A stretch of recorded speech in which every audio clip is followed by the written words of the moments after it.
a Crossfire novel by Sylvia Day. Performed by Jill Redfield. This one is for Dr. David Allen Goodwin. My love and gratitude are boundless. Thank you, Dave. You saved my life. Chapter 1. We should head to a bar and celebrate. I wasn't surprised by my roommate's emphatic pronouncement. Carrie Taylor found excuses to celebrate, no matter how small and inconsequential. I'd always considered it part of his charm. I'm sure drinking the night before starting a new job is a bad idea. Come on, Eva. Carrie sat on our new living room floor amid a half-dozen moving boxes and flashed his winning smile. We'd been unpacking for days, yet he still looked amazing. Leanly built, dark-haired, and green-eyed, Carrie was a man who rarely looked anything less than absolutely gorgeous on any day of his life. I might have resented that if he hadn't been the dearest person on earth to me. I'm not talking about a bender, he insisted. Just a glass of wine or two. We can hit a happy hour and be in by 8. I don't know if I'll make it back in time. I gestured at my yoga pants and fitted workout tank. After I time the walk to work, I'm going to hit the gym. Walk fast. Work out faster. Carrie's perfectly executed arched brow made me laugh. I fully expected his $1,000,000 face to appear on billboards and fashion magazines all over the world one day. No matter his expression, he was a knockout. How about tomorrow after work? I offered as a substitute. If I make it through the day, that'll be worth celebrating. Deal. I'm breaking in the new kitchen for dinner. Cooking was one of Carrie's joys, but it wasn't one of his talents. Great. Blowing a wayward strand of hair off his face, he grinned at me. We've got a kitchen most restaurants would kill for. There's no way to screw up a meal in there. Dubious, I headed out with a wave, choosing to avoid a conversation about cooking. Taking the elevator down to the first floor, I smiled at the doorman when he let me out to the street with a flourish. The moment I stepped outside, the smells and sounds of Manhattan embraced me and invited me to explore. I was not merely across the country from my former home in San Diego, but seemingly worlds away. 2 major metropolises, one endlessly temperate and sensually lazy, the other teeming with life and frenetic energy. In my dreams, I'd imagined living in a walk-up in Brooklyn, but, being a dutiful daughter, I found myself on the Upper West Side instead. If not for Carrie living with me, I would have been miserably lonely in the sprawling apartment that cost more per month than most people made in a year. The doorman tipped his hat to me. Good evening, Miss Trammell. Will you need a cab this evening? No, thanks, Paul. I rocked onto the rounded heels of my fitness shoes. I'll be walking. He smiled. It's cooled down from this afternoon. Should be nice. I've been told I should enjoy the June weather before it gets wicked hot.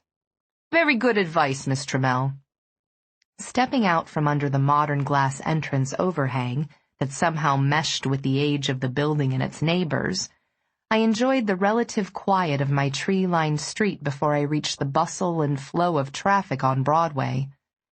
One day soon, I hoped to blend right in, but for now, I still felt like a fraudulent New Yorker.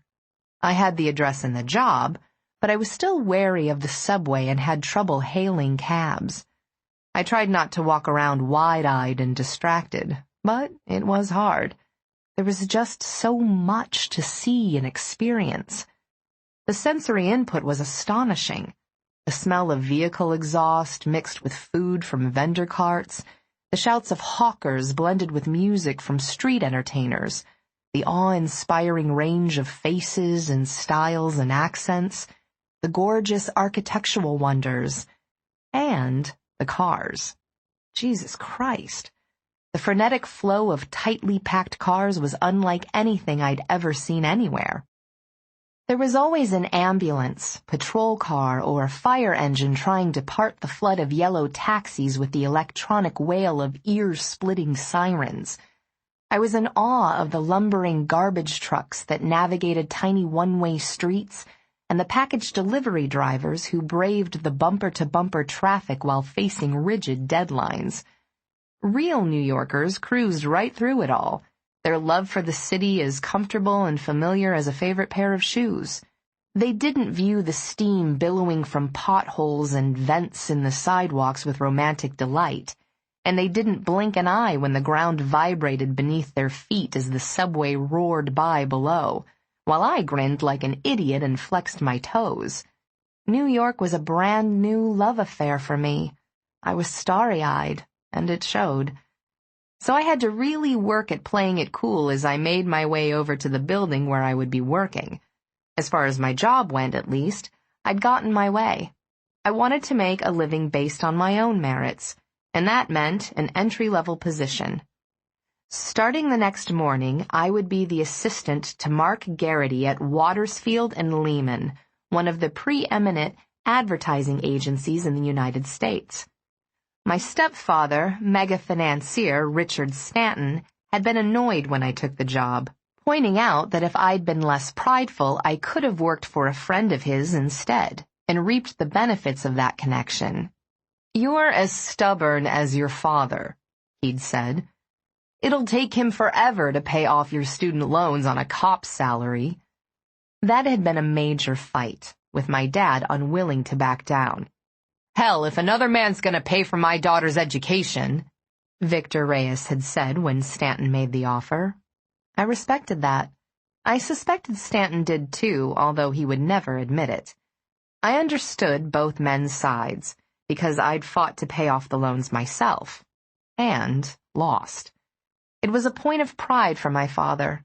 My mother had refused to marry him, but he'd never wavered from his determination to be my dad in every way possible. Knowing it was pointless to get riled up over old frustrations, I focused on getting to work as quickly as possible.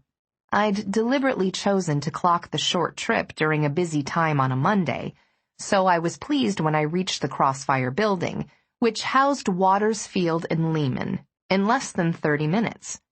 I tipped my head back and followed the line of the building all the way up to the slender ribbon of sky.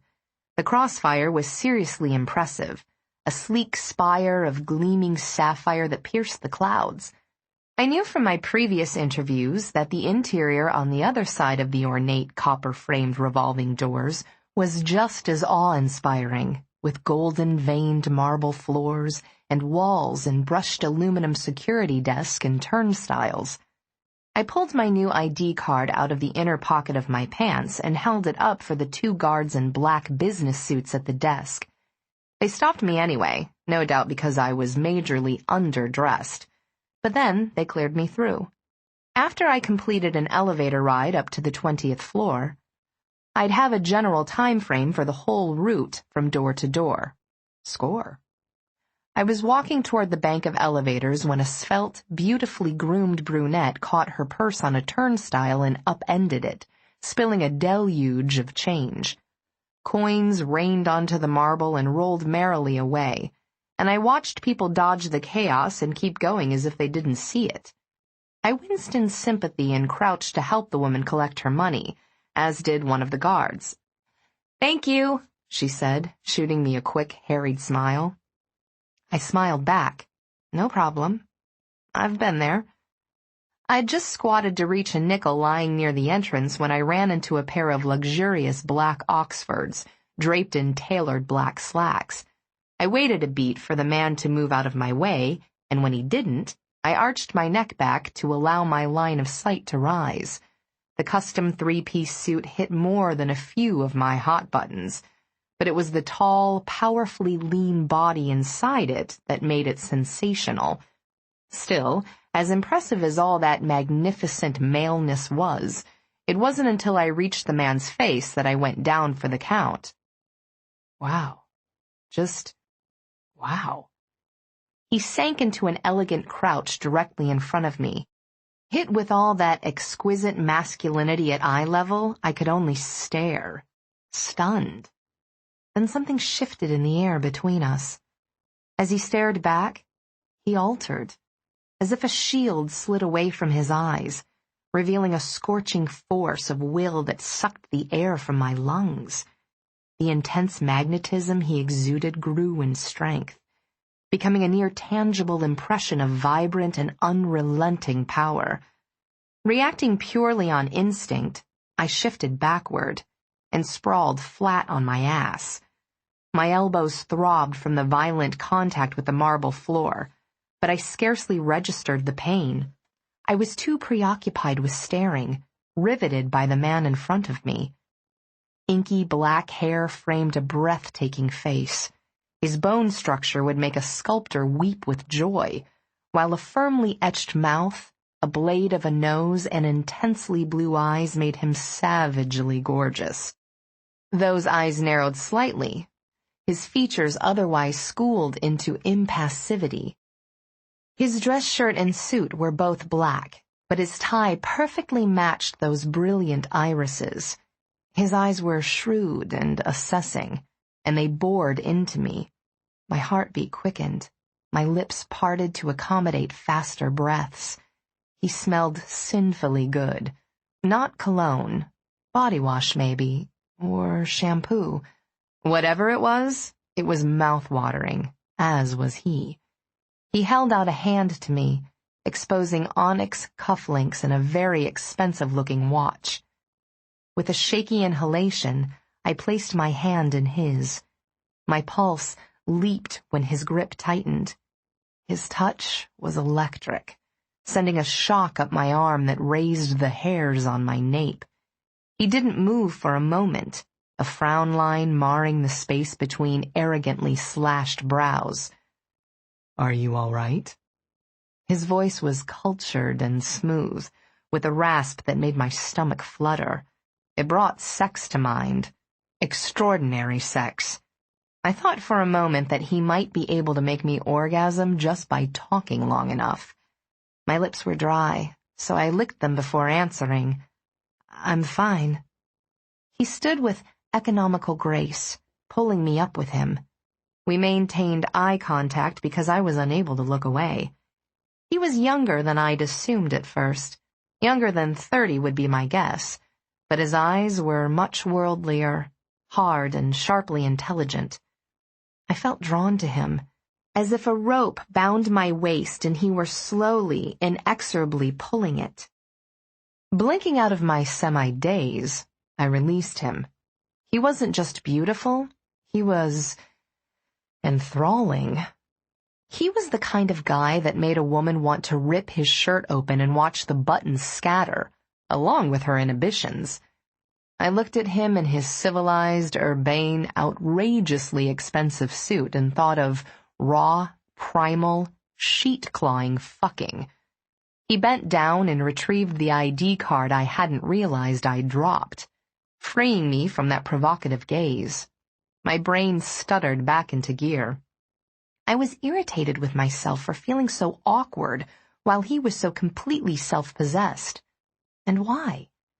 Because I was dazzled, damn it.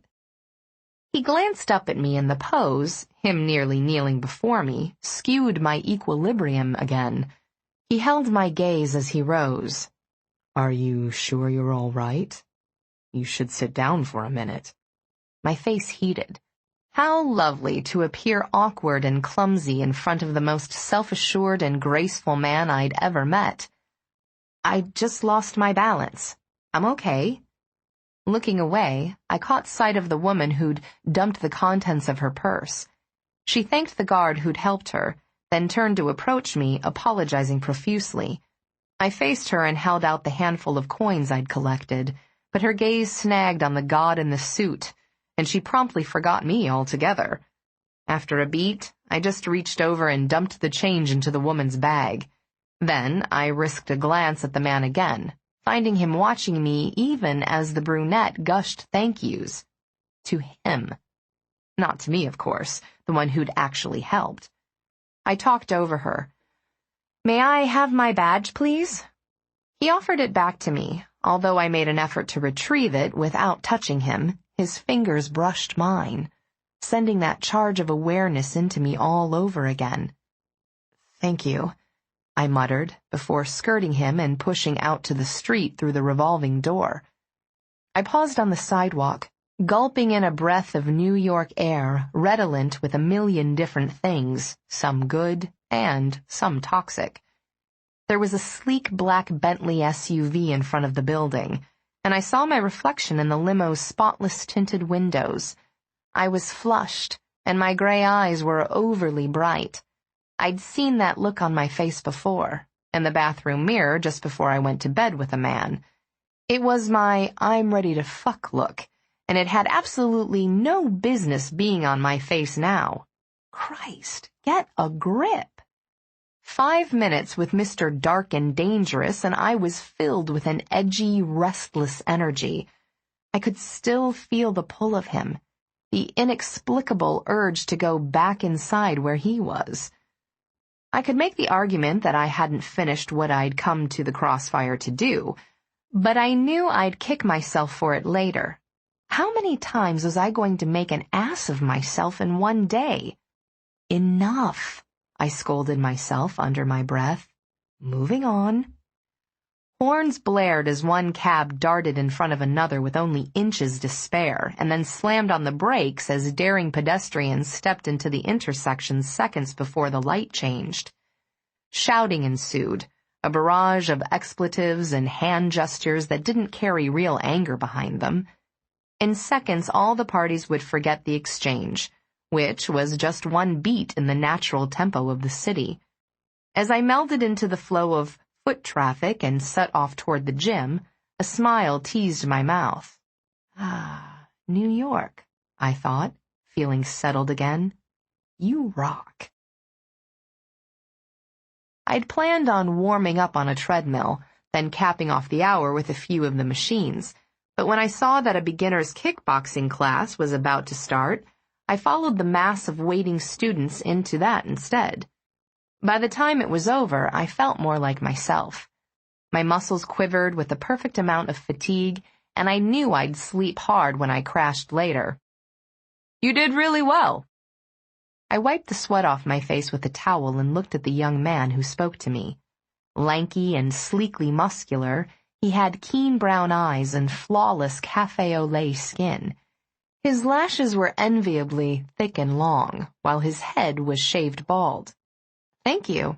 My mouth twisted ruefully. Pretty obvious it was my first time, huh? He grinned and held out his hand. Parker Smith. Eva Trammell. You have a natural grace, Eva. With a little training, you could be a literal knockout.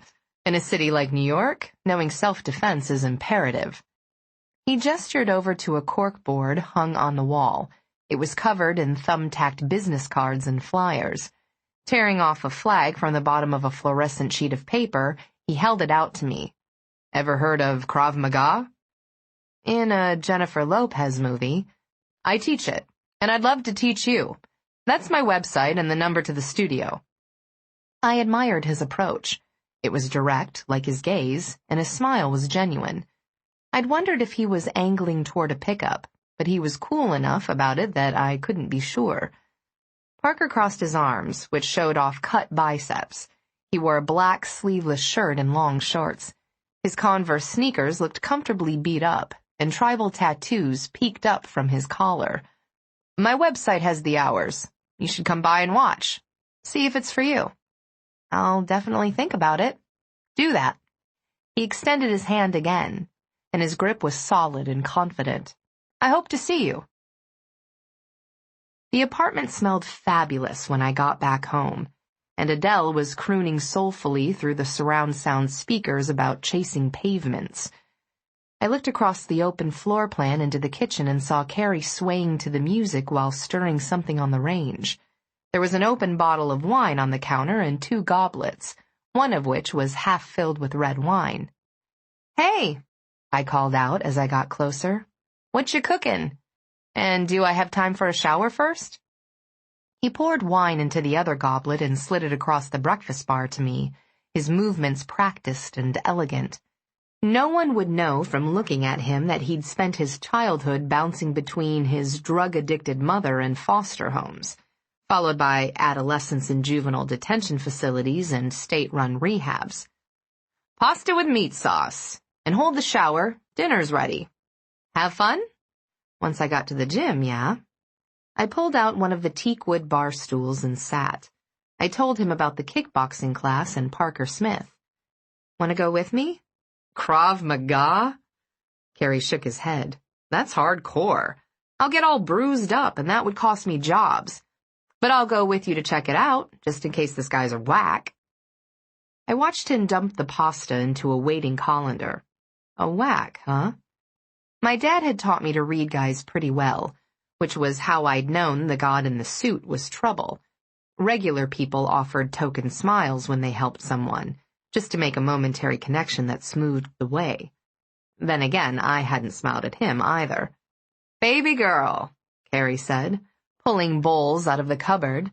You're a sexy, stunning woman. I question any man who doesn't have the balls to ask you outright for a date. I wrinkled my nose at him. He set a bowl in front of me. It contained tiny tubes of salad noodles covered in a skimpy tomato sauce with lumps of ground beef and peas. You've got something on your mind. What is it?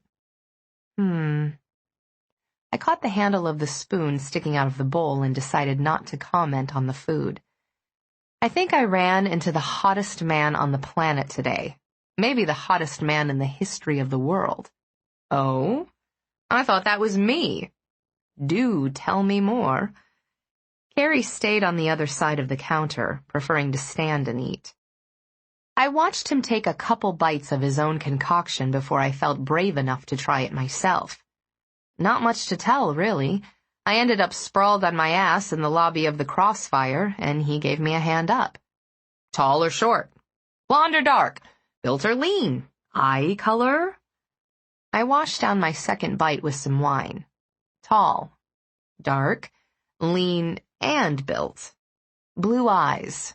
Filthy rich, judging by his clothes and accessories, and he was insanely sexy. You know how it is. Some good-looking guys don't make your hormones go crazy, while some unattractive guys have massive sex appeal. This guy had it all. My belly fluttered, as it had when Dark and Dangerous touched me. In my mind, I remembered his breathtaking face with crystal clarity. It should be illegal for a man to be that mind-blowing. I was still recovering from the frying of my brain cells. Carrie set his elbow on the counter and leaned in, his long bangs covering one vibrant green eye. So, what happened after he helped you up? I shrugged. Nothing. Nothing? I left. What? You didn't flirt with him? I took another bite. Really, the meal wasn't bad, or else I was just starving. He wasn't the kind of guy you flirt with, Carrie. There is no such thing as a guy you can't flirt with. Even the happily married ones enjoy a little harmless flirtation now and then. There was nothing harmless about this guy, I said dryly. Ah, one of those. Carrie nodded sagely. Bad boys can be fun, if you don't get too close. Of course he would know. Men and women of all ages fell at his feet. Still, he somehow managed to pick the wrong partner every time. He'd dated stalkers and cheaters and lovers who threatened to kill themselves over him, and lovers with significant others they didn't tell him about. Name it, he'd been through it. I can't see this guy ever being fun, I said. He was way too intense. Still, I bet he'd be awesome in the sack with all that intensity. Now you're talking. Forget the real guy. Just use his face in your fantasies and make him perfect there. Preferring to get the guy out of my head altogether, I changed the subject. You have any go-sees tomorrow? Of course. Carrie launched into the details of his schedule, mentioning a jeans advertisement, self-tanner, underwear, and cologne. I shoved everything else out of my mind and focused on him and his growing success. The demand for Carrie Taylor was increasing by the day, and he was building a reputation with photographers and accounts for being both professional and prompt. I was thrilled for him and so proud. He'd come a long way and been through so much.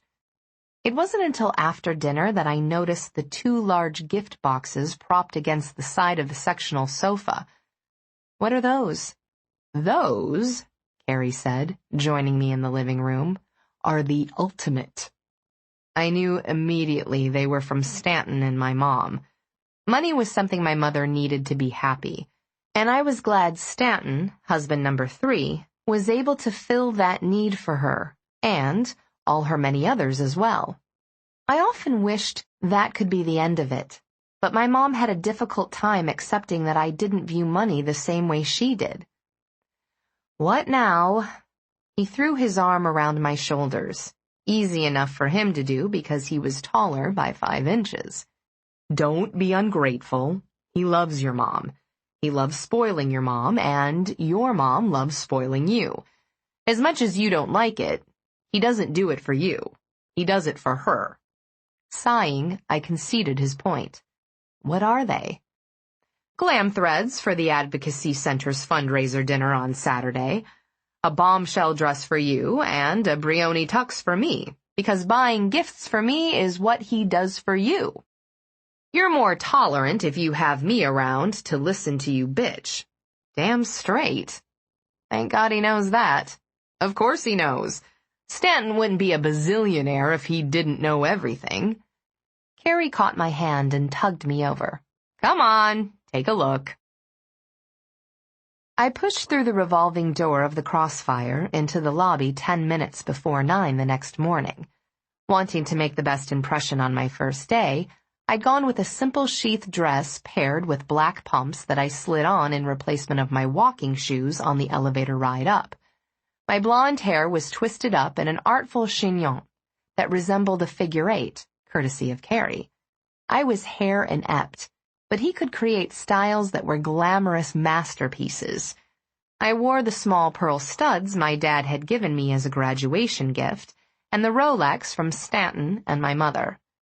I had begun to think I'd put too much care into my appearance, but as I stepped into the lobby, I remembered being sprawled across the floor in my workout clothes, and I was grateful I didn't look anything like that graceless girl. The 2 security guards didn't seem to put 2 and 2 together when I flashed them my ID card on the way to the turnstiles.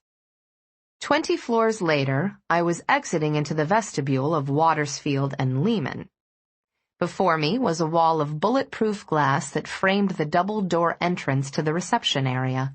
The receptionist at the crescent-shaped desk saw the badge I held up to the glass. She hit the button that unlocked the doors as I put my ID away. "Hi, Megumi." I greeted her when I stepped inside, admiring her cranberry-colored blouse. She was mixed race, a little bit Asian for sure, and very pretty. Her hair was dark and thick, and cut into a sleek bob that was shorter in the back and razor-sharp in the front. Her slow eyes were brown and warm, and her lips were full and naturally pink. "Eva, hi! Mark's not in yet, but you know where you're going, right?" "Absolutely." With a wave, I took the hallway to the left of the reception desk all the way to the end, where I made another left turn and ended up in a formerly open space now partitioned into cubicles. One was mine, and I went straight to it. I dropped my purse and the bag holding my walking flats into the bottom drawer of my utilitarian metal desk, then booted up my computer. I brought a couple of things to personalize my space, and I pulled them out. One was a frame collage of 3 photos, me and Carrie on Coronado Beach, my mom and Stanton on his yacht in the French Riviera, and my dad on duty in his city of Oceanside, California, police cruiser.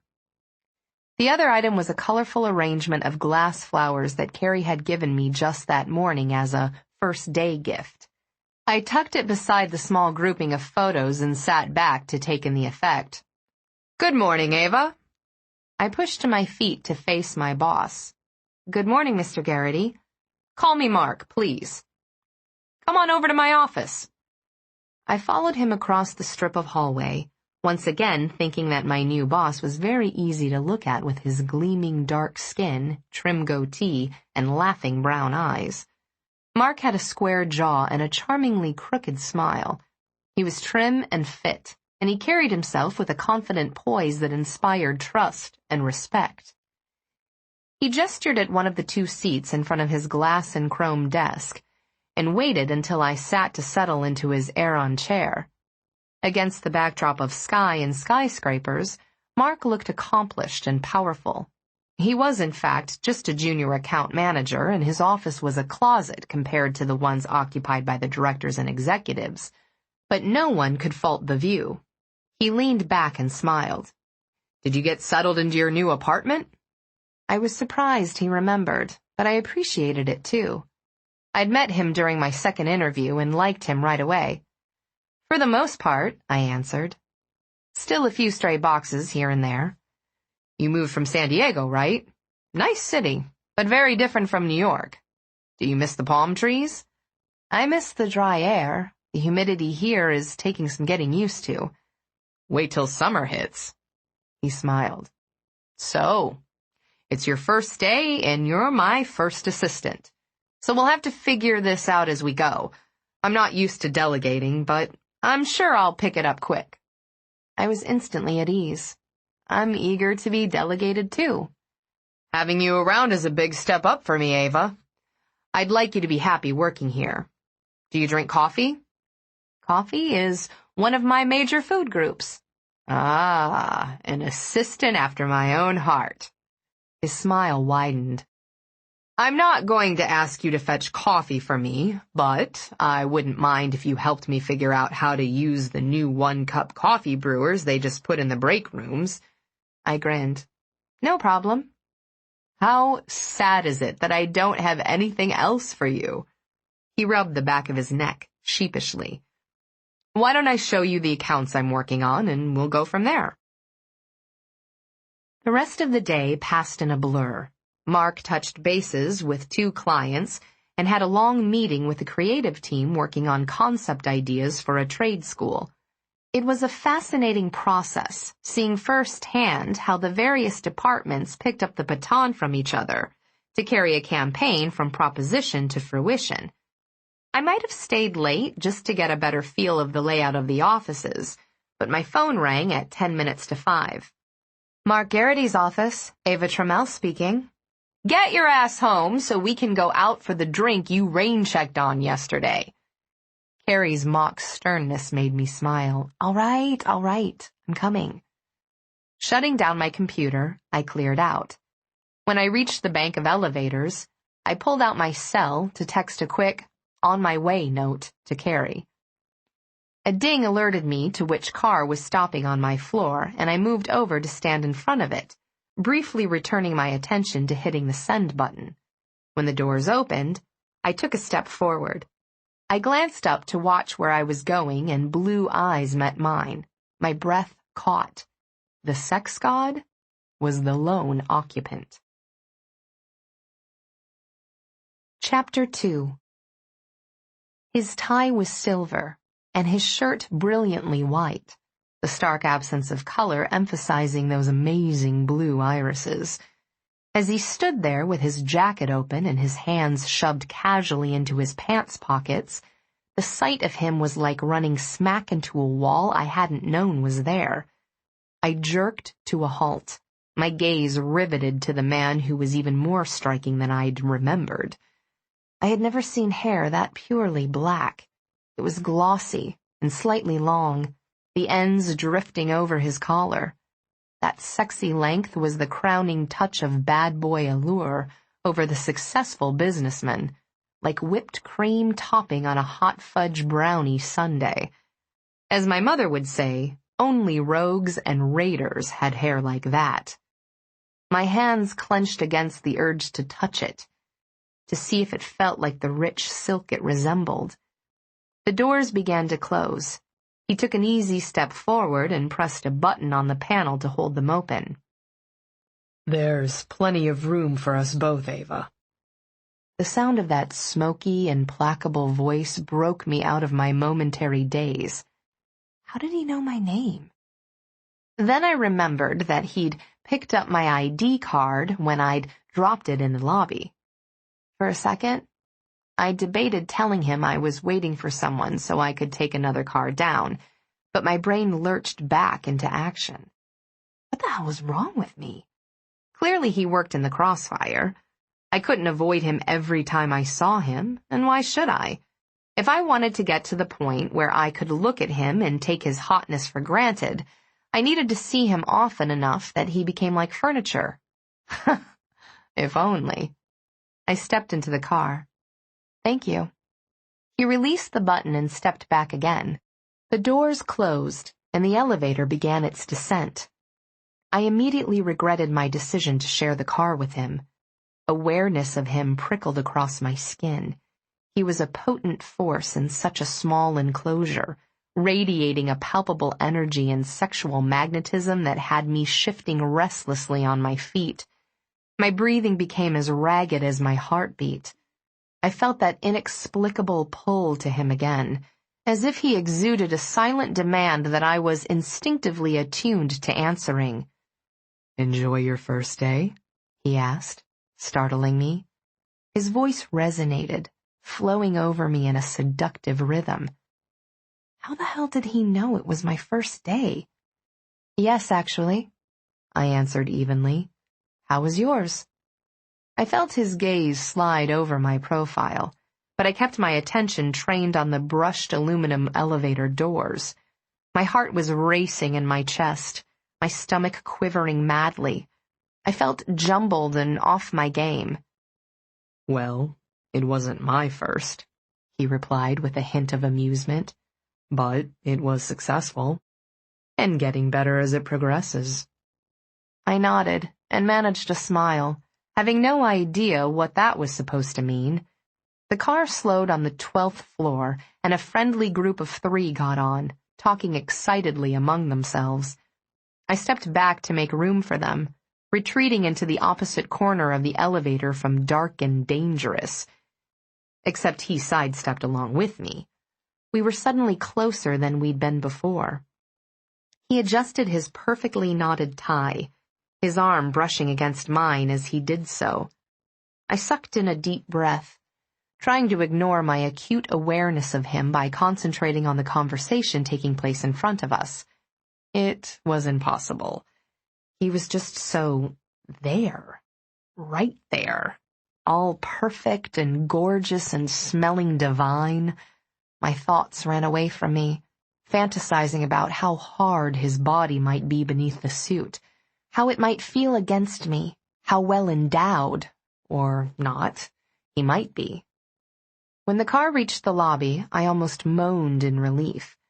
I waited impatiently as the elevator emptied, and the first chance I got, I took a step forward. His hand settled firmly at the small of my back, and he walked out beside me, steering me.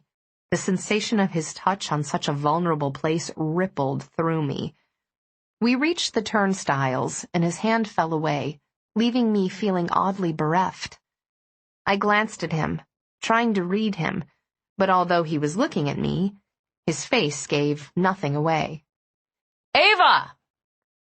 The sight of Carrie lounging casually against a marble column in the lobby shifted everything. He was wearing jeans that showcased his mile-long legs and an oversized sweater in soft green that emphasized his eyes. He easily drew the attention of everyone in the lobby.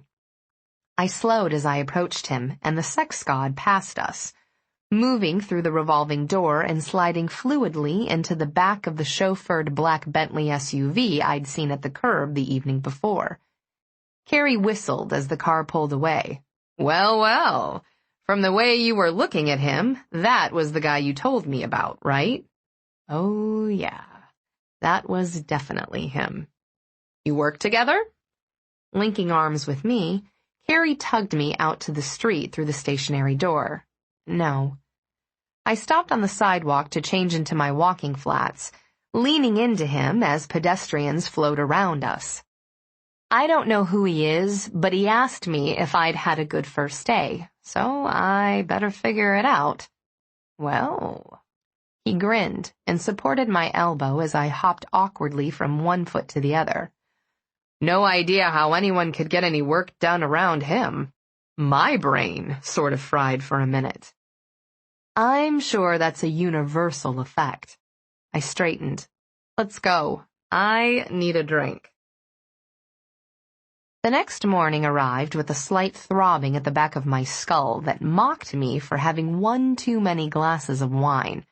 Still, as I rode the elevator up to the 20th floor, I didn't regret the hangover as much as I should have. My choices were either too much alcohol or a whirl with my vibrator, and I was damned if I'd have a battery-provided orgasm starring Dark and Dangerous. Not that he'd know, or even care that he made me so horny I couldn't see straight, but I'd know, and I didn't want to give the fantasy of him the satisfaction. I dropped my stuff in the bottom drawer of my desk, and when I saw that Mark wasn't in yet, I grabbed a cup of coffee and returned to my cubicle to catch up on my new favorite ad-biz blogs. "Eva!" I jumped when he appeared beside me, his grin a flash of white against his smooth, dark skin. "Good morning, Mark." "Is it ever? You're my lucky charm, I think. Come into my office. Bring your tablet. Can you work late tonight?" I followed him over, catching on to his excitement. "Sure." "I had hoped you'd say that." He sank into his chair. I took the one I'd sat in the day before and quickly opened a notepad program. "So," he began, "we've received an RFP for Kingsman Vodka, and they mentioned me by name. First time that's ever happened. Congratulations. I appreciate that, but let's save them for when we've actually landed the account. We'll still have to bid if we get past the request for proposal stage, and they want to meet with me tomorrow evening." Wow. Is that timeline usual?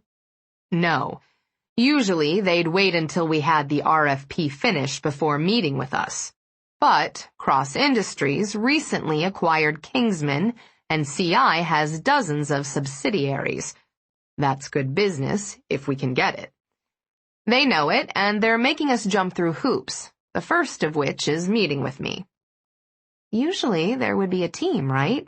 Yes, we'd present as a group, but they're familiar with the drill. They know they'll get the pitch from a senior executive, then end up working with a junior like me. So they picked me out, and now they want to vet me. But to be fair, the RFP provides a lot more information than it asks for in return. It's as good as a brief, so I really can't accuse them of being unreasonably demanding, just meticulous. Par for the course when dealing with Cross Industries. He ran a hand over his tight curls, betraying the pressure he felt. "What do you think of Kingsman Vodka?" Well, honestly, I've never heard of it." Mark fell back in his chair and laughed. "Thank God. I thought I was the only one. Well, the plus side is there's no bad press to get over. No news can be good news." "What can I do to help, besides research vodka and stay late?" His lips pursed a moment as he thought about it. "Jot this down." We worked straight through lunch and long after the office had emptied, going over some initial data from the strategists. It was a little after 7 when Mark's smartphone rang, startling me with its abrupt intrusion into the quiet. Mark activated the speaker and kept working. "Hey, baby. Have you fed that poor girl yet?" demanded a warm masculine voice over the line. Glancing at me through his glass office wall, Mark said, I forgot." I looked away quickly, biting my lower lip to hide my smile. A snort came clearly across the line. "Only 2 days on the job, and you're already overworking her and starving her to death. She's going to quit." "Shit. You're right. Steve, honey, don't Steve, honey me. Does she like Chinese?" I gave Mark the thumbs up. He grinned. "Yes, she does." "All right. I'll be there in 20. Let security know I'm coming." Almost exactly 20 minutes later, I buzzed Stephen Ellison through the waiting area doors. He was a juggernaut of a fellow, dressed in dark jeans, scuffed work boots, and a neatly pressed button-down shirt. Red-haired with laughing blue eyes, he was as good-looking as his partner was, just in a very different way. The three of us sat around Mark's desk and dumped kung pao chicken and broccoli beef onto paper plates, added helpings of sticky white rice, and then dug in with chopsticks. I discovered that Stephen was a contractor and that he and Mark had been a couple since college. I watched them interact and felt awe and a dash of envy. Their relationship was so beautifully functional that it was a joy to spend time with them. "Damn, girl," Stephen said with a whistle, as I went for a third helping. "You can put it away. Where does it go?" I shrugged. "To the gym with me. Maybe that helps." "Don't mind him," Mark said, grinning. "Stephen's just jealous. He has to watch his girlish figure." "Hell." Stephen shot his partner a wry look. "I might have to take her out to lunch with the crew. I could win money betting on how much she can eat." I smiled. "That could be fun." "Ha! I knew you had a bit of a wild streak. It's in your smile." Looking down at my food, I refused to let my mind wander into memories of just how wild I'd been in my rebellious, self-destructive phase. Mark saved me. "Don't harass my assistant. And what do you know about wild women anyway?" "I know some of them like hanging out with gay men. They like our perspective." His grin flashed. "I know a few other things, too." "Hey, don't look so shocked, you two. I wanted to see if heterosex lived up to the hype." Clearly, this was news to Mark. But from the twitching of his lips, he was secure enough in their relationship to find the whole exchange amusing. "Oh?" "How'd that work out for you?" I asked bravely. Stephen shrugged. "I don't want to say it's overrated, 'cause clearly I'm the wrong demographic and I had a very limited sampling. But I can do without." I thought it was very telling that Stephen could relate his story in terms Mark worked with. They shared their careers with each other and listened, even though their chosen fields were miles apart. "Considering your present living arrangement," Mark said to him, catching up a stem of broccoli with his chopsticks, "I'd say that's a very good thing." By the time we finished eating, it was 8, and the cleaning crew had arrived. Mark insisted on calling me a cab. "Should I come in early tomorrow?" I asked. Stephen bumped shoulders with Mark. "You must have done something good in a past life to score this one." "I think putting up with you in this life qualifies," Mark said dryly. "Hey," Stephen protested. "I'm housebroken. I put the toilet seat down." Mark shot me an exasperated look that was warm with affection for his partner. "And that's helpful how?" Mark and I scrambled all day Thursday to get ready for his 4 o'clock with the team from Kingsman. We grabbed an information-packed lunch with the 2 creatives who would be participating in the pitch when it got to that point in the process. Then we went over the notes on Kingsman's web presence and existing social media outreach. I got a little nervous when 3:30 rolled around because I knew traffic would be a bitch, but Mark kept working after I pointed out the time. It was 3:45 before he bounded out of his office with a broad smile, still shrugging into his jacket. "Join me, Eva." I blinked up at him from my desk. "Really?" "Hey, you worked hard on helping me prep. Don't you want to see how it goes?" "Yes, absolutely." I pushed to my feet, knowing my appearance would be a reflection on my boss. I smoothed my black pencil skirt and straightened the cuffs of my long-sleeved silk blouse. By a random twist of fate, my crimson shirt perfectly matched Mark's tie. "Thank you." We headed out to the elevators, and I was briefly startled when the car went up instead of down. When we reached the top floor, the waiting area we stepped into was considerably larger and more ornate than the one on the 20th. Hanging baskets of ferns and lilies fragranced the air, and a smoky glass security entrance was sandblasted with Cross Industries in a bold, masculine font. We were buzzed in, and then asked to wait a moment.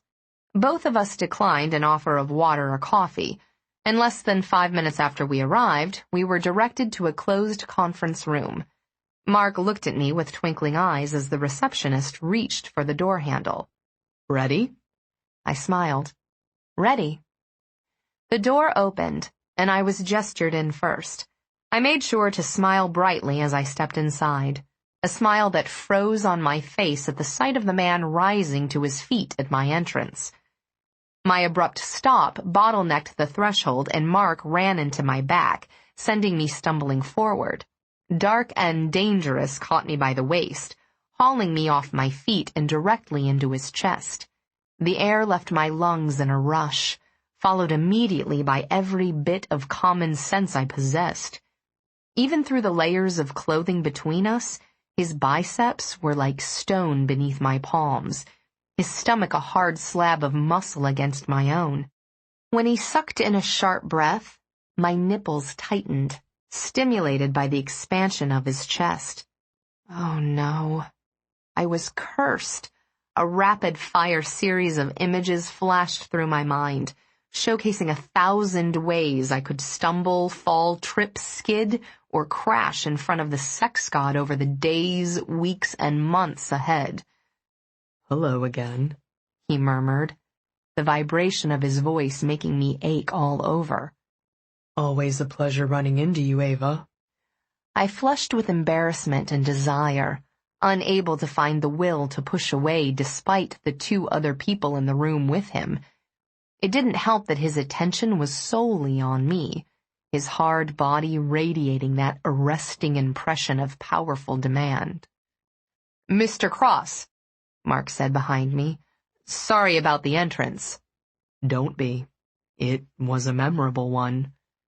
I wobbled on my stilettos when Cross set me down, my knees weakened from the full body contact.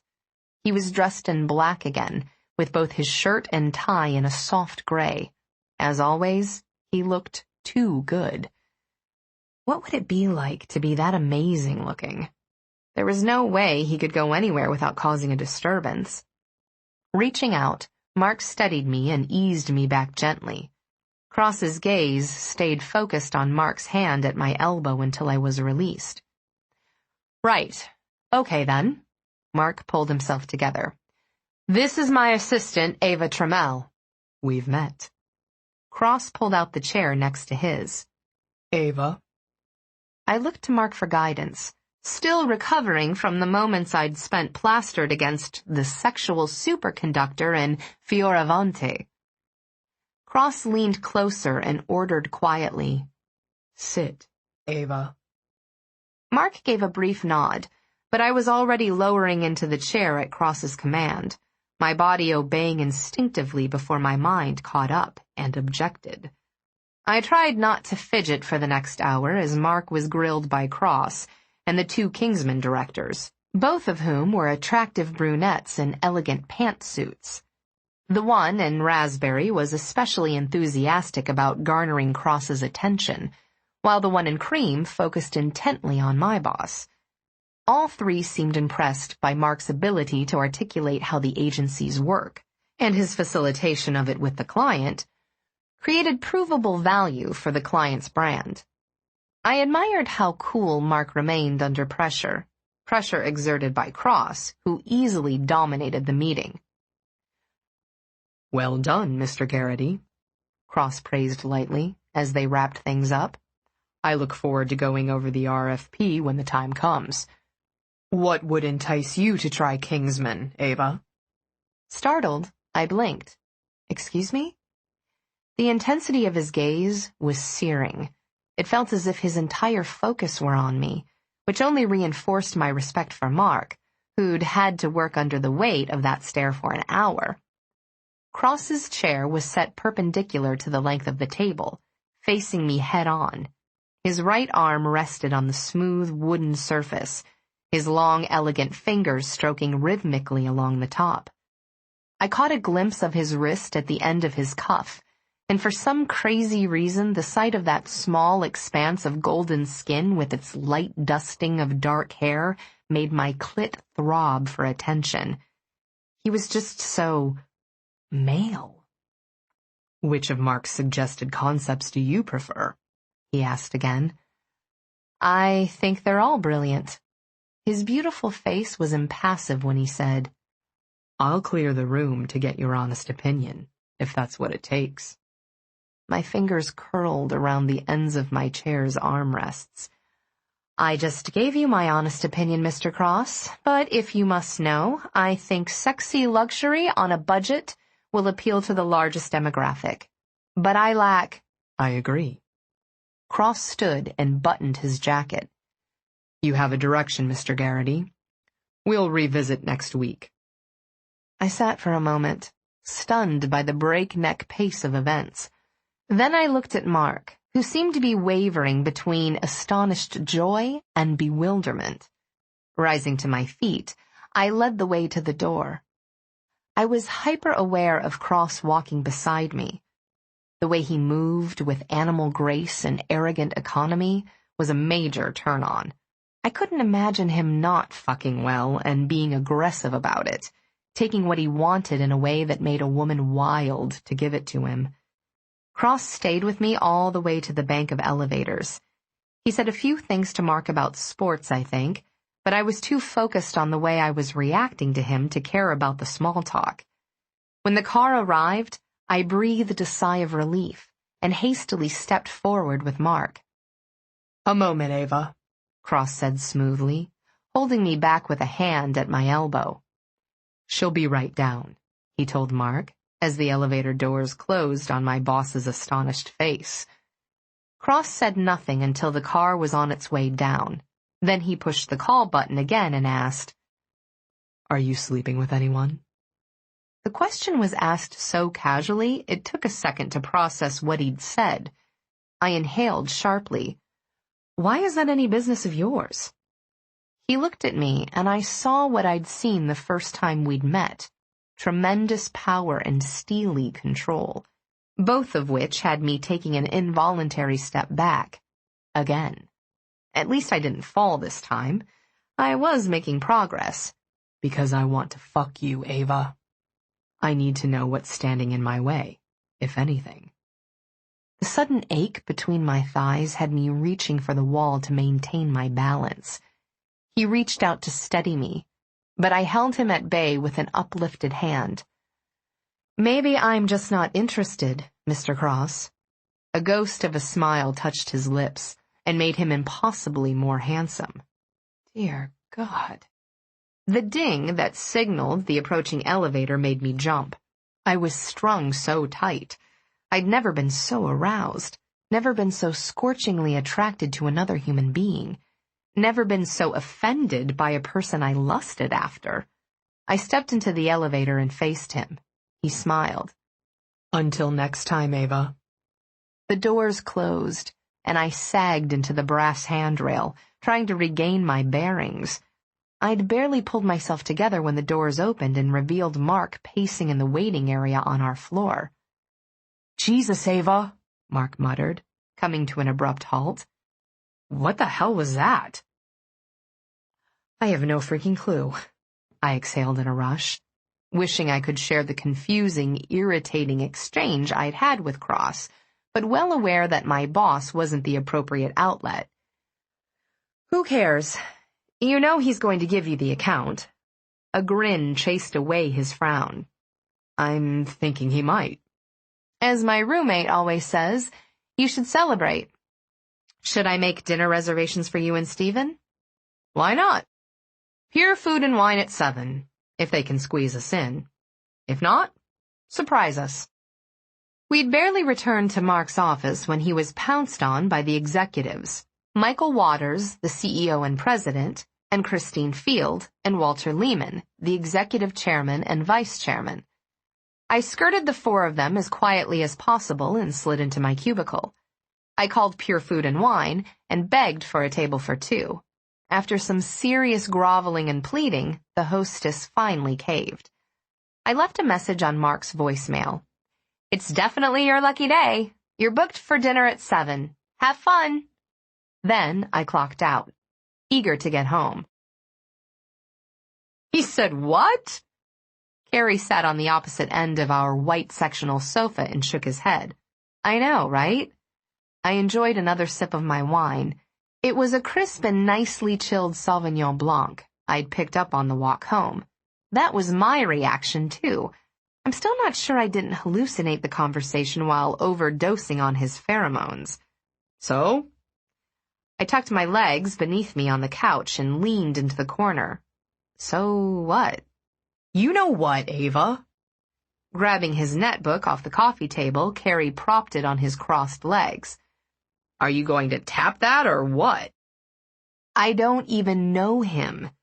I don't even know his first name, and he threw that curveball at me. He knew yours. He started typing on his keyboard. And what about the thing with the vodka? Asking for your boss in particular?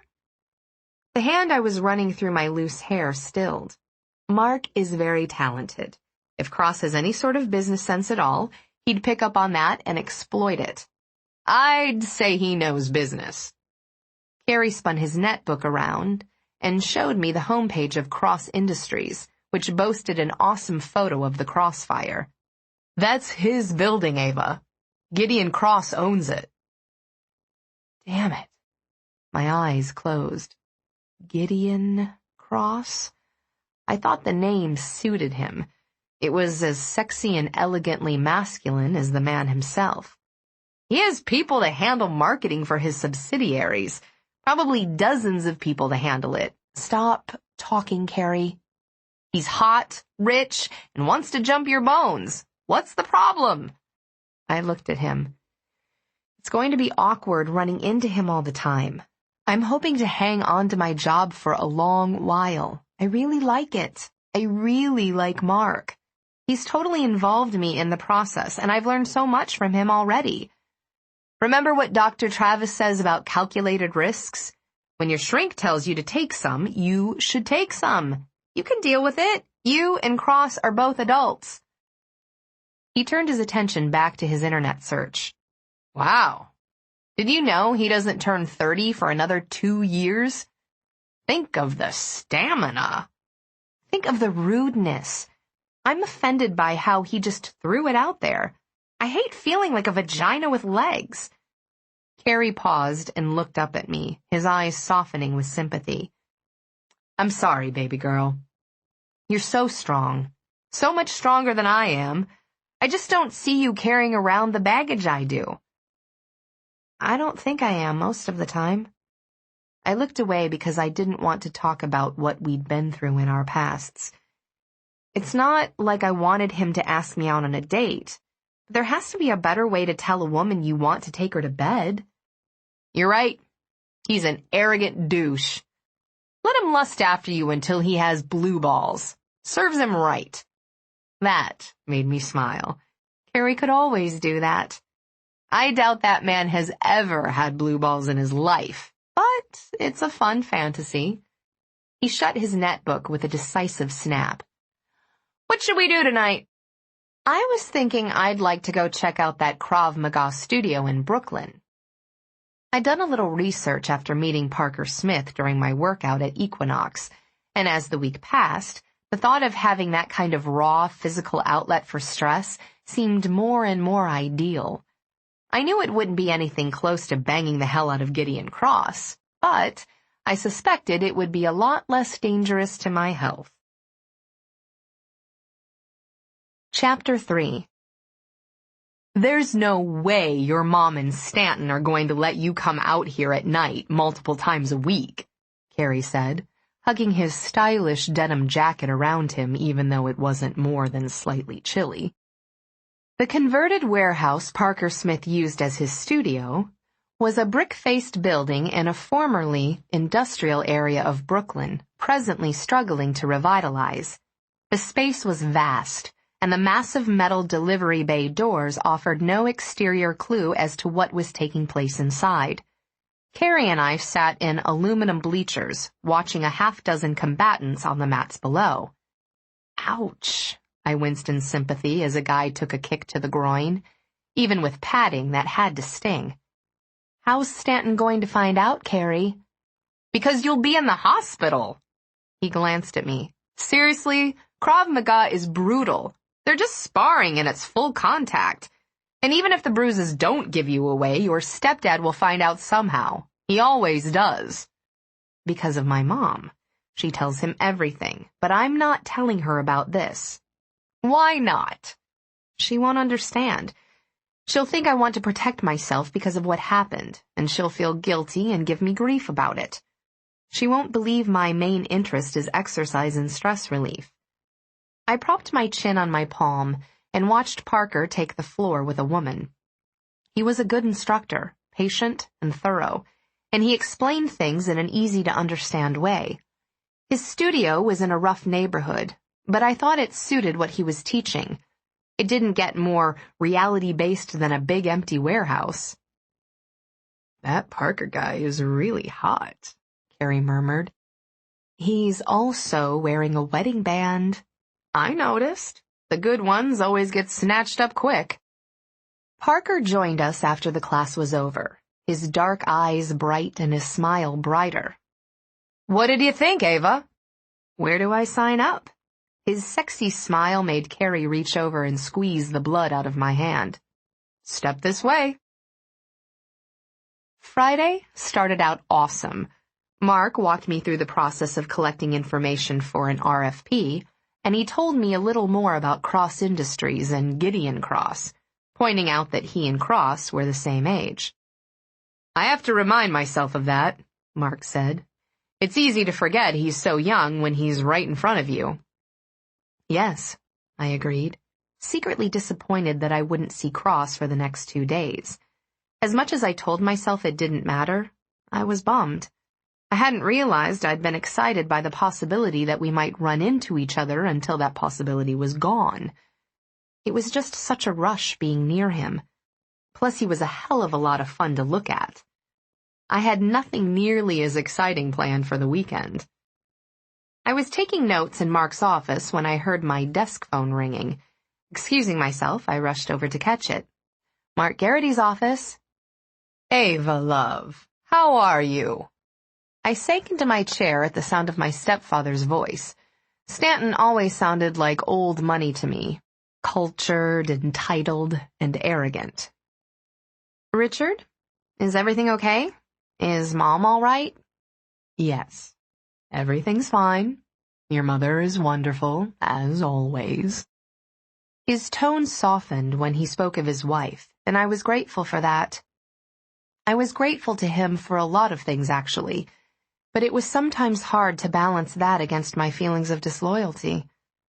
I knew my dad was self-conscious about the massive differences in their income brackets. Good, I said, relieved. I'm glad. Did you and Mom receive my thank you note for the dress and Carrie's tuxedo? Yes, and it was thoughtful of you, but you know we don't expect you to thank us for such things.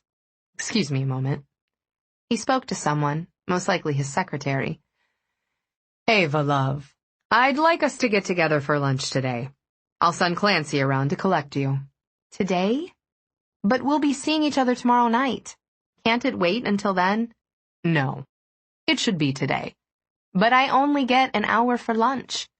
A tap on my shoulder turned me around to find Mark standing by my cubicle. Take 2, he whispered. You earned it. I sighed and mouthed a thank you. Will 12 o'clock work, Richard? Perfectly. I look forward to seeing you.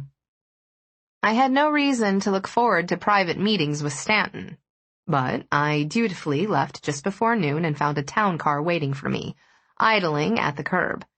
Clancy, Stanton's driver and bodyguard, opened the door for me as I greeted him. Then he slid behind the wheel and drove me downtown. By 20 after the hour, I was sitting at a conference table in Stanton's offices, eyeing a beautifully catered lunch for 2. Stanton came in shortly after my arrival, looking dapper and distinguished. His hair was pure white, his face lined but still very handsome. His eyes were the color of worn blue denim, and they were sharp with intelligence. He was trim and athletic, taking the time out of his busy days to stay fit, even before he'd married his trophy wife, my mom. I stood as he approached, and he bent to kiss my cheek. You look lovely, Eva. Thank you. I looked like my mom, who was also a natural blonde, but my gray eyes came from my dad. Taking a chair at the head of the table, Stanton was aware that the requisite backdrop of the New York skyline was behind him, and he took advantage of its impressiveness. "Eat," he said, with the command so easily wielded by all men of power, men like Gideon Cross. Had Stanton been as driven at Cross's age? I picked up my fork and started in on a chicken cranberry, walnut, and feta salad. It was delicious, and I was hungry. I was glad Stanton didn't start talking right away so I could enjoy the meal, but the reprieve didn't last long. "Eva, love, I wanted to discuss your interest in Krav Maga." I froze. "Excuse me?" Stanton took a sip of iced water and leaned back, his jaw taking on the rigidity that warned me I wouldn't like what he was about to say. "Your mother was quite distraught last night when you went to that studio in Brooklyn. It took some time to calm her down and to assure her that I could make arrangements for you to pursue your interests in a safe manner. She doesn't want—" "Wait." I set my fork down carefully, my appetite gone. "How did she know where I was?" "She tracked your cell phone." "No way," I breathed, deflating into my seat. The casualness of his reply, as if it were the most natural thing in the world, made me feel ill. My stomach churned, suddenly more interested in rejecting my lunch than digesting it. "That's why she insisted I use one of your company phones. It had nothing to do with saving me money." "Of course that was part of it, but it also gives her peace of mind." "Peace of mind? To spy on her grown daughter? It's not healthy, Richard. You've got to see that. Is she still seeing Dr. Peterson?" He had the grace to look uncomfortable. "Yes, of course." "Is she telling him what she's doing?" "I don't know," he said stiffly. "That's Monica's private business. I don't interfere." No, he didn't. He coddled her, indulged her, spoiled her, and allowed her obsession with my safety to run wild. She has to let it go. I've let it go. "You were an innocent, Eva. She feels guilty for not protecting you. We need to give her a little latitude." "Latitude? She's a stalker." My mind spun. How could my mom invade my privacy like that? Why would she? She was driving herself crazy, and me along with her. This has to stop. "It's an easy fix. I've already spoken with Clancy. He'll drive you when you need to venture into Brooklyn. Everything's been arranged. This will be much more convenient for you." Don't try to twist this around to being for my benefit. My eyes stung, and my throat burned with unshed tears of frustration. I hated the way he talked about Brooklyn like it was a third-world country. I'm a grown woman. I make my own decisions. It's the goddamn law. Don't take that tone with me, Eva. I'm simply looking after your mother. And you. I pushed back from the table. You're enabling her. You're keeping her sick, and you're making me sick, too. Sit down. You need to eat. Monica worries that you're not eating healthy enough. She worries about everything, Richard. That's the problem. I dropped my napkin on the table. I have to get back to work. I turned away, striding toward the door to get out as quickly as possible. I retrieved my purse from Stanton's secretary and left my cell phone on her desk. Clancy, who had been waiting for me in the reception area, followed me, and I knew better than to try to blow him off. He didn't take orders from anyone but Stanton. Clancy drove me back up to Midtown while I stewed in the back seat. I could bitch all I wanted, but in the end, I wasn't any better than Stanton because I was going to give in. I was going to cave and let my mom have her way, because it hurt my heart to think of her suffering any more than she already did. She was so emotional and fragile, and she loved me to the point of being crazy about it. My mood was still dark when I got back to the Crossfire. As Clancy pulled away from the curb, I stood on the crowded sidewalk and looked up and down the busy street for either a drugstore where I could get some chocolate or a cellular store where I could pick up a new phone. I ended up walking around the block and buying a half-dozen candy bars at a Duane Reade on the corner before heading back to the Crossfire. I'd been gone just about an hour, but I wasn't going to use the extra time Mark had given me. I needed work to distract me from my crazy-assed family. As I caught an empty elevator car, I ripped open a bar and bit viciously into it. I was making strides toward filling my self-imposed chocolate quota before I hit the 20th floor when the car stopped on the 4th. I appreciated the added time the stop gave me to enjoy the comfort of dark chocolate and caramel melting over my tongue.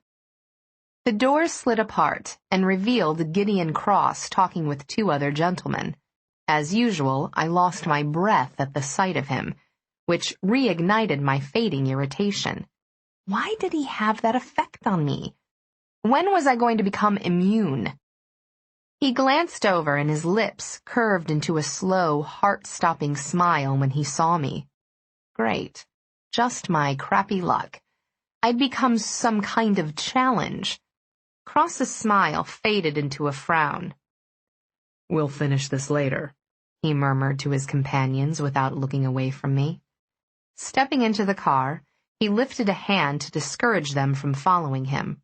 They blinked in surprise, glancing at me, then Cross, and then back again.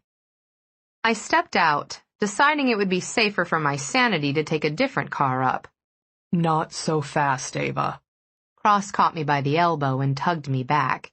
The doors shut, and the elevator glided smoothly into motion. "What are you doing?" I snapped. After dealing with Stanton, the last thing I needed was another domineering male trying to push me around. Cross caught me by the upper arms and searched my face with that vivid blue gaze.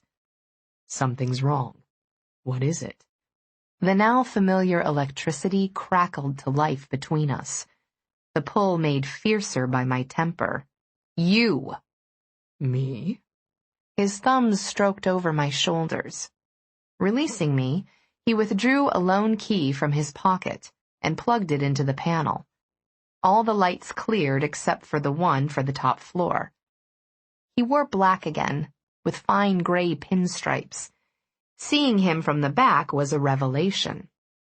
His shoulders were nicely broad without being bulky, emphasizing his lean waist and long legs.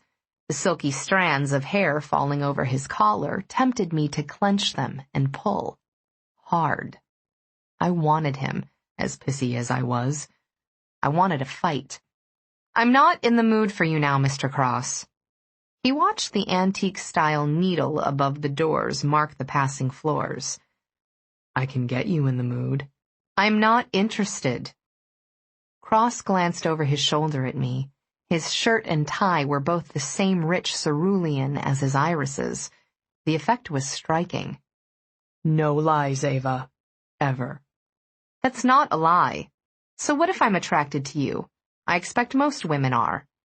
Wrapping up what was left of my candy bar, I shoved it back into the shopping bag I'd tucked into my purse. I didn't need chocolate when I was sharing air with Gideon Cross. But I'm not interested in doing anything about it. He faced me then, turning in a leisurely pivot, that ghost of a smile softening his sinful mouth. His ease and unconcern aggravated me further.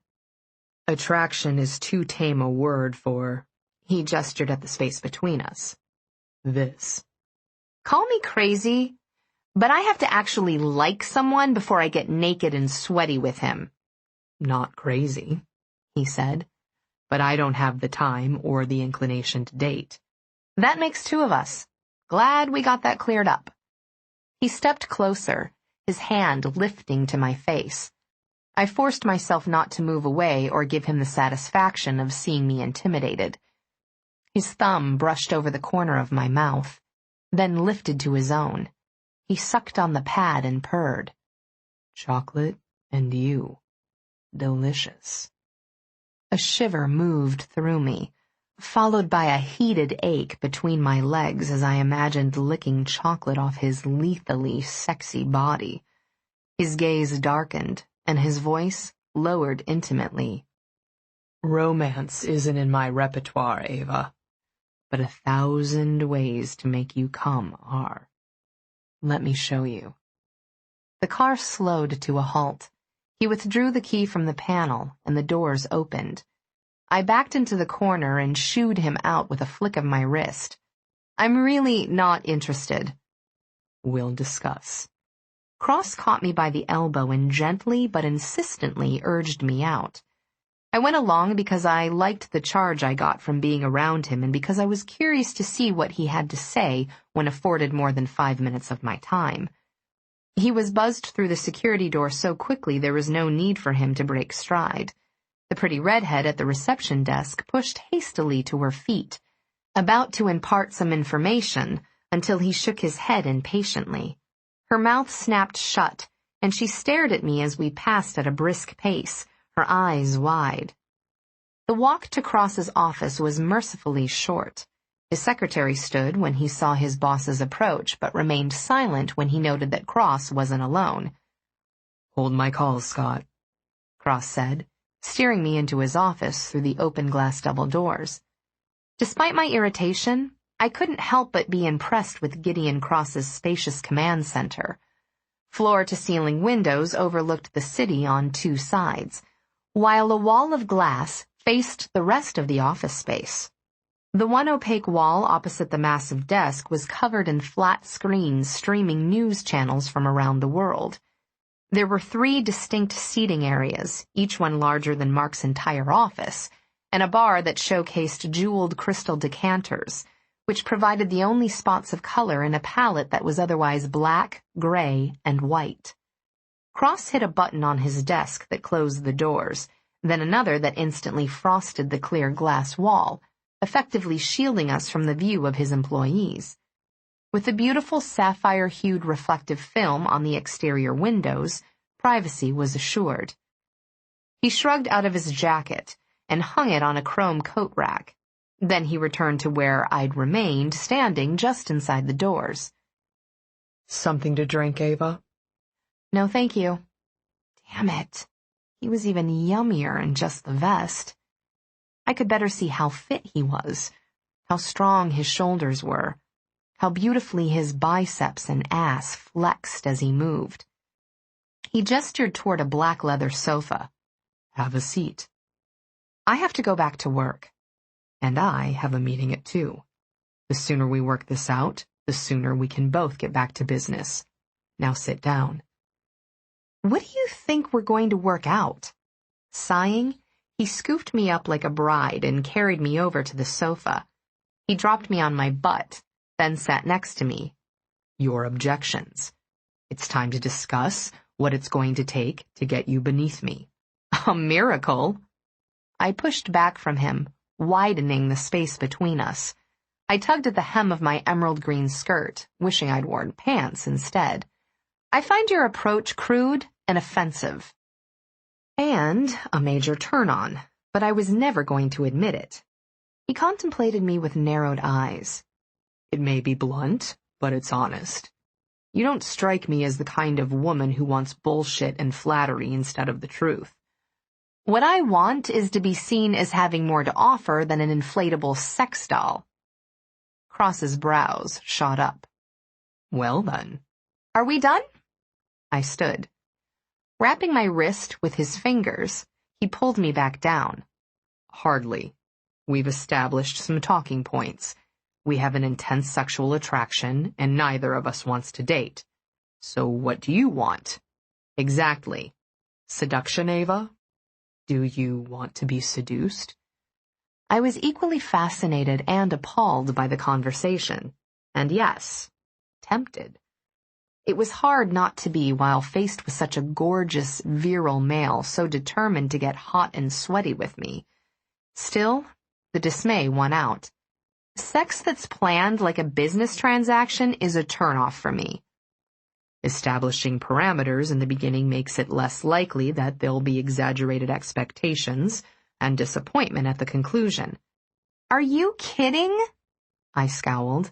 Listen to yourself. Why even call it a fuck? Why not be clear and call it a seminal emission in a pre-approved orifice? He pissed me off by throwing his head back and laughing. The full, throaty sound flowed over me like a rush of warm water. My awareness of him heightened to a physically painful degree. His earthy amusement made him less sex god and more human, flesh and blood, real. I pushed to my feet and backed out of reach. Casual sex doesn't have to include wine and roses, but for God's sake, whatever else it is, sex should be personal. Friendly even, with mutual respect at the very least. His humor fled as he stood, his eyes darkening. There are no mixed signals in my private affairs. You want me to blur that line? I can't think of a good reason to. I don't want you to do jack shit, besides let me go back to work. I strode to the door and yanked on the handle, cursing softly when it didn't budge. Let me out, Cross. I felt him come up behind me, his palms pressed flat to the glass on either side of my shoulders, caging me in. I couldn't think of my own self-preservation when he was so close. The strength and demand of his will exuded an almost tangible force field. When he stepped close enough, it surrounded me, closing me in with him. Everything outside that bubble ceased to exist, while inside it my entire body strained toward his. That he had such a profound, visceral effect on me while being so damn irritating had my mind spinning. How could I be so turned on by a man whose words should have turned me completely off? Turn around, Eva. My eyes closed against the surge of arousal I felt at his authoritative tone. God, he smelled good. His powerful frame radiated heat and hunger, spurring my own wild desire for him. The uncontrollable response was intensified by my lingering frustration with Stanton and my more recent aggravation with Cross himself. I wanted him. Bad. But he was no good for me. Honestly, I could screw up my life on my own. I didn't need any help. My flushed forehead touched the air-conditioned glass. Let it go, Cross. I am. You're too much trouble. His lips brushed behind my ear. One of his hands pressed flat to my stomach, the fingers splaying to urge me back against him. He was as aroused as I was, his cock hard and thick against my lower back. Turn around and say goodbye.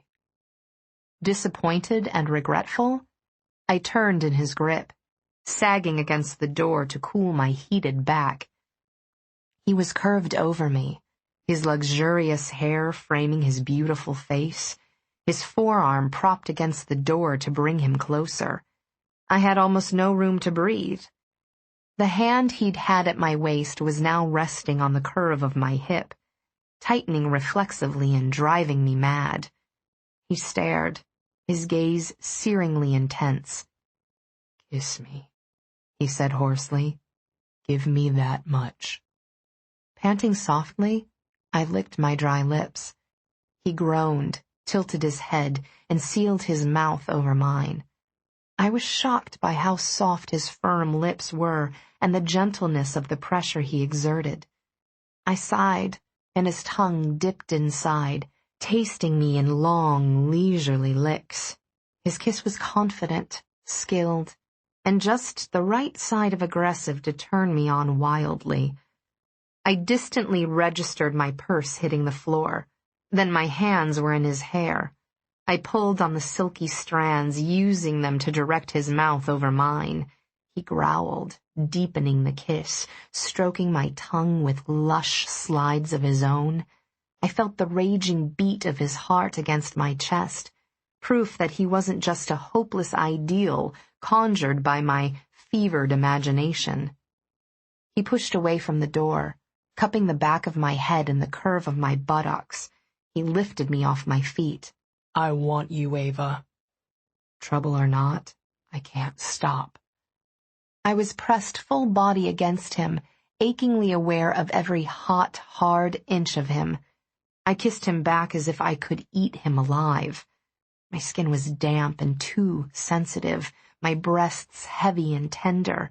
My clit throbbed for attention, pounding along with my raging heartbeat. I was vaguely aware of movement, and then the couch was against my back. Cross was levered over me, with one knee on the cushion and the other foot on the floor. His left arm supported his torso while his right hand gripped the back of my knee, sliding upward along my thigh in a firmly possessive glide.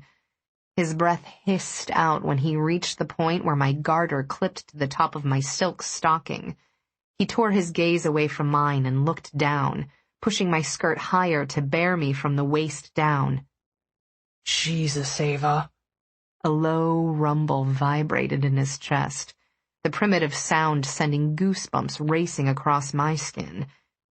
Your boss is damned lucky he's gay. In a daze, I watched Cross's body lower to mine, my legs sliding apart to accommodate the width of his hips. My muscles strained with the urge to lift toward him, to hasten the contact between us that I'd been craving since I first laid eyes on him. Lowering his head, he took my mouth again, bruising my lips with a fine edge of violence. Abruptly, he yanked himself away, stumbling to his feet. I lay there, gasping and wet, so willing and ready. Then I realized why he'd reacted so fiercely. Someone was behind him. Chapter 4. Mortified by the sudden intrusion into our privacy, I scrambled up and back into the armrest, yanking down my skirt. 2 o'clock appointment is here. It took an endless moment to realize Cross and I were still alone in the room, that the voice I'd heard had come through a speaker. Cross stood at the far end of the sofa, flushed and scowling, his chest heaving. His tie was loosened, and the fly of his slacks strained against a very impressive erection. I had a nightmare vision in my head of what I must look like, and I was late getting back to work. Christ. He shoved both hands through his hair. It's the middle of the fucking day, in my goddamn fucking office. I got to my feet and tried to straighten my appearance. Here.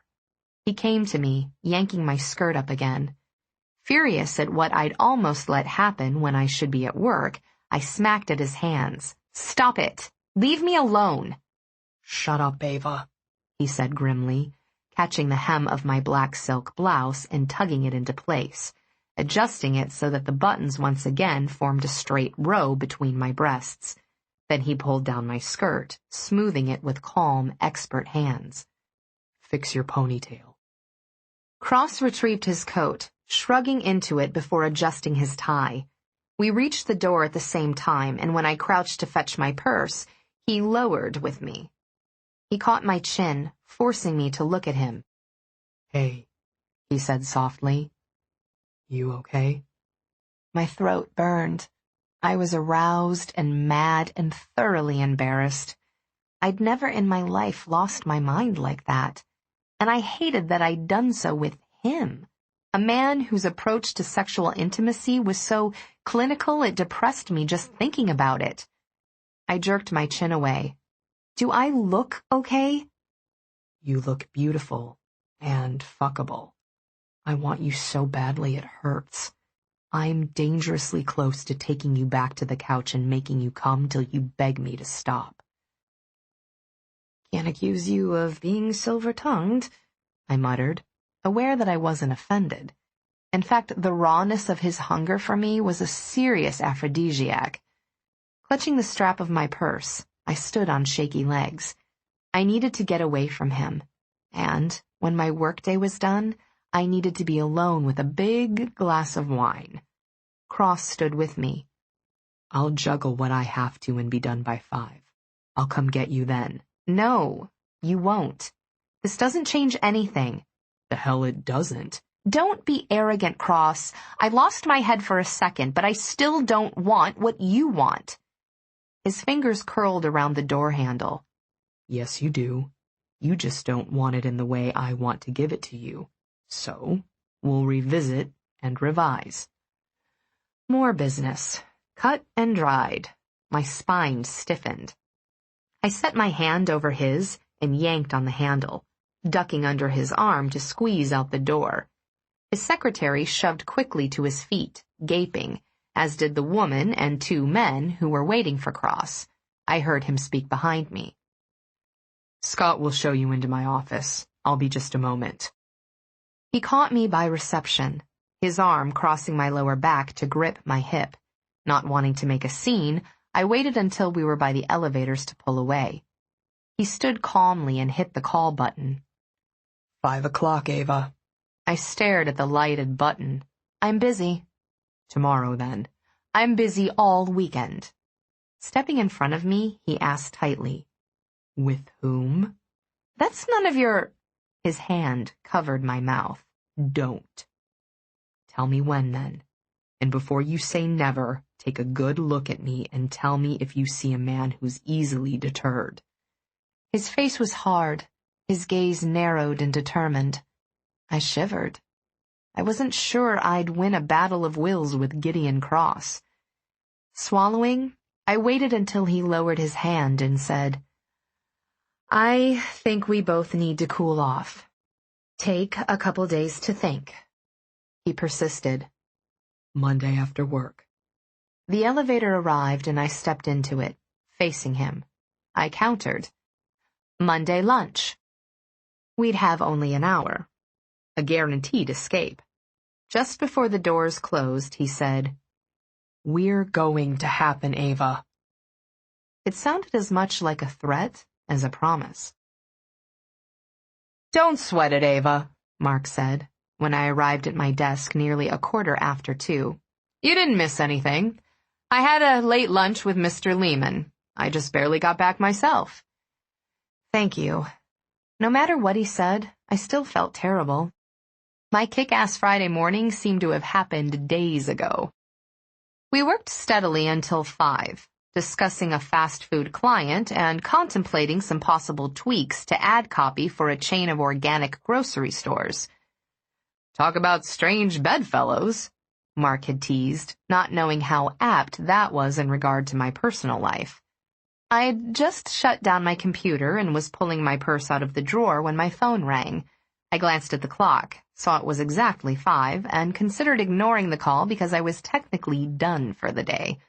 But since I was still feeling shitty about my overly long lunch, I considered it penance and answered. "Mark Garrity's." "Eva, honey, Richard says you forgot your cell phone at his office." I exhaled in a rush and sagged back into my chair. I could picture the handkerchief ringing that usually accompanied that particular anxious tone of my mother's. It drove me nuts, and it also broke my heart. "Hi, Mom. How are you?" "Oh, I'm lovely, thank you." My mom had a voice that was both girlish and breathy, like Marilyn Monroe crossed with Scarlett Johansson. "Clancy dropped your phone off with the concierge at your place. You really shouldn't go anywhere without it. You never know when you might need to call for someone." I'd been debating the logistics of just keeping the phone and forwarding calls to a new number I didn't share with my mom, but that wasn't my biggest concern. "What does Dr. Peterson say about you tracing my phone?" The silence on the other end of the line was telling. "Dr. Peterson knows I worry about you." Pinching the bridge of my nose, I said, "I think it's time for us to have another joint appointment, Mom." "Oh, of course. He did mention that he'd like to see you again." Probably because he suspects you're not being forthcoming. I changed the subject. "I really like my new job." "That's wonderful, Eva. Is your boss treating you well?" "Yes, he's great. I couldn't ask for anyone better." "Is he handsome?" I smiled. "Yes, very. And he's taken." "Damn it. The good ones always are." She laughed, and my smile widened. I loved it when she was happy. I wished she were happy more often. "I can't wait to see you tomorrow at the advocacy dinner." Monica Trammell Barker Mitchell Stanton was in her element at society functions, a gilded, shining beauty who'd never lacked male attention in her life. "Let's make a day of it," my mom said breathlessly. "You, me, and Carrie will go to the spa, get pretty and polished. I'm sure you could use a massage after working so hard." I won't turn one down, that's for sure, and I know Carrie will love it. Oh, I'm excited. I'll send a car by your place around 11. We'll be ready. After I hung up, I leaned back in my chair and exhaled, needing a hot bath and an orgasm. If Gideon Cross somehow found out I masturbated while thinking about him, I didn't care. Being sexually frustrated was weakening my position, a weakness I knew he wouldn't be sharing. No doubt he'd have a pre-approved orifice lined up before day's end. As I swapped out my heels for my walking shoes, my phone rang again. My mother was rarely distracted for long. The 5 minutes since we'd ended our call was just about the right length of time for her to realize the cell phone issue hadn't been resolved. Once again, I debated ignoring the phone, but I didn't want to take any of the day's crap home with me. I answered with my usual greeting, but it lacked its usual punch. I'm still thinking about you. The velvet rasp of Cross's voice flooded me with such relief that I realized I'd been hoping to hear it again. Today. God, the craving was so acute, I knew he'd become a drug to my body, the prime source of some very intense highs. I can still feel you, Eva. Still taste you. I've been hard since you left, through 2 meetings and 1 teleconference. You've got the advantage. State your demands. Ah, I murmured. Let me think. I let him wait, smiling as I remembered Carrie's comment about blue balls. Nothing is coming to mind, but I do have some friendly advice. Go spend time with a woman who salivates at your feet and makes you feel like a god. Fuck her until neither of you can walk. When you see me on Monday, you'll be totally over it, and your life will return to its usual obsessive-compulsive order. The creak of leather sounded over the phone, and I imagined him leaning back in his desk chair. That was your one free pass, Eva. The next time you insult my intelligence, I'll take you over my knee. I don't like that sort of thing. And yet the warning, given in that voice, aroused me. Dark and dangerous for sure. We'll discuss. In the interim, tell me what you do like. I stood. You definitely have the voice for phone sex, but I've got to go. I have a date with my vibrator. I should have hung up then, to gain the full effect of the brush off, but I couldn't resist learning if he'd gloat like I had imagined he would. Plus, I was having fun with him. Oh, Eva. Cross spoke my name in a decadent purr. You're determined to drive me to my knees, aren't you? What will it take to talk you into a threesome with B.O.B.? I ignored both questions as I slung my bag and purse over my shoulder, grateful he couldn't see how my hand shook. I was not discussing battery-operated boyfriends with Gideon Cross. I'd never discussed masturbation openly with a man, let alone a man who was for all intents and purposes a stranger to me. B.O.B. and I have a long-time understanding. When we're done with each other, we know exactly which one of us has been used, and it isn't me. Good night, Gideon. I hung up and took the stairs, deciding the 20-floor descent would serve double duty as both an avoidance technique and a replacement for a visit to the gym. I was so grateful to be home after the day I'd had that I practically danced through my apartment's front door. My heart felt, God, it's good to be home. An accompanying spin was vehement enough to startle the couple on the couch. Oh, I said, wincing at my own silliness. Carrie wasn't in a compromising position with his guest when I barged in, but they'd been sitting close enough to suggest intimacy. Grudgingly, I thought of Gideon Cross, who preferred to strip all intimacy out of the most intimate act I could imagine. I'd had one-night stands and friends with benefits, and no one knew better than I that sex and making love were 2 very different things. But I didn't think I'd ever be able to view sex like a handshake. I thought it was sad that Cross did, even though he wasn't a man who inspired pity or sympathy. "Hey, baby girl," Carrie called out, pushing to his feet. I was hoping you'd make it back before Trey had to leave.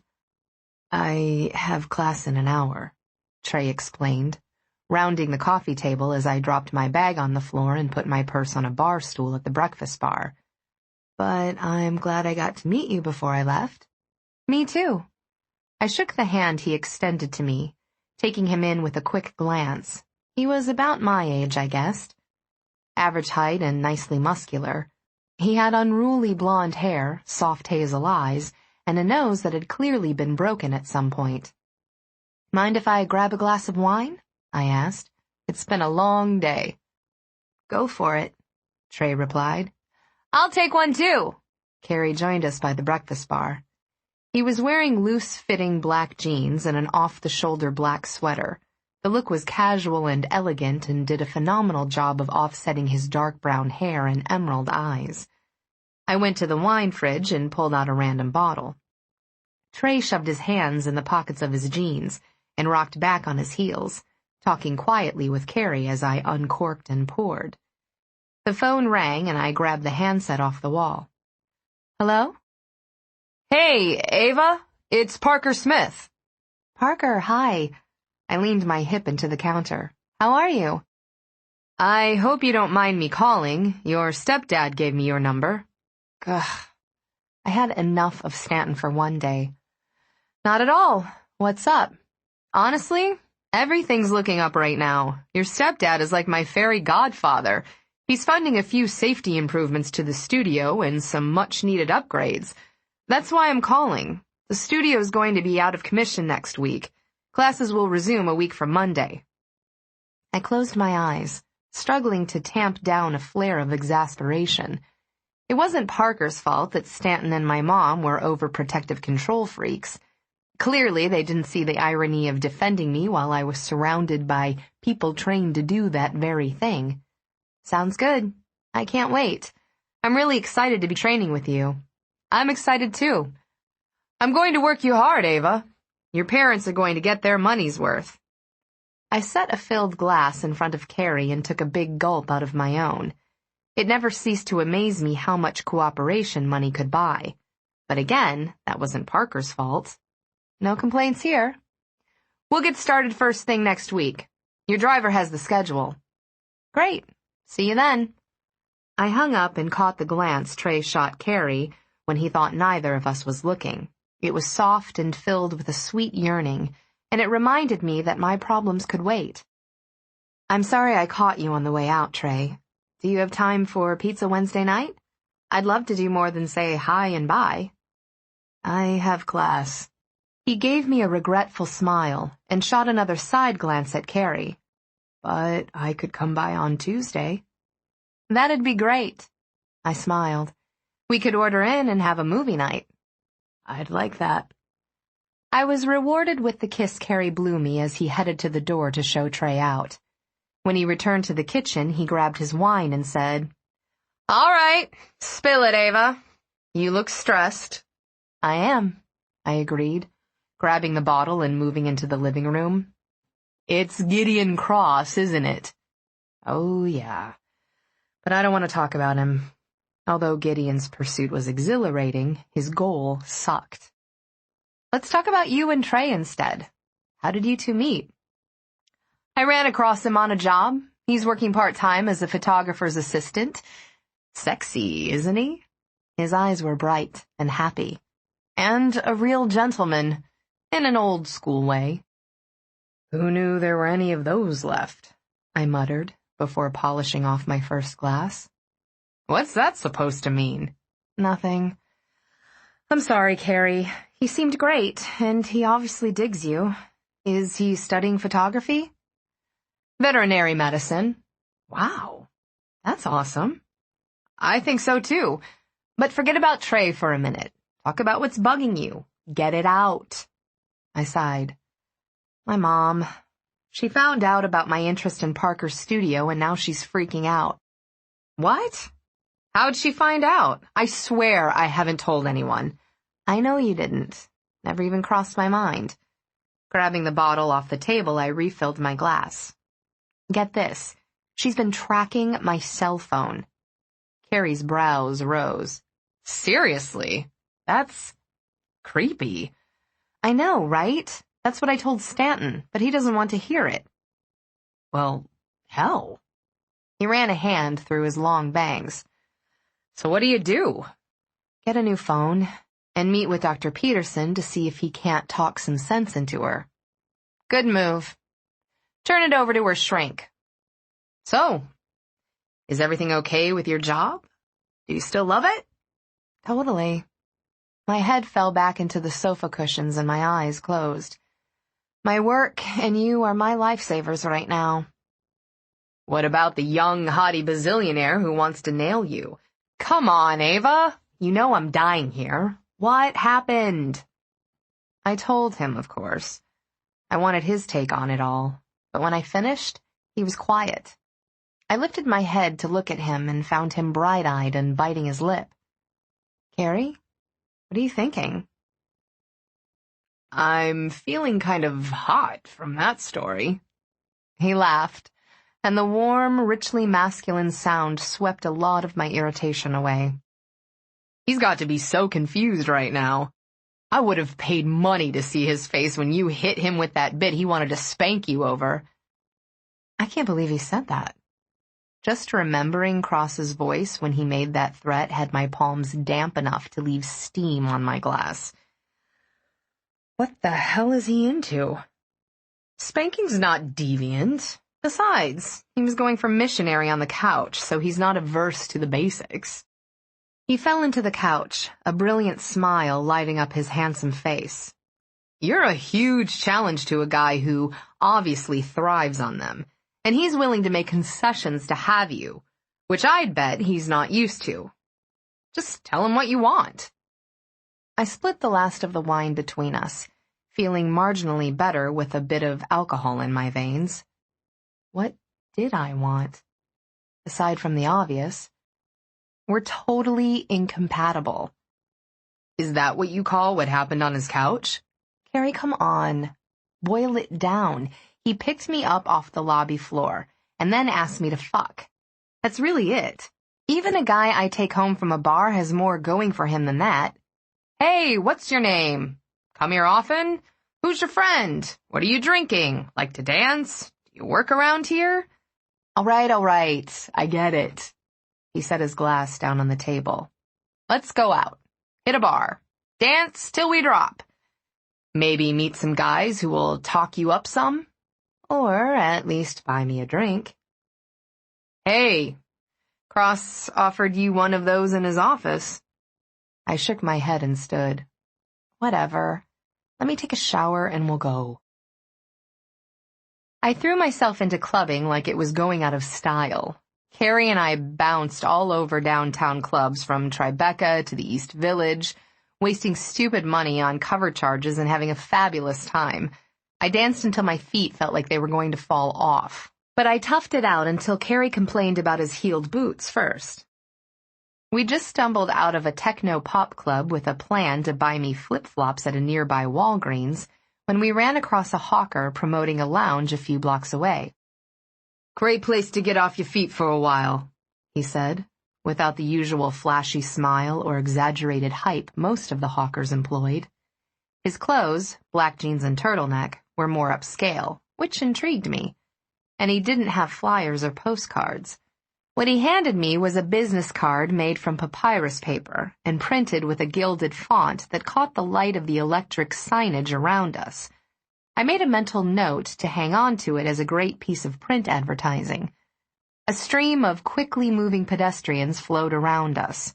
Carrie squinted down at the lettering, having a few more drinks in him than I had. Look swank. Show them that card, the hawker urged. You'll skip the cover. Sweet. Carrie linked arms with me and dragged me along. Let's go. You might find a quality guy in a swanky joint. My feet were seriously killing me by the time we found the place, but I quit bitching when I saw the charming entrance. The line to get in was long, extending down the street and around the corner. Amy Winehouse's soulful voice drifted out of the open door, as did well-dressed customers who exited with big smiles. True to the hawker's word, the business card was a magic key that granted us immediate and free entrance. A gorgeous hostess led us upstairs to a quieter VIP bar that overlooked the stage and dance floor below. We were shown to a small seating area by the balcony and settled at a table hugged by two half-moon velvet sofas. She propped a beverage menu in the center and said, "Your drink's on the house. Enjoy your evening." Wow, Carrie whistled. We scored. I think that hawker recognized you from an ad. Wouldn't that rock? He grinned. God, it's a great night. Hanging out with my best girl and crushing on a new hunk in my life. Oh? I think I've decided to see where things go with Trey. That made me happy. It felt like I'd been waiting forever for him to find someone who'd treat him right. Has he asked you out yet? No, but I don't think it's because he doesn't want to. He shrugged and smoothed his artfully ripped t-shirt. Paired with black leather pants and spiked wristlets, it made him look sexy and wild. I just think he's trying to figure out the situation with you first. He wigged when I told him I lived with a woman and that I'd moved across the country to be with you. He's worried I might be bi-curious and secretly hung up on you. That's why I wanted you two to meet today, so he could see how you and I are together. I'm sorry, Carrie. I'll try to put him at ease about it. It's not your fault. Don't worry about it. It'll work out if it's supposed to. His assurances didn't make me feel better. I tried to think if there was a way I could help. Two guys stopped by our table. Okay if we join you? The taller one asked. I glanced at Carrie, and then back at the guys. They looked like brothers, and they were very attractive. Both were smiling and confident, their stances loose and easy. I was about to say, sure, when a warm hand settled on my bare shoulder and squeezed firmly. This one's taken. Across from me, Carrie gaped as Gideon Cross rounded the sofa and extended his hand to him. Taylor. Gideon Cross. Carrie Taylor. He shook Gideon's hand with a wide smile. But you knew that. Nice to meet you. I've heard a lot about you. I could have killed him. I seriously thought about it. Good to know. Gideon settled on the seat beside me, his arm draped behind me so that his fingertips could brush casually and possessively up and down my arm. Maybe there's hope for me yet. Twisting at the waist, I faced him and whispered fiercely, "What are you doing?" He shot me a hard glance. Whatever it takes. I'm going to dance. Carrie stood with a mischievous grin. Be back in a bit. Ignoring my pleading glance, my best friend blew me a kiss, and the guys followed him. I watched them all go, my heart racing.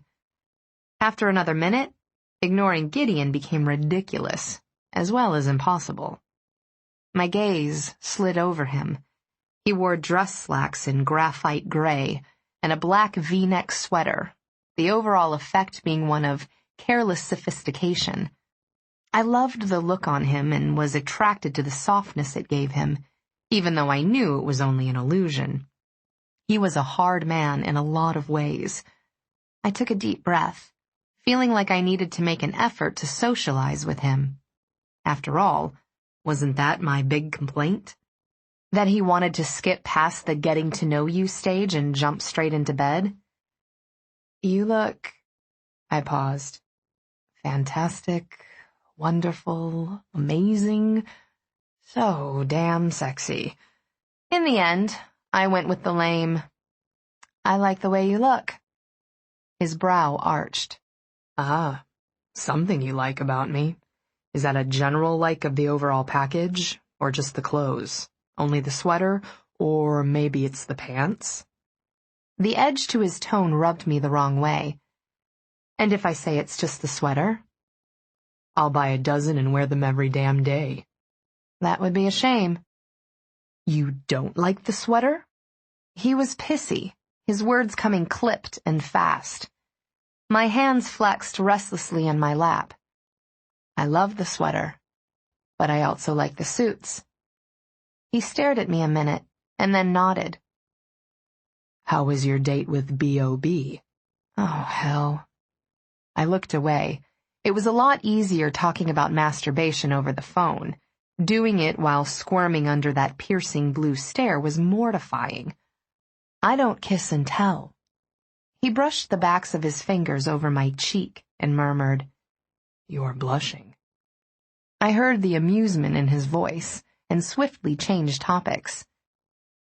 Do you come here often? Shit. Where did that cliched line come from? His hand dropped to my lap and caught one of mine, his fingers curling into my palm. When necessary. A quick stab of jealousy made me stiffen. I glared at him, even though I was mad at myself for caring either way. What does that mean? When you're on the prowl? Gideon's mouth curved into a genuine smile that hit me hard. When expensive decisions need to be made. I own this club, Eva. Of course he did. Jeez. A pretty waitress set 2 pinkish-colored iced drinks in square tumblers on the table. She looked at Gideon and gave him a flirtatious smile.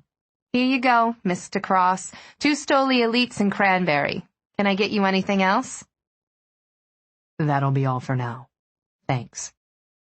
I could totally see that she wanted to get on the pre-approved list, and I bristled at that. Then I was distracted by what we'd been served. It was my beverage of choice when clubbing and what I'd been drinking all night. My nerves tingled. I watched him take a drink, swirl it around in his mouth like a fine wine, and then swallow it. The working of his throat made me hot, but that was nothing compared to what the intensity of his stare did to me. Not bad, he murmured. Tell me if we made it right. He kissed me. He moved in fast, but I saw it coming and didn't turn away. His mouth was cold and flavored with alcohol-laced cranberry. Delicious. All the chaotic emotion and energy that had been writhing around inside me abruptly became too much to contain. I shoved a hand in his glorious hair and clenched it tight, holding him still as I sucked on his tongue. His groan was the most erotic sound I'd ever heard, making the flesh between my legs tighten viciously. Shocked by the fury of my reaction, I wrenched away, gasping. Gideon followed, nuzzling the side of my face, his lips brushing over my ear. He was breathing hard, too, and the sound of the ice in his tumbler clinking against the glass skittered across my inflamed senses. I need to be inside you, Eva, he whispered, roughly. I'm aching for you. My gaze fell to my drink on the table, my thoughts swirling around in my head, a clusterfuck of impressions and recollections and confusion. How did you know? His tongue traced the shell of my ear, and I shivered. It felt like every cell in my body was straining toward his. Resisting him took an impossible amount of energy, draining me and making me feel tired. Know what? He asked. What I like to drink. What Carrie's name is. He inhaled deeply and then pulled away. Setting his drink down, he shifted on the sofa and drew a knee up onto the cushion between us so that he faced me directly. His arm once again draped over the sofa back, his fingertips drawing circles on the curve of my shoulder. You visited another of my clubs earlier. Your credit card popped and your drinks were recorded. And Carrie Taylor is listed on the rental agreement for your apartment. The room spun. No way. My cell phone, my credit card, my fucking apartment. I couldn't breathe. Between my mother and Gideon, I felt claustrophobic. Eva, Jesus, you're white as a ghost. He shoved a glass into my hand. Drink. It was the Stoli and cranberry. I pounded it, draining the tumbler. My stomach churned for a moment, then settled. You own the building I live in? I gasped. Oddly enough, yes. He moved to sit on the table, facing me, his legs on either side of mine. He took my glass and set it aside, then warmed my chilled hands with his. Are you crazy, Gideon? His mouth thinned. Is that a serious question? Yes it is. My mom stalks me too, and she sees a shrink. Do you have a shrink? Not presently, but you're driving me crazy enough to make that a possibility. So this behavior isn't normal for you? My heart was pounding. I could hear the blood rushing past my eardrums. Or is it? He shoved a hand through his hair, restoring order to the strands I'd mussed when we'd kissed. I accessed information you voluntarily made available to me. Not to you. Not for what you used it for. That has to violate some kind of privacy law. I stared at him, more confused than ever. Why would you do that? He had the grace to look disgruntled, at least. So I can figure you out, damn it. Why don't you just ask me, Gideon? Is that so fucking hard for people to do nowadays? It is with you. He grabbed his drink off the table and tossed back most of it. I can't get you alone for more than a few minutes at a time. Because the only thing you want to talk about is what you have to do to get laid. Christ, Eva, he hissed, squeezing my hand. Keep your voice down. I studied him, taking in every line and plane of his face. Unfortunately, cataloging the details didn't lessen my awe even a tiny bit. I was beginning to suspect I'd never get over being dazzled by his looks. And I wasn't alone. I'd seen how other women reacted around him, and he was crazy rich, which made even old, bald, and paunchy guys attractive. It was no wonder he was used to snapping his fingers and scoring an orgasm. His gaze darted over my face. Why are you looking at me like that? I'm thinking. About what? His jaw tightened. And I'm warning you, if you say anything about orifices, pre-approvals, or seminal emissions, I won't be held accountable for my actions. That almost made me smile. I want to understand a few things because I think it's possible I'm not giving you enough credit. I'd like to understand a few things myself, he muttered. I'm guessing the I want to fuck you approach has a high success rate for you. Gideon's face smoothed into unreadable impassivity. I'm not touching that one, Eva. Okay. You want to figure out what it's going to take to get me into bed. Is that why you're here in this club right now? Because of me? And don't say what you think I want to hear. His gaze was clear and steady. I'm here for you, yes. I arranged it. Suddenly the threads the street hawker had been wearing made sense. We'd been hustled by someone on Cross Industries' payroll. Did you figure that getting me here would get you laid? His mouth twitched with suppressed amusement. There's always the hope, but I expected it would take more work than a chance meeting over drinks. You're right. So why do it? Why not wait until Monday lunch? Because you're out trolling.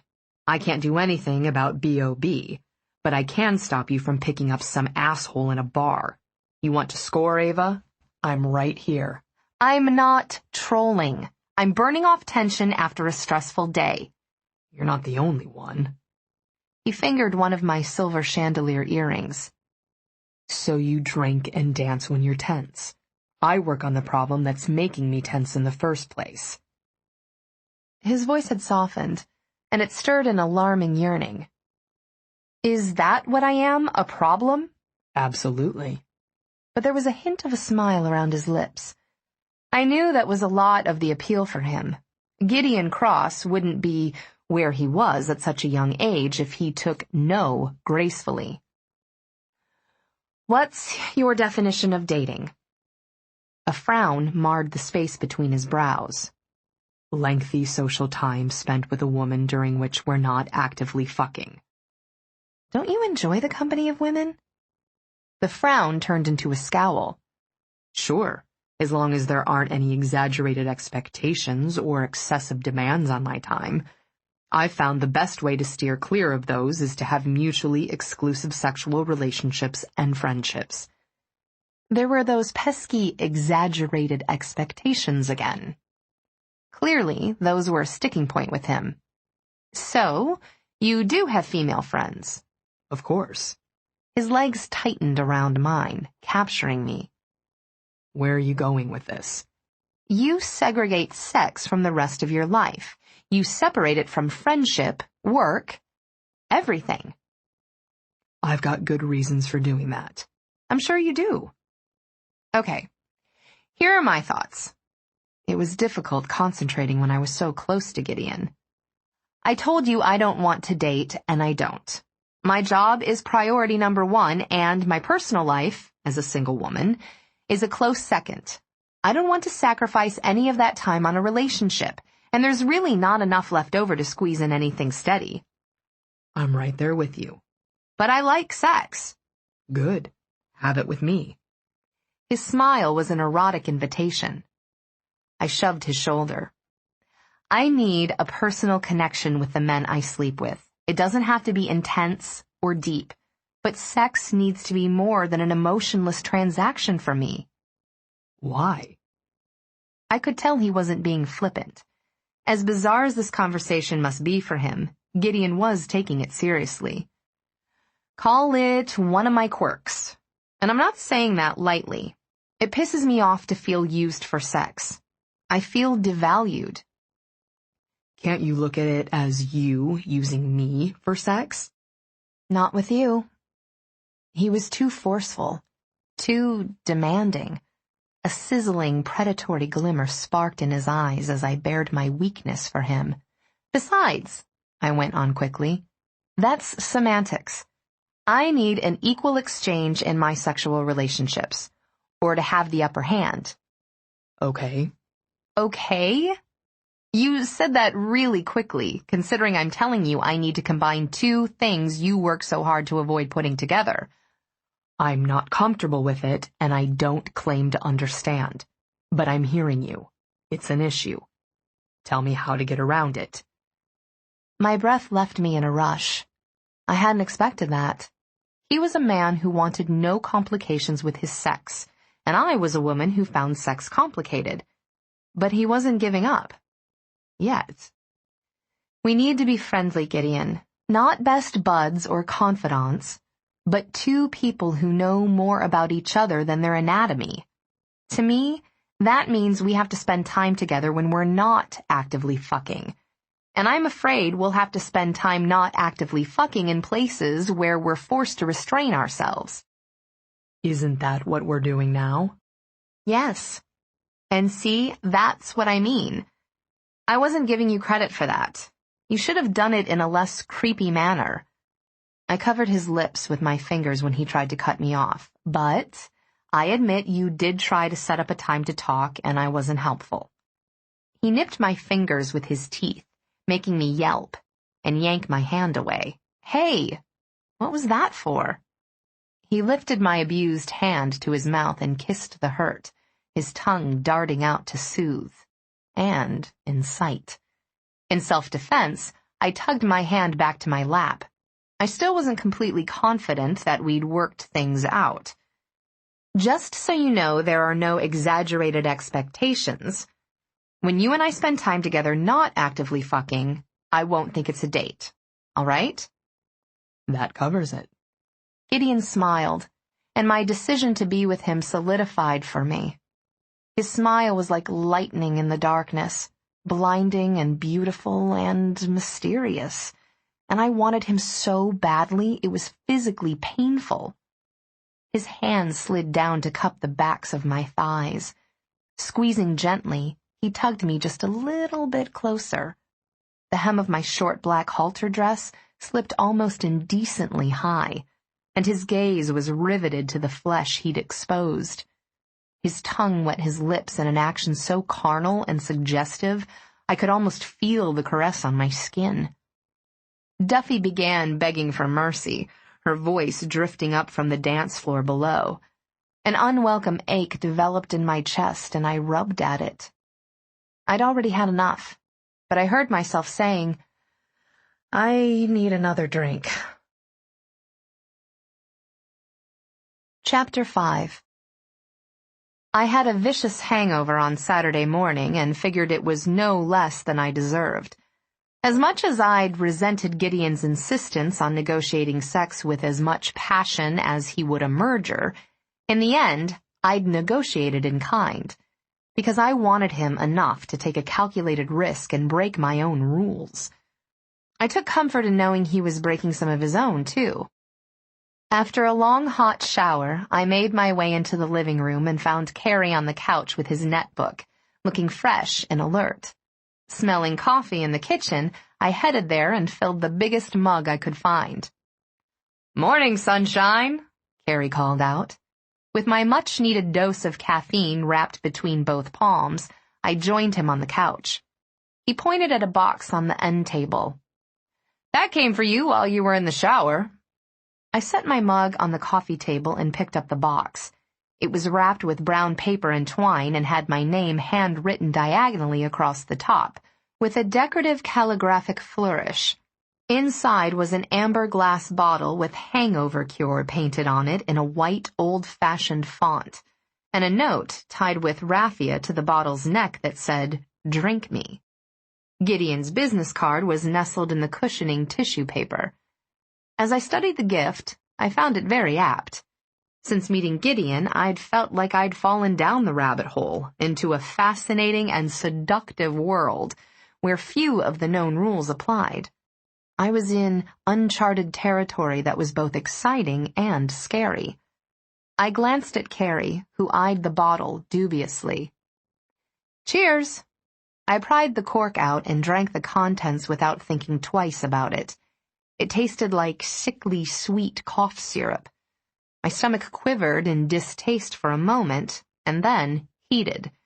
I wiped my mouth with the back of my hand and shoved the cork back into the empty bottle. "What was that?" Carrie asked. "From the burn, it's hair of the dog."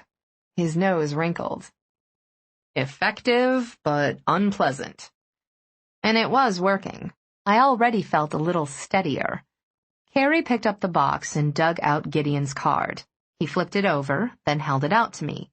On the back, Gideon had written, "Call me," in bold, slashing penmanship and jotted down a number. I took the card, curling my hand around it. His gift was proof that he was thinking about me. His tenacity and focus were seductive and flattering. There was no denying I was in trouble where Gideon was concerned. I craved the way I felt when he touched me, and I loved the way he responded when I touched him back. When I tried to think of what I wouldn't agree to do to have his hands on me again, I couldn't come up with much. When Carrie tried to hand me the phone, I shook my head. Not yet. I need a clear head when dealing with him, and I'm still fuzzy. "You two seemed cozy last night. He's definitely into you." "I'm definitely into him." Curling into the corner of the couch, I pressed my cheek into the cushion and hugged my legs to my chest.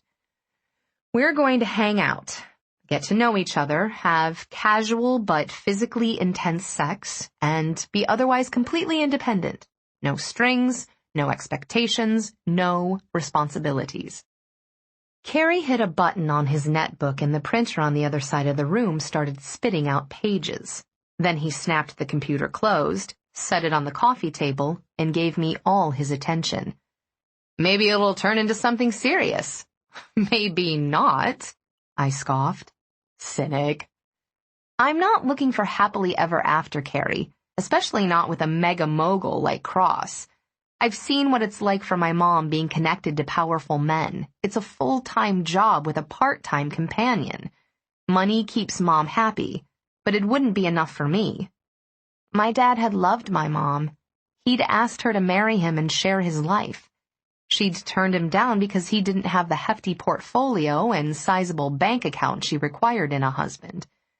Love wasn't a requisite for marriage in Monica Stanton's opinion, and since her sultry-eyed, breathy-voiced beauty was irresistible to most men, she'd never had to settle for less than whatever she wanted. Unfortunately, she hadn't wanted my dad for the long haul. Glancing at the clock, I saw it was 10:30. I guess I should get ready. "I love spa day with your mom," Carrie smiled, and it chased the lingering shadows on my mood away. I feel like a god when we're done. Me too. Of the goddess persuasion. We were so eager to be off that we went downstairs to meet the car rather than wait for the front desk to call up. The doorman smiled as we stepped outside, me in heeled sandals and a maxi dress, and Carrie in hip-hugging jeans and a long-sleeved t-shirt. "Good morning, Miss Trammell, Mr. Taylor. Will you need a cab today?" "No thanks, Paul. We're expecting a car." Carrie grinned. "It's spa day at Perini's." "Ah, Perini's Day Spa." Paul gave a sage nod. "I bought my wife a gift certificate for our anniversary. She enjoyed it so much I plan to make it a tradition." "You did good, Paul," I said. "Pampering a woman never goes out of style." A black town car pulled up with Clancy at the wheel. Paul opened the rear door for us and we climbed in, squealing when we found a box of Knip Schilt's Chockapology on the seat. Waving at Paul, we settled back and dug in, taking tiny nibbles of the truffles that were worth savoring slowly. Clancy drove us straight to Perini's, where the relaxation began from the moment one walked in the door. Crossing the entrance threshold was like taking a vacation on the far side of the world. Every arched doorway was framed by lushly vibrant striped silks, while jeweled pillows decorated elegant chaises and oversized armchairs. Birds chirped from suspended gilded cages, and potted plants filled every corner with lush fronds. Small decorative fountains added the sounds of running water, while stringed instrumental music was piped into the room via cleverly hidden speakers. The air was redolent with a mix of exotic spices and fragrances, making me feel like I'd stepped into Arabian Nights. It was this close to being too much, but it didn't cross the line. Instead, Perini's was exotic and luxurious, an indulgent treat for those who could afford it, like my mother, who'd just finished a milk and honey bath when we arrived. I studied the menu of treatments available, deciding to skip my usual warrior woman in favor of the passionate pampering. I'd been waxed the week before, but the rest of the treatment, designed to make you sexually irresistible, sounded like exactly what I needed. I'd finally managed to get my mind back into the safe zone of work when Carrie spoke up from the pedicure chair beside mine. "Mrs. Stanton, have you met Gideon Cross?" I gaped at him. He knew damn well my mom went nuts over any news about my romantic, and not so romantic, as the case may be, relationships. My mother, who sat in the chair on the other side of me, leaned forward with her usual girlish excitement over a rich, handsome man. "Of course. He's one of the wealthiest men in the world. Number 25 or so on Forbes' list, if I'm remembering correctly. A very driven young man, obviously, and a generous benefactor to many of the children's charities I champion. Extremely eligible, of course, but I don't believe he's gay, Carrie. He's got a reputation as a ladies' man." "My loss." Carrie grinned and ignored my violent head-shaking. "But it'd be a hopeless crush anyway, since he's digging on Eva." Eva! I can't believe you didn't say anything. How could you not tell me something like that? I looked at my mom, whose scrubbed face appeared young, unlined, and very much like mine. I was very clearly my mother's daughter, right down to my surname. The one concession she'd made to my father had been to name me after his mother. "There's nothing to tell," I insisted. "We're just friends." "We can do better than that," Monica said, with a look of calculation that struck fear in my heart. "I don't know how it escaped me that you work in the same building he does. I'm certain he was smitten the moment he saw you, although he's known to prefer brunettes. Anyway, he's also known for his excellent taste. Clearly the latter won out with you." "It's not like that. Please don't start meddling. You'll embarrass me." "Nonsense. If anyone knows what to do with men, it's me." I cringed. my shoulders creeping up to my ears. By the time my massage appointment came around, I was in desperate need of one. I stretched out on the table and closed my eyes, preparing to take a cat nap to get through the long night ahead. I loved dressing up and looking pretty, as much as the next girl, but charity functions were a lot of work. Making small talk was exhausting. Smiling nonstop was a pain, and conversations about businesses and people I didn't know were boring. If it weren't for Carrie benefiting from the exposure, I'd put up a bigger fight about going. I sighed. Who was I fooling? I'd end up going anyway. My mom and Stanton supported abused children's charities because they were significant to me.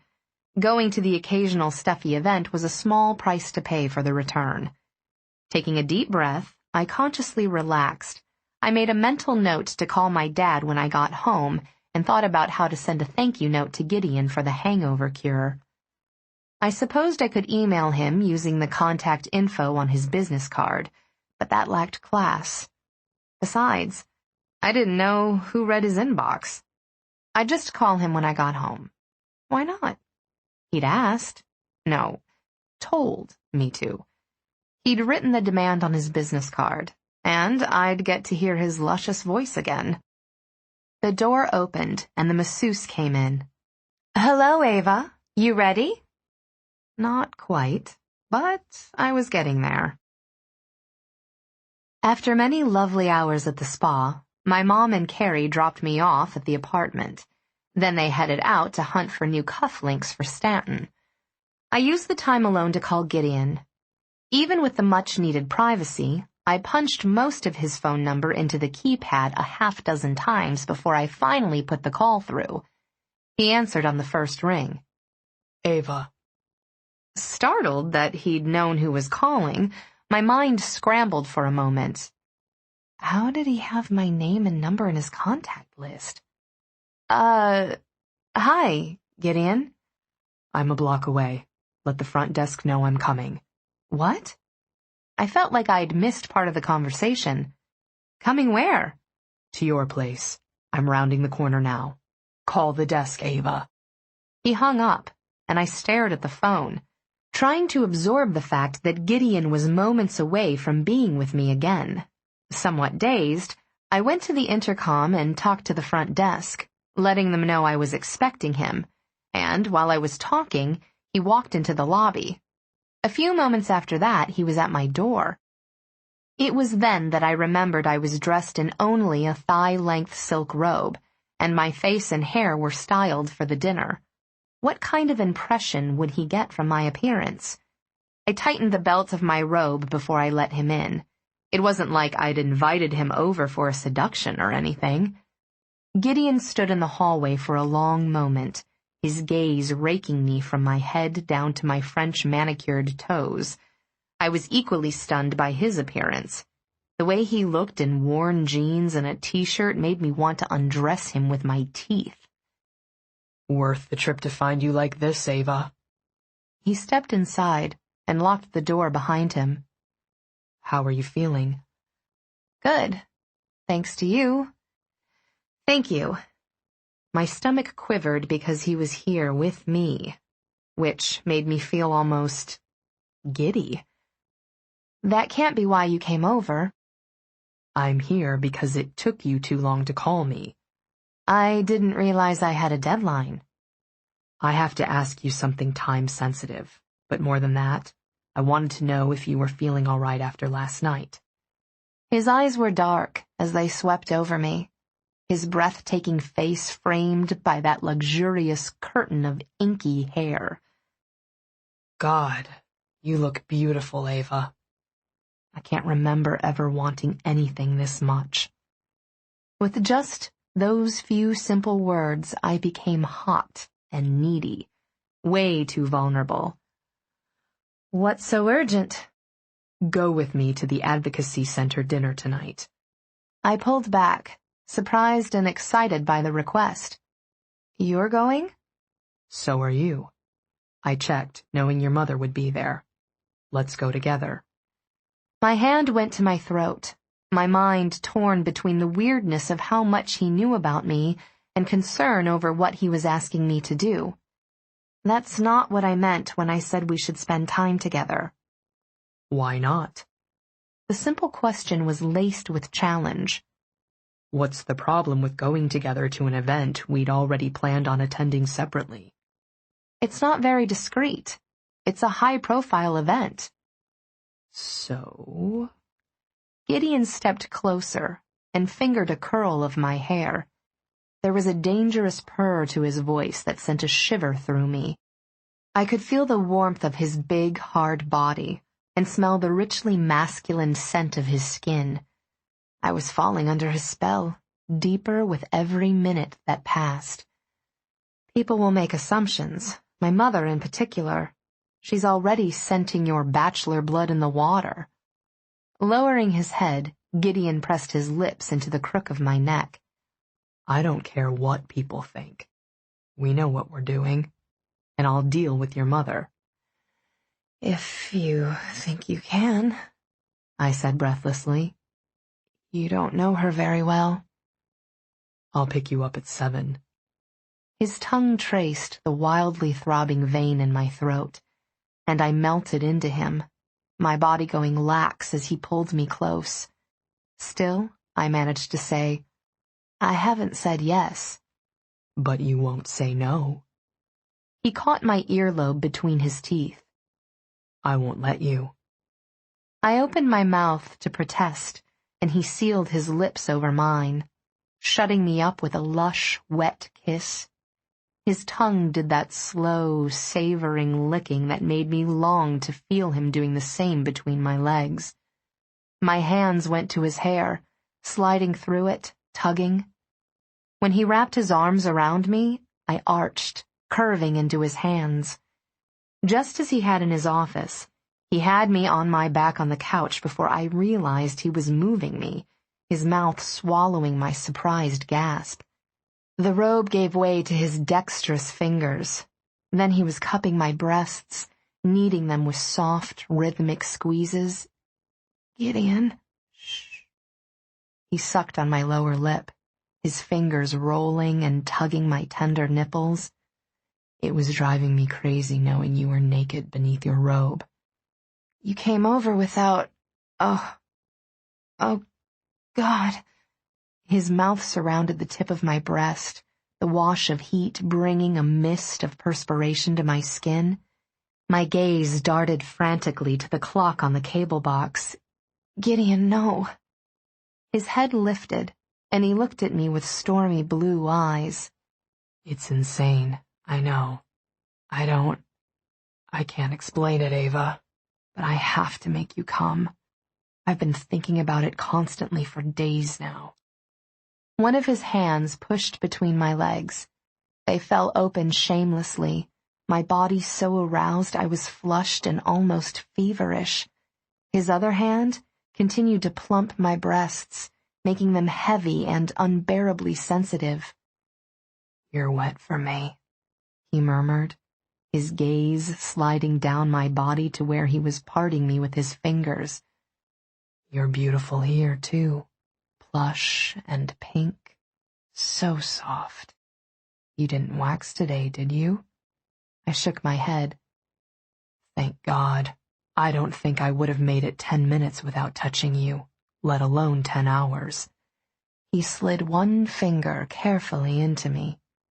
My eyes closed against the unbearable vulnerability of being spread out naked and fingered by a man whose familiarity with the rules of Brazilian waxing betrayed an intimate knowledge of women. A man who was still fully clothed and kneeling on the floor beside me. You're so snug. Gideon pulled out and thrust gently back into me. My back bowed as I clenched eagerly around him. And so greedy. How long has it been since the last time you were fucked? I swallowed hard. I've been busy. I had my thesis, then job hunting and moving. A while, then. He pulled out and pushed back into me with 2 fingers. I couldn't hold back a moan of delight.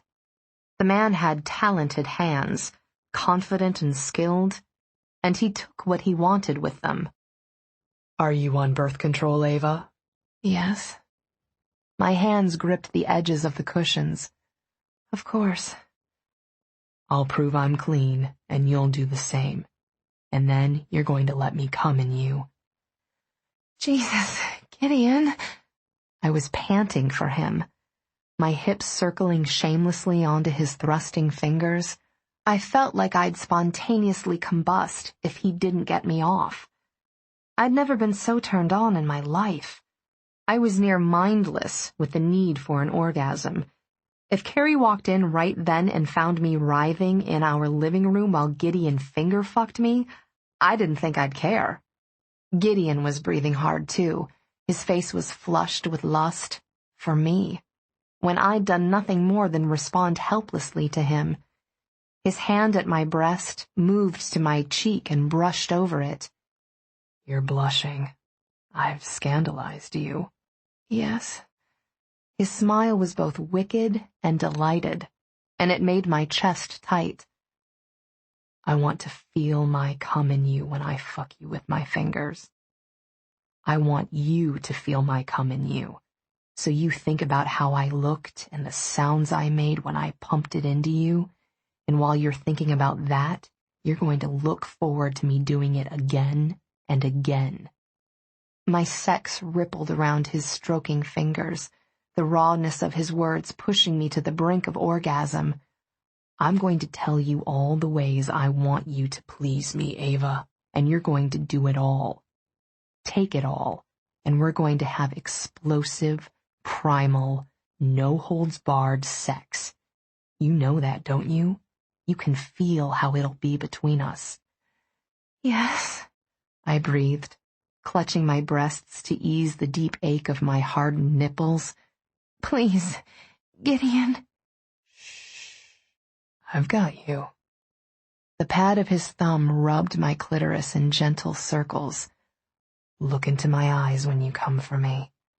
Everything tightened in my core, the tension building as he massaged my clit and pushed his fingers in and out in a steady, unhurried rhythm. Give it up to me, Eva, he ordered. Now. I climaxed with a thready cry, my grip white-knuckled on the sides of the cushions as my hips pumped onto his hand, my mind far beyond shame or shyness. My gaze was locked to his, unable to look away, riveted by the fierce masculine triumph that flared in his eyes. In that moment, he owned me. I'd do anything he wanted, and he knew it. Searing pleasure pulsed through me, through the roaring of blood in my ears. I thought I heard him speak hoarsely, but I lost the words when he hooked one of my legs over the back of the couch and covered my cleft with his mouth. No, I pushed at his head with my hands. I can't. I was too swollen, too sensitive. But when his tongue touched my clit, fluttering over it, the hunger built again. More intense than the first time. He rimmed my trembling slit, teasing me, taunting me with the promise of another orgasm when I knew I couldn't have one again so quickly. Then his tongue speared into me, and I bit my lip to bite back a scream. I came a second time, my body quaking violently, tender muscles tightening desperately around his decadent licking. His growl vibrated through me. I didn't have the strength to push him away when he returned to my clit and sucked softly, tirelessly, until I climaxed again, gasping his name. I was boneless as he straightened my leg, and still breathless when he pressed kisses up my belly to my breasts. He licked each of my nipples, then hauled me up with his arms banded around my back. I hung lax and pliable in his grip while he took my mouth with suppressed violence, bruising my lips and betraying how close to the edge he was. He closed my robe, then stood, staring down at me. Gideon? 7 o'clock, Eva. He reached down and touched my ankle, his fingertips caressing the diamond anklet I'd put on in preparation for the evening. And keep this on. I want to fuck you while you're wearing nothing else. Chapter 6. Hey, Dad, I caught you. I adjusted my grip on the phone receiver and pulled up a stool at the breakfast bar. I missed my father. For the last 4 years, we'd lived close enough to see each other at least once a week. Now his home in Oceanside was the entire country away. How are you? He lowered the volume on the television. Better, now that you've called. How was your first week at work? I went over my days from Monday through Friday, skipping over all the Gideon parts. I really like my boss, Mark, I finished, and the vibe of the agency is very energetic and kind of quirky. I'm happy going to work every day, and I'm bummed when it's time to go home. I hope it stays that way. But you need to make sure you have some downtime, too. Go out, be young, have fun, but not too much fun. Yeah, I had a little too much last night. Carrie and I went clubbing, and I woke up with a mean hangover. Shit, don't tell me that, he groaned. Some nights I wake up in a cold sweat thinking about you in New York. I get through it by telling myself you're too smart to take chances, thanks to 2 parents who've drilled safety rules into your DNA. Which is true, I said, laughing. That reminds me, I'm going to start Krav Maga training. Really? There was a thoughtful pause. One of the guys on the force is big on it. Maybe I'll check it out and we can compare notes when I come out to visit you. You're coming to New York? I couldn't hide my excitement. Oh, Dad, I'd love it if you would. As much as I miss SoCal, Manhattan is really awesome. I think you'll like it. I'd like any place in the world as long as you're there. He waited a beat, then asked, How's your mom? Well, she's Mom. Beautiful, charming, and obsessive-compulsive. My chest hurt, and I rubbed at it. I thought my dad might still love my mom. He'd never married. That was one of the reasons I never told him about what happened to me. As a cop, he would have insisted on pressing charges, and the scandal would have destroyed my mother. I also worried that he'd lose respect for her or even blame her, and it hadn't been her fault. As soon as she'd found out what her stepson was doing to me, she'd left a husband she was happy with and filed for divorce. I kept talking, waving at Carrie as he came rushing in with a little blue Tiffany & Company bag. We had a spa day today. It was a fun way to cap off the week. I could hear the smile in his voice when he said, I'm glad you two are managing to spend time together.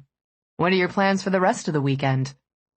I hedged on the subject of the charity event, knowing the whole red carpet business and astronomically priced dinner seats would just highlight the gap between my parents' lives. Carrie and I are going out to eat, and then I plan on staying in tomorrow. Sleeping in late, hanging out in my pajamas all day, maybe some movies and food delivery of some sort, a little vegetating before a new work week kicks off. Sounds like heaven to me. I may copy you when my next day off rolls around. Glancing at the clock, I saw it was creeping past 6. I have to get ready now. Be careful at work, okay? I worry about you too. Will do. Bye, baby. The familiar sign-off had me missing him so much my throat hurt. Oh, wait! I'm getting a new cell phone. I'll text you the number as soon as I have it. Again? You just got a new one when you moved. A long, boring story.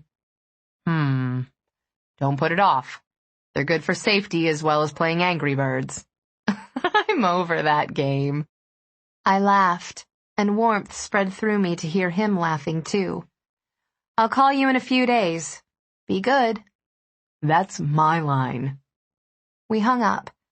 I sat for a few moments in the ensuing silence, feeling like everything was right in my world, which never lasted long. I brooded on that for a minute. Then Carrie cranked up Hinder on his bedroom stereo, and that kicked my butt into gear. I hurried to my room to get ready for a night with Gideon.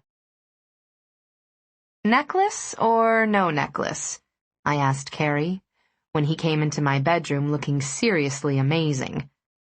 Dressed in his new Brioni tux, he was both debonair and dashing, and certain to attract attention. His head tilted to the side as he studied me. Hold it up again. I lifted the choker of gold coins to my throat. The dress my mom had sent was fire engine red and styled for a Grecian goddess. It hung on one shoulder, cut diagonally across my cleavage, had ruching to the hip, and then split at my right upper thigh all the way down my leg.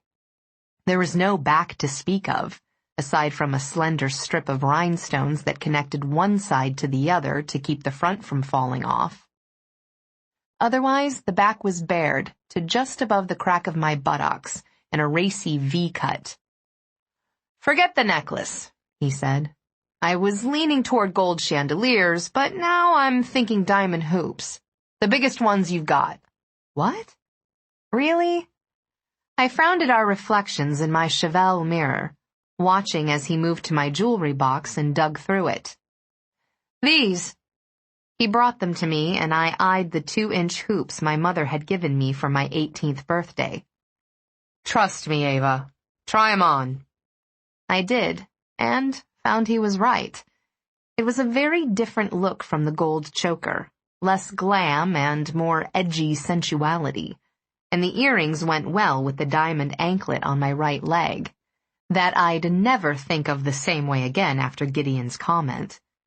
With my hair swept off my face into a cascade of thick, deliberately messy curls, I had a just-screwed look that was complemented by smoky eyeshadow and glossy nude lips. What would I do without you, Carrie Taylor? Baby girl, he set his hands on my shoulders and pressed his cheek to mine. You'll never find out. You look awesome, by the way. Don't I? He winked and stepped back, showing off. In his own way, Carrie could give Gideon a run for his money. Looks. Carrie was more finely featured, almost pretty compared to Gideon's savage beauty. But both were striking men who made you look twice and then stare in greedy delight. Carrie hadn't been quite so perfect when I met him. He'd been strung out and gaunt, his emerald eyes cloudy and lost. But I'd been drawn to him, going out of my way to sit next to him in group therapy. He'd finally propositioned me crudely, having come to believe the only reason people associated with him was because they wanted to fuck him. It was when I declined, firmly and irrevocably, that we finally connected and became best friends. He was the brother I'd never had. The intercom buzzed and I jumped, making me realize how nervous I was. I looked at Carrie. I forgot to tell the front desk he was coming back. I'll get him. Are you going to be okay riding over with Stanton and my mom? Are you kidding? They love me. His smile dimmed. Having second thoughts about going with Cross? I took a deep breath, remembering where I'd been earlier, on my back in a multi-orgasmic daze. Not really, no. It's just that everything's happening so fast, and going better than I expected, or realized I wanted. You're wondering what the catch is. Reaching out, he tapped my nose with his fingertip. He's the catch, Eva, and you landed him. Enjoy yourself. I'm trying. I was grateful that Carrie understood me and the way my mind worked. It was just so easy being with him, knowing he could fill in the blanks when I couldn't explain something. I researched the hell out of him this morning and printed out the interesting recent stuff. It's on your desk, if you decide you want to check it out. I remembered him printing something before we got ready for the spa. Pushing onto my tiptoes, I kissed his cheek. You're the best. I love you. Back at you, baby girl. He headed out. I'll head down to the front desk and bring him up. Take your time. He's 10 minutes early. Smiling, I watched him saunter into the hallway. The door had closed behind him when I moved into the small sitting room attached to my bedroom, On the very impractical escritoire my mother had picked out, I found a folder filled with articles and printed images. I settled into the chair and got lost in Gideon Cross's history. It was like watching a train wreck to read that he was the son of Geoffrey Cross, former chairman of an investment securities firm later found to be a front for a massive Ponzi scheme. Gideon was just 5 years old when his dad committed suicide with a gunshot to the head rather than face prison time. Oh, Gideon. I tried to picture him that young and imagined a handsome, dark-haired boy with beautiful blue eyes, filled with terrible confusion and sadness. The image broke my heart. How devastating his father's suicide, and the circumstances around it, must have been for both him and his mother. The stress and strain at such a difficult time would have been enormous, especially for a child of that age. His mother went on to marry Christopher Vidal, a music executive, and had 2 more children, Christopher Vidal Jr. and Ireland Vidal. But it seemed that a larger family and financial security had come too late to help Gideon stabilize after such a huge shakeup. He was too closed off not to bear some painful emotional scars. With a critical and curious eye, I studied the women who'd been photographed with Gideon and thought about his approach to dating, socializing, and sex. I saw that my mom had been right. They were all brunettes. The woman who appeared with him most often bore the hallmarks of a Hispanic heritage. She was taller than me, willowy rather than curvy. Magdalena Perez, I murmured, grudgingly admitting that she was a stunner. Her posture had the kind of flamboyant confidence that I admired. Okay, it's been long enough, Carrie interrupted with a soft note of amusement. He filled the doorway to my sitting room, leaning insolently into the door jamb. Really? I'd been so absorbed. I hadn't realized how much time had passed. I would guess you're about a minute away from him coming to find you. He's barely restraining himself. I shut the folder and stood. Interesting reading, isn't it? Very. How had Gideon's father, or more specifically his father's suicide, influenced his life? I knew that all the answers I wanted were waiting for me in the next room. Leaving my bedroom, I took the hallway to the living room. I paused on the threshold, my gaze riveted to Gideon's back as he stood in front of the windows and looked out at the city. My heart rate kicked up. His reflection revealed a contemplative mood. His gaze was unfocused and his mouth grim.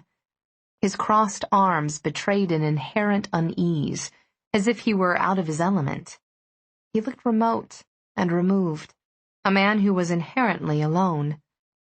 He sensed my presence, or maybe he felt my yearning. He pivoted, then went very still. I took the opportunity to drink him in, my gaze sliding all over him. He looked every inch the powerful magnate. So sensually handsome my eyes burned just from looking at him. The rakish fall of black hair around his face made my fingers flex with the urge to touch it. And the way he looked at me, my pulse leaped. Eva. He came toward me, his stride graceful and strong. He caught up my hand and lifted it to his mouth. His gaze was intense, intensely hot, intensely focused.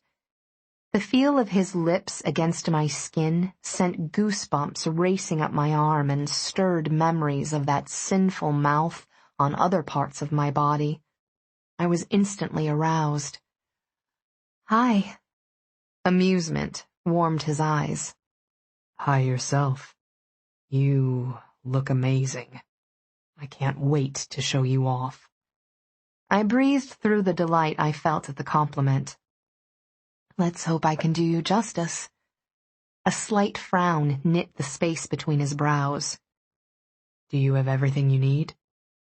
Carrie appeared beside me, carrying my black velvet shawl and opera-length gloves. Here you go. I tucked your gloss into your clutch. You're the best, Carrie. He winked at me, which told me he'd seen the condoms I had tucked into the small interior pocket. I'll head down with you two. Gideon took the shawl from Carrie and draped it over my shoulders. He pulled my hair out from underneath it, and the feel of his hands at my neck so distracted me, I barely paid attention when Carrie pushed my gloves into my hands. The elevator ride to the lobby was an exercise in surviving acute sexual tension. Not that Carrie seemed to notice. He was on my left with both hands in his pockets, whistling. Gideon, on the other hand, was a tremendous force on the other side of me. Although he didn't move or make a sound, I could feel the edgy energy radiating from him. My skin tingled from the magnetic pull between us, and my breath came short and fast. I was relieved when the doors opened and freed us from the enclosed space. Two women stood waiting to get on. Their jaws dropped when they saw Gideon and Carrie, and that lightened my mood and made me smile. "Ladies," Carrie greeted them with a smile that really wasn't fair. I could almost see their brain cells misfiring. In contrast, Gideon gave a curt nod and led me out with a hand at the small of my back, skin to skin. The contact was electric, sending heat pouring through me. I squeezed Carrie's hand. "Save a dance for me." "Always. See you in a bit." A limousine was waiting at the curb, and the driver opened the door when Gideon and I stepped outside.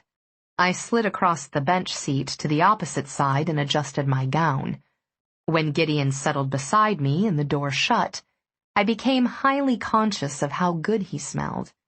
I breathed him in, telling myself to relax and enjoy his company. He took my hand and ran his fingertips over the palm, the simple touch sparking a fierce lust. I shrugged off my shawl, feeling too hot to wear it. "Eva." He hit a button and the privacy glass behind the driver began to slide up. The next moment I was tugged across his lap and his mouth was on mine, kissing me fiercely.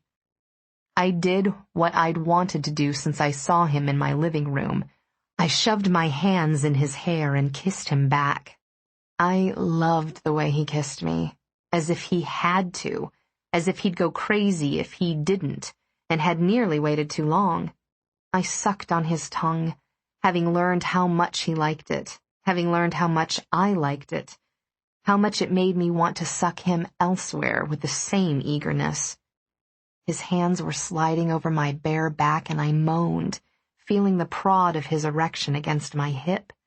I shifted, moving to straddle him, shoving the skirt of my gown out of the way and making a mental note to thank my mom for the dress, which had such a convenient slit. With my knees on either side of his hips, I wrapped my arms around his shoulders and deepened the kiss. I licked into his mouth, nibbled on his lower lip, stroked my tongue along his. Gideon gripped my waist and pushed me away. He leaned into the seat back, his neck arched to look up at my face, his chest heaving. "What are you doing to me?" I ran my hands down his chest through his dress shirt, feeling the unforgiving hardness of his muscles. My fingers traced the ridges of his abdomen, my mind forming a picture of how he might look naked. "I'm touching you, enjoying the hell out of you. I want you, Gideon." He caught my wrists, stilling my movements. "Later. We're in the middle of Manhattan. No one can see us." That's not the point. It's not the time or place to start something we can't finish for hours. I'm losing my mind already from this afternoon. So let's make sure we finish it now. His grip tightened painfully. We can't do that here. Why not? Then a surprising thought struck me. Haven't you ever had sex in a limo? No. His jaw hardened. Have you? Looking away without answering, I saw the traffic and pedestrians surging around us. We were only inches away from hundreds of people, but the dark glass concealed us and made me feel reckless. I wanted to please him. I wanted to know I was capable of reaching into Gideon Cross, and there was nothing to stop me but him. I rocked my hips against him, stroking myself with the hard length of his cock. His breath hissed out between clenched teeth.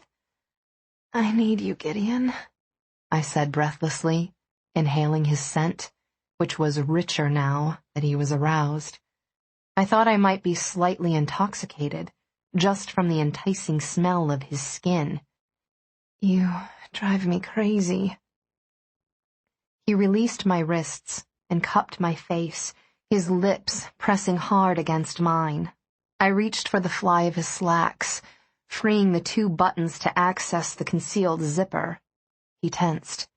"I need this," I whispered against his lips. "Give me this." He didn't relax, but he made no further attempts to stop me either. When he fell heavily into my palms, he groaned, the sound both pained and erotic. I squeezed him gently, my touch deliberately tender, as I sized him with my hands. He was so hard, like stone, and hot. I slid both of my fists up his length from root to tip, my breath catching when he quivered beneath me. Gideon gripped my thighs, his hands sliding upward beneath the edges of my dress until his thumbs found the red lace of my thong. "Your cunt is so sweet," he murmured into my mouth. "I want to spread you out and lick you till you beg for my cock." "I'll beg now if you want." I stroked him with one hand and reached for my clutch with the other, snapping it open to grab a condom. One of his thumbs slid beneath the edge of my panties, the pad sliding through the slickness of my desire. "I've barely touched you," he whispered, his eyes glittering up at me in the shadows of the back seat. "And you're ready for me." "I can't help it." "I don't want you to help it." He pushed his thumb inside me, biting his lower lip when I clenched helplessly around him. "It wouldn't be fair when I can't stop what you do to me." I ripped the foil packet open with my teeth and held it out to him with the ring of the condom protruding from the tear. "I'm not good with these." His hand curled around mine. "I'm breaking all my rules with you." The seriousness of his low tone sent a burst of warmth and confidence through me. "Rules are made to be broken." I saw his teeth flash white. Then he hit a button on the panel beside him and said, "Drive until I say otherwise." My cheeks heated. Another car's headlights pierced the dark-tinted glass and slid over my face, betraying my embarrassment. "Why, Eva," he purred, rolling the condom on deftly. "You've seduced me into having sex in my limousine, but blush when I tell my driver I don't want to be interrupted while you do it to me?" His sudden playfulness made me desperate to have him. Setting my hands on his shoulders for balance, I lifted onto my knees, rising to gain the height I needed to hover over the crown of Gideon's thick cock. His hands fisted at my hips, and I heard a snap as he tore my panties away. The abrupt sound and the violent action behind it spurred my desire to a fever pitch. "Go slow," he ordered hoarsely, lifting his hips to push his pants down farther. His erection brushed between my legs as he moved, and I whimpered, so aching and empty, as if the orgasms he'd given me earlier had only deepened my craving rather than appeased it. He tensed when I wrapped my fingers around him and positioned him, tucking the wide crest against the saturated folds of my cleft. The scent of our lust was heavy and humid in the air, a seductive mix of need and pheromones that awakened every cell in my body. My skin was flushed and tingling, my breasts heavy and tender. This was what I'd wanted from the moment I first saw him, to possess him, to climb up his magnificent body and take him deep inside me. "God, Eva," he gasped as I lowered onto him, his hands flexing restlessly on my thighs. I closed my eyes, feeling too exposed. I'd wanted intimacy with him, and yet this seemed too intimate. We were eye to eye, only inches apart, cocooned in a small space with the rest of the world streaming by around us. I could sense his agitation, knew he was feeling as off-center as I was. "You're so tight." His gasped words were threaded with a hint of delicious agony. I took more of him, letting him slide deeper. I sucked in a deep breath, feeling exquisitely stretched. "You're so big." Pressing his palm flat to my lower belly, he touched my throbbing clit with the pad of his thumb and began to massage it in slow, expertly soft circles. Everything in my core tightened and clenched, sucking him deeper. Opening my eyes, I looked at him from under heavy eyelids. He was so beautiful, sprawled beneath me in his elegant tuxedo, his powerful body straining with the primal need to mate. His neck arched, his head pressing hard into the seat back as if he were struggling against invisible bonds. "Ah, Christ," he bit out, his teeth grinding. "I'm going to come so hard." The dark promise excited me. Sweat misted my skin. I became so wet and hot that I slid smoothly down the length of his cock until I'd nearly sheathed him. A breathless cry escaped me before I'd taken him to the root. He was so deep I could hardly stand it, forcing me to shift from side to side, trying to ease the unexpected bite of discomfort. But my body didn't seem to care that he was too big. It was rippling around him, squeezing, trembling, on the verge of orgasm. Gideon cursed and gripped my hip with his free hand, urging me to lean backward as his chest heaved with frantic breaths. The position altered my descent, and I opened, accepting all of him. Immediately his body temperature rose, his torso radiating sultry heat through his clothes. Sweat dotted his upper lip. Leaning forward, I slid my tongue along the sculpted curve, collecting the saltiness with a low murmur of delight. His hips churned impatiently. I lifted carefully, sliding up a few inches before he stopped me with that ferocious grasp on my hip. "Slow," he warned again, with an authoritative bite that sent lust pulsing through me.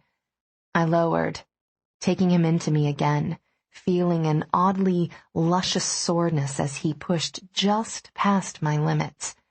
Our eyes locked on each other as the pleasure spread from the place where we connected. It struck me then that we were both fully clothed except for the most private and intimate parts of our bodies. I found that excruciatingly carnal, as were the sounds he made, as if the pleasure were as extreme for him as it was for me. Wild for him, I pressed my mouth to his, my fingers gripping the sweat-damp roots of his hair. I kissed him as I rocked my hips, riding the maddening circling of his thumb, feeling the orgasm building with every slide of his long, thick penis into my melting core. I lost my mind somewhere along the way, primitive instinct taking over until my body was completely in charge. I could focus on nothing but the driving urge to fuck, the ferocious need to ride his cock until the tension burst and set me free of this grinding hunger.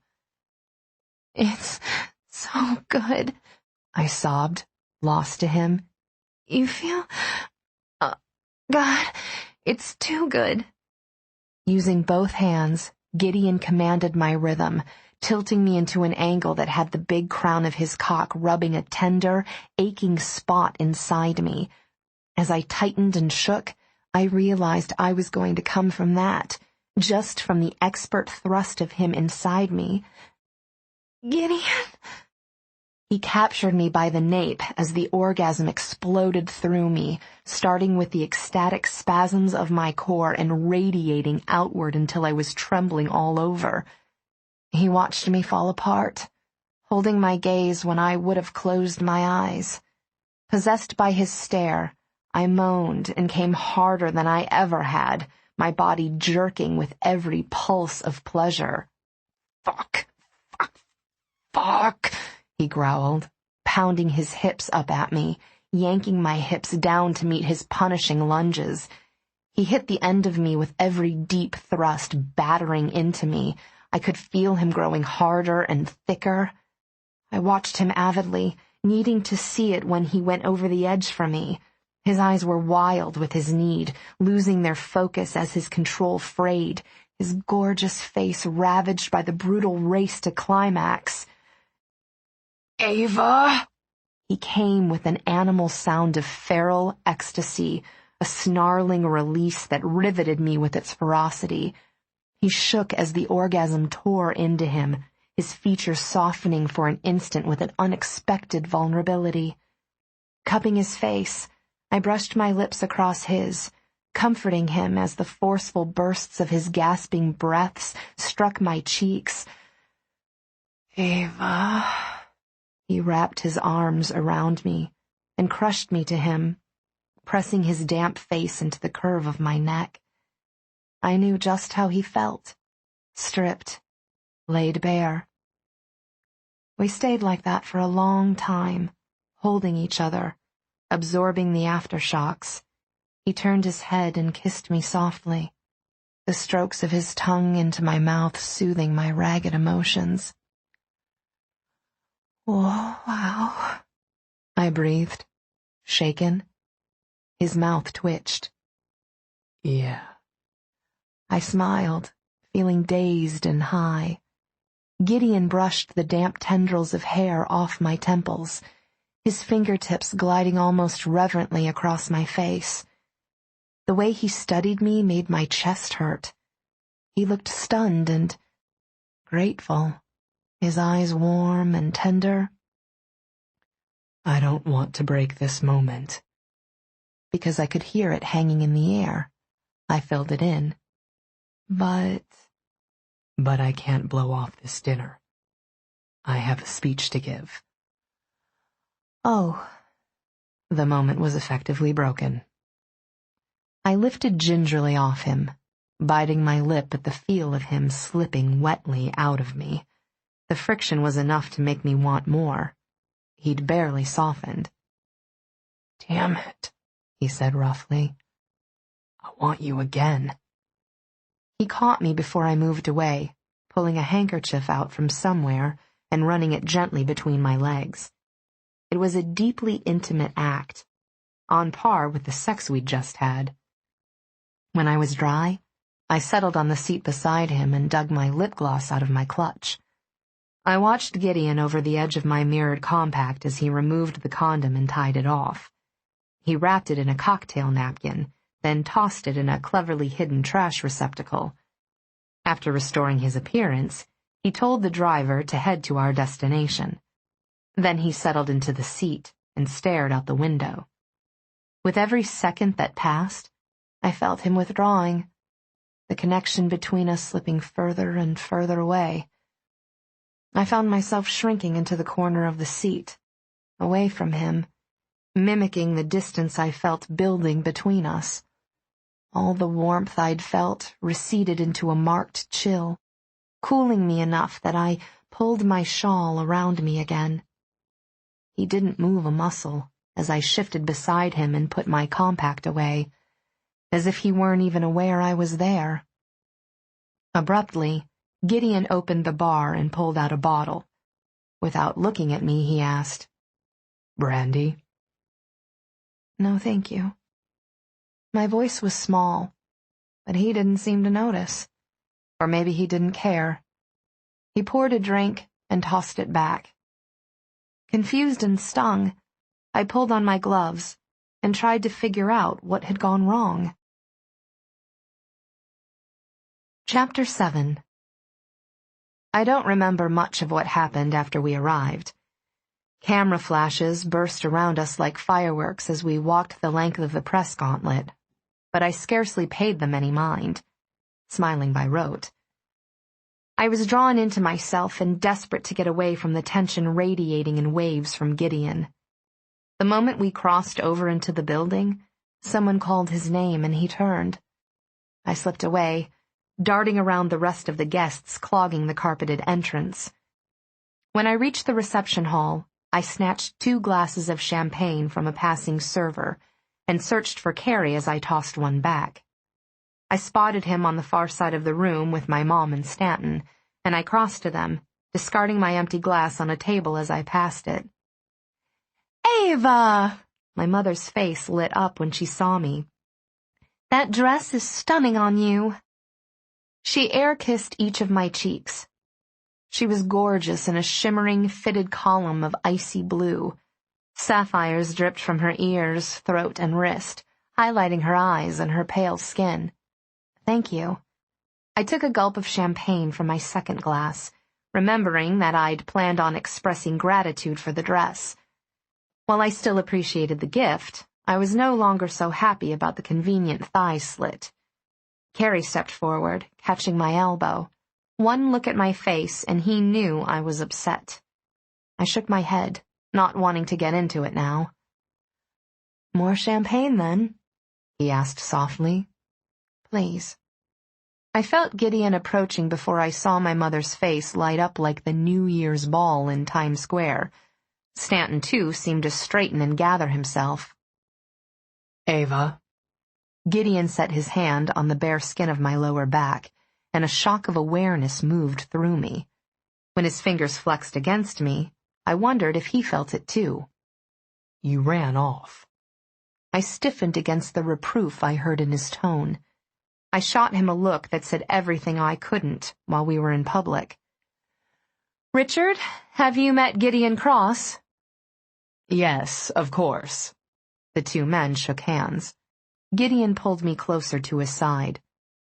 "We share the good fortune of escorting the 2 most beautiful women in New York." Stanton agreed, smiling indulgently down at my mother. I tossed back the rest of my champagne and gratefully exchanged the empty glass for the fresh one Carrie handed me. There was a slight warmth growing in my belly from the alcohol, and it loosened the knot that had formed there. Gideon leaned over and whispered harshly, "Don't forget you're here with me." He was mad. What the hell? My gaze narrowed. "You're one to talk." "Not here, Eva." He nodded at everyone and led me away. "Not now." "Not ever," I muttered, going along with him just to spare my mother a scene. Sipping my champagne, I slid into an autopilot mode of self-preservation I hadn't had to use in many years. Gideon introduced me to people, and I supposed I performed well enough, spoke at the appropriate moments and smiled when necessary. But I wasn't really paying attention. I was too conscious of the icy wall between us, and my own hurt anger. If I'd needed any proof that Gideon was rigid about not socializing with women he slept with, I had it.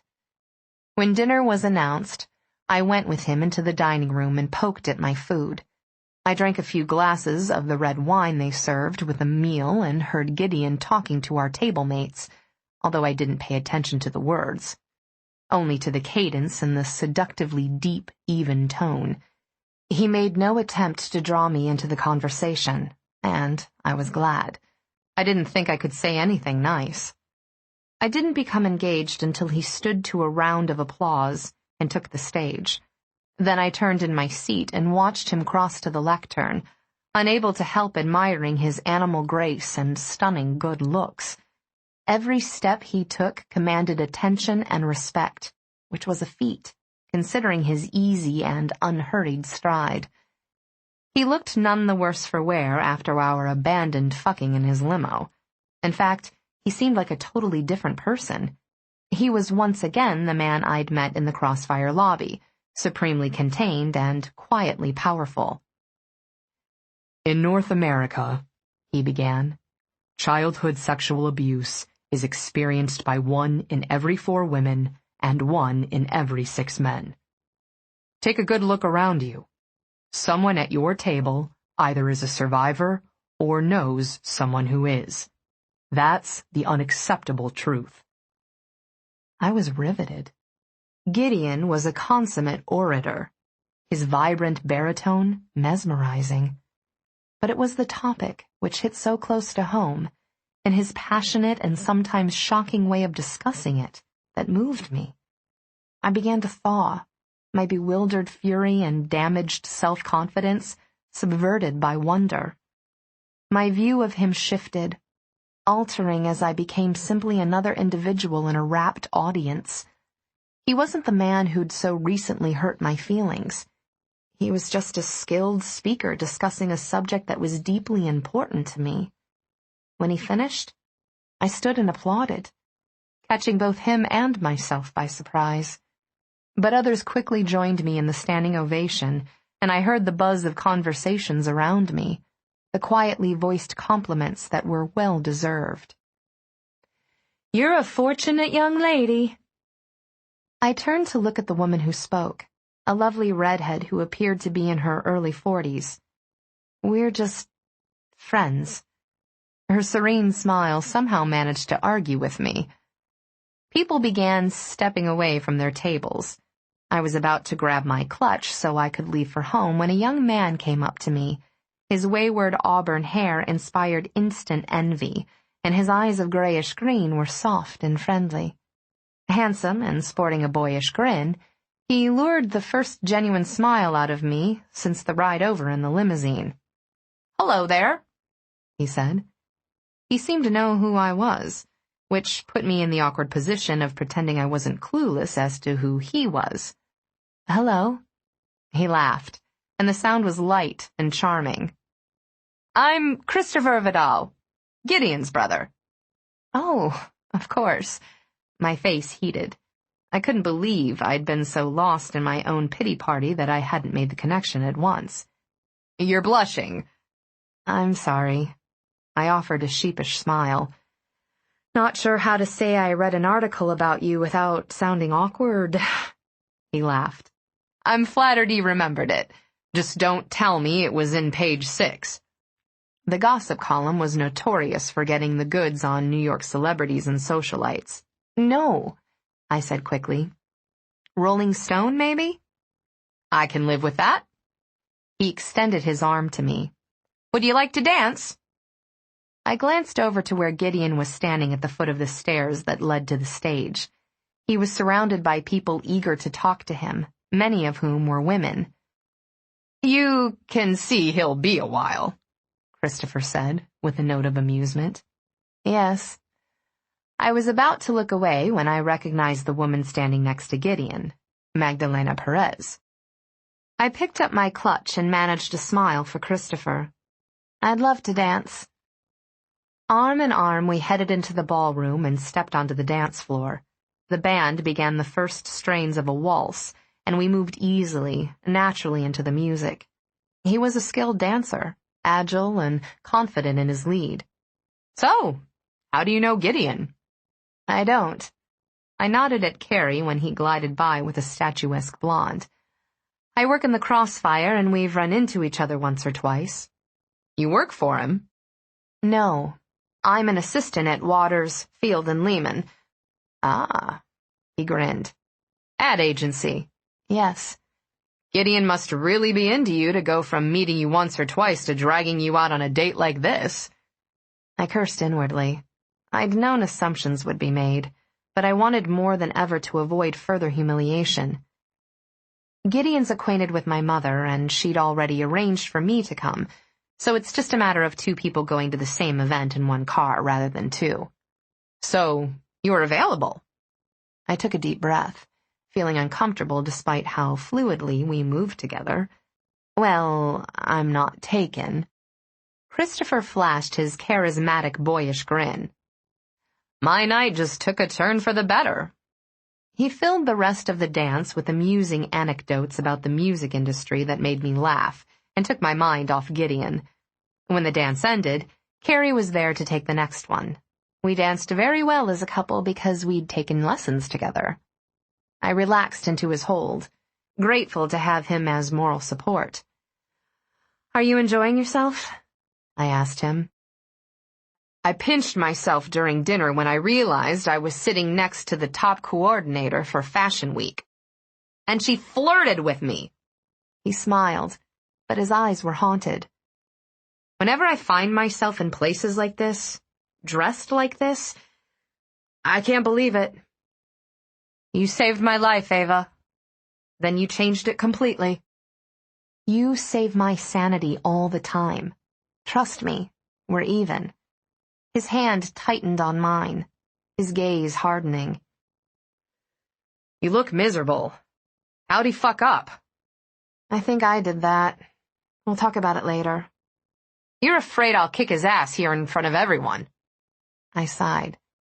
I'd rather you didn't, for my mom's sake. Carrie pressed his lips briefly to my forehead. I warned him earlier. He knows it's coming. Oh, Carrie. Love for him tightened my throat, even as reluctant amusement curved my lips. I should have known Carrie would give Gideon a big brother threat of some sort. That was just so like him. Gideon appeared beside us. I'm cutting in. It wasn't a request. Carrie stopped and looked at me. I nodded. He backed away with a bow, his gaze hot and fierce on Gideon's face. Gideon pulled me close and took over the dance the way he took over everything, with dominant confidence. It was an entirely different experience dancing with him than with my two previous partners. Gideon had both the expertise of his brother and Carrie's familiarity with the way my body moved. But Gideon had a bold, aggressive style that was inherently sexual. It didn't help that being so close to a man I'd so recently been intimate with seduced my senses despite my unhappiness. He smelled scrumptious, with undertones of sex, and the way he led me through the bold, sweeping steps made me feel the soreness deep inside me, reminding me that he'd been there not long ago. You keep running off, he muttered, scowling down at me. Seemed like Magdalena picked up the slack quick enough. His brow arched and he drew me closer. Jealous? Seriously? I looked away. He made a frustrated noise. Stay away from my brother, Eva. Why? Because I said so. My temper ignited, which felt good after all the self-recrimination and doubts I'd been drowning in since we'd screwed like feral bunnies. I decided to see if turnabout was fair play in Gideon Cross's world. Stay away from Magdalena, Gideon. His jaw tightened. She's just a friend. Meaning you haven't slept with her? Yet. No, damn it, and I don't want to. Listen. The music wound down and he slowed. I have to go. I brought you here and I would prefer to be the one who takes you home, but I don't want to pull you away if you're enjoying yourself. Would you rather stick around and go home with Stanton and your mother? Enjoying myself? Was he kidding or clueless? Or worse? Maybe he'd written me off so completely that he wasn't paying attention to me at all. I pushed away from him, needing the distance. His scent was messing with my head. I'll be fine. Forget about me. Eva. He reached for me and I stepped back quickly. An arm came around my back and Carrie spoke. I've got her, Cross. Don't get in my way, Taylor, Gideon warned. Carrie snorted. I get the impression you're doing a smoking job of that all by yourself. I swallowed past the lump in my throat. You gave a wonderful speech, Gideon. It was the highlight of my evening. He sucked in a sharp breath at the implied insult, then shoved a hand through his hair. Abruptly, he cursed, and I realized why when he pulled his vibrating phone out of his pocket and glanced at the screen. I have to go. His gaze caught mine and held it. His fingertips drifted over my cheek. I'll call you. And then he was gone. Do you want to stay? Carrie asked quietly. No. I'll take you home then. No, don't.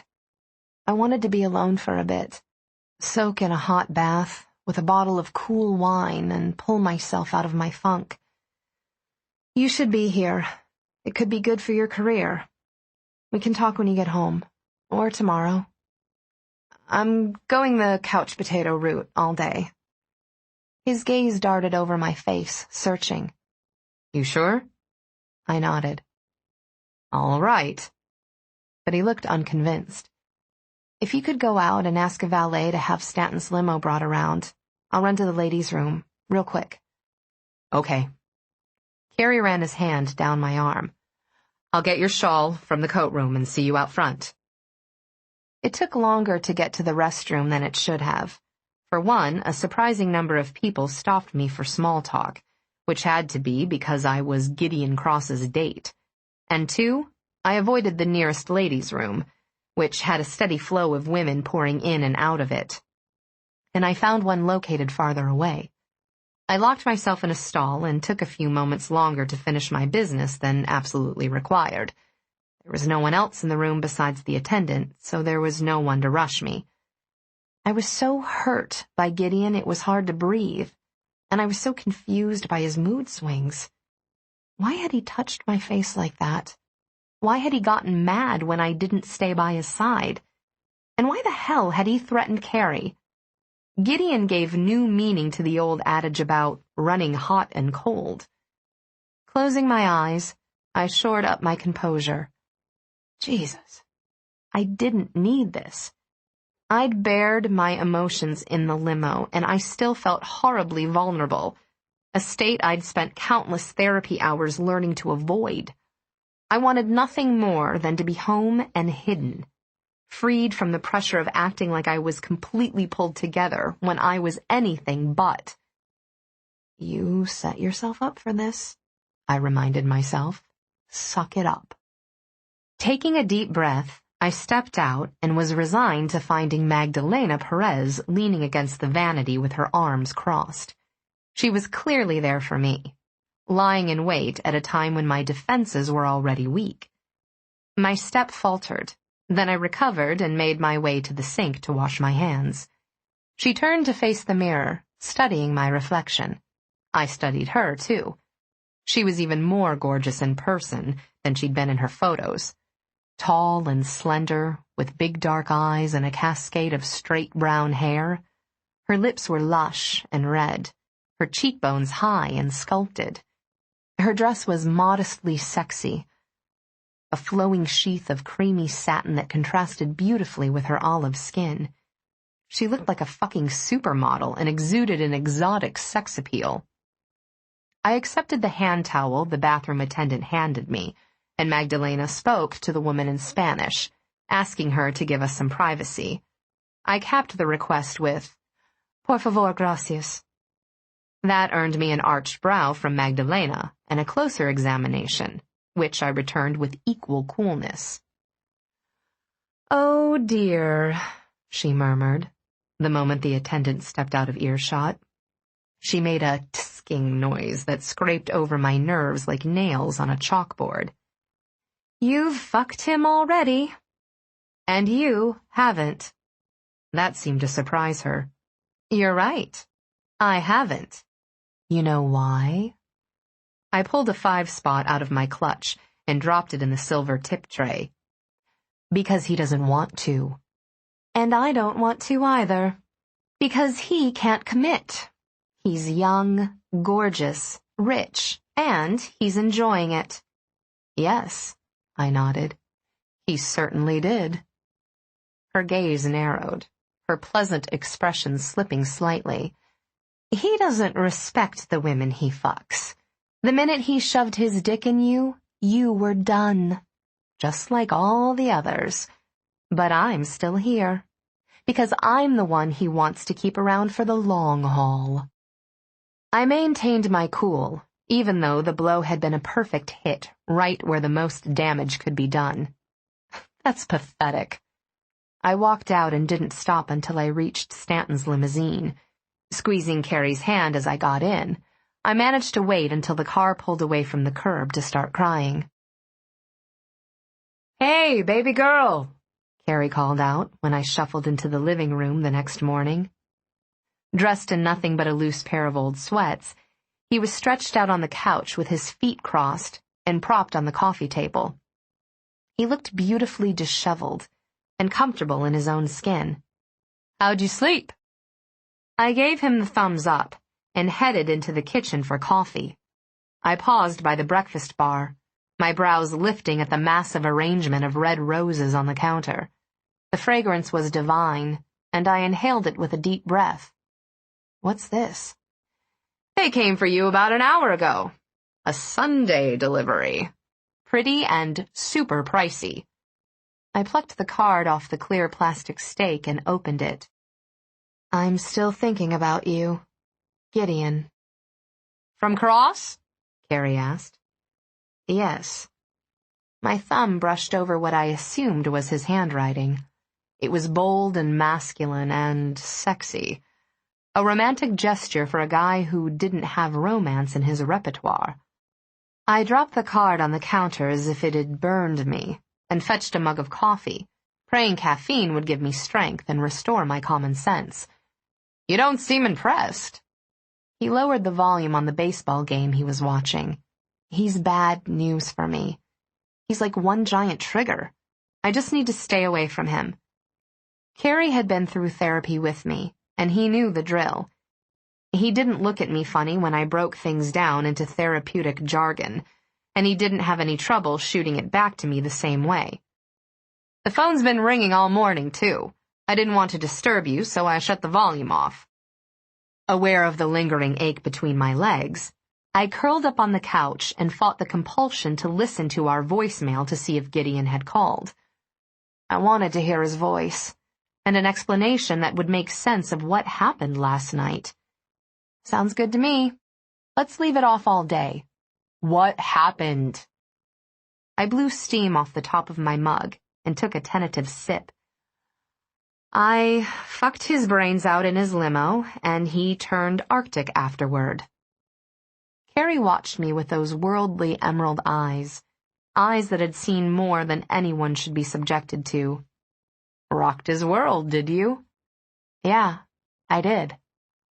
And I got riled up just thinking about it. We'd connected. I knew it. I'd wanted him more than anything last night, and today I wanted nothing to do with him ever again. It was intense, the best sexual experience of my life. And he was right there with me. I know he was.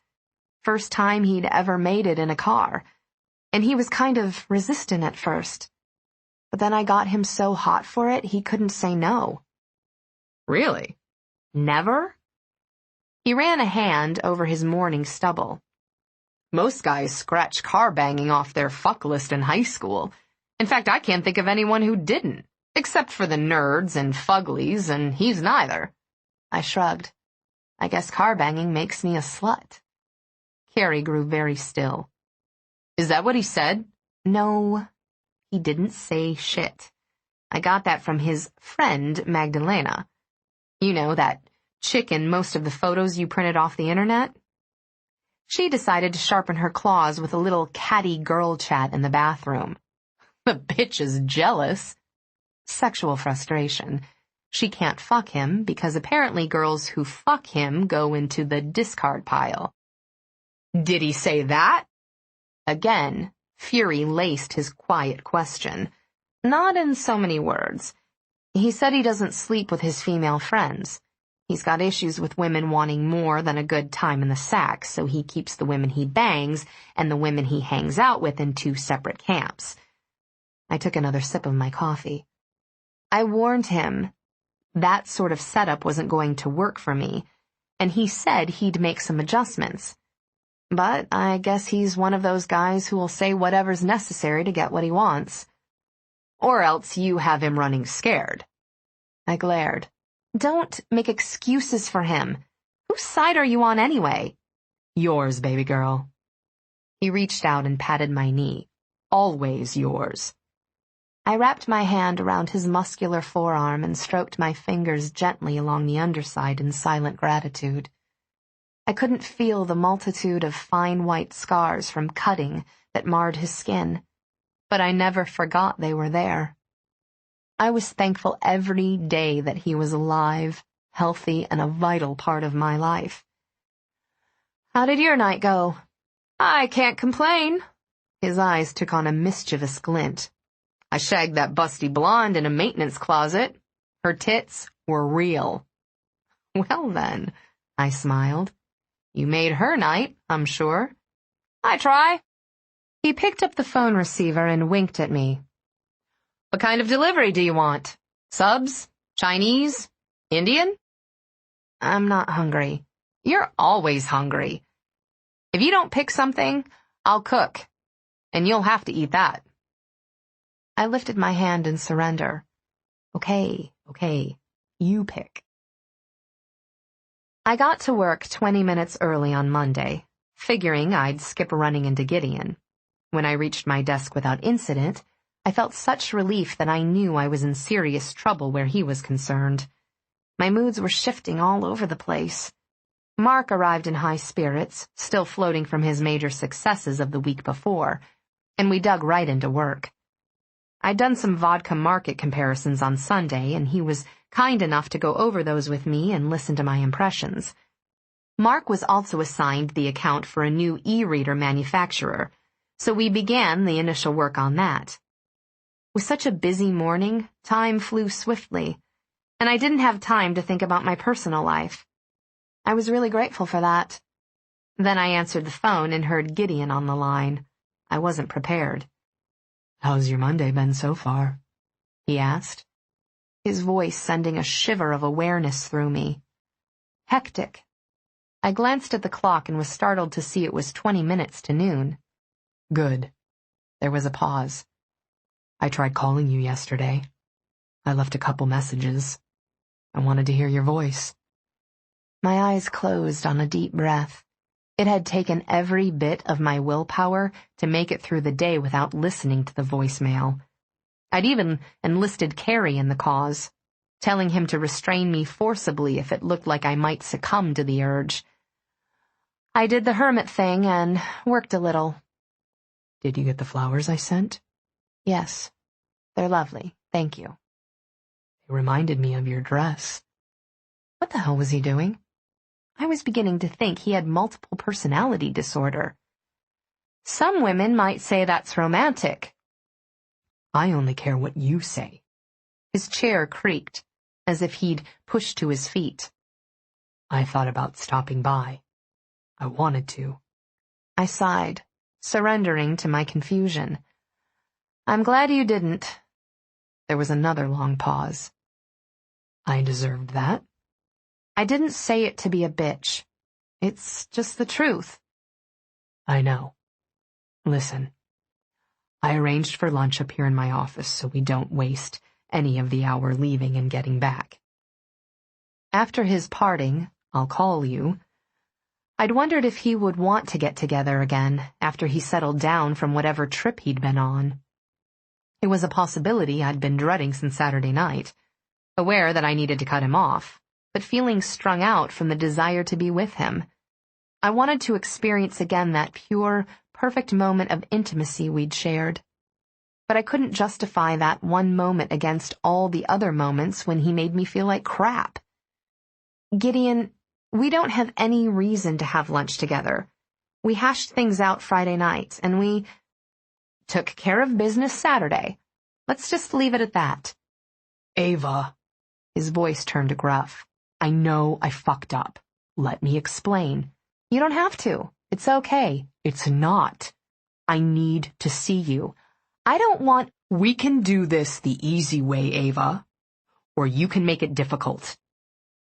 His tone took on a hard edge that made my pulse quicken. Either way, you'll hear me out. I closed my eyes, understanding that I wasn't lucky enough to get away with a quick goodbye phone chat. Fine, I'll come up. Thank you. He exhaled audibly. I can't wait to see you. I returned the receiver to its cradle and stared at the photos on my desk, trying to formulate what I needed to say and steeling myself for the impact of seeing Gideon again. The ferocity of my physical response to him was impossible to control. Somehow I'd have to get past it and take care of business. Later, I'd think about having to see him in the building over the days, weeks, and months ahead. For the moment, I just had to focus on making it through lunch. Yielding to the inevitable, I got back to work comparing the visual impact of some blow-in card samples. Eva. I jumped and spun around in my chair, startled to find Gideon standing beside my cubicle. The sight of him blew me away, as usual, and my heart stuttered in my chest. A quick glance at the clock proved that a quarter hour had passed in no time at all. Mr. Cross, you didn't have to come down here. His face was calm and impassive, but his eyes were stormy and hot. Ready? I opened my drawer and pulled out my purse, taking the opportunity to suck in a deep, shaky breath. He smelled phenomenal. Mr. Cross, Mark's voice. It's great to see you. Is there something? I'm here for Eva. We have a lunch date. I straightened in time to see Mark's brows shoot up. He recovered quickly, his face smoothing into its usual good-natured handsomeness. I'll be back at 1, I assured him. See you then. Enjoy your lunch. Gideon put his hand at the small of my back and steered me out to the elevators, garnering raised brows from Megumi when we passed reception. I shifted restlessly as he hit the call button for the elevator, wishing I could have made it through the day without seeing the man whose touch I craved like a drug. He faced me as we waited for the car, running his fingertips down the sleeve of my satin blouse. Every time I close my eyes, I see you in that red dress. I hear the sounds you make when you're turned on. I feel you sliding over my cock, squeezing me like a fist, making me come so hard it hurts. Don't. I looked away, unable to bear the intimate way he was looking at me. I can't help it. The arrival of the elevator was a relief. He caught my hand and pulled me inside. After he put his key in the panel, he tugged me closer. I'm going to kiss you, Eva. I don't. He pulled me into him and sealed his mouth over mine. I resisted as long as I could. Then I melted at the feel of his tongue, stroking slow and sweet over mine. I'd wanted his kiss since we'd had sex. I wanted the reassurance that he valued what we'd shared, that it meant something to him as it had to me. I was left bereft once again when he pulled away. Come on. He pulled the key out as the door opened. Gideon's red-headed receptionist said nothing this time, although she eyed me strangely. In contrast, Gideon's secretary, Scott, stood when we approached and greeted me pleasantly by name. Good afternoon, Miss Trammell. Hi, Scott. Gideon gave him a curt nod. Hold my calls. Yes, of course. I entered Gideon's expansive office, my gaze drifting to the sofa where he'd first touched me intimately. Lunch was arranged on the bar, 2 plates covered in metal salvers. Can I take your purse? He asked. I looked at him, saw he'd taken off his jacket and slung it over his arm. He stood there in his tailored slacks and vest, his shirt and tie both a pristine white, his hair dark and thick around his breathtaking face, his eyes a wild and dazzling blue. In a word, he amazed me. I couldn't believe I'd made love to such a gorgeous man, but then it hadn't meant the same thing to him. Eva. You're beautiful, Gideon. The words fell out of my mouth without conscious thought. His brows lifted. Then a softness came into his eyes. I'm glad you like what you see. I handed him my purse and moved away, needing the space. He hung his coat and my purse on the coat rack, then moved to the bar. I crossed my arms. Let's just get this over with. I don't want to see you anymore. Chapter 8. Gideon shoved a hand through his hair and exhaled harshly. You don't mean that. I was suddenly very tired, exhausted from fighting with myself over him. I really do. You and me, it was a mistake. His jaw tightened. It wasn't. The way I handled it afterward was the mistake. I stared at him, startled by the fierceness of his denial. I wasn't talking about the sex, Gideon. I'm talking about my agreeing to this crazy strangers with benefits deal between us. I knew it was all wrong from the beginning. I should have listened to my instincts. Do you want to be with me, Eva? No. That's what... Not like we discussed at the bar. More than that. My heart started to pound. What are you talking about? Everything. He left the bar and came closer. I want to be with you. You didn't seem like you did Saturday. My arms tightened around my middle. I was reeling. So? I was too. His hands went to his hips. Then his arms crossed like mine. Christ, Eva. I watched him squirm and felt a flare of hope. If that's all you've got, we're done. The hell we are. We've already hit a dead end if you're going to take a head trip every time we have sex. He visibly struggled with what to say. I'm used to having control. I need it. And you blew it all to hell in the limousine. I didn't handle that well. You think? Eva. He approached. I've never experienced anything like that. I didn't think it was possible for me to. Now that I have, I've got to have it. I've got to have you. It's just sex, Gideon. Super awesome sex, but that can seriously screw with your head when the two people doing it aren't good for each other. Bullshit. I've admitted I fucked up. I can't change what happened, but I can sure as shit get pissed that you want to cut me off because of it. You laid out your rules and I adjusted to accommodate them, but you won't make even a tiny adjustment for me. You have to meet me halfway. His face was hard with frustration. At least give me a damn inch. I stared at him, trying to figure out what he was doing and where this was going. What do you want, Gideon? I asked softly. He caught me to him and cupped my cheek in one hand. I want to keep feeling the way I feel when I'm with you. Just tell me what I have to do, and give me some room to screw up. I've never done this before. There's a learning curve. I placed my palm over his heart and felt its pounding rhythm. He was anxious and passionate, and that had me on edge. How was I supposed to respond? Did I go with my gut or my common sense? Done what before? Whatever it takes to spend as much time with you as possible, in and out of bed. The rush of delight that swept through me was ridiculously powerful. Do you understand how much work and time a relationship between us is going to take, Gideon? I'm wiped out already.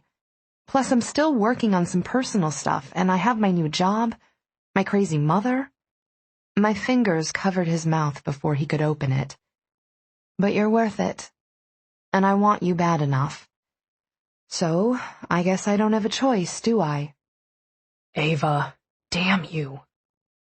Gideon lifted me, hitching one arm beneath my rear to urge me to wrap my legs around his waist. He kissed me hard on the mouth and nuzzled his nose against mine. We'll figure it out. You say that as if it'll be easy. I knew I was high maintenance, and he was obviously going to be the same. Easy's boring. He carried me over to the bar and set me down on a bar stool. He pulled the dome off my place setting and revealed a massive cheeseburger and fries. The meal was still warm, thanks to a heated granite slab beneath the plate. Yum, I murmured, becoming aware of how hungry I was. Now that we'd talked, my appetite had returned full force. He snapped open my napkin and laid it over my lap with a squeeze to my knee. Then he took the seat beside me. So, how do we do this? Well, you pick it up with your hands and put it in your mouth. He shot me a wry look that made me smile. It felt good to smile, It felt good to be with him. It usually did, for a little while. I took a bite of my burger, moaning when I got a full hit of its flavor. It was a traditional cheeseburger, but the taste was divine. Good, right? He asked. Very good. In fact, a guy who knows about burgers this good might be worth keeping to myself. I wiped my mouth and hands. How resistant are you to exclusivity? As he set his burger down, there was an eerie stillness to him. I couldn't begin to guess what he was thinking. I assumed that was implied in our arrangement. But to avoid any doubts, I'll be clear and say that there won't be any other men for you, Eva. A shiver moved through me at the blunt finality in his tone and the iciness of his gaze. I knew he had a dark side. I'd learned long ago how to spot and avoid men who had dangerous shadows in their eyes. But the familiar alarm bells didn't ring around Gideon as they maybe should have. But women are okay? I asked, to lighten the mood. His brows rose. I know your roommate is bisexual. Are you? Would that bother you? Sharing you would bother me. It's not an option.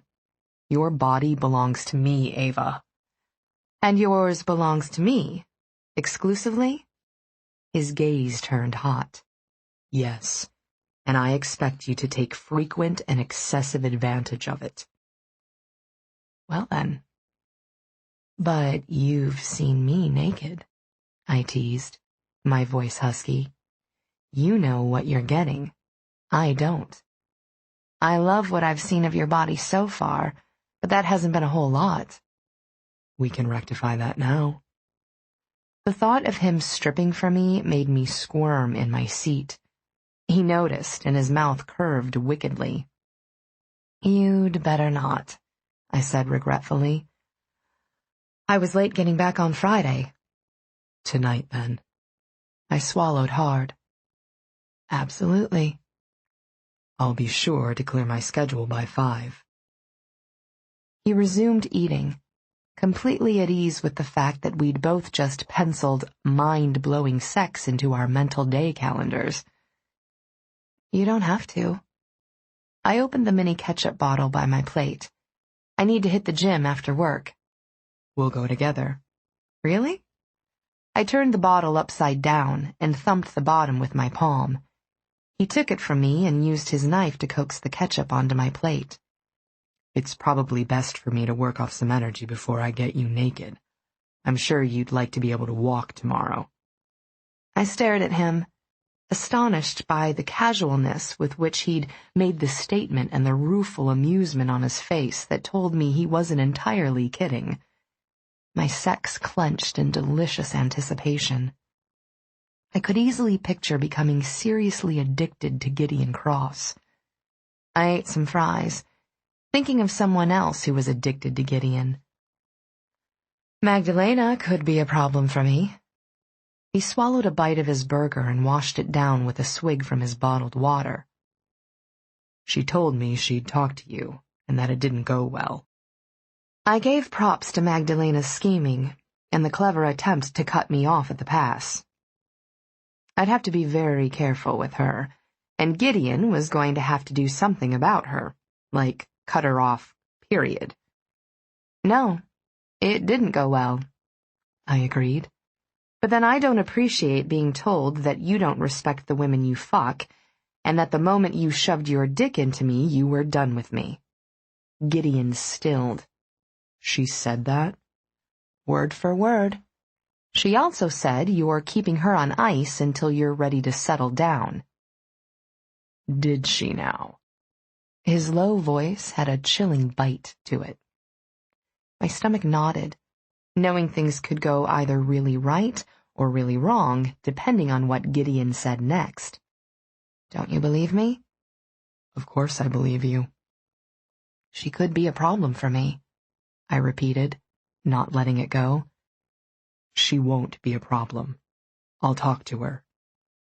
I hated the thought of him talking to her because it made me sick with jealousy. I figured that was an issue I should disclose up front. Gideon? Yes? He'd finished his burger and was working on the fries. I'm a very jealous person. I can be irrational with it. I poked at my burger with a fry. You might want to think about that, and whether you want to deal with someone who has self-esteem issues like I do. It was one of my sticking points when you first propositioned me, knowing it was going to drive me nuts having women salivating all over you and not having the right to say anything about it. You have the right now. You're not taking me seriously. I shook my head and took another bite of my cheeseburger. I've never been as serious about anything in my life. Reaching over, Gideon ran a fingertip over the corner of my mouth, then licked off the dab of sauce he'd collected. You're not the only one who can get possessive. I'm very proprietary about what's mine. I didn't doubt that for a minute. I took another bite and thought of the night ahead. I was eager. Ridiculously so. I was dying to see Gideon naked. Dying to run my hands and lips all over him. Dying to have another go at driving him crazy. And I was damn near desperate to be under him, to feel him straining over me, pounding into me, coming hard and deep inside me. Keep thinking those thoughts, he said roughly, and you'll be late again. I looked at him with raised brows. How did you know what I'm thinking? You get this look on your face when you're turned on. I intend to put that look on your face as often as possible. Gideon covered his plate again and stood, withdrawing a business card from his pocket and setting it down beside me. I could see that he'd written his home and cell phone numbers on the back. I feel stupid asking this question, considering our present conversation, but I need your cell phone number. Oh. I forcibly dragged my thoughts out of the bedroom. I have to get one first. It's on my to-do list. What happened to the phone you were texting with last week? My nose wrinkled. My mother was using it to track my movements around the city. She's a tad overprotective. I see. He brushed the backs of his fingers down my cheek. That's what you were talking about when you said your mom is stalking you. Yes, unfortunately. Okay, then. We'll take care of the phone after work before we head to the gym. It's safer for you to have one, and I want to be able to call you whenever I feel like it. I set down the quarter of my burger that I couldn't eat and wiped my hands and mouth. That was delicious. Thank you. It was my pleasure. He leaned over me and pressed his lips briefly to mine. Do you need to use the washroom?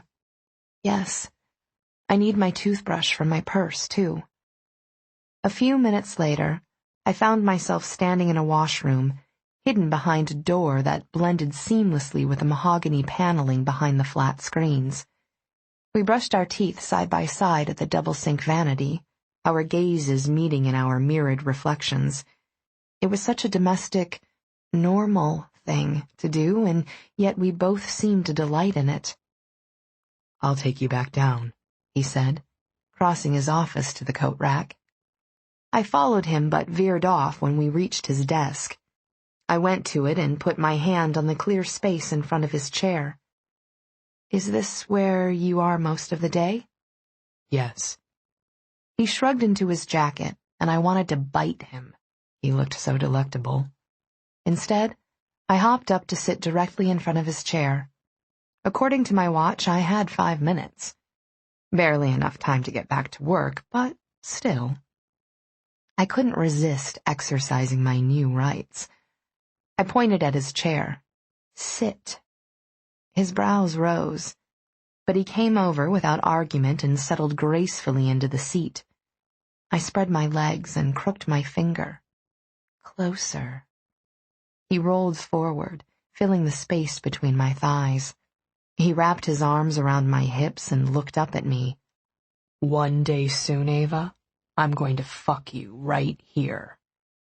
Just a kiss for now, I murmured. bending forward to take his mouth.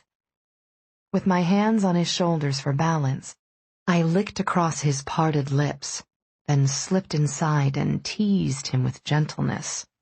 Groaning, he deepened the kiss, eating at my mouth in a way that made me achy and wet. "One day soon," I repeated against his lips, "I'm going to kneel beneath this desk and suck you off. Maybe while you're on the phone playing with your millions like Monopoly. You, Mr. Cross, will pass go and collect your $200. His mouth curved against mine. "I can see how this is going to go. You're going to make me lose my mind, coming everywhere I can in your tight, sexy body." "Are you complaining?" "Angel, I'm salivating." I was bemused by the endearment, although I liked its sweetness. "Angel?" He hummed a soft assent and kissed me. I couldn't believe what a difference an hour made. I left Gideon's office in a completely different frame of mind than when I'd entered it. The feel of his hand at the small of my back made my body hum with anticipation, rather than the misery I'd felt on the way in. I waved bye to Scott and smiled brightly at the unsmiling receptionist. "I don't think she likes me," I told Gideon as we waited for the elevator. "Who?" "Your receptionist." He glanced over that way, and the redhead beamed at him. "Well," I murmured, "she likes you." "I guarantee her paychecks." My mouth curved. "Yes, I'm sure that's what it is. It couldn't possibly have anything to do with you being the sexiest man alive." "Am I now?" He caged me to the wall and burned me with a searing gaze. I set my hands against his abdomen, licking my lower lip when I felt the hard ridges of muscle tighten under my touch. "Just an observation." "I like you." With his palms pressed flat to the wall on either side of my head, he lowered his mouth to mine and kissed me softly. "I like you back. You do realize you're at work, don't you?" "What good is being the boss if you can't do what you want?" When a car arrived, I ducked under Gideon's arm and slid into it. He prowled in after me, then circled me like a predator, sliding up behind me to pull me back against him. His hands pushed into my front pockets and splayed against my hip bones, keeping me tucked close. The warmth of his touch, so close to where I ached for him, was a special brand of torture. In retaliation, I wriggled my butt against him and smiled when he hissed out a breath and hardened. "Behave," he admonished gruffly. "I have a meeting in 15 minutes. "Will you think of me while you're sitting at your desk?" "Undoubtedly." "You'll definitely think about me while you're sitting at yours. That's an order, Miss Trammell." My head fell back against his chest, loving the bite of command in his voice. "I don't see how I couldn't, Mr. Cross, considering how I think of you everywhere else I go." He stepped out with me when we reached the 20th floor. "Thank you for lunch." "I think that's my line." I backed away. "See you later, dark and dangerous." His brows rose at my nickname for him. 5 o'clock. Don't make me wait. One of the cars in the left bank of elevators arrived. Megumi stepped out and Gideon stepped in, his gaze locked with mine until the doors closed. "Phew," she said. "You scored. I'm pea-green with envy." I couldn't think of anything to say to that. It was all still too new, and I was afraid to jinx it. In the back of my mind, I knew these feelings of happiness couldn't last. Everything was going too well. I rushed to my desk and got to work. "Eva." I looked up to see Mark standing in the threshold of his office. "Could I talk to you a minute?" "Of course." I grabbed my tablet, even though his grim face and tone warned me they might not be needed. When Mark shut the door behind me, my apprehension increased. "Is everything all right?" "Yes." He waited until I was seated, then took the chair beside me rather than the one behind his desk. "I don't know how to say this." "Just say it. I'll figure it out." He looked at me with compassionate eyes and a cringe of embarrassment. "It's not my place to interfere. I'm just your boss, and there's a line that comes with that. But I'm going to cross it because I like you, Eva. And I want you to work here for a long time." My stomach tightened. "That's great. I really love my job." Good. Good, I'm glad." He shot me a quick smile. "Just be careful with Cross, okay?" I blinked, startled by the direction of the conversation. "Okay." "He's brilliant, rich, and sexy, so I understand the appeal. As much as I love Steven, I get a little flustered around Cross myself. He's just got that kind of pull." Mark talked fast and shifted with obvious embarrassment. "And I can totally see why he's interested in you. You're beautiful, smart, honest, considerate. I could go on, because you're great." "Thanks," I said quietly, hoping I didn't look as ill as I felt. This sort of warning from a friend, and knowing that others would think of me as just another babe of the week, was exactly the sort of thing that preyed on my insecurities. "I just don't want to see you get hurt," he muttered, looking as miserable as I felt. "Part of that's selfish, I'll admit. I don't want to lose a great assistant because she doesn't want to work in a building owned by an ex." "Mark, it means a lot to me that you care, and that I'm valuable to you around here. But you don't have to worry about me. I'm a big girl. Besides, nothing is going to get me to quit this job." He blew out his breath, clearly relieved. "All right. Let's put it away and get to work." So we did. But I set myself up for future torture by subscribing to a daily Google alert for Gideon's name. And when 5 o'clock rolled around, my awareness of my many inadequacies was still spreading through my happiness like a stain. Gideon was as prompt as he'd threatened to be, and he didn't seem to notice my introspective mood as we rode down in a crowded elevator. More than one woman in the car cast furtive glances in his direction, but that sort of thing I didn't mind. He was hot. I would have been surprised if they hadn't looked. He caught my hand when we cleared the turnstiles, linking his fingers with mine. The simple, intimate gesture meant so much to me in that moment that my grip tightened on his, and I'd really have to watch out for that. The moment I became grateful he was spending time with me would be the beginning of the end. Neither of us would respect me if that happened. The Bentley SUV sat at the curb, and Gideon's driver stood at the ready by the rear door. Gideon looked at me. "I had some workout clothes packed and brought over, in case you were set on visiting your gym. Equinox, right? Or we can go to mine." "Where's yours?" "I prefer to go to the Cross Trainer on 35th. My curiosity over how he knew which gym I frequented vanished when I heard the Cross in the name of his gym. "You wouldn't happen to own the gym, would you?" His grin flashed. "The chain.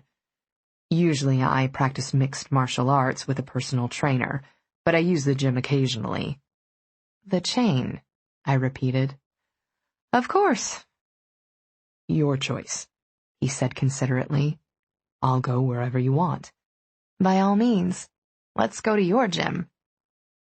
He opened the back door, and I slid in and over.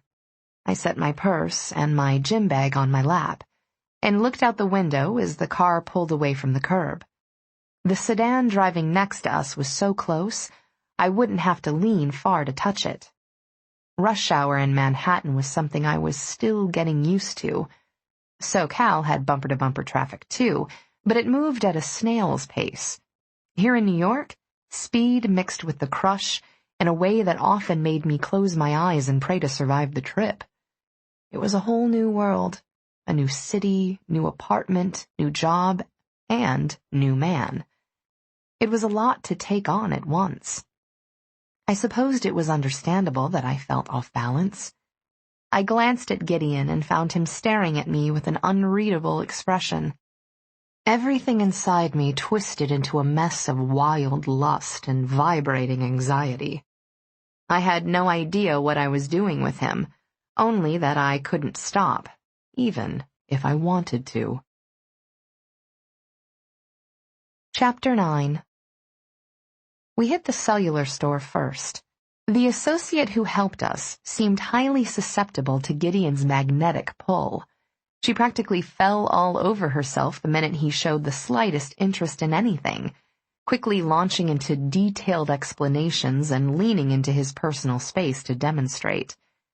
I tried separating from them and finding someone who'd actually help me, but Gideon's grip on my hand wouldn't let me move more than touching distance away. Then we argued over who was going to pay, which he seemed to think should be him even though the phone and account were mine. "You got your way with picking the service provider," I pointed out, pushing his credit card aside and shoving mine at the girl. "Because it's practical. We'll be on the same network, so calls to me are free." He swapped the cards, deftly. "I won't be calling you at all if you don't put your damn credit card away." That did the trick, although I could tell he was unhappy about it. He'd just have to get over it. Once we got back in the Bentley, his mood seemed restored. "You can head to the gym now, Angus," he told his driver, settling back in the seat. Then he pulled his smartphone out of his pocket. He saved my new number into his contact list. Then he took my new phone out of my hand and programmed my list with his home, office, and cell numbers. He'd barely finished when we arrived at Cross Trainer. Not surprisingly, the 3-story fitness center was a health enthusiast's dream. I was impressed with every sleek, modern, top-of-the-line inch of it. Even the women's locker room was like something out of a science fiction movie. But my awe was totally eclipsed by Gideon himself when I finished changing into my workout clothes and found him waiting for me out in the hallway. He'd changed into long shorts and a tank, which gave me my first look at his bare arms and legs. I came to an abrupt halt, and someone coming out behind me bumped into me. I could barely manage an apology. I was too busy visually devouring Gideon's body. His legs were toned and powerful, flawlessly proportional to his trim hips and waist. His arms made my mouth water. His biceps were precisely cut, and his forearms were coursing with thick veins that were both brutal-looking and sexy as hell. He'd tied his hair back, which showed off the definition of his neck and traps and the sculpted angles of his face. Christ. I knew this man intimately. My brain couldn't wrap itself around that fact, not while faced with the irrefutable evidence of how uniquely beautiful he was. And he was scowling at me. Straightening away from the wall where he'd been leaning, he came toward me, then circled me. His fingertips ran along my bare midriff and back as he made the revolution, sending goosebumps racing over my skin. When he stopped in front of me, I threw my arms around his neck and pulled his mouth down for a quick, playfully smacking kiss. "What the hell are you wearing?" he asked, looking marginally appeased by my enthusiastic greeting. "Clothes." "You look naked in that top." "I thought you liked me naked." I was secretly pleased with my choice, which I'd made that morning before I'd known he'd be with me. The top was a triangle with long straps at the shoulders and ribs that secured with Velcro, and could be worn in a variety of ways to allow the wearer to determine where her breasts needed the most support. It was specially designed for curvy women, and was the first top I'd ever had that kept me from bouncing all over the place. What Gideon objected to was the nude color, which coordinated with the racing stripes on the matching black yoga pants. "I like you naked in private," he muttered. "I'll need to be with you whenever you go to the gym." "I won't complain.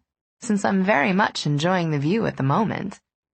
Plus, I was perversely excited by his possessiveness after the hurt he'd inflicted with his withdrawal Saturday night.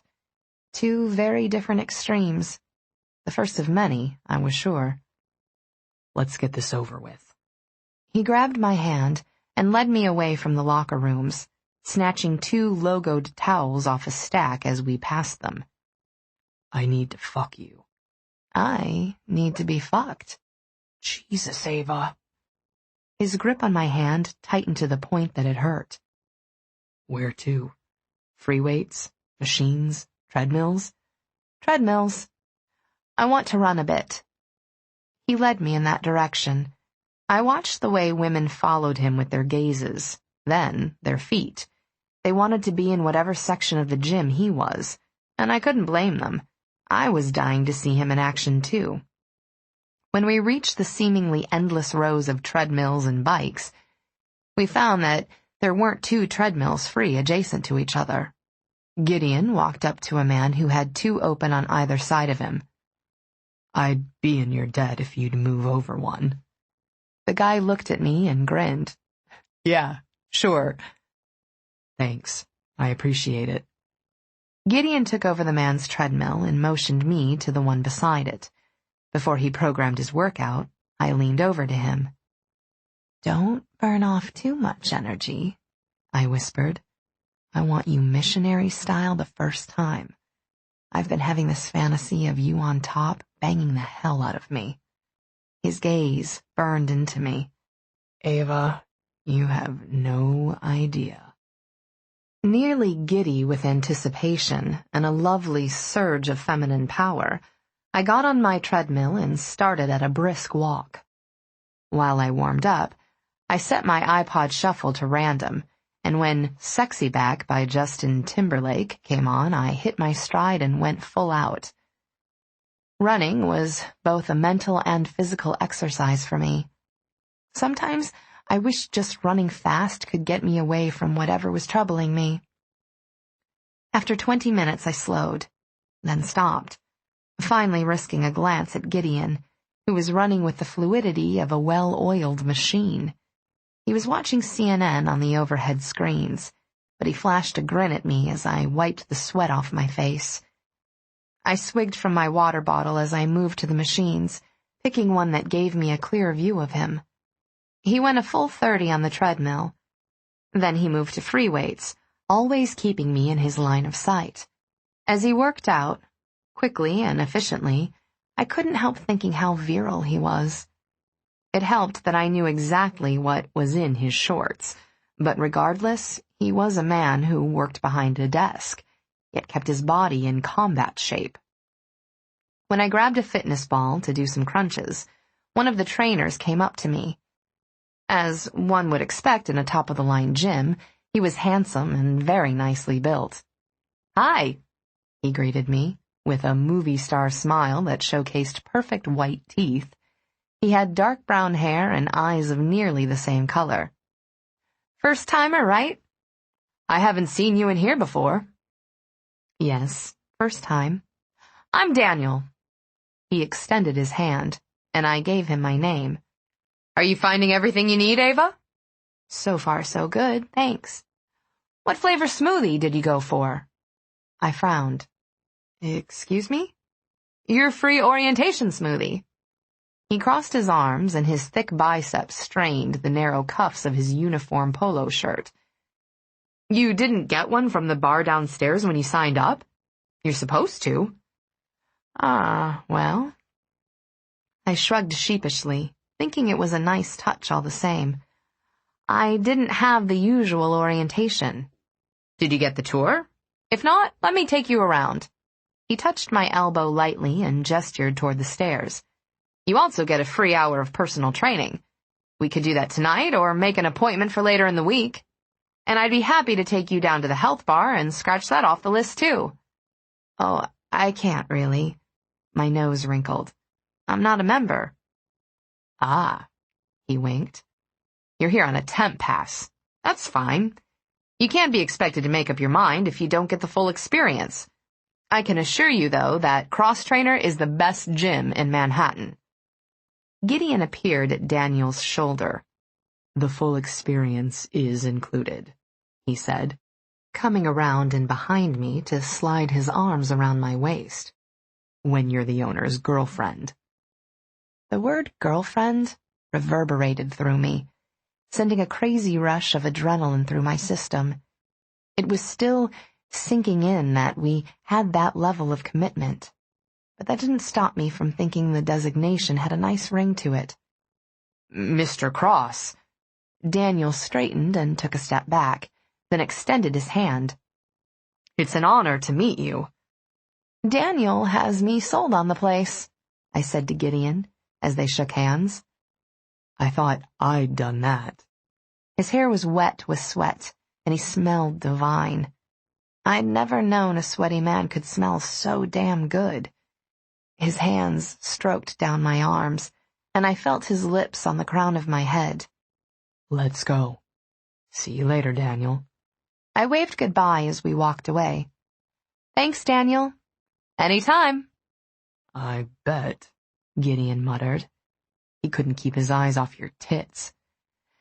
They're very nice tits. He made a low, growling noise. I hid my amusement. He smacked my butt hard enough to send me forward a step and leave behind a hot sting even through my pants. That damned Band-Aid you call a shirt doesn't leave much to the imagination. Don't take long in the shower. You're just going to get sweaty again. Wait. I caught his arm before he passed the women's locker room on the way toward the men's. Would it gross you out if I told you I didn't want you to shower? If I said I want to find someplace really close by where I could jump you while you're still dripping sweat? Gideon's jaw tightened, and his gaze darkened dangerously. I'm beginning to fear for your safety, Eva. Grab your stuff. There's a hotel around the corner. Neither of us changed, and we were outside in 5 minutes. Gideon walked briskly, and I hurried to keep up. When he stopped abruptly, turned, and dipped me back in a lavish, heated kiss on the crowded sidewalk, I was too stunned to do more than hold on. It was a soul-wrenching melding of our mouths, full of passion and sweet spontaneity that made my heart ache. Applause broke out around us. When he straightened me again, I was breathless and dizzy. "What was that?" I gasped. A prelude. He resumed our dash to the nearest hotel, one I didn't catch the name of as he pulled me past the doorman and crossed straight to the elevator. It was clear to me that the property was one of Gideon's even before a manager greeted him by name just before the elevator doors closed. Gideon dropped his duffel on the car floor and busied himself with figuring out how to extricate me from my sports top. I was slapping his hands away when the doors opened, and he scooped up his bag. There was no one waiting on our floor and no one in the hallway. He pulled a master key out of somewhere, and a moment later we were in a room. I pounced, pushing my hands up beneath his shirt to feel his damp skin and the hardness of the muscles beneath it. Get naked, like now.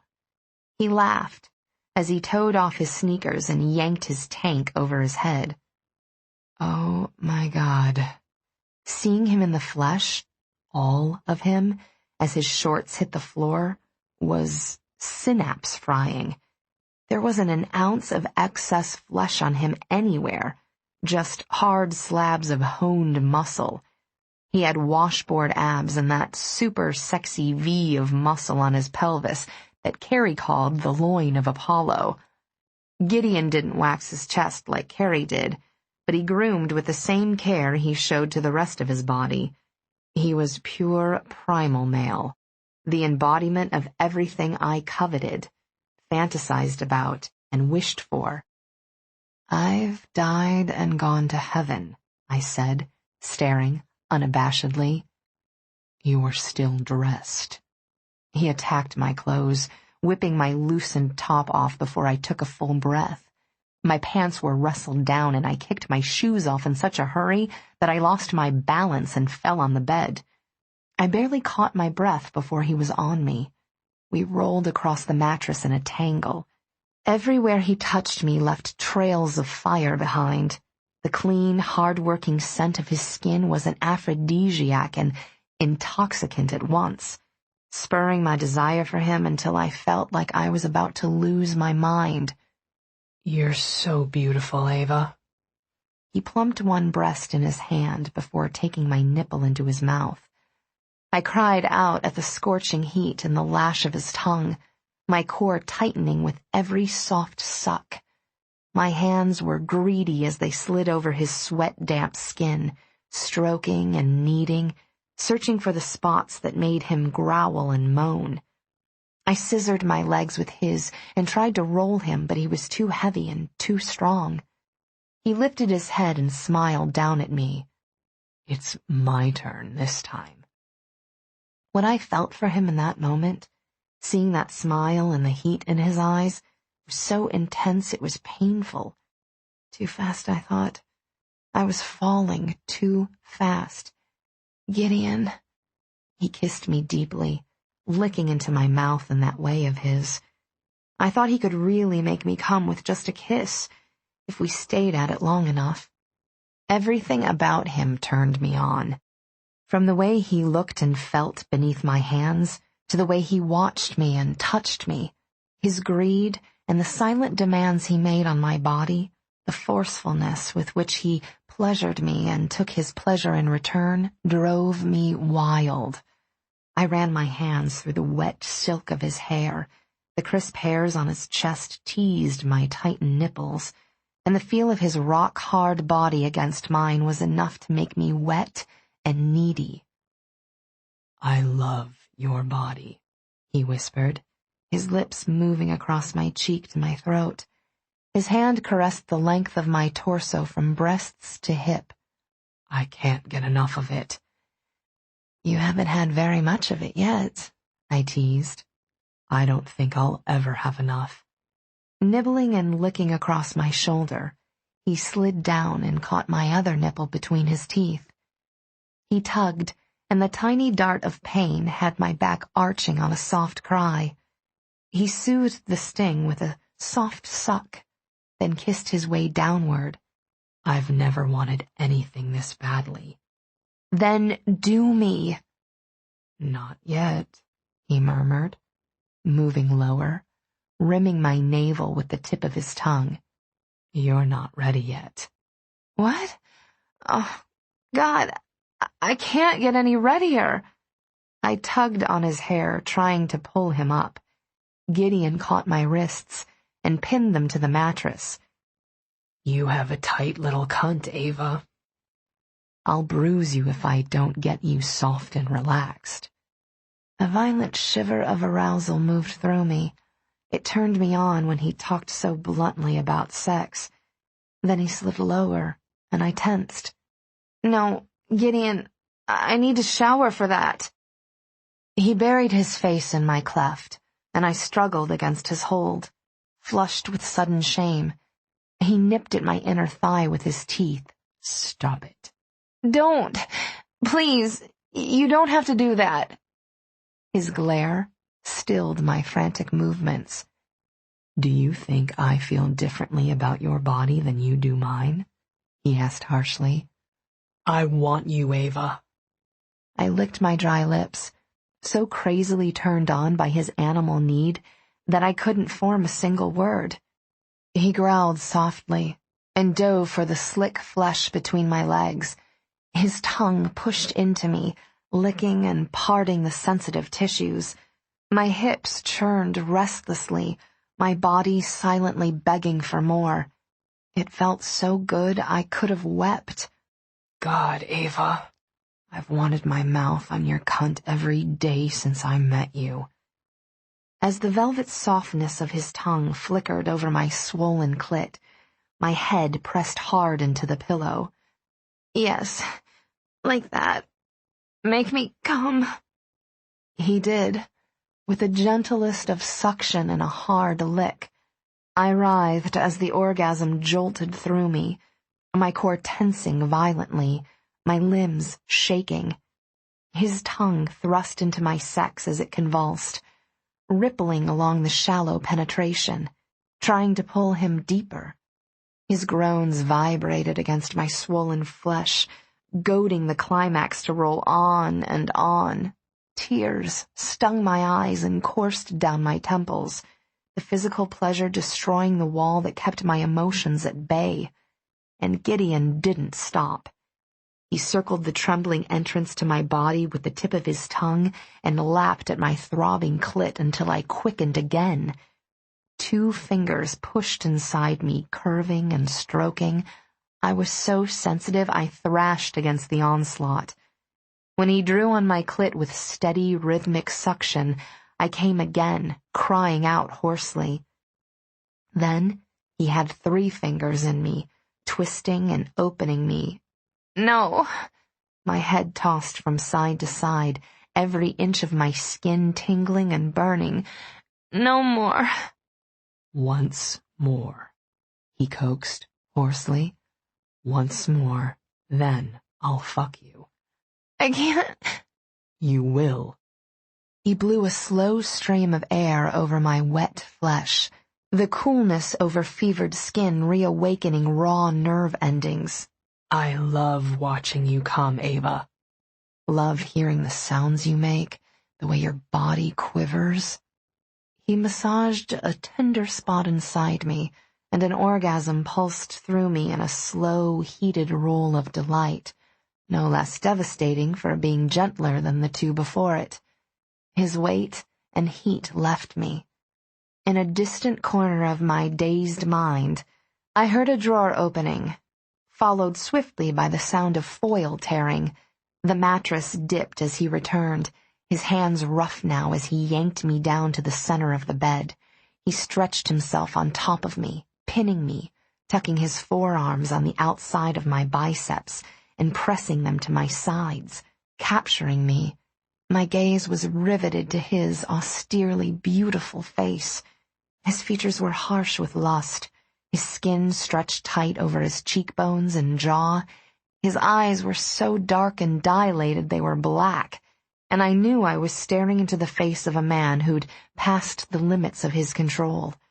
It was important to me that he'd made it that far for my benefit, and that he'd done so to pleasure and prepare me for what I knew would be a hard ride. My hands fisted in the bedspread, anticipation building. He'd made sure I got mine, over and over again. This would be for him. "Fuck me," I ordered, daring him with my eyes. Eva! He snapped out my name as he rammed into me, sinking balls deep in one fierce drive. I gasped. He was big, hard as stone, and so damn deep. The connection was startlingly intense. Emotionally, mentally. I'd never felt so completely taken, possessed. I wouldn't have thought I could bear to be restrained during sex, not with my past being what it was, but Gideon's total domination of my body ratcheted my desire to an outrageous level. I'd never been so hot for it in my life, which seemed insane after what I'd experienced with him so far. I clenched around him, relishing the feel of him inside me, filling me. His hips ground against mine, prodding as if to say, "Feel me? I'm in you. I own you." His entire body hardened, the muscles of his chest and arms straining as he pulled out to the tip. The rigid tightening of his abs was the only warning I got before he slammed forward. Hard. I cried out, and his chest rumbled with a low, primitive sound. "Christ, you feel so good." Tightening his hold, he started fucking me, nailing my hips to the mattress with wildly fierce drives. Pleasure rippled through me again, pushing through me with every hot shove of his body into mine. "Like this," I thought. "I want you just like this." He buried his face in my neck, and held me tightly in place, plunging hard and fast, gasping raw, heated sex words that made me crazed with desire. I've never been so hard and thick. I'm so deep in you. I can feel it against my stomach, feel my dick pounding into you. I'd thought of this round as his, and yet he was still with me, still focused on me, swiveling his hips to stroke pleasure through my melting core. I made a small, helpless sound of need, and his mouth slanted over mine. I was desperate for him, my nails digging into his pumping hips, struggling with the grinding urge to rock into the ferocious thrusts of his big cock. We were dripping in sweat, our skin hot and slicked together, our chests heaving for air. As an orgasm brewed like a storm inside me, everything tightened and clenched, squeezing.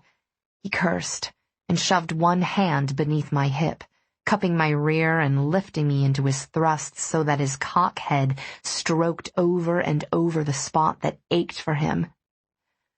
"Come, Eva," he ordered harshly. "Come now." I climaxed in a rush that had me sobbing his name, the sensation enhanced and magnified by the way he'd confined my body. He threw his head back, shuddering. Eva!" He clasped me so tightly I couldn't breathe, his hips pumping as he came long and hard. I've no idea how long we lay like that, leveled, mouths sliding over shoulders and throats to soothe and calm. My entire body tingled and pulsed.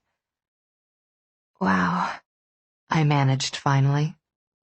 "You'll kill me," he muttered, with his lips at my jaw.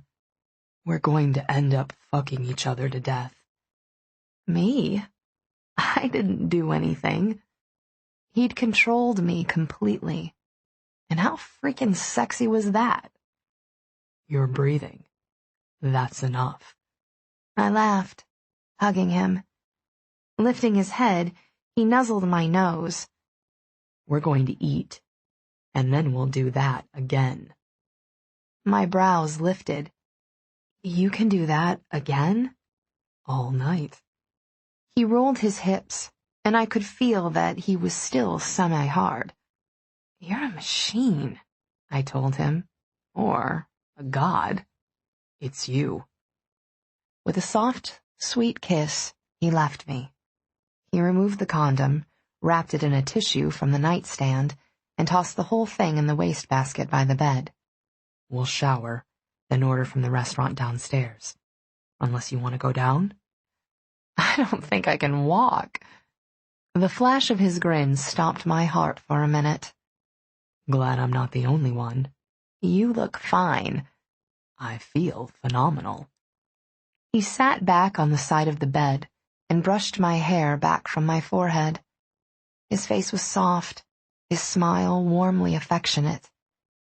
I thought I saw something else in his eyes, and the possibility closed my throat. It scared me.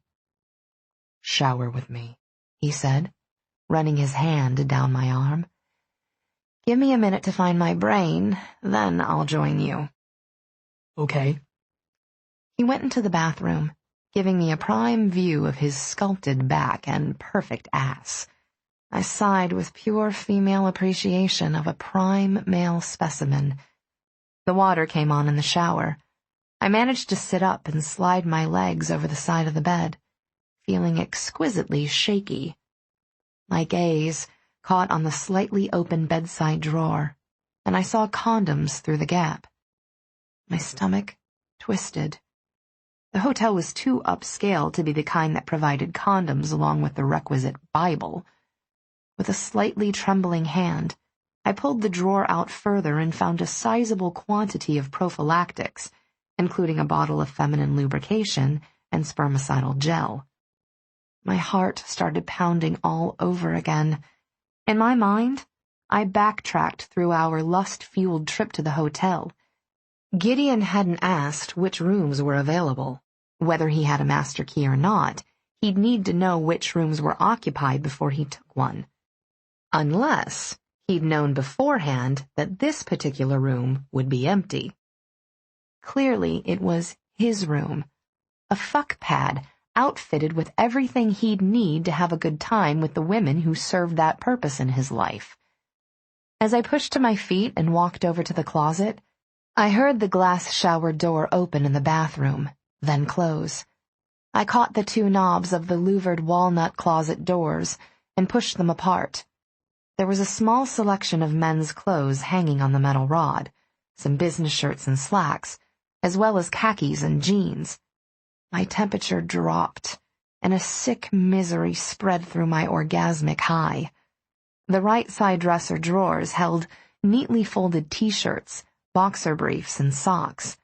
The top one on the left side held sex toys still in their packages. I didn't look at the drawers below that one. I'd seen enough. I pulled on my pants and stole one of Gideon's shirts. As I dressed, my mind went through the steps I'd learned in therapy. Talk it out. Explain what triggered the negative feelings to your partner. Face the trigger and work through it. Maybe if I'd been less shaken by the depth of my feelings for Gideon, I could have done all that. Maybe if we hadn't just had mind-blowing sex, I would have felt less raw and vulnerable. I'd never know. What I felt was slightly dirty, a little bit used, and a whole lot hurt. This particular revelation had hit me with excruciating force, and like a child, I wanted to hurt him back. I scooped up the condoms, lube, and toys and tossed them on the bed. Then, just as he called out my name in an amused and teasing voice, I picked up my bag and left him. Chapter 10. I kept my head down as I made the walk of shame past the registration desk and exited the hotel through a side door. I was red-faced with embarrassment, remembering the manager who'd greeted Gideon as we got on the elevator. I could only imagine what he'd thought of me. He had to know what Gideon reserved that room for. I couldn't stand the thought of being the next in a line of many, and yet that was exactly what I'd been from the moment we entered the hotel. How hard would it have been to stop by the front desk and secure a room that was ours alone? I started walking with no direction or destination in mind. It was dark out now, the city taking on a whole new life and energy from what it had during the business day. Steaming food carts dotted the sidewalks, along with a vendor selling framed artwork, another hawking novelty t-shirts, and yet another who had two folding tables covered in movie and television episode scripts. With every step I took, the adrenaline from my flight burned away. The maliciously gleeful thoughts of Gideon coming out of the bathroom to find an empty room and paraphernalia-strewn bed ran their course. I began to calm down and seriously think about what had just happened. Was it a coincidence that Gideon invited me to a gym that just so happened to be conveniently close to his fuck pad? I remembered the conversation we'd had in his office over lunch, and the way he'd struggled to express himself to keep me. He was as confused and torn about what was happening between us as I was, and I knew how easy it was to fall into established patterns. After all, hadn't I just fallen into one of my own by bailing? I'd spent enough years in therapy to know better than to wound and run when I was hurting. Heartsick, I stepped into an Italian bistro and took a table. I ordered a glass of Shiraz and a pizza margarita, hoping wine and food would calm the vibrating anxiety inside me so that I could think properly. When the waiter returned with my wine, I gulped down half the glass without really tasting it. I missed Gideon already. Missed the playful, happy mood he'd been in when I left. His scent was all over me, the smell of his skin and hot, grinding sex. My eyes stung, and I let a few tears slide down my face, despite being in a very public, very busy restaurant. My food came, and I picked at it. It tasted like cardboard, although I doubted that had anything to do with the chef or the venue. Pulling over the chair where I'd set my bag, I dug out my new smartphone with the intention of leaving a message with Dr. Travis's answering service, He'd suggested we have video chat appointments until I found a new therapist in New York, and I decided to take him up on that offer. That's when I noticed the 21 missed calls from Gideon and a text. I fucked up again. Don't break up with me. Talk to me. Please. The tears welled again. I held the phone to my heart, at a loss for what to do. I couldn't get the images of Gideon and other women out of my mind. I couldn't stop picturing him fucking the hell out of another woman on that same bed, using toys on her, driving her crazy, taking his pleasure from her body. It was irrational and pointless to think of such things, and it made me feel petty and small and physically sick. I startled when the phone vibrated against me, nearly dropping it. Nursing my misery, I debated letting it go to voicemail because I could see on the screen that it was Gideon. Plus, he was the only one who had the number. But I couldn't ignore it, because he was clearly frantic. As much as I'd wanted to wound him earlier, I couldn't stand to do it now. Hello. My voice didn't sound like mine, clogged as it was with tears and emotion. Eva, thank God. Gideon sounded so anxious. Where are you? Looking around, I didn't see anything that would tell me the name of the restaurant. I don't know. I'm sorry, Gideon. No, Eva, don't. It's my fault. I need to find you. Can you describe where you're at? Did you walk? Yes, I walked. I know which exit you took. Which way did you head? He was breathing quickly, and I could hear the sounds of traffic and car horns in the background. To the left? Did you turn any corners after that? I don't think so. I don't know. I looked around for a server I could ask. I'm in a restaurant. Italian? There's seating on the sidewalk, and a wrought iron fence. French doors. Jesus, Gideon, He appeared, silhouetted in the entrance with the phone held to his ear. I knew him immediately, watched as he froze when he saw me seated against the wall toward the back. Shoving the phone into the pocket of his jeans he'd had stored at the hotel, he strode past the hostess, who'd started speaking to him, and headed straight for me. I barely managed to get to my feet before he hauled me against him and embraced me tightly. God. He shook slightly and buried his face in my neck. Eva. I hugged him back. He was fresh from a shower, making me achingly aware of my need for one. I can't be here, he said hoarsely, pulling back to cup my face in his hands. I can't be in public right now. Will you come home with me? Something on my face must have betrayed my lingering wariness, because he pressed his lips to my forehead and murmured, It won't be like the hotel, I promise. My mother's the only woman who's ever been to my place, aside from the housekeeper and staff. This is stupid, I muttered. I'm being stupid. No. He brushed the hair back from my face and bent closer to whisper in my ear. If you'd taken me to a place you reserved for fucking other men, I would have lost it. The waiter returned, and we pulled apart. Should I get you a menu, sir? That won't be necessary. Gideon dug his wallet out of his back pocket and handed over his credit card. We're leaving. We took a cab to Gideon's place, and he held on to my hand the entire time. I shouldn't have been so nervous riding a private elevator up to a penthouse apartment on Fifth Avenue. The sight of high ceilings and pre-war architecture wasn't new to me, and really, it was all to be expected when dating a man who seemed to own damn near everything. And the coveted view of Central Park. Well, of course he'd have one. But Gideon's tension was palpable, and it made me realize that this was a big deal to him. When the elevator opened directly into his apartment's marbled entry foyer, his grip on my hand tightened before he released me. He unlocked the double-door entrance to usher me inside, and I could feel his anxiety as he watched for my reaction. Gideon's home was as beautiful as the man himself. It was so very different from his office, which was sleek, modern, and cool.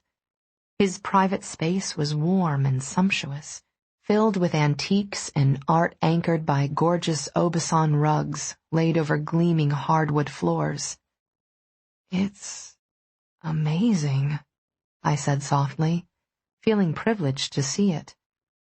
It was a glimpse into the private Gideon I was desperate to know, and it was stunning. "Come in." He tugged me deeper into the apartment. "I want you to sleep here tonight." "I don't have clothes and stuff." "All you need is the toothbrush in your purse. We can run by your place in the morning for the rest. I promise to get you to work on time." He pulled me into him and set his chin on the crown of my head. "I'd really like you to stay, Eva. I don't blame you for wanting to get out of that room, but finding you gone scared the hell out of me. I need to hang on to you for a while. I need to be held." I pushed my hands under the back of his t-shirt to caress the silken hardness of his bare back. I could also use a shower. With his nose in my hair, he inhaled deeply. "I like you smelling like me." But he led me through the living room and down a hall to his bedroom. "Wow," I breathed when he flicked on the light.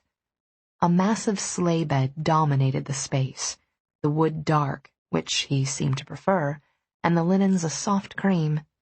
The rest of the furnishings matched the bed, and the accents were brushed gold. It was a warm, masculine space, with no art on the walls to detract from the serene night view of Central Park, and the magnificent residential buildings on the other side.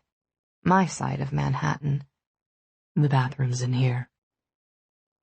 As I took in the vanity, which appeared to have been made out of an antique claw-footed walnut cabinet, he pulled towels out of a companion armoire and set them out for me, moving with that confident, sensual grace I admired so much.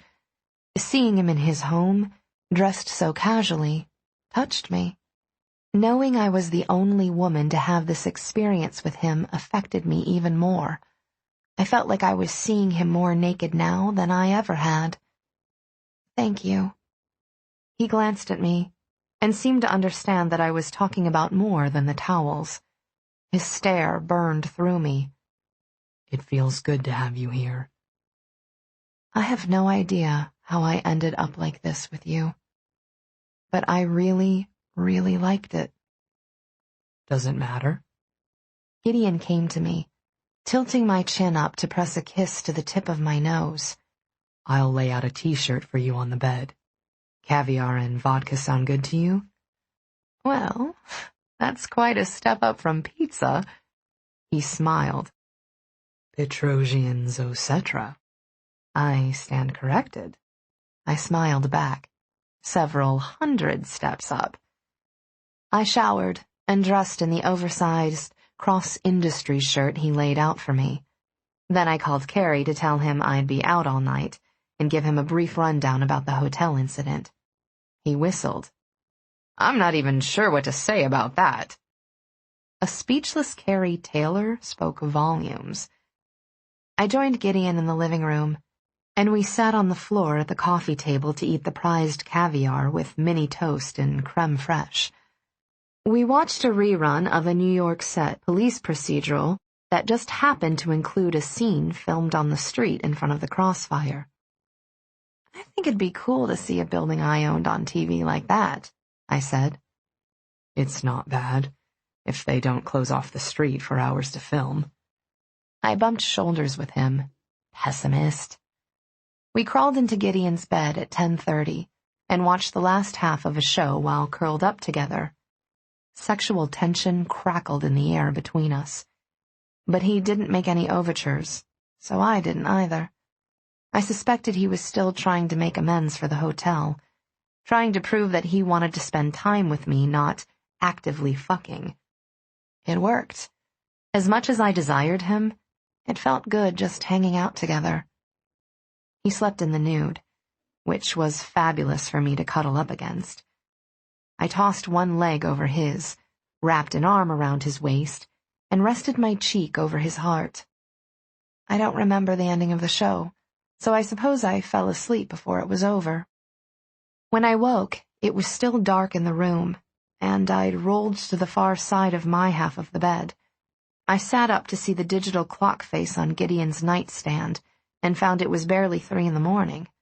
I usually slept straight through the night, and thought maybe the strange surroundings were keeping me from sleeping deeply.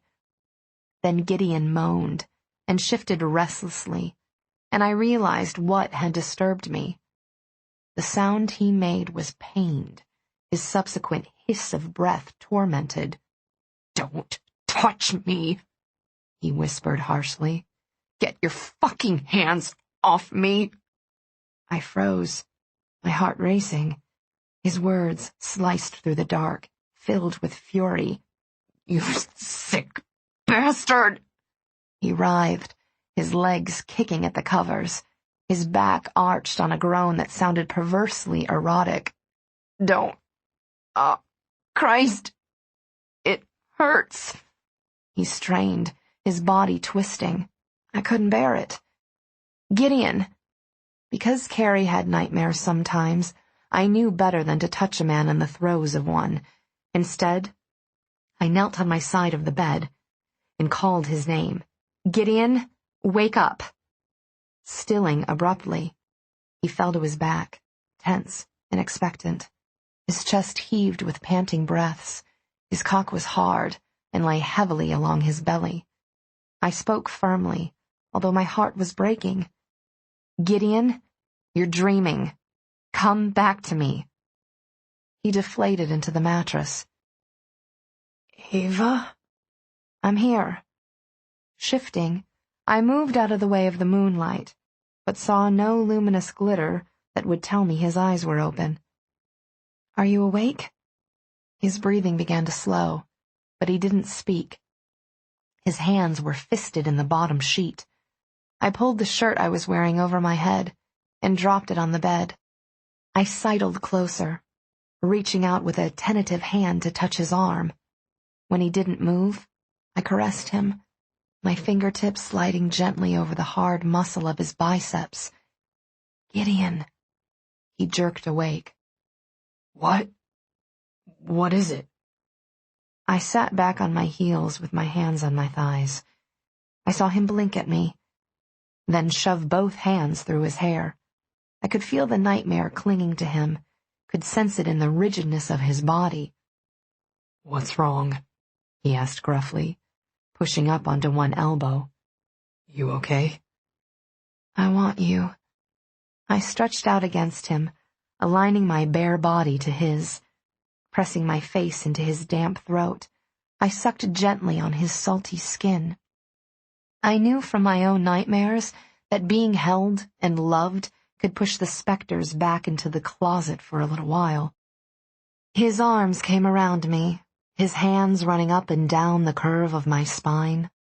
I felt him let go of the dream with a long, deep sigh. Pushing him to his back, I climbed over him and sealed my mouth over his. His erection was notched between the lips of my sex, and I rocked against him. The feel of his hands in my hair, holding me to take control of the kiss, quickly made me wet and ready. Fire licked just beneath my skin. I stroked my clit up and down his thick length, using him to masturbate until he made a rough sound of desire and rolled to put me beneath him. "I don't have any condoms in the house," he murmured, before wrapping his lips around my nipple and sucking gently. I loved that he wasn't prepared. This wasn't his fuck pad. This was his home, and I was the only lover he brought into it. "I know you mentioned swapping bills of health when we talked about birth control, and that's the responsible way to go, but I trust you." He lifted his head, looking at me in the faint light of the moon. Kneeing my legs open, He pushed the first bare inch inside me. He was scorching hot and silky soft. "Eva," he breathed, clutching me tightly to him. "I've never... Christ, you feel so good. I'm so glad you're here." I tugged his lips down to mine and kissed him. "Me too." I woke the way I'd fallen asleep, with Gideon on top of me and inside me. His gaze was heavy-lidded with desire as I rose from unconsciousness into heated pleasure. His hair hung around his shoulders and face, looking even sexier for being sleep-tousled. But best of all, there were no shadows in his gorgeous eyes, nothing lingering from the pain that haunted his dreams. "I hope you don't mind," he murmured with a wicked grin, sliding in and out. "You're warm and soft. I can't help but want you." I stretched my arms over my head and arched my back, pressing my breasts into his chest. Through the slender arch-topped windows, I saw the soft light of dawn filling the sky. I could get used to waking up like this. That was my thought at 3 this morning. He rolled his hips and sank deep into me. I thought I'd return the favor. My body revved to life, my pulse quickening. "Yes, please." Carrie was gone when we got to my apartment. He'd left a note behind to tell me he was on a job but would be back in plenty of time for pizza with Trey. Since I'd been too upset to enjoy my pie the night before, I was ready to try again when I was having a good time. "I have a business dinner tonight," Gideon said, leaning over my shoulder to read. "I was hoping you'd come with me and make it bearable." "I can't bail out on Carrie," I said apologetically, turning to face him. "Chicks before dicks and all that." His mouth twitched, and he caged me to the breakfast bar. He was dressed for work in a suit I'd picked out, a graphite gray Prada with a soft sheen. His tie was the blue one that matched his eyes, and as I'd lain on his bed and watched him dress, I'd had to fight the urge to take it all off him. "Carrie isn't a chick, but I get the point. I want to see you tonight. Can I come over after the dinner and stay the night?" Heated anticipation rushed through me. I smoothed my hands over his vest, feeling like I had a special secret because I knew exactly what he looked like without his clothes on. "I'd love it if you did." "Good." He gave a satisfied nod. "I'll make us coffee while you get dressed." "The beans are in the freezer. The grinder's next to the coffee pot," I pointed. "And I like lots of milk and a little sweetener."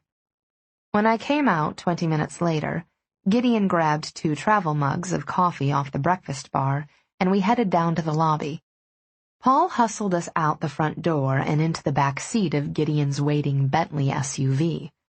As Gideon's driver pulled into traffic, Gideon checked me out and said, "You're definitely trying to kill me. Are you wearing the garters again?"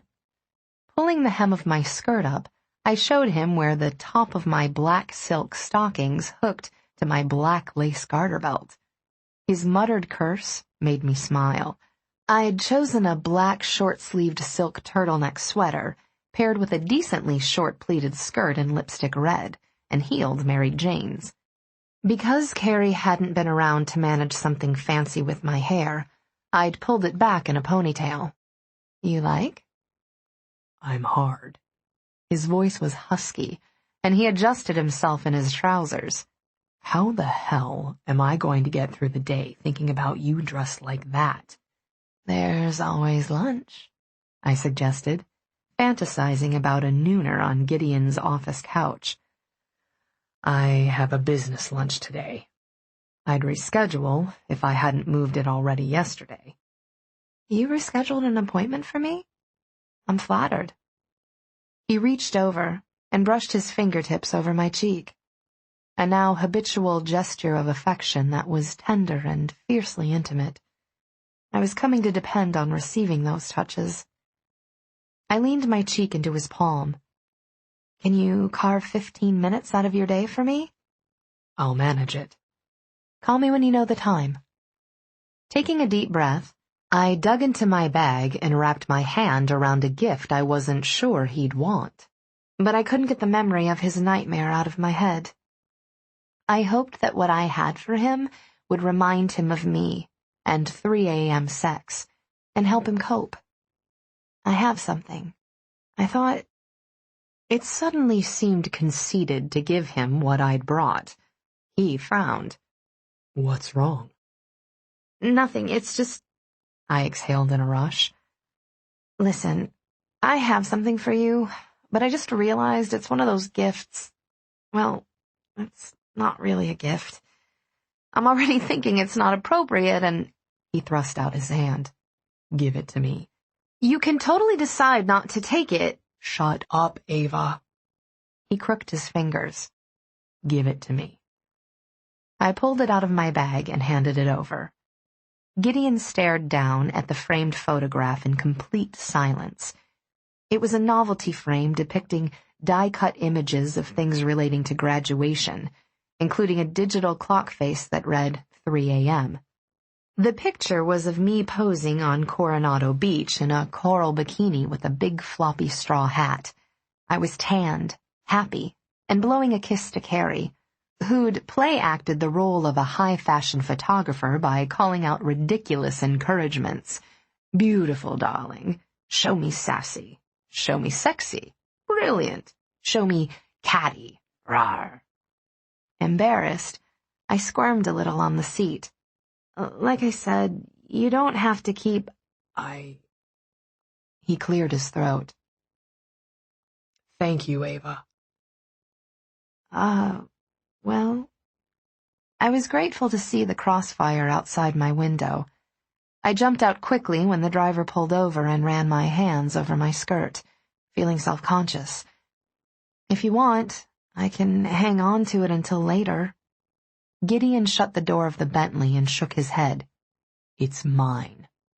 You're not taking it back." He linked our fingers together and gestured toward the revolving door with the hand holding the frame. I warmed when I realized he intended to take my picture into work with him. One of the fun things about the ad business was that no day was ever the same as the one before it. I was hopping all morning and was just beginning to contemplate what to do about lunch when my phone rang. "Mark Garrity's office, Eva Trammell speaking." "I've got news," Carrie said, by way of greeting. "What?" I could tell by his voice that it was good news, whatever it was. "I landed a Grey Isles campaign." "Oh my God! Carrie, that's awesome! I love their jeans." "What are you doing for lunch?" I grinned. "Celebrating with you. Can you be here at noon?" "I'm already on my way." I hung up and rocked back in my chair, so thrilled for Carrie I felt like dancing. Needing something to do to kill the 15 minutes remaining before my lunch break, I checked my inbox again and found a Google alert digest for Gideon's name. More than 30 mentions in just one day. I opened the email and freaked out a little at the numerous mystery woman headlines. I clicked on the first link and found myself landing on a gossip blog. There, in living color, was a photo of Gideon kissing me senseless on the sidewalk outside his gym. The accompanying article was short and to the point. Gideon Cross, New York's most eligible bachelor since John F. Kennedy, Jr., was spotted yesterday in a passionate public embrace. A source at Cross Industries identified the lucky mystery woman as socialite Eva Trammell, daughter of multimillionaire Richard Stanton and his wife Monica. When queried about the nature of the relationship between Cross and Trammell, the source confirmed that Miss Trammell is the significant woman in the mogul's life at present. We imagine hearts are breaking across the country this morning.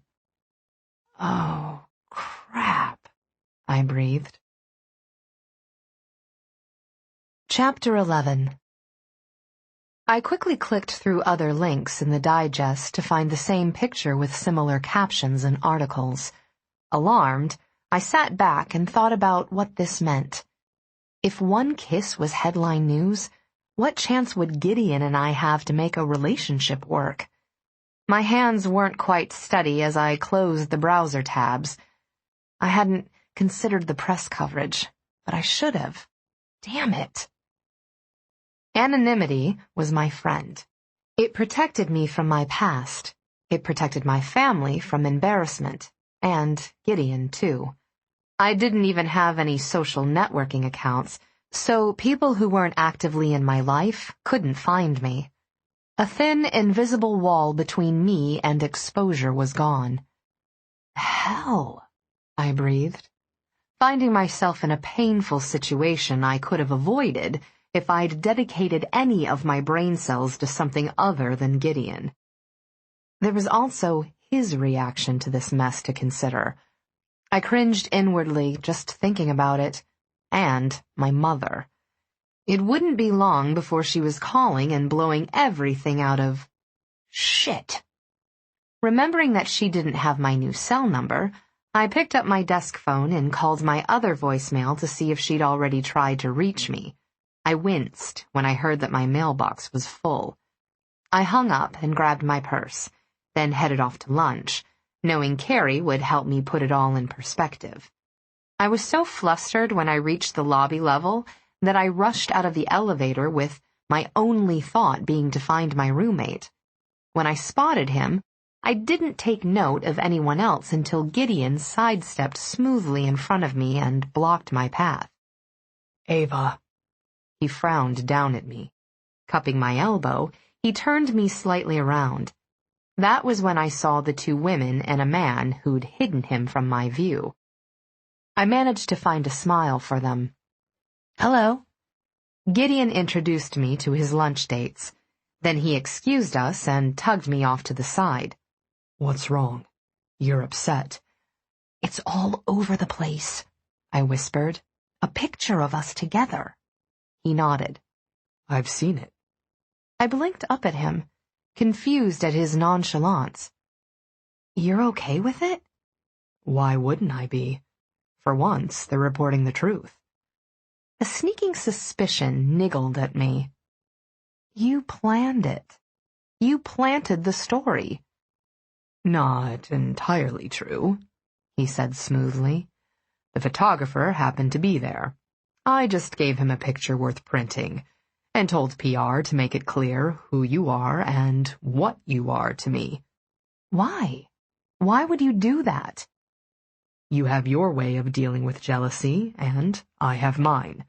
We're both off the market, and now everyone knows it. Why is that a problem for you? I was worried about your reaction, but there's more. There are things you don't know, and I took a deep, shaky breath. It can't be that way between us, Gideon. We can't be public. I don't want... Damn it. I'll embarrass you. You couldn't. It's not possible. He brushed a loose lock of hair off my face. Can we talk about this later? If you need me... No, it's okay. Go. Carrie came over.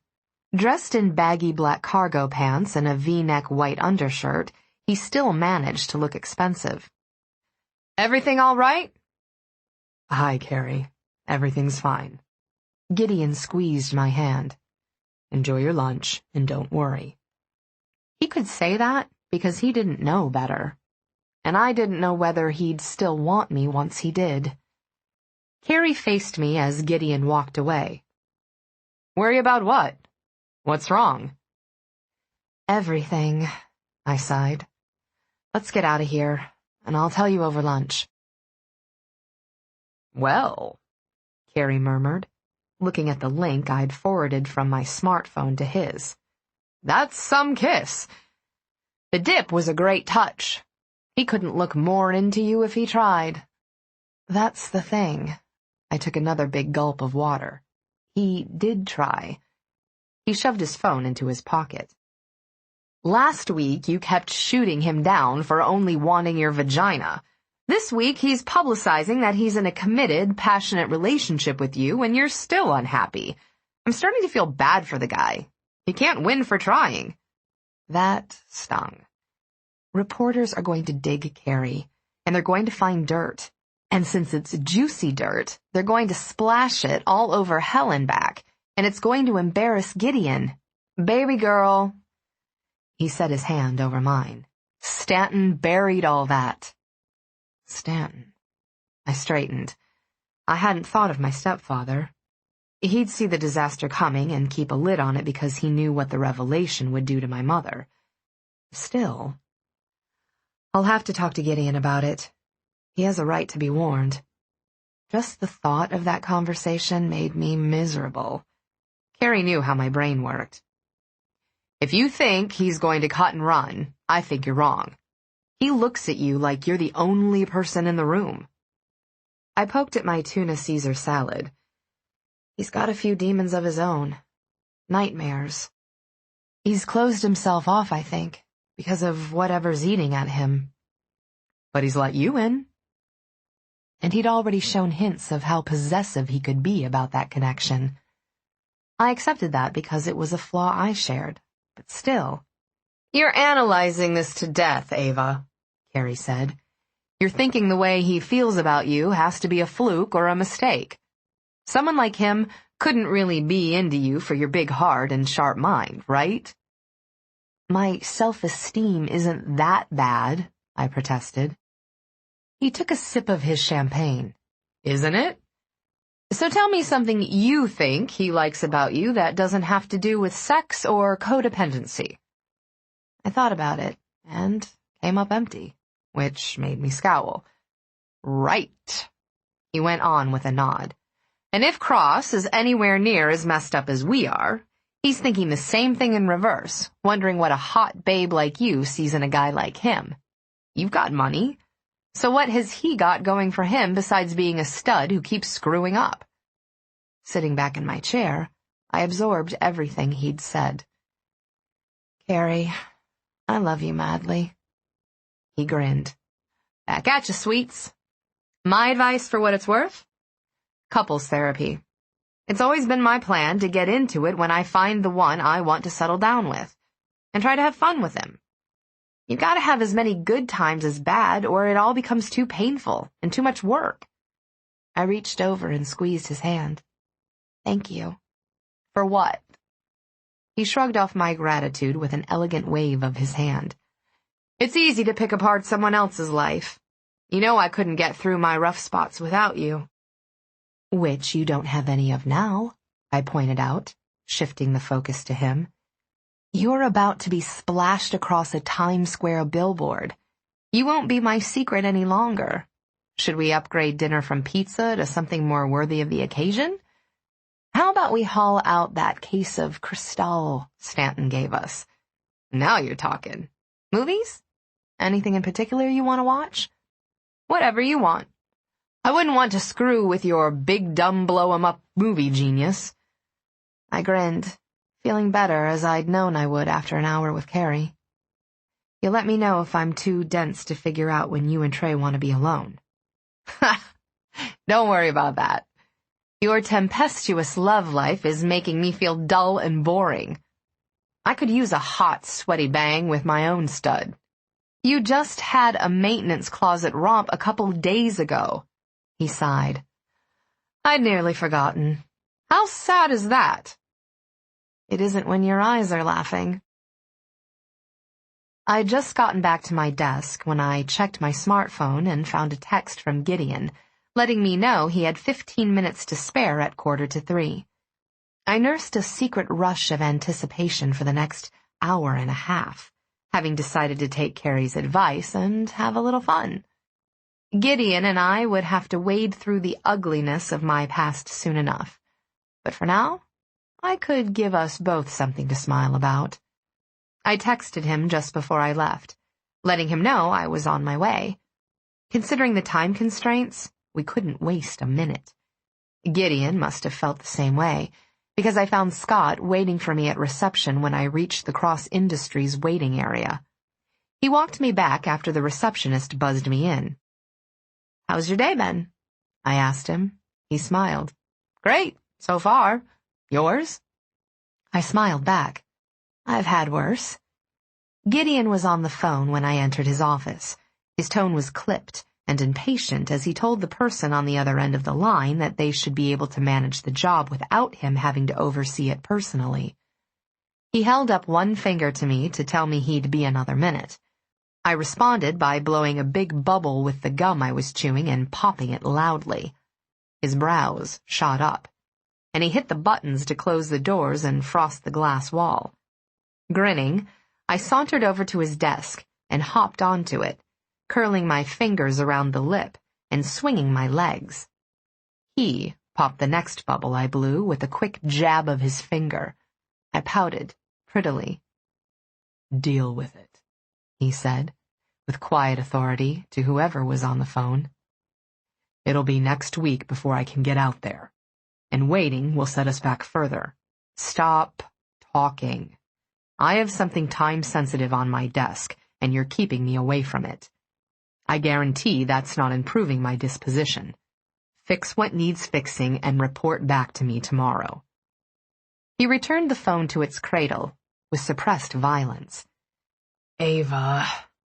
I held up one hand to cut him off and wrapped my gum in a Post-it I took from a dispenser on his desk. "Before you reprimand me, Mr. Cross, I want to say that when we reached an impasse in our merger discussions at the hotel yesterday, I shouldn't have walked out. It didn't help to resolve the situation, and I know I didn't react very well to the PR issue with the photo. But still, even though I've been a naughty secretary, I think I should be given another chance to excel." His gaze narrowed as he studied me, assessing and reevaluating the situation on the fly. "Did I ask for your opinion on the appropriate action to take, Miss Trammell?" I shook my head and looked up at him from beneath my lashes. I could see the lingering frustration from his phone call falling away from him, replaced by his growing interest and arousal. Hopping down from the desk, I sidled closer and smoothed his immaculate tie with both hands. "Can't we work something out? I do possess a wide variety of useful skills." He caught me by the hips. "Which is one of the many reasons you're the only woman I've ever considered for the position." Warmth flowed through me at his words. Boldly cupping his cock in my hand, I fondled him through his slacks. "Maybe I should reapply myself to my duties? I could demonstrate some of the ways I'm uniquely qualified to assist you." Gideon hardened with delectable swiftness. "Such initiative, Miss Trammell. But my next meeting is less than 10 minutes away. Also, I'm not accustomed to exploring job enrichment opportunities in my office." I freed the button of his fly and lowered his zipper. With my lips to his jaw, I whispered, "If you think there's anywhere I won't make you come, you'll have to revisit and revise." "Ava," he breathed, his eyes hot and tender. He cupped my throat, his thumbs brushing over my jaw. "You're unraveling me. Do you know that? Are you doing it on purpose?" I reached inside his boxer briefs and wrapped my hands around him, offering up my lips for a kiss. He obliged me, taking my mouth with a fierceness that left me breathless. "I want you," he growled. I sank to my knees on the carpeted floor, pulling his pants down enough to give me the access I needed. He exhaled harshly. "Ava, what are you—" My lips flowed over the wide crown. He reached back for the edge of his desk, his hands curling around the lip with white-knuckled force. I held him with both hands and mouthed the plush head, sucking gently. The softness of his skin and his uniquely appealing scent made me moan. I felt the vibration ripple through his entire body and heard a rough sound rumble in his chest. Gideon touched my cheek. Lick it. Aroused by the command, I fluttered my tongue across the underside and shivered with delight when he rewarded me with a hot burst of pre-cum. Fisting the root of him with one hand, I hollowed my cheeks and drew rhythmically, hoping for more. I wished I had the time to make it last, drive him crazy. He made a sound filled with the sweetest agony. God, Eva, your mouth. Keep sucking. Like that. Hard and deep. I was so turned on by his pleasure I squirmed. His hands pushed into my bound hair, pulling and tugging at the roots. I loved how he started out with tenderness, then grew rougher as the lust he felt for me overwhelmed his control. The soft bite of pain made me hungrier, greedier. My head bobbed as I pleasured him, jacking him with one hand while I sucked and stroked the crest with my mouth. Heavy veins coursed the length of his cock, and I slid the flat of my tongue along them, tilting my head to find and caress each one. He swelled, growing thicker and longer. My knees were uncomfortable, but I didn't care.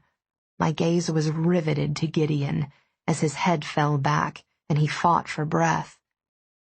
Eva, you suck me so good. He held my head still and took over, thrusting his hips, fucking my mouth. Stripped to a level of base need where only the race to orgasm mattered. The thought made me crazed.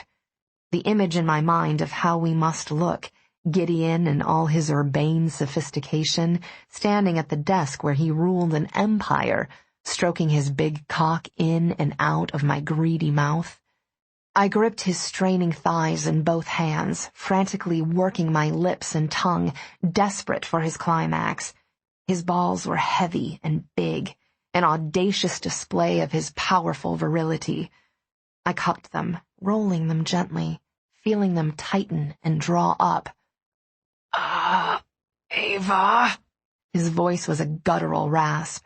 His grip tightened in my hair. You're making me come.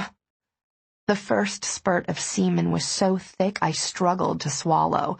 Mindless in his pleasure, Gideon was thrusting against the back of my throat, his cock throbbing with every wrenching pulse into my mouth. My eyes watered and my lungs burned, but still I pumped my fists, milking him. His entire body shuddered as I took everything he had. The sounds he made and the muttered, breathless praise were the most gratifying I'd ever heard. I licked him clean, marveling at how he didn't fully soften even after an explosive orgasm. He was still capable of fucking me senseless and more than willing to, I knew. But there was no time, and I was happy about that.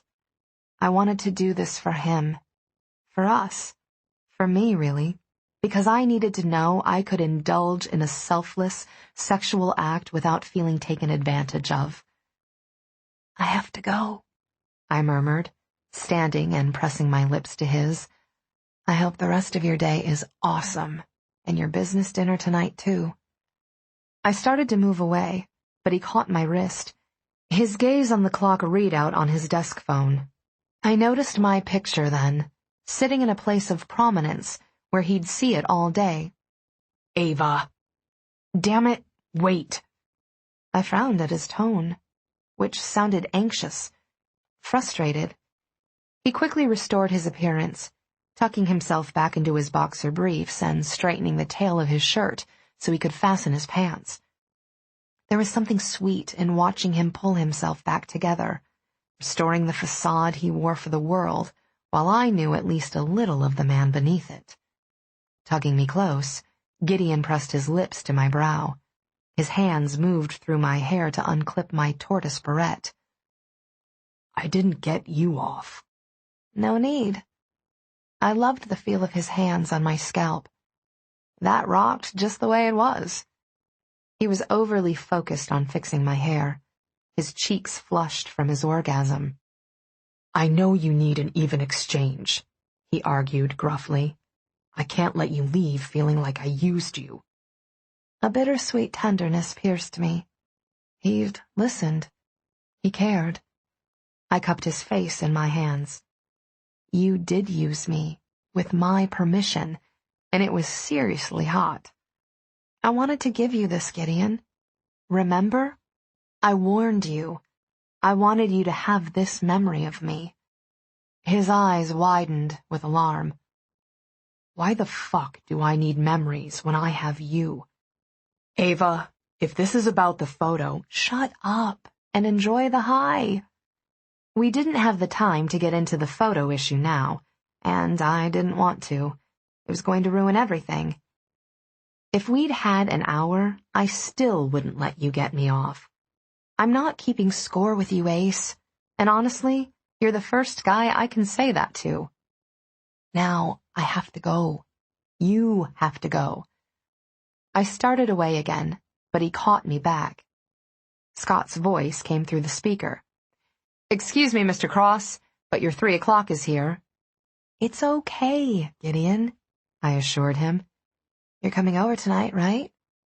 Nothing could keep me away. I shoved up onto my tiptoes and kissed his cheek. We'll talk then. After work, I took the stairs down to the ground floor to feel less guilty about skipping the gym, and seriously regretted it by the time I reached the lobby. Lack of sleep from the night before had left me wiped out. I was contemplating taking the subway rather than walking when I saw Gideon's Bentley at the curb. When the driver got out and greeted me by name, I halted abruptly, surprised.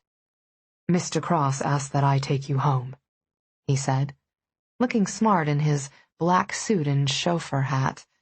He was an older gentleman with graying red hair, pale blue eyes, and the softest of cultured accents.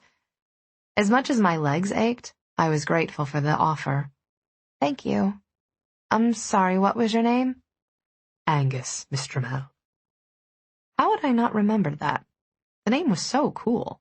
It made me smile. Thank you, Angus. He tipped his hat.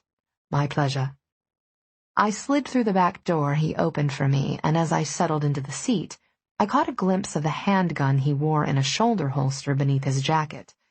It appeared that Angus, like Clancy, was both bodyguard and driver. We pulled away from the curb and I asked, How long have you been working for Mr. Cross, Angus? 8 years now. Quite a while.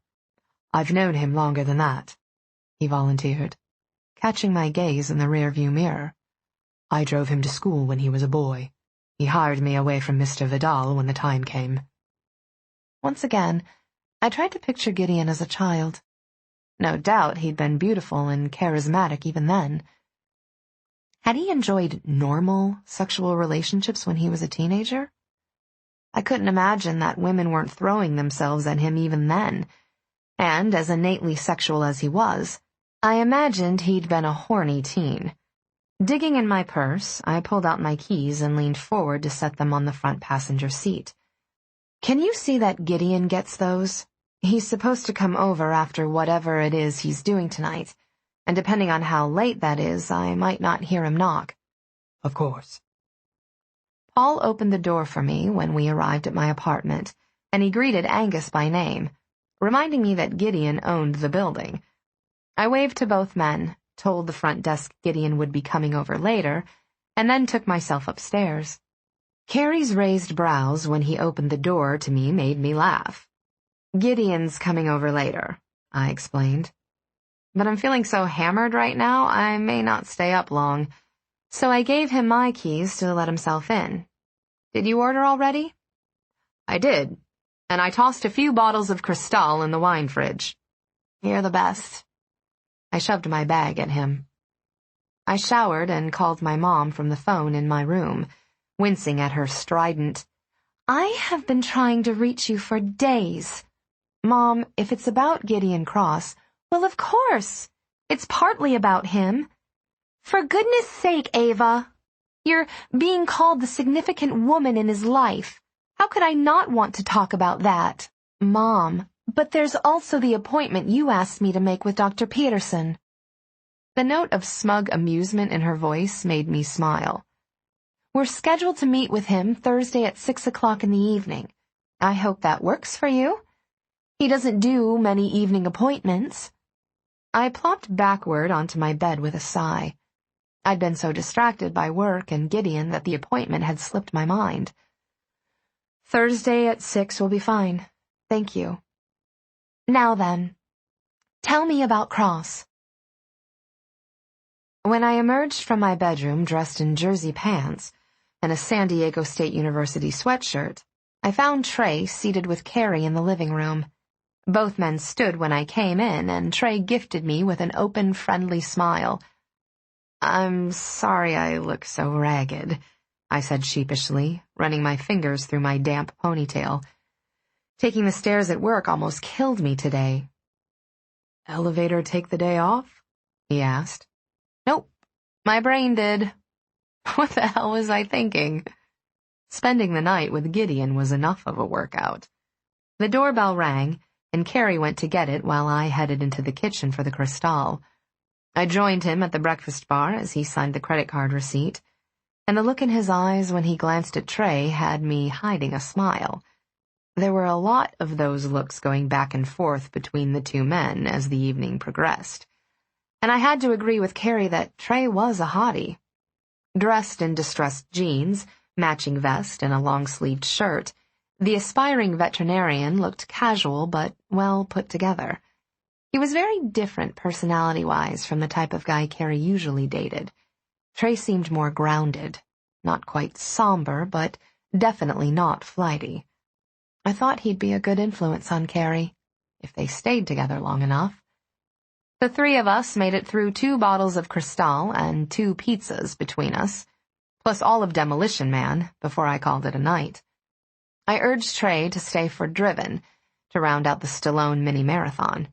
Then I went to my room and changed into a sexy black baby doll I'd been given as part of a bridesmaid gift bag, sans the matching panties.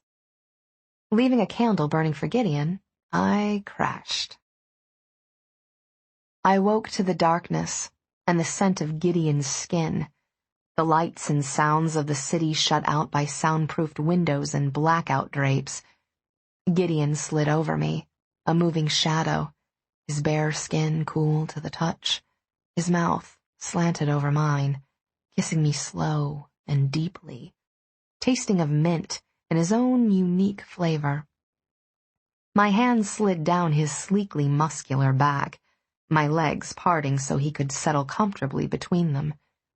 The weight of him against me made my heart sigh, and my blood warm with desire. "Well, hello to you too," I said breathlessly, when he let me up for air. "You'll come with me next time," he murmured, in that sexy and decadent voice, nibbling at my throat. "Will I?" I teased. He reached down and cupped my butt in his hand, squeezing and lifting me into a deft roll of his hips. "Yes, I missed you, Eva." I ran my fingers through his hair, wishing I could see him. "You haven't known me long enough to miss me." "Shows how much you know," Gideon scoffed, sliding downward and nuzzling between my breasts. I gasped as his mouth covered my nipple and sucked through the satin, deep pulls that echoed in the clenching of my core. He moved to my other breast, his hand pushing up the hem of my baby doll. I arched into him, lost to the magic of his mouth as it moved over my body, his tongue dipping into my navel, then sliding lower. "And you missed me too," he purred with masculine satisfaction, the tip of his middle finger rimming my cleft. "You're swollen and wet for me." He pulled my legs over his shoulders and licked between my folds, soft and provocative laps of hot velvet against my sensitive flesh. My hands fisted in the sheet, my chest heaving as he circled my clit with the tip of his tongue, then nudged the hypersensitive knot of nerves. I keened, my hips moving restlessly into the devious torment, my muscles tightening with the clawing need to come. The light, teasing flutters were driving me insane, giving me just enough to make me writhe, but not enough to get me off. Gideon, please. Not yet. He tortured me, coaxing my body to the brink of orgasm and then letting me slide back down, over and over, until sweat misted my skin and my heart felt like it would burst. His tongue was tireless and diabolical, cleverly focusing on my clit until a single stroke would set me off, then moving lower to thrust into me.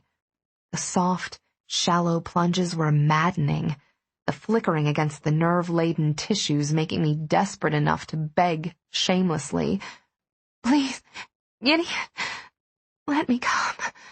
I need to come, please." Shh, Angel. I'll take care of you. He finished me with a tenderness that made the orgasm roll through me like a crashing wave, building and swelling and spreading through me in a warm rush of pleasure. He threaded his fingers with mine when he came over me again, restraining my arms. The head of his cock aligned with the slick entrance of my body, and he pushed inexorably into me. I moaned, shifting to accommodate the heavy surge of his penis. Gideon's breath gusted hard and humid against my throat, his big frame trembling as he slid carefully inside me. You're so soft and warm. Mine, Eva. You're mine. I wrapped my legs around his hips, welcoming him deeper, feeling his buttocks flex and release against my calves as he demonstrated to my body that it would indeed take his thick length all the way to the root. With our hands linked, he took my mouth and began to move, gliding in and out with languid skill, the tempo precise and relentless, yet smooth and easy. I felt every rock-hard inch of him, felt the unmistakable reiteration that every inch of me was his to possess. He drove the message home repeatedly until I was gasping against his mouth, thrashing restlessly beneath him, my hands bloodless from the strength of my grip on his. He spoke heated praise and encouragement, telling me how beautiful I was, how perfect I felt to him, how he'd never stop, couldn't stop. I came with a sharp cry of relief, vibrating with the ecstasy of it, and he was right there with me. His pace quickened for several slamming thrusts, then he climaxed with a hiss of my name, spilling into me. I sank lax into the mattress, sweaty and boneless and replete. I'm not done, he whispered darkly, adjusting his knees to increase the force of his thrusts. The pace remained expertly measured, each plunge staking a claim. Your body exists to serve me. Biting my lip, I fought back the sounds of helpless pleasure that might have broken the tranquility of the night, and betrayed the frightening depths of emotion I was beginning to feel for Gideon Cross. Chapter 12. Gideon found me in the shower the next morning. He strode into the master bath gloriously nude, walking with that sleek, confident grace I'd admired from the beginning. Watching the flexing of his muscles as he moved, I didn't even pretend not to stare at the magnificent package between his legs. Despite the heat of the water, my nipples beaded tight, and goosebumps raced across my skin. His knowing smile as he joined me told me he knew exactly what kind of effect he had on me.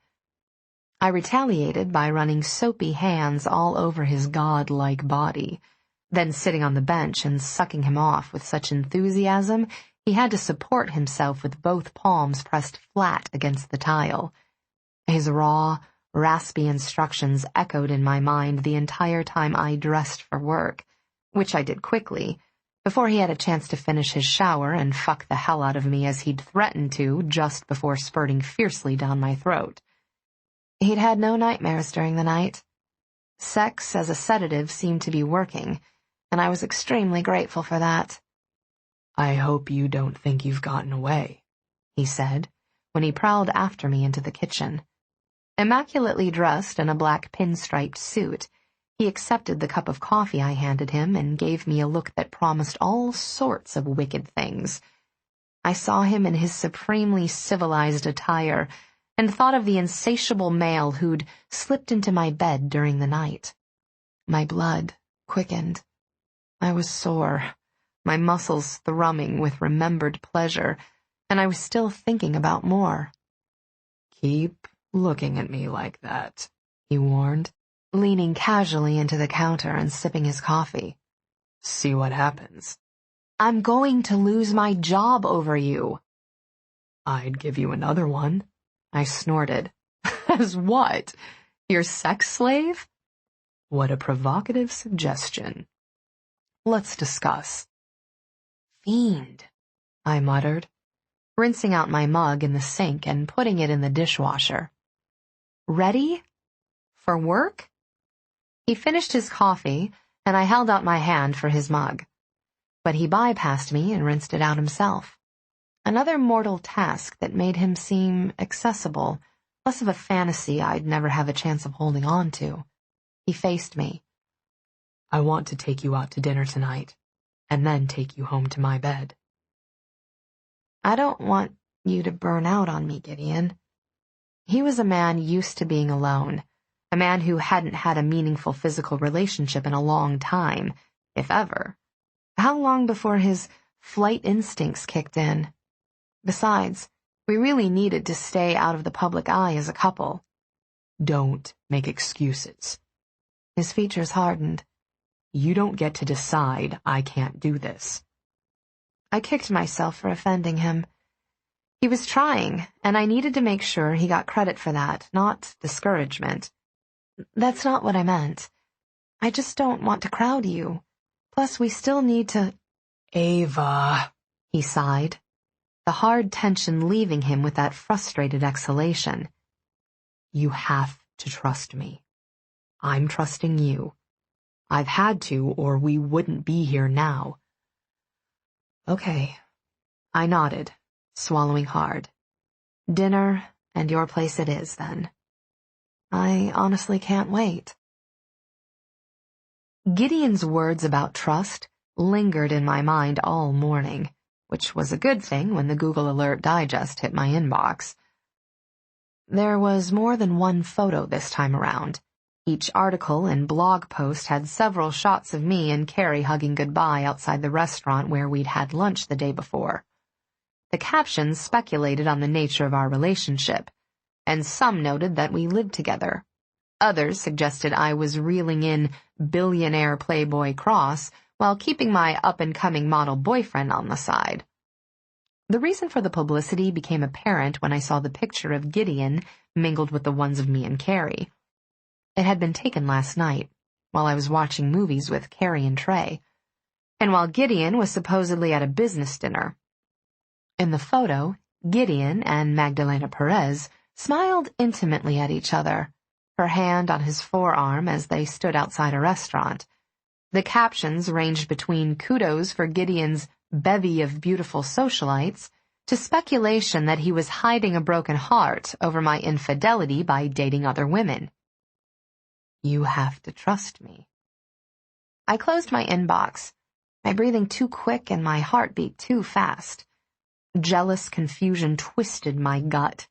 I knew he couldn't possibly have been physically intimate with another woman, and I knew he cared for me, but I hated Magdalena with a passion. Certainly she'd given me good reason to during our bathroom chat, and I couldn't stand seeing her with Gideon. Couldn't stand seeing him smiling so fondly at her, especially after the way she'd treated me. But I put it away. I shoved it into a box in my mind, and I focused on my job. Mark was meeting with Gideon tomorrow to go over the RFP for the Kingsman campaign, and I was organizing the information flowing between Mark and the contributing departments. Hey, Eva! Mark poked his head out of his office. Steve and I are meeting at Bryant Park Grill for lunch. He asked if you'd come. He'd like to see you again. I'd love to.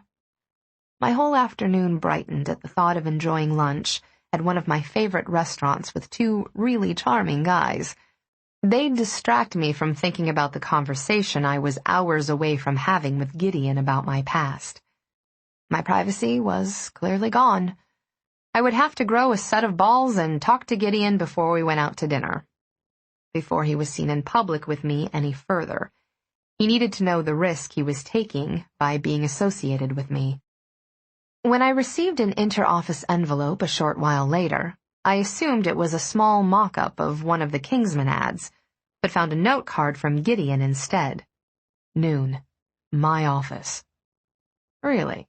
I muttered, irritated by the lack of salutation and closing, not to mention the lack of a request.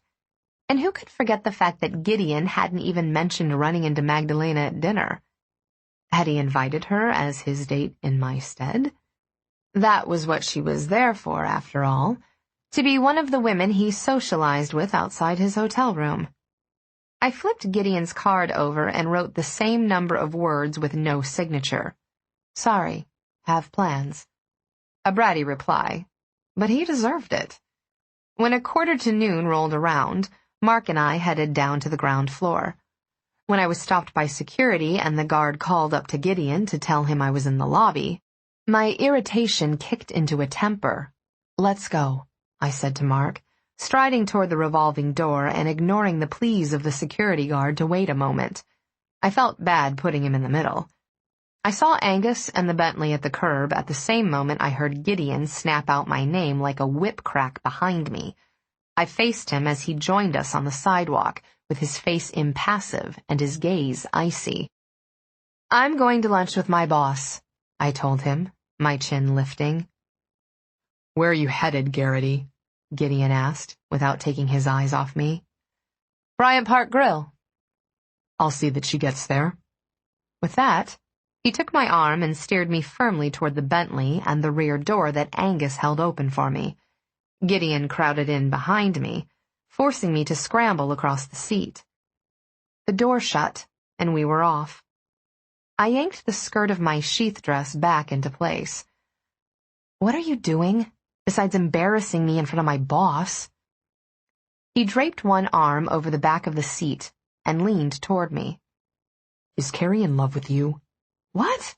No. Have you fucked him? Have you lost your mind? Mortified, I shot a glance at Angus and found him acting like he was deaf. Screw you, billionaire playboy with your bevy of beautiful socialites. So you did see the photos. I was so mad I was panting. The nerve! I turned my head away, dismissing him and his idiotic accusations. Carrie's like a brother to me. You know that. Ah, but what are you to him?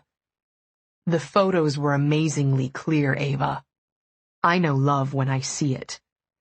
Angus slowed for a herd of pedestrians crossing the street. I shoved the door open and looked at Gideon over my shoulder, letting him take a good look at my face. Obviously, you don't. I slammed the door shut and set off briskly, righteous in my anger. I'd fought back my own questions and jealousy with Herculean effort. And what did I get for it? An irrationally pissed-off Gideon. Eva, stop right there. I flipped him the bird over my shoulder and raced up the short steps into Bryant Park, a lushly green and tranquil oasis in the midst of the city. Just crossing up and over from the sidewalk was like being transported to a completely different realm. Dwarfed by the towering skyscrapers surrounding it, Bryant Park was a garden land behind a beautiful old library, a place where time slowed, children laughed over the innocent joy of a carousel ride, and books were treasured companions. Unfortunately for me, the gorgeous ogre from one world chased me into the other. Gideon caught me by the waist. Don't run, he hissed in my ear. You're acting like a nut job. Maybe because you drive me fucking crazy. His arms tightened into steel bands. You're mine. Tell me Carrie knows that. Right, like Magdalena knows you're mine. I wished he had something near my mouth that I could bite. You're causing a scene. We could have done this in my office if you weren't so damned stubborn. I had plans, asshat, and you're fucking them up for me. My voice broke, tears welling as I felt the number of eyes on us. I was going to get fired for being an embarrassing spectacle. You're fucking up everything. Gideon instantly released me, turning me to face him. His grip on my shoulders ensured I still couldn't get away. Christ. He crushed me against him, his lips in my hair. Don't cry. I'm sorry. I beat my fist against his chest, which was as effectual as hitting a rock wall. What's wrong with you? You can go out with a catty bitch who calls me a whore and thinks she's going to marry you, but I can't have lunch with a dear friend who's been pulling for you from the beginning? Eva. He cupped the back of my head with one hand and pressed his cheek to my temple. Maggie just happened to be at the same restaurant where I had dinner with my business associates. I don't care. You want to talk about a look on someone's face? The look on yours? How could you look at her like that after what she said to me? Angel. His lips moved ardently over my face. That look was for you. Maggie caught me outside, and I told her I was heading home to you. I can't help how I look when I'm thinking about us being alone together. And you expect me to believe she smiled about that? She told me to tell you hello, but I figured that wouldn't go over well, and there was no way I was ruining our night over her. My arms slid around his waist, beneath his jacket. We need to talk. Tonight, Gideon. There are things I have to tell you. If a reporter looks in the right place and gets lucky, we have to keep our relationship private or end it. Either would be better for you. Gideon cupped my face and pressed his forehead to mine. Neither is an option. Whatever it is, we'll figure it out. I pushed up onto my toes and pressed my mouth to his. Our tongues stroked and dipped, the kiss wildly passionate. I was vaguely aware of the multitude of people milling around us, the buzz of numerous conversations, and the steady rumble of the ceaseless midtown traffic. But none of it mattered while I was sheltered by Gideon, cherished by him. He was both tormentor and pleasurer, a man whose mood swings and volatile passions rivaled my own. There, he whispered, running his fingertips down my cheek. Let that go viral. You're not listening to me, you crazy, stubborn man. I have to go. We'll ride home together after work. He backed away, holding my hand until distance pulled our fingers apart. When I turned toward the ivy-draped restaurant, I saw Mark and Stephen waiting for me by the entrance. They made such a pair with Mark in his suit and tie, and Stephen in his worn jeans and boots. Stephen stood with his hands in his pockets, and a big grin on his attractive face. I feel like I should applaud. That was better than watching a chick flick. My face heated, and I shifted on my feet. Mark opened the door and waved me inside. I think you can ignore my previous words of wisdom about Cross's womanizing. Thanks for not firing me, I replied, wryly, as we waited for the hostess to check our reservation and table. Or, at least feeding me first. Stephen patted my shoulder. Mark can't afford to lose you. Pulling out a chair for me, Mark smiled. How else will I give Stephen regular updates on your love life? He's a soap opera addict, you know. He loves romantic dramas. I snorted. You're kidding. Stephen ran a hand over his chin and smiled. I'll never admit it one way or the other. A man's gotta have his secrets. My mouth curved, but I was painfully aware of my own hidden truths, and how quickly time was passing before I'd have to reveal them. 5 o'clock found me steeling myself to divulge my secrets. I was tense and somber when Gideon and I slid into the Bentley, and my disquiet only worsened when I felt him studying the side of my averted face. When he took my hand and lifted it to his lips, I felt like crying. I was still trying to adjust after our argument in the park, and that was the least of what we had to deal with. We didn't speak until we arrived at his apartment.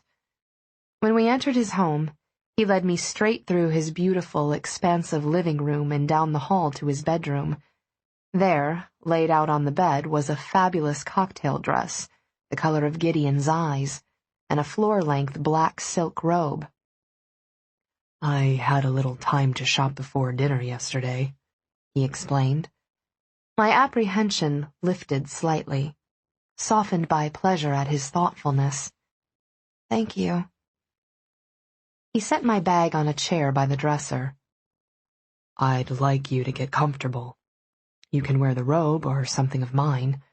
I'll open a bottle of wine and we'll just settle in. When you're ready, we'll talk." "I'd like to take a quick shower." I wished we could separate what happened in the park from what I had to tell him, so that each issue was dealt with on its own merits, but I didn't have a choice. Every day was another opportunity for someone else to tell Gideon what he needed to hear from me. "Whatever you want, Angel. Make yourself at home." As I kicked off my heels and moved into the bathroom, I felt the weight of his concern, but my revelations would have to hold until I could compose myself better. In an effort to gain that control, I took my time in the shower. Unfortunately, it made me remember the one we'd taken together just that morning. Had that been both our first and last as a couple? When I was ready, I found Gideon standing by the couch in the living room. He'd changed into black silk pajama bottoms that hung low around his hips. Nothing else. A small blaze flickered in the fireplace, and a bottle of wine sat in an ice-filled bucket on the coffee table. A grouping of ivory candles had been clustered as a centerpiece, their golden glow the only illumination besides the fire. "Excuse me," I said from the threshold of the room. "I'm looking for Gideon Cross, the man who doesn't have romance in his repertoire." He grinned, sheepishly, a boyish smile so at odds with the mature sexuality of his bared body. "I don't think about it that way. I just try to guess what might please you, and then I give it a shot and hope for the best." "You please me." I crossed to him, the black robe swaying around my legs. I loved that he'd put on something that matched what he had given me. "I want to," he said soberly. "I'm working on it."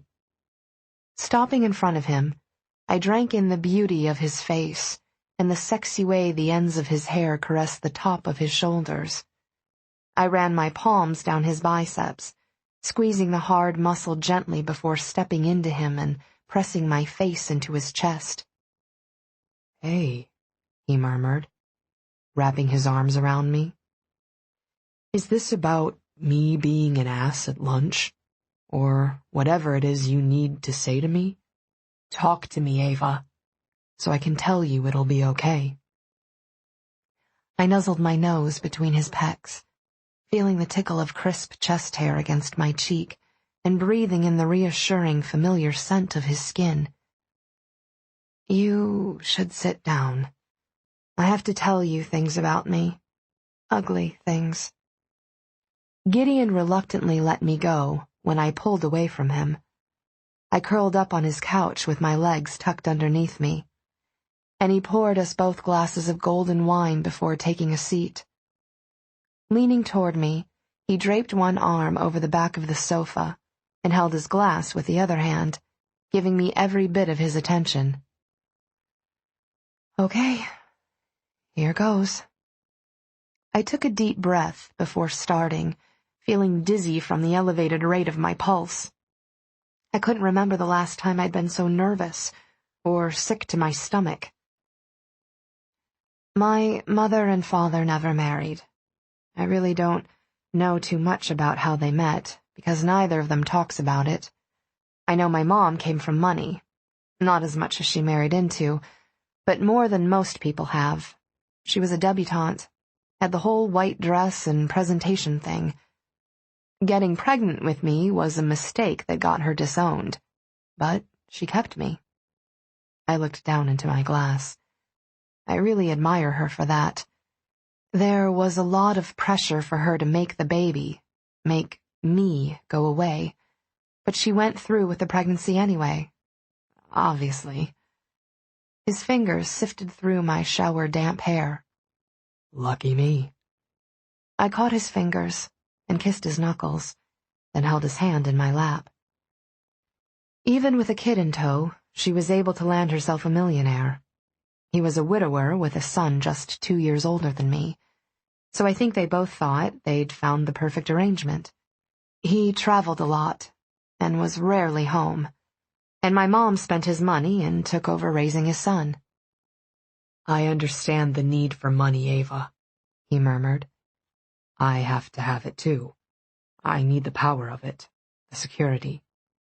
Our eyes met. Something passed between us with that small admission. It made it easier for me to say what came next. I was 10, the first time my stepbrother raped me. The stem of his glass snapped in his hand. He moved so swiftly he was a blur, catching the bowl of his goblet against his thigh before it spilled its contents. I scrambled to my feet when he rose to his. "Did you cut yourself? Are you okay?"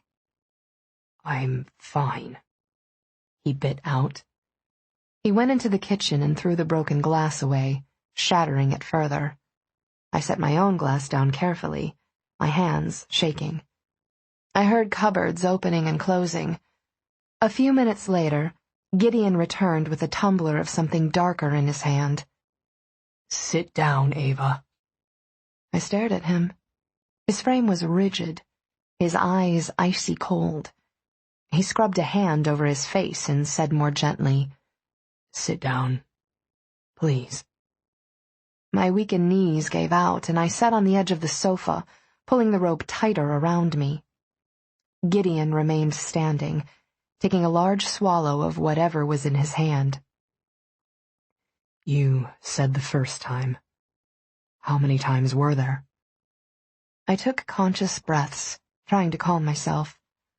I don't know. I lost count. "Did you tell anyone? Did you tell your mother?" No. My God, if she'd known, she would have gotten me out of there. But Nathan made sure I was too afraid to tell her. I tried to swallow past a tight, dry throat and winced at the painful sandpapery burn. When my voice came again, it was barely a whisper. There was a time when it got so bad. I almost told her anyway, but he knew. Nathan could tell I was close.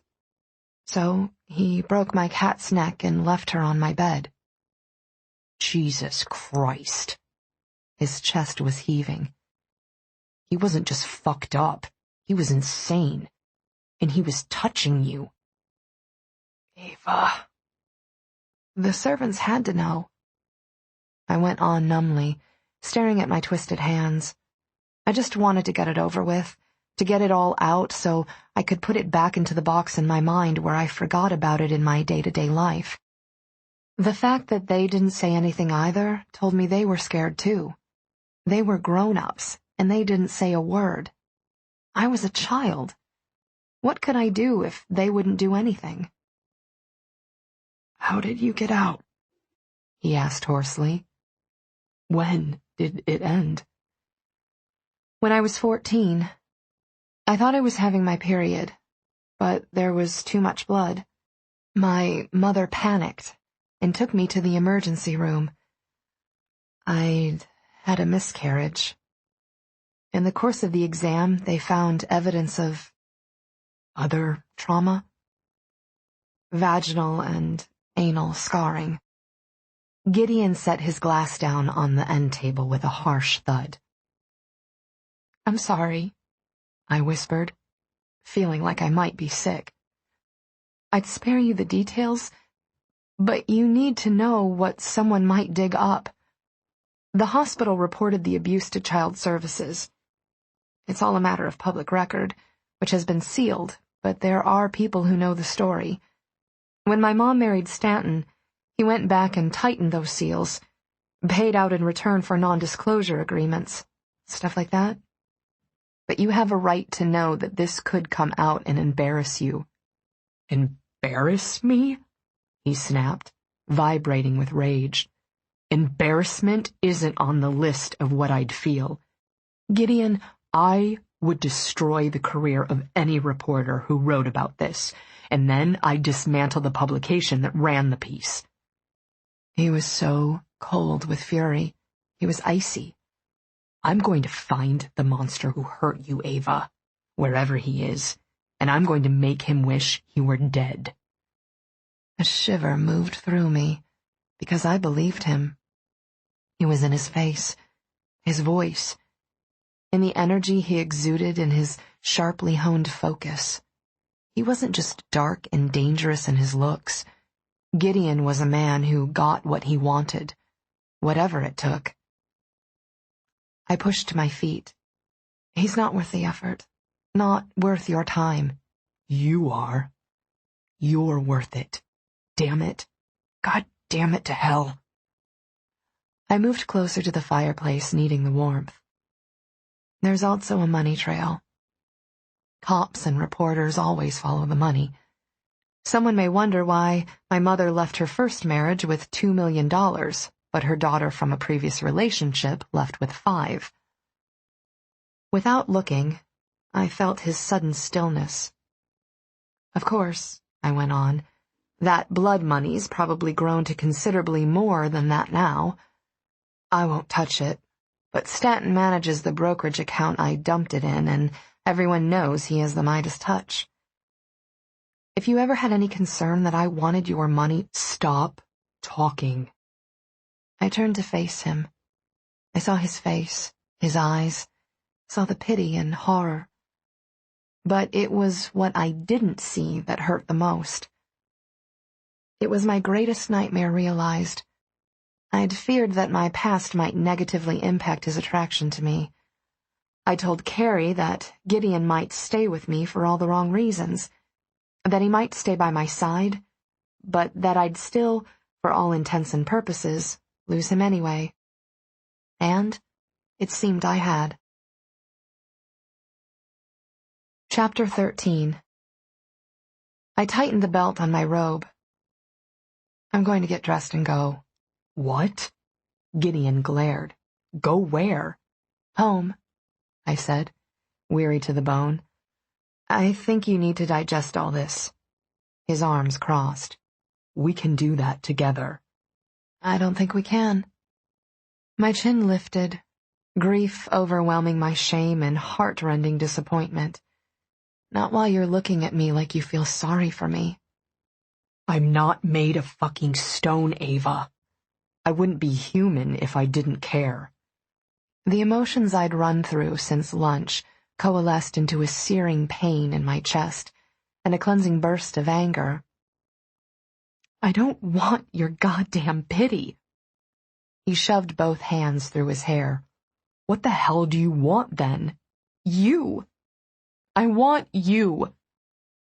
You have me. How many times do I have to tell you that? Your words don't mean shit when you can't back them up. From the moment we met, you've been hot for me.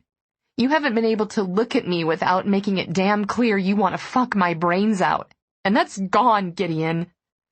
My eyes burned. That look? It's gone. You can't be serious. He stared at me as if I'd grown 2 heads. I don't think you know how your desire makes me feel. My arms wrapped around me, covering my breasts. I suddenly felt naked in the worst way.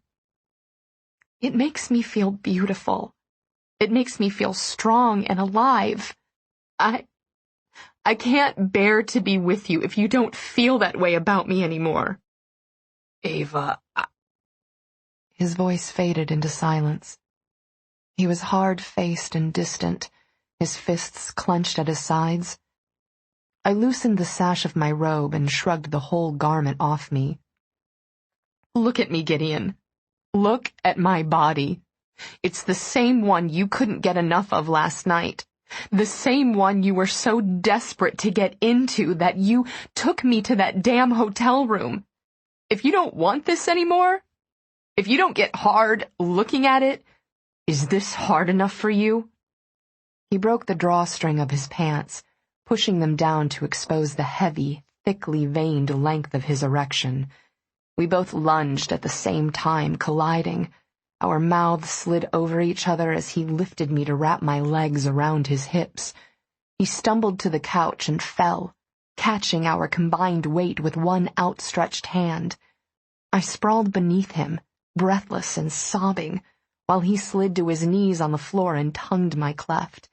He was rough and impatient, lacking the finesse I'd become used to, and I loved that he was. Loved it more when he levered over me and shoved his cock into me. I wasn't yet fully wet, and the burn made me gasp, and then his thumb was on my clit, rubbing in circles that had my hips churning. "Yes," I moaned, raking my nails down his back. He wasn't icy anymore. He was on fire. "Fuck me, Gideon. Fuck me hard." "Eva." His mouth covered mine. He fisted my hair, holding me still as he lunged again and again, pounding hard and deep. He kicked off the armrest with one foot, powering into me, driving toward his orgasm with single-minded ferocity. "Mine, mine, mine." The rhythmic slap of his heavy balls against the curve of my buttocks and the harshness of his possessive litany drove me insane with lust. I felt myself quickening with every twinge of pain, felt my sex tightening with my growing arousal. With a long, guttural groan, he started coming, his flexing body quaking as he emptied himself inside me. I held him as he climaxed, stroking his back, pressing kisses along his shoulder. "Hold on," he said roughly, pushing his hands beneath me and flattening my breasts against him.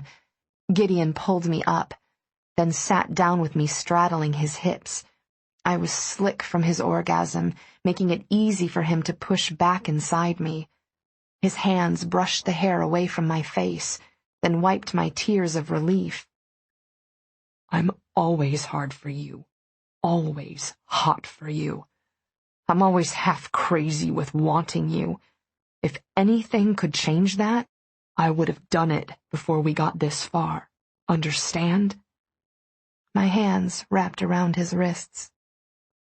"Yes."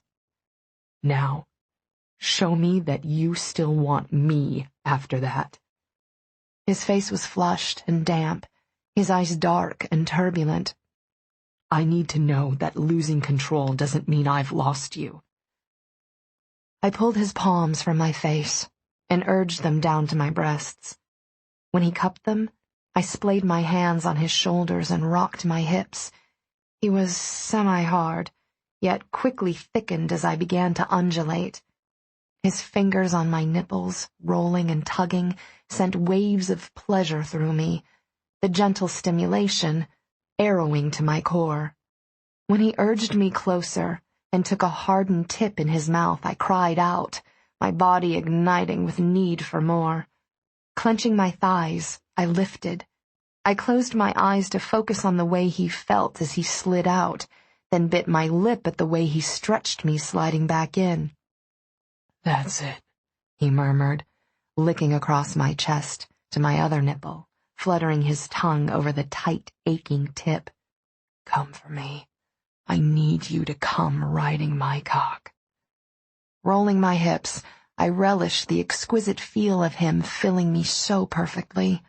I had no shame, no regrets as I worked myself into a frenzy on his stiff penis, adjusting the angle so that the thick crown rubbed right where I needed it. "Gideon," I breathed. "Oh, yes. Oh, please." "You're so beautiful." He gripped the back of my neck in one hand and my waist in the other, arching his hips to push a little deeper.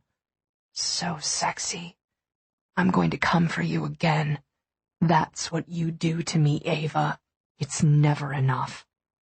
I whimpered as everything tightened, as the sweet tension built from the deep rhythmic strokes. I was panting and frantic, pumping my hips. Reaching between my legs, I rubbed my clit with the pads of my fingers, hastening my climax. He gasped, his head thrown back into the sofa cushion, his neck corded with strain. I feel you getting ready to come. Your cunt gets so hot and tight, so greedy. His words and his voice pushed me over. I cried out when the first hard tremor hit me, then again as the orgasm rippled through my body, my sex spasming around Gideon's steely erection. Teeth grinding audibly, he held on until the clenches began to fade. Then he clutched my hips aloft and pumped upward into me, once, twice. On the third deep thrust, he growled my name and spurted hotly, laying the last of my fears and doubts to rest. I don't know how long we sprawled on the couch like that, connected and close, my head on his shoulder and his hands caressing the curve of my spine. Gideon pressed his lips to my temple and murmured, "Stay." Yes. He hugged me. You're so brave, Eva. So strong and honest. You're a miracle. My miracle. A miracle of modern therapy, maybe, I scoffed, my fingers playing in his luxuriant hair. And even with that, I was really fucked up for a while, and there are still some triggers I don't think I'll ever get past. God, the way I came on to you in the beginning, I could have ruined us before we even got started. And the advocacy dinner? He shuddered and buried his face in my neck. Eva, don't let me blow this. Don't let me chase you away. Lifting my head, I searched his face. He was impossibly gorgeous. I had trouble taking it in at times. You can't second-guess everything you do or say to me because of Nathan and what he did. It'll break us apart. It'll end us. Don't say that. Don't even think about it. I smoothed his knit brow with strokes of my thumb. I wish I could have never told you. I wish you didn't have to know. He caught my hand and pressed my fingertips to his lips. I have to know everything, every part of you, inside and out, every detail. A woman has to have some secrets, I teased. You won't have any with me. He captured me by my hair, and an arm banded around my hips, urging me against him, reminding me, as if I could forget, that he was still inside me. I'm going to possess you, Eva. It's only fair since you've possessed me. And what about your secrets, Gideon? His face smoothed into an emotionless mask, an act so easily accomplished I knew it had become second nature to him. I started from scratch when I met you. Everything I thought I was, everything I thought I needed. He shook his head. We're figuring out who I am together. You're the only one who knows me. But I didn't. Not really. I was figuring him out, learning him bit by bit, but he was still a mystery to me in so many ways. Eva, if you just tell me what you want. His throat worked on a swallow. I can get better at this, if you give me the chance. Just don't give up on me. Jesus. He could shred me so easily. A few words, a desperate look, and I was cut wide open. I touched his face, his hair, his shoulders. He was as broken as I was, in a way I didn't yet know about. I need something from you, Gideon. Anything. Just tell me what it is. Every day, I need you to tell me something I don't know about you. Something insightful, no matter how small. I need you to promise me that you will. Gideon eyed me warily. Whatever I want? I nodded, unsure of myself and what I hoped to get out of him. He exhaled harshly. Okay. I kissed him softly, a silent show of thanks. Nuzzling his nose against mine, he asked, "Let's go out to dinner. Or do you want to order in?" "Are you sure we should go out?" "I want to go on a date with you." There was no way I could say no to that. Not when I knew what a big step it was for him. A big step for both of us, really. Since the last time we'd gone on a date, it had ended in disaster. Sounds romantic. And irresistible. His joyful smile was my reward, as was the shower we took to clean up. I loved the intimacy of washing his body as much as I loved the feel of his palms gliding over me. When I took his hand and put it between my legs, urging 2 of his fingers inside me, I saw the familiar and very welcome heat in his eyes as he felt the slick essence he'd left behind. He kissed me and murmured, "Mine," which prompted me to slide both hands over his cock and whisper the same claim back to him. In the bedroom, I lifted my new blue dress off the bed and hugged it to me. "You picked this out, Gideon?" "I did, yes. Do you like it?" "It's beautiful." I smiled. "My mother said you had excellent taste, except for your preference for brunettes." He glanced at me just before his very fine, very firm naked ass disappeared into his massive walk-in closet. "What brunettes?" "Oh, nicely done." "Look in the top drawer on the right," he called out. Was he trying to distract me from thinking about all the brunettes he'd been photographed with, including Magdalena? I left the dress on the bed and opened the drawer. Inside were a dozen Corinne Gilson lingerie sets, all in my size, in a wide range of colors. There were also garters and silk stockings still in their packages. I looked up at Gideon as he reappeared with his clothes in hand. "I have a drawer?" "You have 3 in the dresser and 2 in the bathroom." "Gideon," I smiled. "Working up to a drawer usually takes a few months." "How would you know?" He laid his clothes on the bed. "You've lived with a man other than Carrie?" I shot him a look. "Having a drawer isn't living with someone." "That's not an answer." He walked over and brushed me gently aside to grab a pair of boxer briefs. Sensing his withdrawal and darkening mood, I replied before he moved away. "I haven't lived with any other men, no." Leaning over, Gideon pressed a brusque kiss to my forehead before returning to the bed. He paused at the footboard with his back to me. "I want this relationship to mean more to you than any others you've had." "It does, by far." I tightened the knot of the towel between my breasts. "I'm struggling with that a little. It's become important so quickly, maybe too quickly. I keep thinking it's too good to be true." Turning, he faced me. "Maybe it is. If so, we deserve it." I went to him and let him pull me into his arms. It was where I wanted to be more than anywhere else. He pressed a kiss to the crown of my head. "I can't stand the thought that you're waiting for this to end. That's what you're doing, isn't it? That's what you sound like." "I'm sorry." "We just have to make you feel secure." He ran his fingers through my hair. "How do we do that?" I hesitated a moment, then went for it. "Would you go to couples therapy with me?" The stroking of his fingers paused.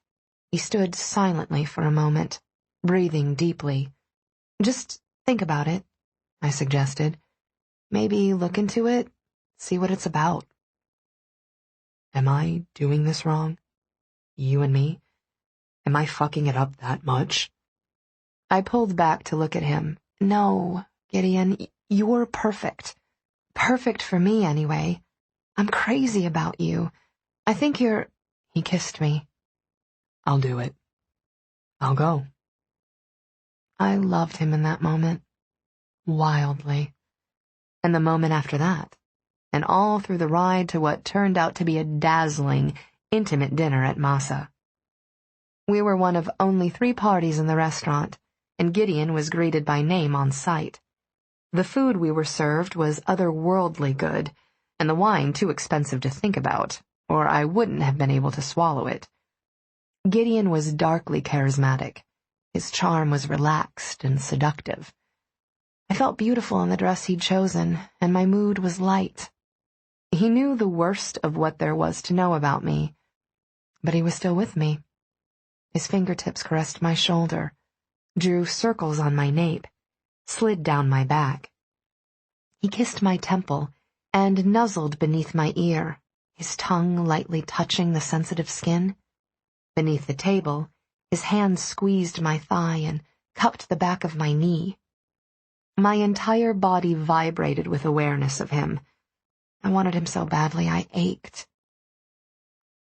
"How did you meet Carrie?" he asked, eyeing me over the lip of his wine glass. "Group therapy." I set my hand over his to still its upward slide on my leg, smiling at the mischievous glimmer in his eyes. My dad's a cop, and he'd heard of this therapist who supposedly had mad skills with wild kids, which I was. Carrie was seeing Dr. Travis, too. "Mad skills, huh?" Gideon smiled. Dr. Travis isn't like any other therapist I've ever met. His office is an old gymnasium he converted. He had an open-door policy with his kids, and hanging out there was more real to me than lying on a couch. Plus, he had a no-bullshit rule. It was straight-up honesty both ways, or he'd get pissed. I've always liked that about him, that he cared enough to get emotional. "Did you choose SDSU because your dad's in Southern California?" My mouth twisted wryly as he revealed another bit of knowledge about me that I hadn't given him. "How much have you dug up on me?"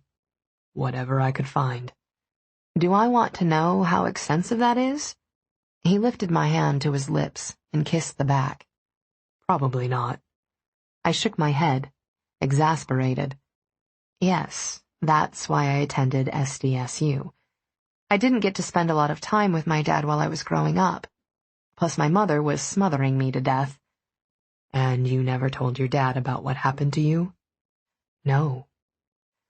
I rolled the stem of my wine glass between my fingers.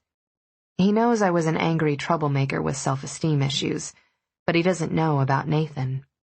"Why not?" "Because he can't change what happened. Nathan was lawfully punished. His father paid a large sum for damages.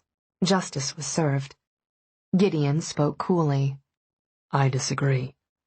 "What more can you expect?" He drank deeply before replying. "It's not fit to describe over dinner." "Oh." Because that sounded ominous, especially when paired with the ice of his gaze, I returned my attention to the food in front of me.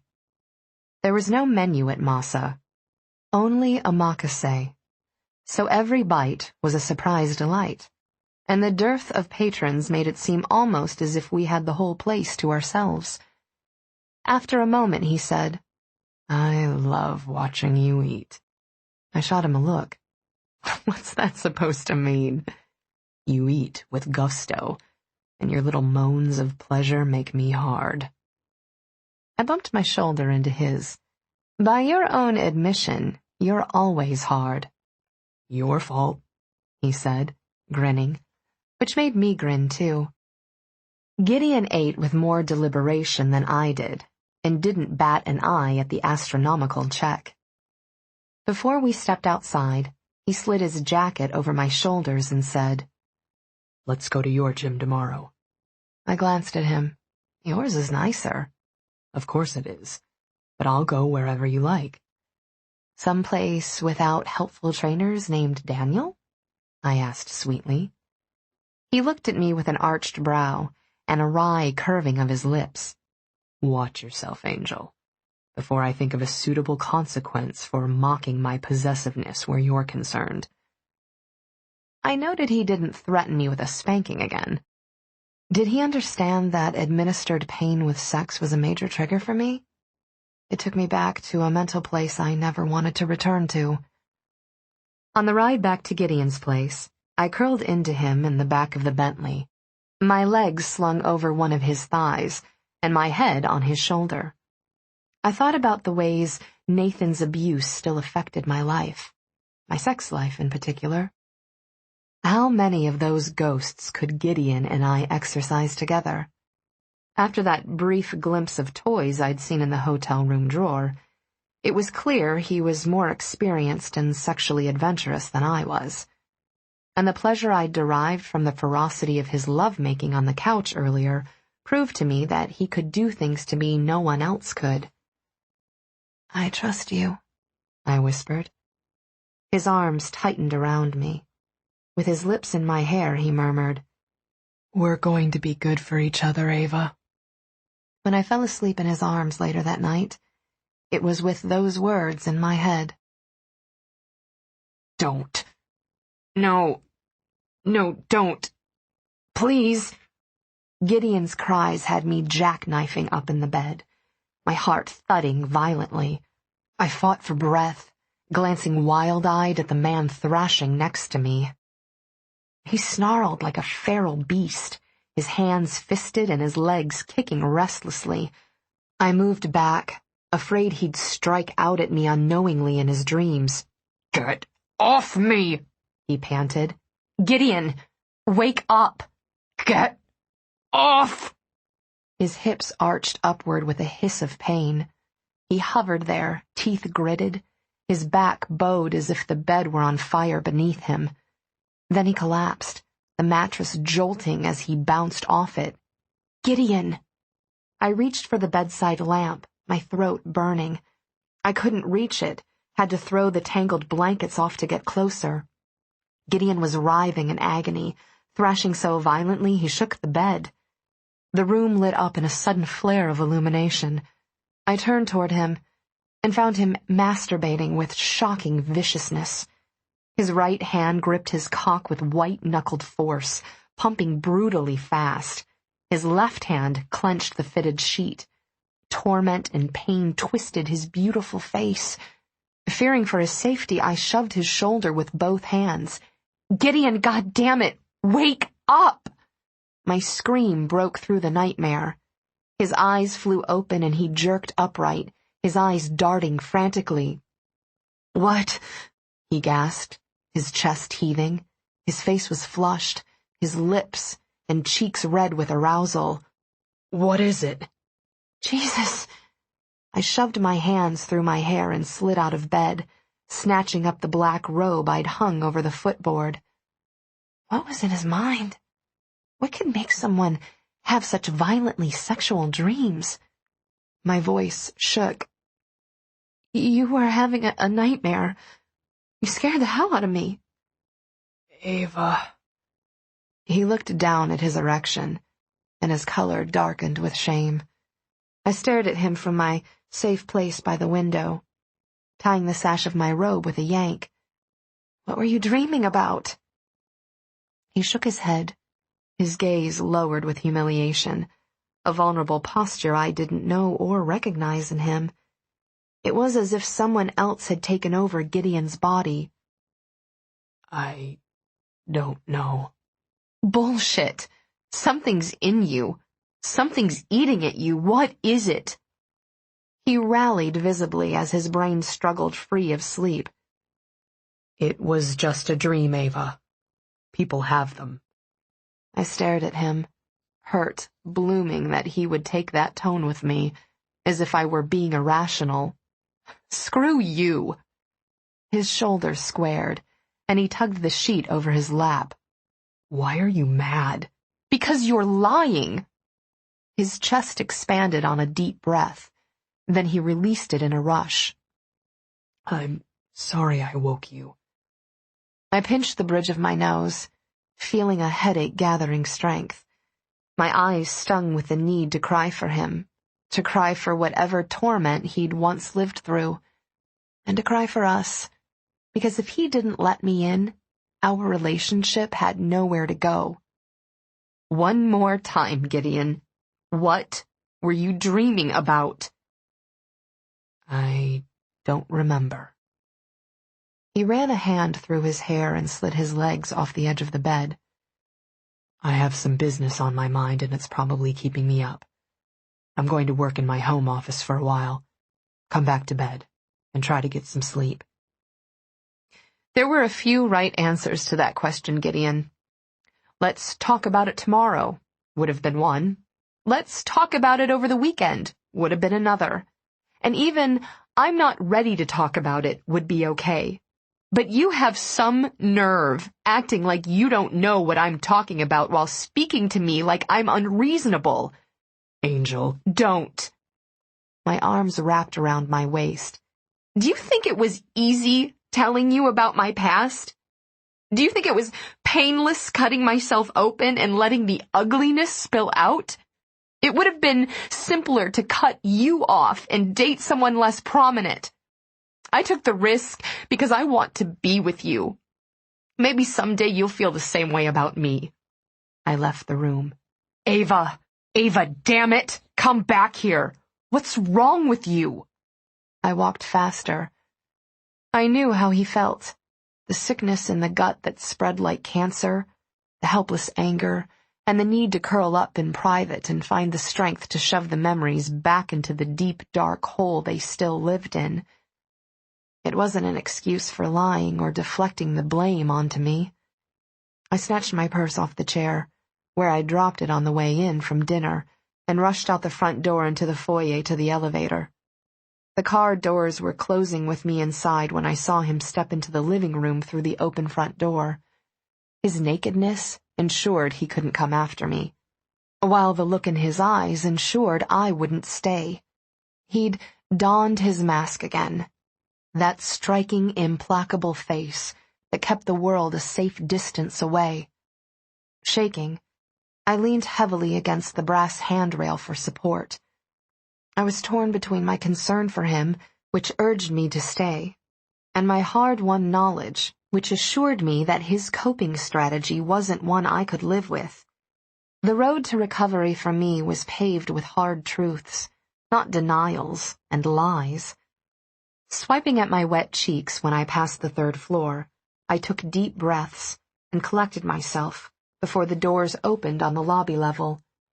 The doorman whistled down a passing cab for me, and was such a consummate professional that he acted like I was dressed for work, rather than sporting bare feet and a black dressing gown. I thanked him sincerely, and I was so grateful to the cabbie for getting me home quickly that I tipped him well and didn't care about the furtive looks I got from my own doorman and the front desk staffer. I didn't even care about the look I got from the stunning, statuesque blonde who stepped out of the elevator I was waiting for, until I smelled Carrie's cologne on her and realized the t-shirt she was wearing was one of his. She took in my half-dressed state with an amused glance. Nice robe. Nice shirt. The blonde took off with a smirk.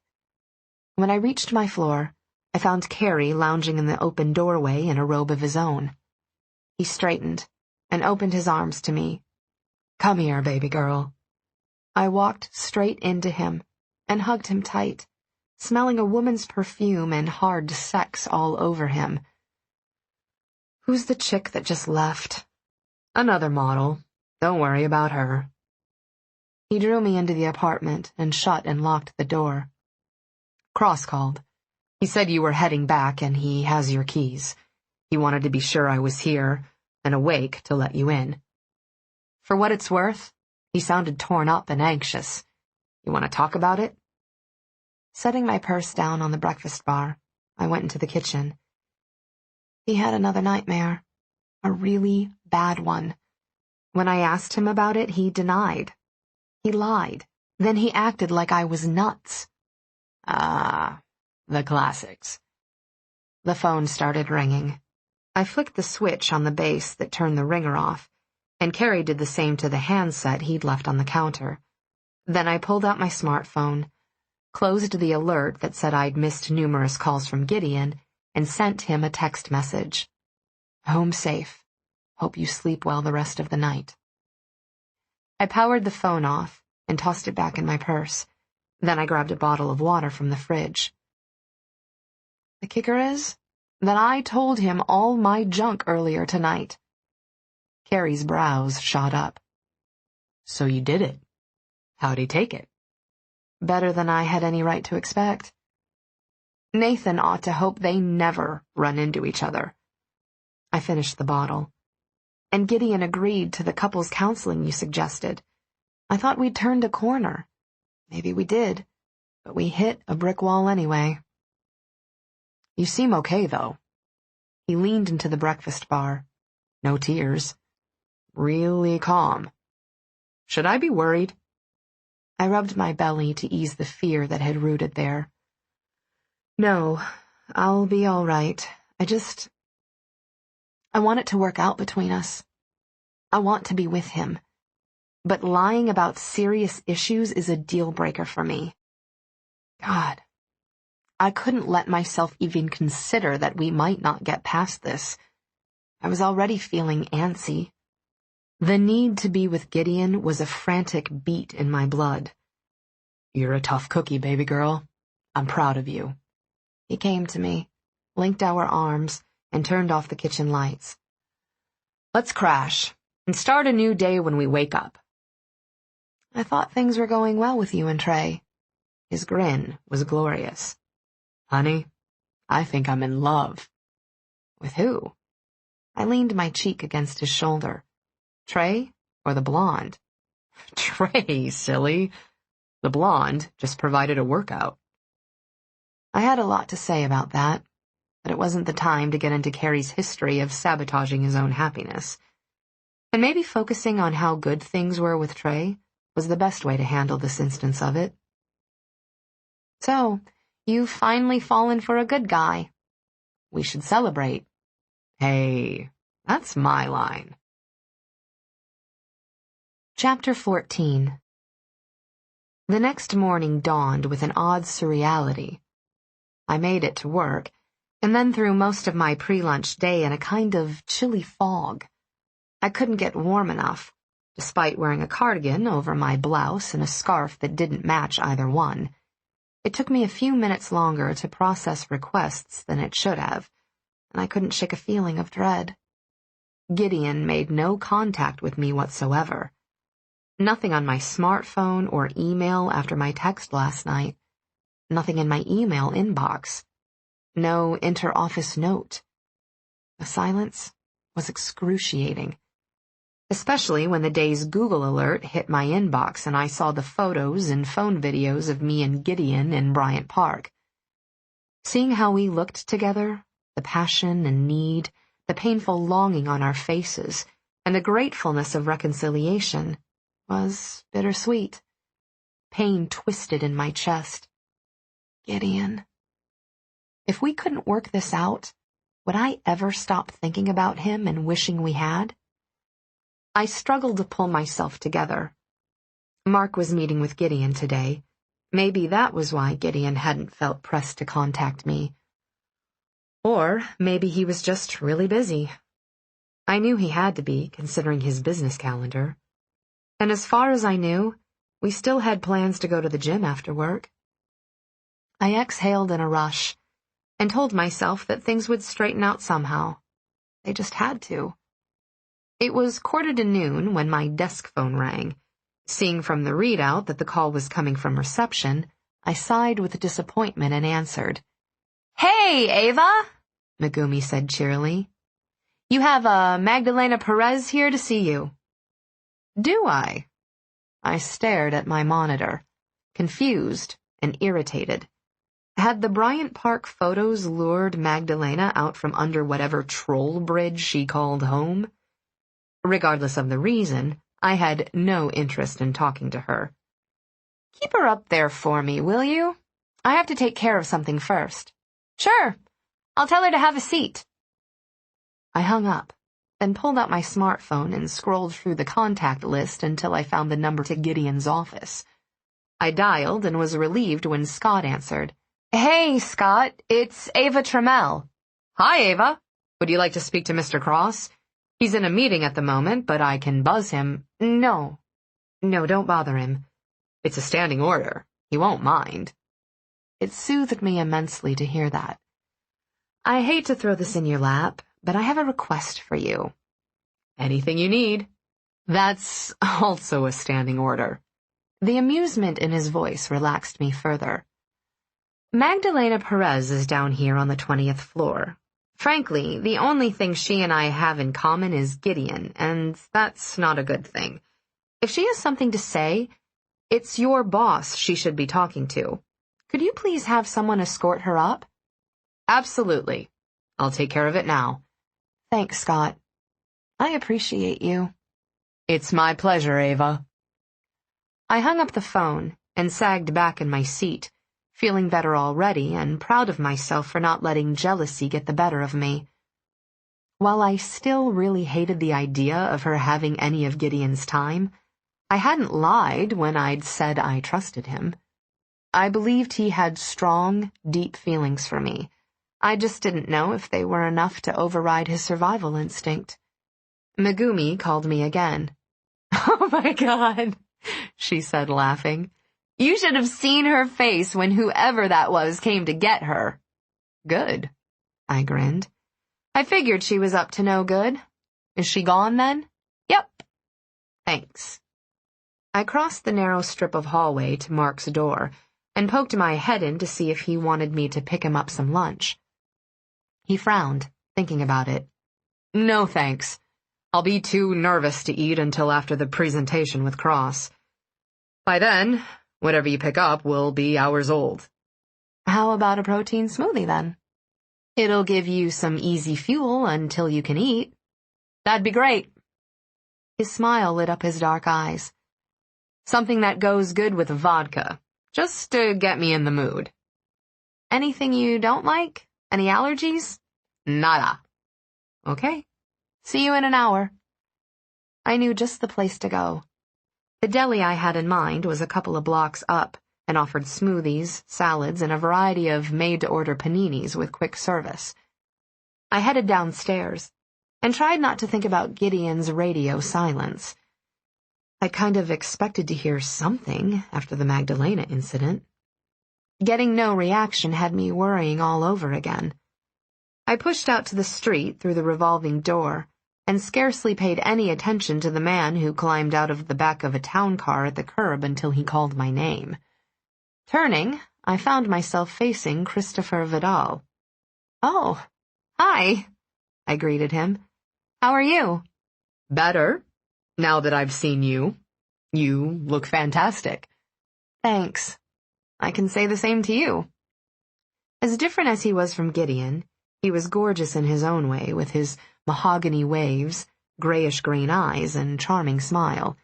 He was dressed in loose-fitting jeans and a cream V-neck sweater, a very sexy look for him. Are you here to see your brother? I asked. Yes. And you? Me? Heading to lunch? I'll join you and explain. I was briefly reminded of Gideon's warning to stay away from Christopher, but by now I figured he trusted me, especially with his brother. I'm going to a deli up the street, I said. If you're game. Absolutely. We started walking. What did you want to see me about? I asked, too curious to wait. He reached into one of 2 large cargo pockets of his jeans and pulled out a formal invitation in a vellum envelope. I came to invite you to a garden party we're having at my parents' estate on Sunday. A mix of business and pleasure. Many of the artists signed to Vidal Records will be there. I was thinking it'd be great networking for your roommate. He's got the right look for music video. I brightened. That would be wonderful. Christopher grinned and passed the invite over. And you'll both have fun.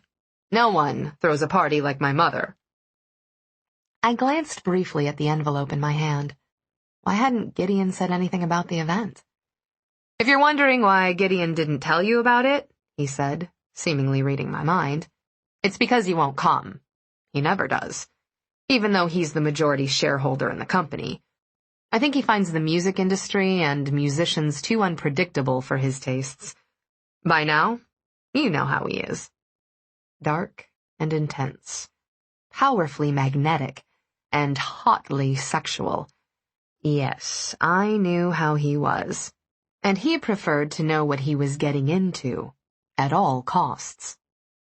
I gestured at the deli when we reached it, and we stepped inside and got in line. "This place smells awesome," Christopher said, his gaze on his phone as he typed out a quick text. "The aroma delivers on its promise, trust me." He smiled a delightful boyish smile that I was sure knocked most women on their asses. "My parents are really looking forward to meeting you, Eva." "Oh?" "Seeing the photos of you and Gideon over the last week has been a real surprise. A good surprise," he qualified quickly when I winced. "It's the first time we've seen him really into someone he's dating." I sighed, thinking he wasn't so into me right now. Had I made a terrible mistake by leaving him alone last night? When we reached the counter, I ordered a grilled vegetable and cheese panini with 2 pomegranate smoothies, asking them to hold the one with a protein shot for 30 minutes so I could eat in. Christopher ordered the same, and we managed to find a table in the crowded deli. We talked about work, laughing over both a recent baby food commercial, faux blooper, that had gone viral and some backstage anecdotes about acts Christopher had worked with. The time passed swiftly, and when we parted ways at the entrance of the Crossfire, I said goodbye with genuine affection. I headed up to the 20th floor and found Mark still at his desk. He offered me a quick smile despite his air of concentration. "If you don't really need me," I said, "I think it'd be good for me to sit this presentation out." Although he tried to hide it, I saw the lightning-quick flash of relief. It didn't offend me. Stress was stress, and my volatile relationship with Gideon was something Mark didn't need to think about while he was working on an important account. "You're golden, Eva. You know that?" I smiled and set the drink carrier down in front of him. "Drink your smoothie. It's really good, and the protein will keep you from feeling too hungry for a little bit longer. I'll be at my desk if you need me." Before I put my purse in the drawer, I texted Carrie to ask if he had plans on Sunday or if he'd like to go to a Vidal Records party. Then I got back to work. I'd started organizing Mark's files on the server, tagging them and placing them in directories to make it easier for us to assemble portfolios on the fly. When Mark left for the meeting with Gideon, my heartbeat quickened, and a clutch of anticipation tightened my stomach.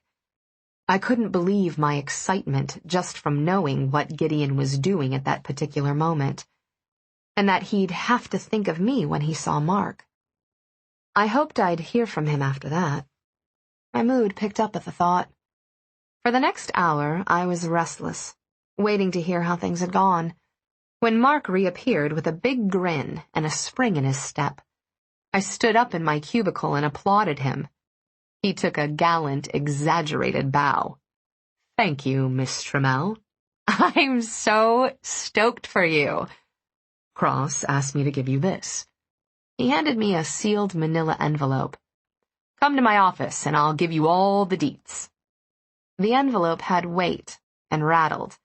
I knew from touch what I'd find inside before I opened it. But still, the sight of my keys sliding out and into my palm hit me hard. Gasping with a pain more intense than any I could remember, I read the accompanying note card. "Thank you, Eva, for everything. Yours, G." A Dear Jane brush-off. It had to be. Otherwise, he would have given me the keys after work on the way to the gym. There was a dull roaring in my ears. I felt dizzy, disoriented. I was frightened and agonized. Furious. I was also at work. Closing my eyes and clenching my fists, I pulled myself together and fought off the driving urge to go upstairs and call Gideon a coward. He probably saw me as a threat, someone who'd come in, unwanted and uninvited, and shaken up his orderly world. Someone who'd demanded more from him than just his hot body and hefty bank account. I shut my emotions behind a glass wall, where I was aware of them waiting in the background. But I was able to get through the rest of my workday. By the time I clocked out and headed downstairs, I still hadn't heard from Gideon. I was such an emotional disaster at that point, I felt only a single, sharp twinge of despair as I exited the crossfire. I made it to the gym. I shut my brain off and ran full bore on the treadmill, fleeing the anguish that would hit me soon enough. I ran until sweat coursed in rivulets down my face and body, and rubber legs forced me to stop.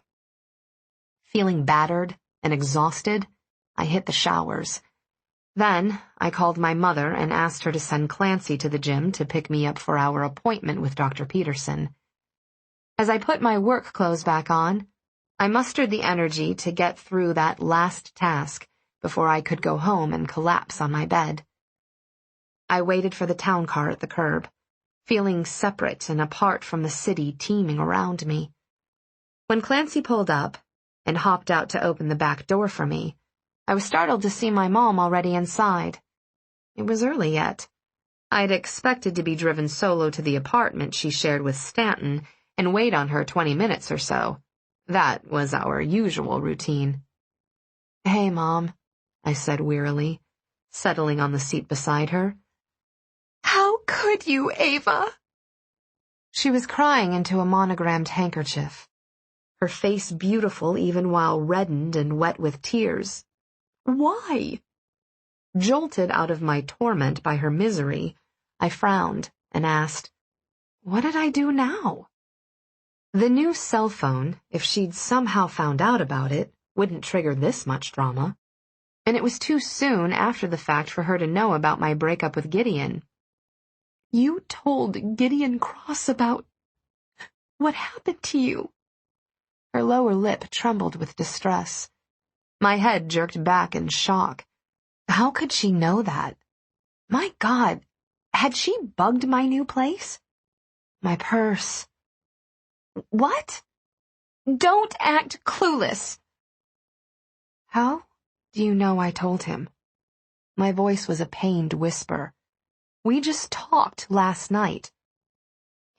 "He went to see Richard about it today." I tried to picture Stanton's face during that conversation. I couldn't imagine my stepfather taking it well. Why would he do that? "He wanted to know what's been done to prevent information leaks. And he wanted to know where Nathan is." She sobbed. "He wanted to know everything." My breath hissed out between my teeth. I wasn't sure what Gideon's motivation was, but the possibility that he'd dumped me over Nathan and was now making sure that he was safe from scandal hurt worse than anything. I twisted in pain, my spine arching away from the seat back. I had thought it was his past that drove a wedge between us, but it made more sense that it was mine. For once, I was grateful for my mother's self-absorption, which kept her from seeing how devastated I was. He had a right to know. I managed in a voice so raw, it sounded nothing like my own. And he has a right to try to protect himself from any blowback. "You've never told any of your other boyfriends." "I've never dated anyone who makes national headlines by sneezing, either." I stared out the car window at the traffic that boxed us in. Gideon Cross and Cross Industries are global news, Mother. He's light years away from the guys I dated in college. She spoke more, but I didn't hear her. I shut down for self-protection, cutting off the reality that was suddenly too painful to be endured. Dr. Peterson's office was exactly as I remembered. Decorated in soothing neutrals, it was both professional and comfortable. Dr. Peterson was the same, a handsome man with gray hair and gentle, intelligent blue eyes. He welcomed us into his office with a wide smile, commenting on how lovely my mother looked and how like her I was. He said he was happy to see me again and that I looked well, but I could tell he spoke for my mother's benefit. He was too trained an observer to miss the raging emotions I suppressed. So, he began, settling into his chair across from the sofa my mother and I sat on. What brings you both in today? I told him about the way my mom had been tracking my movements via my cell phone signal and how violated I felt.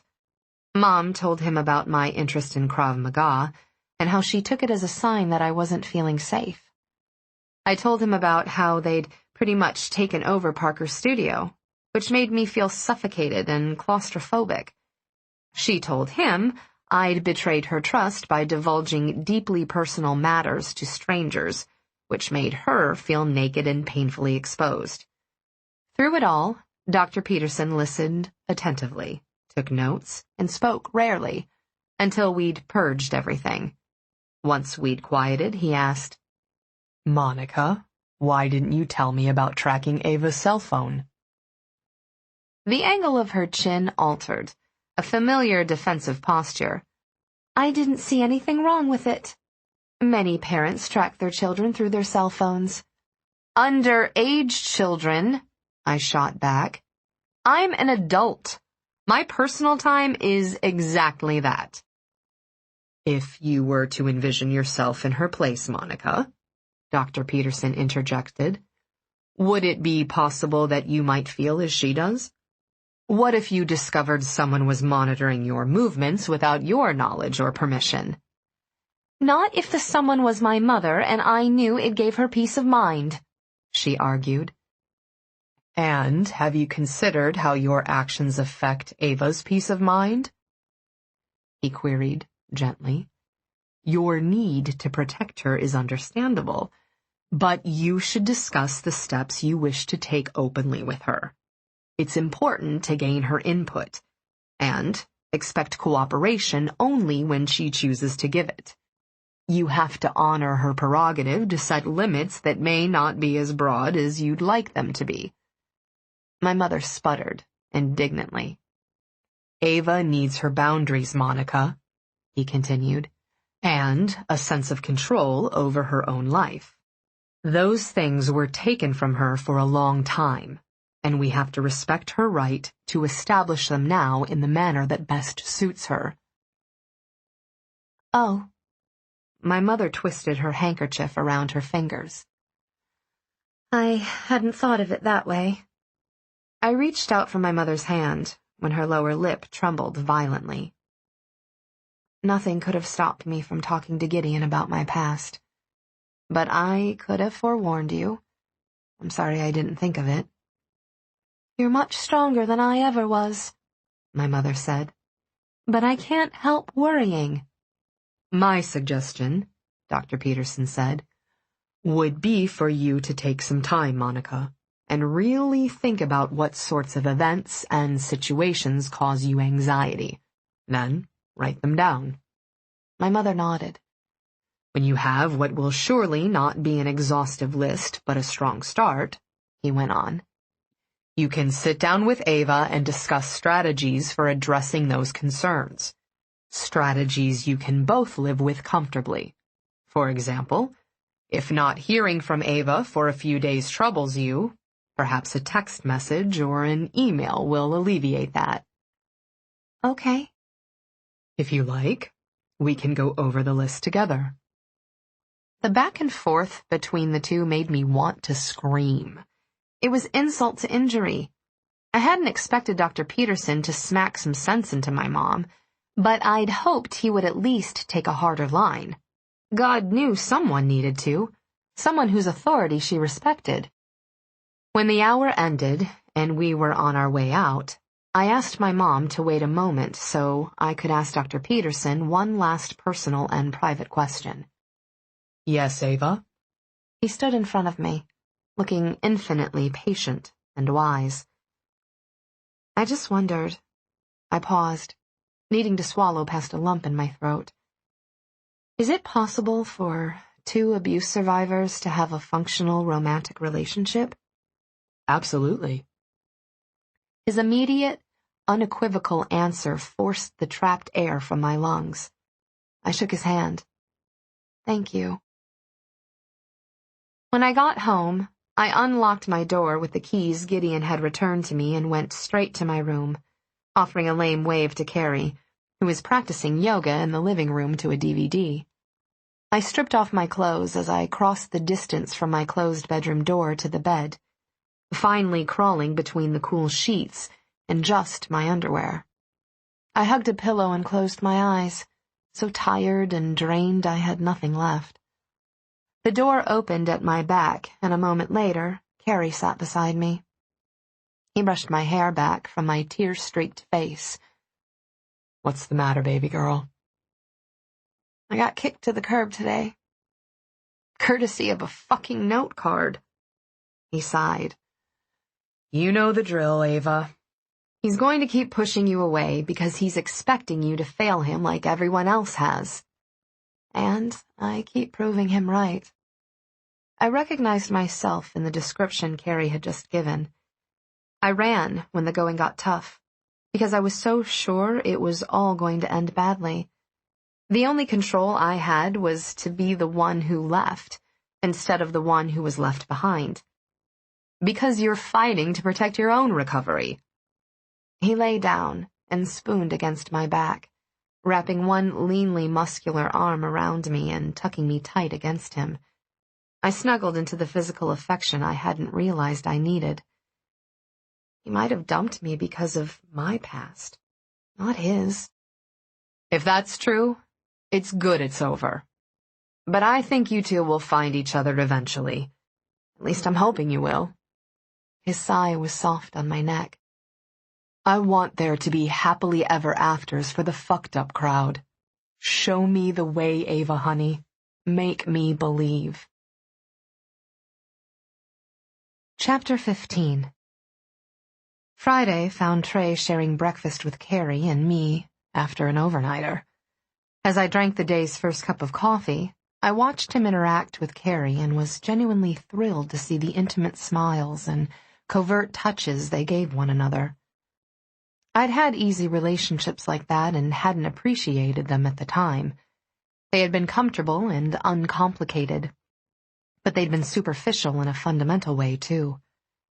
How deep could a love affair get if you didn't know the darkest recesses of your lover's soul? That was the dilemma I'd faced with Gideon. Day 2 after Gideon had begun. I found myself wanting to go to him and apologize for leaving him. I wanted to tell him I was there for him, ready to listen or simply offer silent comfort. But I was too emotionally invested. I got wounded too easily. I was too afraid of rejection. And knowing he wouldn't let me get too close only intensified that fear. Even if we did figure things out, I'd only tear myself apart trying to live with just the bits and pieces he decided to share with me. At least my job was going well.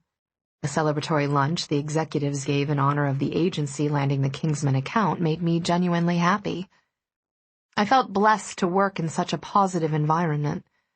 But when I heard that Gideon had been invited, although no one expected him to show up, I returned quietly to my desk and focused on work the rest of the afternoon. I hit the gym on the way home, then picked up some items to make fettuccine alfredo for dinner with creme brulee for dessert. Comfort food guaranteed to put me in a carbohydrate coma. I expected sleep to offer me a break from the endless what-ifs my brain was recycling, hopefully long into Saturday morning. Carrie and I ate in the living room with chopsticks, his idea to cheer me up.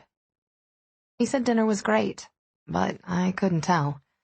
I snapped out of it when he fell silent, too, and I realized I was being a less than stellar friend. "When are the Grey Isles campaign ads going up?" I asked. "I'm not sure, but get this," he grinned. "You know how it is with male models, we're tossed around like condoms at an orgy. It's tough to stand out from the crowd, unless you're dating someone famous, which I'm suddenly reported to be doing since those photos of you and me were plastered everywhere. I'm the side piece of action in your relationship with Gideon Cross. You've done wonders for making me a hot commodity." I laughed. "You didn't need my help for that." "Well, it certainly didn't hurt." Anyway, they called me back for a couple more shoots. I think they might just use me for more than 5 minutes.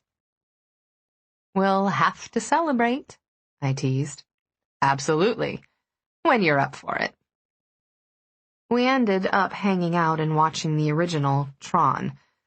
His smartphone rang 20 minutes into the movie, and I heard him speaking to his agency. Sure. I'll be there in 15 tops. I'll call you when I get there. Got a job? I asked, after he'd hung up. Yeah, a model showed up for a night shoot so trashed he's worthless. He studied me. You want to come? I stretched my legs out on the couch. Nope, I'm good right here. You sure you're okay? All I need is mindless entertainment. Just the thought of getting dressed again exhausts me. I'd be happy wearing my flannel pajama bottoms and holy old tank top all weekend. As much as I hurt inside, total comfort outside seemed like a necessity. Don't worry about me. I know I've been a mess lately, but I'll get it together. Go on and enjoy yourself. After Carrie rushed out, I paused the movie and went to the kitchen for some wine. I stopped by the breakfast bar, my fingertips gliding over the roses Gideon had sent me the previous weekend. The petals fell to the countertop, like tears. I thought about cutting the stems and using the flower food packet that came with the bouquet, but it was pointless hanging on to them. I'd throw the arrangement away tomorrow, the last reminder of my equally doomed relationship. I'd gotten farther with Gideon in 1 week than I had with other relationships that lasted 2 years. I would always love him for that. Maybe I'd always love him, period. And one day, that might not hurt so badly. Rise and shine, sleepyhead, Carrie sing-songed as he yanked the comforter off me. Ugh, go away. You've got 5 minutes to get your ass up and in the shower, or the shower's coming to you. Opening one eye, I peeked at him. He was shirtless and wearing baggy pants that barely clung to his hips. As far as wake-up calls went, he was prime. Why do I have to get up? Because when you're flat on your back, you're not on your feet. Wow, that was deep, Carrie Taylor. He crossed his arms and shot me an arch look. We need to go shopping. I buried my face in the pillow. No. Yes. I seem to remember you saying this was a Sunday garden party and rock star gathering in the same sentence. What the hell do I wear to something like that? Well, good point. What are you wearing? I don't know. I was leaning toward the English tea with hat look, but now I'm not so sure. He gave a brisk nod. Right. Let's hit the shops and find something sexy, classy, and cool. Growling a token protest, I rolled out of bed and padded over to the bathroom. It was impossible to shower without thinking of Gideon, without picturing his perfect body and remembering the desperate sounds he made when he came in my mouth. Everywhere I looked, Gideon was there. I'd even started hallucinating black Bentley SUVs all around town. I thought I spotted one damn near everywhere I went. Carrie and I had lunch, then we bounced all over the city, hitting the best of the Upper East Side thrift stores and Madison Avenue boutiques, before taking a taxi downtown to Soho. Along the way, Carrie had 2 teenage girls ask for his autograph, which tickled me more than him, I think. Told you, he crowed. Told me what? They recognized me from an entertainment news blog, one of the posts about you and Cross. I snorted. Glad my love life is working out for someone. He was due at another job around 3, and I went with him, spending a few hours in the studio of a loud and brash photographer. Remembering it was Saturday, I slipped into a far corner and made my weekly call to my dad. You still happy in New York? He asked me above the background noise of dispatch talking over the radio in his cruiser. So far so good. A lie, but the truth helped no one. His partner said something I didn't catch. My dad snorted and said, "Hey, Chris insists he saw you on television the other day. Some cable channel, celebrity gossip thing. The guys won't leave me alone about it." I sighed. Tell them watching those shows is bad for the brain cells. So you're not dating one of the richest men in America? No. What about your love life? I asked, quickly diverting. Are you seeing anyone? Nothing serious. Hang on. He responded to a call on the radio, then said, "Sorry, sweetheart, I have to run. I love you. Miss you like crazy." I miss you too, Daddy. Be careful. Always. Bye. I killed the call and went back to my former spot to wait for Carrie to wrap things up. In the lull, my mind tormented me. Where was Gideon now? What was he doing? Would Monday bring me an inbox full of photos of him with another woman? Sunday afternoon, I borrowed Clancy in one of Stanton's town cars for the drive out to the Vidal estate in Dutchess County.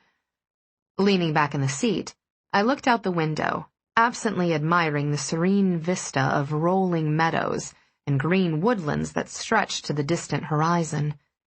I realized I was working on day 4 after Gideon. The pain I'd felt the first few days had turned into a dull throbbing that felt almost like the flu. Every part of my body ached, as if I were going through some sort of physical withdrawal, and my throat burned with unshed tears. Are you nervous? Carrie asked me. I glanced at him. Not really. Gideon won't be there. You're sure about that? I wouldn't be going if I thought otherwise. I do have some pride, you know.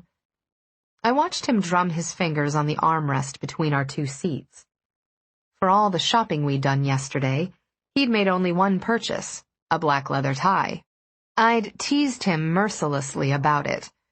He, of the perfect fashion sense, going with something like that. He caught me looking at it. What? You still don't like my tie? I think it works well with the emo jeans and my lounge lizard jacket. Carrie, my lips quirked. You can wear anything. It was true. Carrie could pull any look off, a benefit of having a sculpted, rangy body and a face that could make angels weep. I sent my hand over his restless fingers. Are you nervous? Trey didn't call last night, he muttered. He said he would. I gave his hand a reassuring squeeze. It's just one missed call, Carrie. I'm sure it doesn't mean anything serious. He could have called this morning, he argued. Trey's not flaky like the others I've dated. He wouldn't have forgotten to call, which means he just doesn't want to. The rat bastard. I'll be sure to take lots of pictures of you having a great time looking sexy, classy, and cool to torment him with on Monday. His mouth twitched. The deviousness of the female mind. It's a shame Cross won't see you today. I think I got a semi when you came out of your room in that dress. Ew! I smacked his shoulder, and Mock glared when he laughed. The dress had seemed perfect to both of us when we'd found it. It was cut in a classic garden party style, fitted bodice with a knee-length skirt that flared out from the waist. It was even white with flowers, but that was where the tea and crumpet style ended. The edginess came from the strapless form, the alternating layers of black and crimson satin underskirts that gave it volume, and the black leather flowers that looked like wicked pinwheels. Carrie had picked the red Jimmy Choo peep-toe pumps out of my closet and the ruby drop earrings to give it all the finishing touch. We decided to leave my hair loose around my shoulders, in case we arrived and learned that hats were required. All in all, I felt pretty and confident. Clancy drove us through an imposing set of monogrammed gates and turned into a circular driveway, following the direction of a valet. Carrie and I got out by the entrance, and he took my arm as my heels sank into blue-gray gravel on the walk to the house. Upon entering the Vidal's sprawling Tudor-style mansion, we were warmly greeted by Gideon's family in a receiving line, his mother, his stepfather, Christopher, and their sister. I took in the sight, thinking the Vidal family could only look more perfect if Gideon was lined up with them. His mother and sister had his coloring, both women boasting the same glossy obsidian hair and thickly lashed blue eyes. They were both beautiful in a finely wrought way. "Eva!" Gideon's mother drew me toward her, then air-kissed both my cheeks. "I'm so pleased to finally meet you. What a gorgeous girl you are. And your dress! I love it." "Thank you." Her hands brushed over my hair, cupped my face, and then slid down my arms. It was hard for me to bear it, because touching was sometimes an anxiety trigger for me when the person was a stranger. "Your hair. Is it naturally blonde?" "Yes," I replied, startled and confused by the question. Who asked a question like that of a stranger? How fascinating. "Well, welcome. I hope you have a wonderful time. We're so glad you could make it." Feeling strangely unsettled, I was grateful when her attention moved to Carrie and zeroed in. "And you must be Carrie," she crooned. Here I'd been certain my two boys were the most attractive in the world. I see I was wrong about that. You are simply divine, young man. Carrie flashed his megawatt smile. "Ah, I think I'm in love, Mrs. Vidal." She laughed with throaty delight. "Please, call me Elizabeth, or Lizzie, if you're brave enough." Looking away, I found my hand clasped by Christopher Vidal Sr. In many ways, he reminded me of his son, with his slate-green eyes and boyish smile. In others, he was a pleasant surprise. Dressed in khakis, loafers, and a cashmere cardigan, he looked more like a college professor than a music company executive. "Eva? May I call you Eva?" "Please do." "Call me Chris. It makes it a little easier to distinguish between me and Christopher." His head tilted to the side as he contemplated me through quirky brass spectacles. "I can see why Gideon is so taken with you. Your eyes are a stormy gray, yet they're so clear and direct. Quite the most beautiful eyes I think I've ever seen, aside from my wife's." I flushed. "Thank you." "Is Gideon coming?" "Not that I'm aware of." Why didn't his parents know the answer to that question? "We always hope." He gestured at a waiting servant. "Please head back to the gardens and make yourself at home." Christopher greeted me with a hug and a kiss on the cheek, while Gideon's sister Ireland sized me up in a sulky way that only a teenager could pull off. "You're a blonde," she said. Geez. Was Gideon's preference for dark-haired women a damn law or something?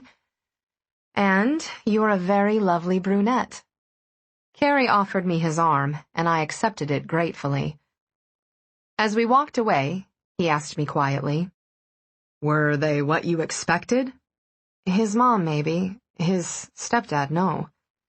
I looked back over my shoulder, taking in the elegant floor-length cream-sheath dress that clung to Elizabeth Vidal's svelte figure. I thought of what little I knew about Gideon's family. How does a boy grow up to be a businessman who takes over his stepfather's family business? Cross owns shares in Vidal Records? Controlling interest? Maybe it was a bailout, he offered. A helping hand during a trying time for the music industry? Why not just give him the money? I wondered. Because he's a shrewd businessman? With a sharp exhalation, I waved the question away and cleared my mind. I was attending the party for Carrie, not Gideon, and I was going to keep that first and foremost in my thoughts.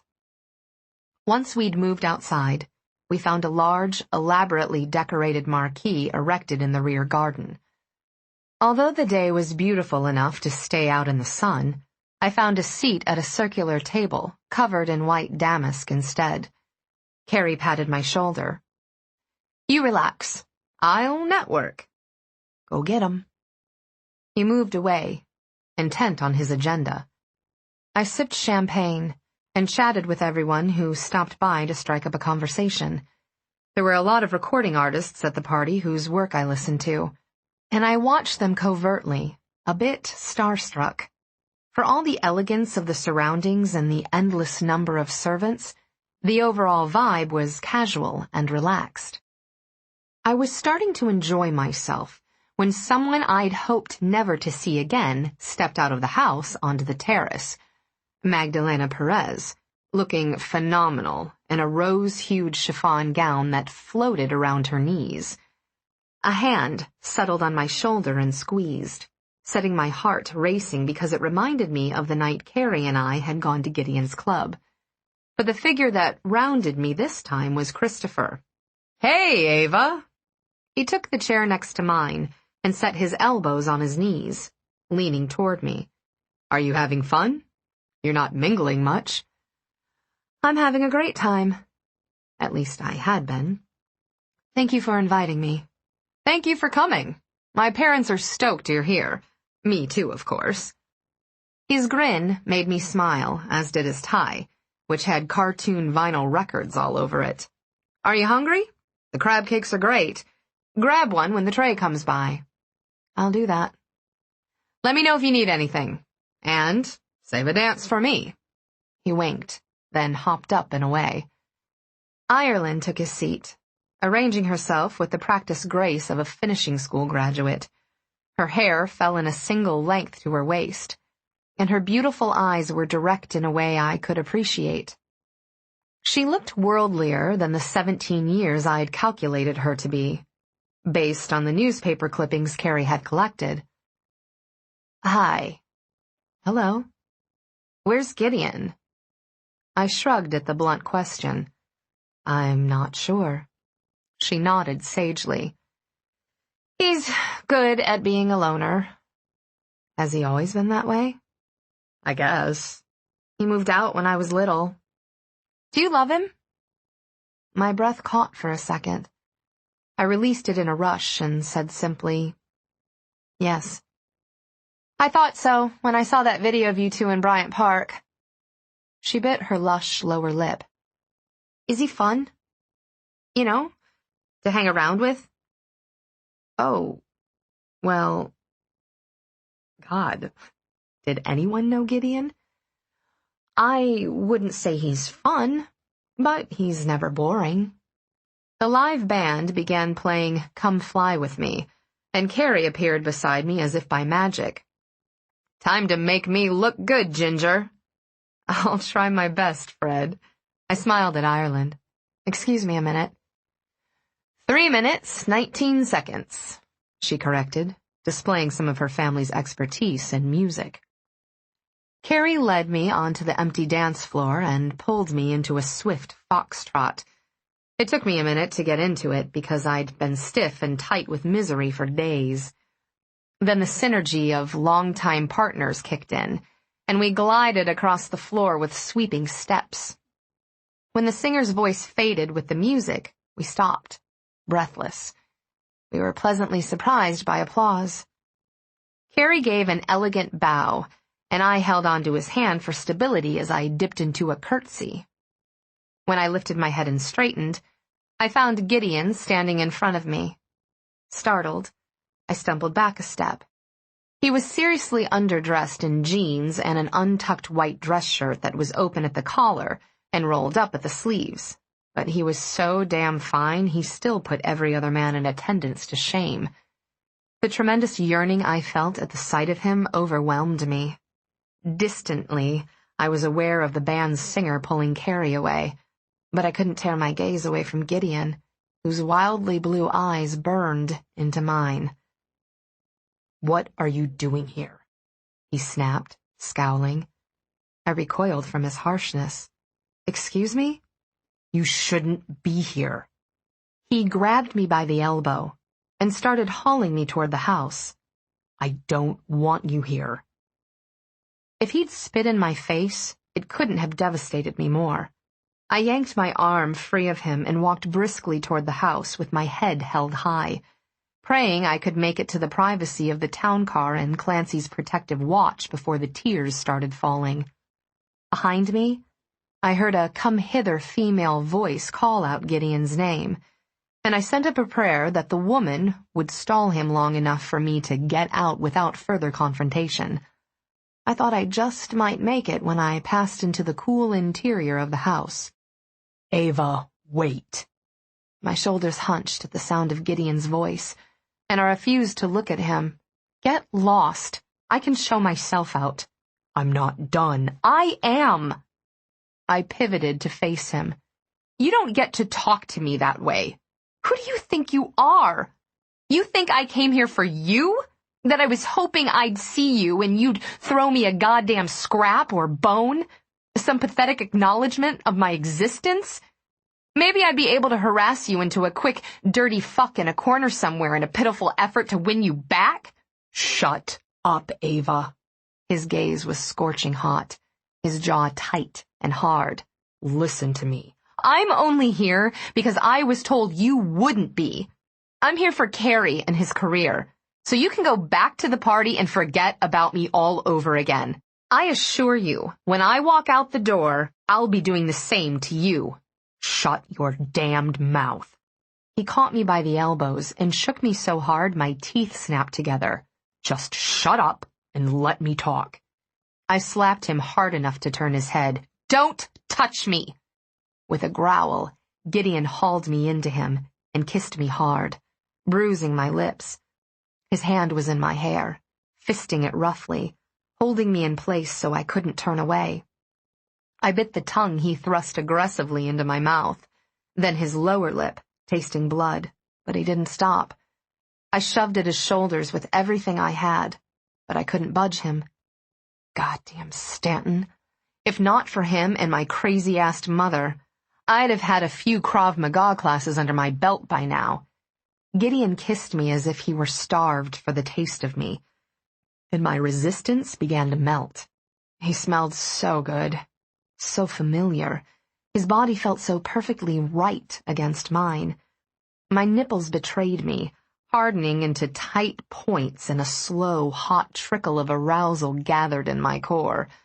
My heart thundered in my chest. God, I wanted him. The craving hadn't gone away, not even for a minute. He picked me up, imprisoned by his tight grip. I had trouble breathing, and my head began to spin. When he carried me through a door and kicked it shut behind him, I couldn't do more than make a feeble sound of protest. I found myself pressed against a heavy glass door, on the other side of a library, Gideon's hard and powerful body subduing my own. His arm at my waist slid lower, his hand delving beneath my skirts and finding the curves of my butt exposed by my lacy boy shorts underwear. He wrenched my hips hard to his, making me feel how hard he was, how aroused. My sex trembled with want, achingly empty. All the fight left me. My arms fell to my sides, my palms pressing flat to the glass. I felt the brittle tension drain from his body as I softened in surrender, the pressure of his mouth easing, and his kiss turning into a passionate coaxing. Eva, he breathed gruffly. Don't fight me. I can't take it. My eyes closed. Let me go, Gideon. He nuzzled his cheek against mine, his breath gusting hard and fast over my ear. I can't. I know you're disgusted by what you saw the other night, what I was doing to myself. Gideon, no! God, did he think I left him because of that? That's not why. I'm losing my mind without you. His lips were gliding down my neck, his tongue stroking over my racing pulse. He sucked on my skin, and pleasure radiated through me. I can't think. I can't work or sleep. My body aches for you. I can make you want me again. Let me try. Tears slipped free and ran down my face. They splashed on the upper swell of my breasts, and he licked at them, lapping them away. How would I ever recover if he made love to me again? How would I survive if he didn't? I never stopped wanting you, I whispered. I can't stop. But you hurt me, Gideon. You have the power to hurt me like no one else can. His gaze was stark and confused on my face. I hurt you? How? You lied to me. You shut me out. I cupped his face, needing him to understand this one thing without question. Your past doesn't have the power to push me away. Only you can do that, and you did. I didn't know what to do, he rasped. I never wanted you to see me like that. That's the problem, Gideon. I want to know who you are, the good and the bad, and you want to keep parts of yourself hidden from me. If you don't open up, we're going to lose each other down the road, and I won't be able to take it. I'm barely surviving it now. I've crawled through the last 4 days of my life. Another week, a month. It'll break me to give you up. I can let you in, Eva. I'm trying. But your first response when I screw up is to run away. You do it every time, and I can't stand feeling like any moment I'm going to do or say something wrong, and you're going to bolt. His mouth was tender again, as he brushed his lips back and forth over mine. I didn't argue with him. How could I, when he was right? I hoped you'd come back on your own, he murmured, but I can't stay away anymore. I'll carry you out of here if I have to. Whatever it takes to get you back in the same room with me, talking this out. My heart stuttered. You were hoping I'd come back? I thought you gave me back my keys. I thought we were over. He pulled back, his face set in fierce lines. We'll never be over, Eva. I looked at him, my heart aching like an open wound at how beautiful he was, how broken and in pain he was, pain I'd caused to some degree. On tiptoes, I kissed the reddened handprint I'd left on his cheek, clutching his thick silky hair in my hands. Gideon bent his knees to align our bodies, his breathing harsh and erratic. I'll do whatever you want, whatever you need, anything. Just take me back. Maybe I should have been scared by the depth of his need, but I felt the same passionate insanity for him. Running my hands down his chest in an effort to soothe his trembling, I gave him the hard truth. We can't seem to stop making each other miserable. I can't keep doing this to you, and I can't keep going through these crazy highs and lows. We need help, Gideon. We're seriously dysfunctional. I saw Dr. Peterson on Friday. He's going to take me on as a patient, and, if you agree, he'll take us both on as a couple. I figured if you can trust him, I can try. Dr. Peterson? I remembered the brief jolt I'd felt at seeing a black Bentley SUV when Clancy pulled away from the doctor's office. At the time, I'd told myself it was wishful thinking. After all, there were countless black SUVs in New York. You had me followed. His chest expanded on a deep breath. He didn't deny it. I bit back my anger. I could only imagine how terrible it must be for him to be so dependent on something, someone he couldn't control. What mattered most at that moment were his willingness to try, and the fact that it wasn't just talk. He'd actually taken steps. It's going to be a lot of work, Gideon, I warned him. I'm not afraid of work. He was touching me, restlessly, his hands sliding over my thighs and buttocks, as if caressing my bare skin were as necessary to him as breathing. I'm only afraid of losing you. I pressed my cheek to his. We completed each other. Even now, as his hands roamed possessively over me, I felt a thawing in my soul, the desperate relief of being held, finally, by the man who understood and satisfied my deepest, most intimate desires. I need you. His mouth was sliding over my cheek and down my throat. I need to be inside you. No, my God, not here. but my protest sounded weak even to my own ears. I wanted him anywhere, anytime, anyway. "It has to be here," he muttered, dropping to his knees. "It has to be now." He chafed my skin, ripping the lace of my panties away. Then he shoved my skirts to my waist and licked my cleft, his tongue parting my folds to stroke over my throbbing clit. I gasped and tried to recoil, but there was nowhere to go. Not with the door at my back and a grimly determined Gideon in front, one hand keeping me pinned, while the other lifted my left leg over his shoulder, opening me to his ardent mouth. My head thudded against the glass, heat pulsing through my blood from the point where his tongue was driving me mad. My leg flexed against his back, urging him closer, my hands cupping his head to hold him still as I rocked into him. Feeling the rough satin strands of his hair against my sensitive inner thighs was its own provocation, heightening my awareness of everything around me.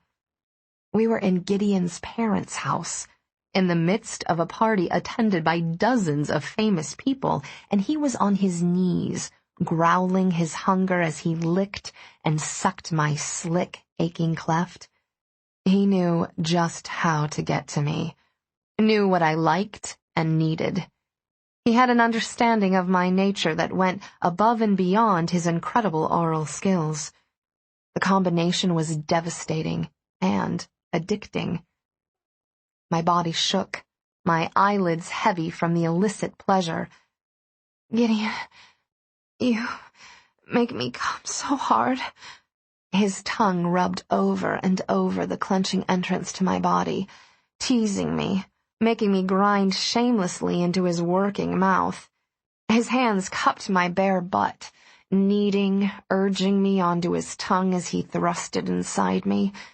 There was reverence in the greedy way he enjoyed me, the unmistakable sense that he worshipped my body, that pleasuring it and taking pleasure from it was as vital to him as the blood in his veins. "Yes," I hissed, feeling the orgasm building. I was buzzed by champagne and the heated scent of Gideon's skin mixed with my own arousal. My breasts strained within the increasingly too tight confines of my strapless bra, my body trembling on the edge of a desperately needed orgasm. "I'm so close." A movement on the far side of the room caught my eye and I froze, my gaze locking with Magdalena's. She stood just inside the door, halted mid-stride, staring wide-eyed and open-mouthed at the back of Gideon's moving head. But he was either oblivious or too impassioned to care. His lips circled my clit, and his cheeks hollowed. Sucking rhythmically, he massaged the hypersensitive knot with the tip of his tongue. Everything tightened viciously, then released in a fiery burst of pleasure. The orgasm poured through me in a scorching wave. I cried out, pumping my hips mindlessly into his mouth, lost to the primal connection between us. Gideon held me up as my knees weakened, tonguing my quivering flesh until the last tremor faded. When I opened my eyes again, our audience of one had fled. Standing in a rush, Gideon picked me up and carried me to the couch. He dropped me lengthwise on the cushion, then hauled my hips up to rest on the armrest, arching my spine. I eyed him up the length of my torso. Why not just fold me over and fuck me from behind? Then he ripped open his buttonfly and pulled his big, beautiful penis out. And I didn't care how he took me, just so long as he did. I whimpered as he shoved into me, my body struggling to accommodate the wonderful fullness I craved. Yanking my hips to meet his powerful thrusts, Gideon battered my tender sex with that brutally thick column of rigid flesh, his gaze dark and possessive, his breath leaving him in primitive grunts every time he hit the end of me. A trembling moan left me, the friction of his drives stirring my never-sated need to be fucked senseless by him. Only him. A handful of strokes, and his head fell back as he gasped my name, his hips rolling to stir me into a frenzy. "Squeeze me, Eva. Squeeze my dick." When I complied, the ragged sound he made was so erotic, my sex trembled in appreciation. "Yeah, Angel, just like that." I tightened around him and he cursed.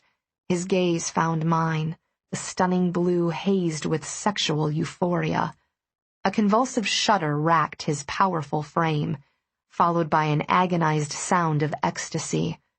His cock jerked inside me, once, twice, and then he was coming long and hard, spurting hotly into the clutching depths of my body. I didn't have time to climax again, but it didn't matter. I watched him with awe and pure female triumph. I could do this to him. In the moments of orgasm, I owned him as completely as he owned me. Chapter 16. Gideon folded over me, his hair falling forward to tickle my chest, his lungs heaving. God, I can't go days without this. Even the hours at work are too long.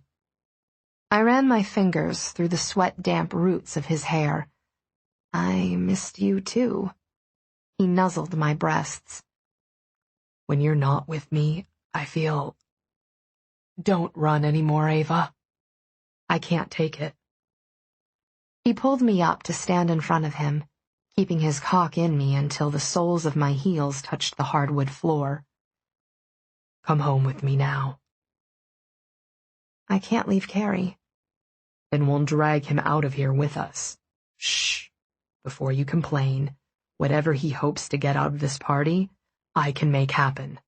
Being here accomplishes nothing. Maybe he's having fun. I don't want you here. He suddenly seemed distant, his tone far too controlled. Do you know how badly it hurts me when you say that? I cried softly, my chest tight with the pain of it. What's wrong with me that you don't want me around your family? Angel, no. He hugged me, his hands roaming my back in soothing caresses. There's nothing wrong with you. It's this place. I can't be here. You want to know what's in my dreams? It's this house. Oh. My stomach knotted with worry and confusion. I'm sorry. I didn't know. Something in my voice lured him to press a kiss between my eyebrows. I've been rough with you today. I'm sorry. I'm edgy and agitated being here, but that's no excuse. I cupped his face and stared into his eyes, seeing the tumultuous emotions he was so used to hiding. Don't ever apologize for being yourself with me. It's what I want. I want to be your safe place, Gideon. You are. You don't know how much, but I'll find a way to tell you. He rested his forehead against mine. Let's go home. I bought some things for you. Oh? I love gifts, especially when they came from my self-professed unromantic boyfriend. Cautiously, he began to pull out of me. I was shocked to feel how wet I was, how copiously he'd come. The final few inches of his cock slid out in a rush, and semen slicked my inner thighs. A moment later, 2 audacious droplets fell to the hardwood floor between my spread legs. Oh, shit, he groaned. That's so damn hot. I'm getting hard again. I stared at the brazen display of his virility and felt warm. You can't go again after that. Hell if I can't. Cupping my sex in his hand, he rubbed the slickness all over me, coating the outer lips and massaging it into the folds. Euphoria spread through me like the warmth of fine liquor, a sense of contentment that came solely from the knowledge that Gideon found gratification in me and my body. I'm an animal with you, he murmured. I want to mark you. I want to possess you so completely there's no separation between us. My hips began to move in tiny circles as his words and touch reignited the desire he'd goaded with the thrusts of his cock. I wanted to come again, knew I'd be miserable if I had to wait until we reached his bed. I was a sexual creature with him, too, so physically attuned to him and so positive that he would never physically hurt me that I was free. I encircled his wrist with my fingers and gently directed his hand around my hip to reach for me from behind. Nipping his jaw with my teeth, I gathered the courage he inspired in me and whispered, "Touch me here with your fingers. Mark me there." He froze, his chest lifting and falling rapidly. I don't, his voice strengthened. I don't do anal play, Eva. Looking into his eyes, I saw something dark and volatile, something very painful. Of all the things for us to have in common, the raw passion of our lust gentled into the warm familiarity of love. With my heart breaking, I confessed, "I don't either. At least, not voluntarily." Then, why? The confusion in his voice moved me deeply. I hugged him, pressing my cheek to his shoulder and listening to the slightly panicked beat of his heart. "Because I believe your touch can erase Nathan's." Oh, Eva. His cheek pressed to the crown of my head. I snuggled closer. "You make me feel safe." We held each other for long moments. I listened to his heartbeat slow and his breathing smooth out. I inhaled deeply, relishing the mix of his personal scent mixed with the scent of hard lust and harder sex. When the tip of his middle finger slid gossamer soft over the pucker of my anus, I stilled and pulled back to look at him. "Gideon?" Why me? He asked softly, his beautiful eyes dark and stormy. You know I'm fucked up, Eva. You saw what that night you woke me? You saw, damn it. How can you trust me with your body this way? I trust my heart and what it tells me. I smoothed the frown line between his brows. You can give my body back to me, Gideon. I believe you're the only one who can.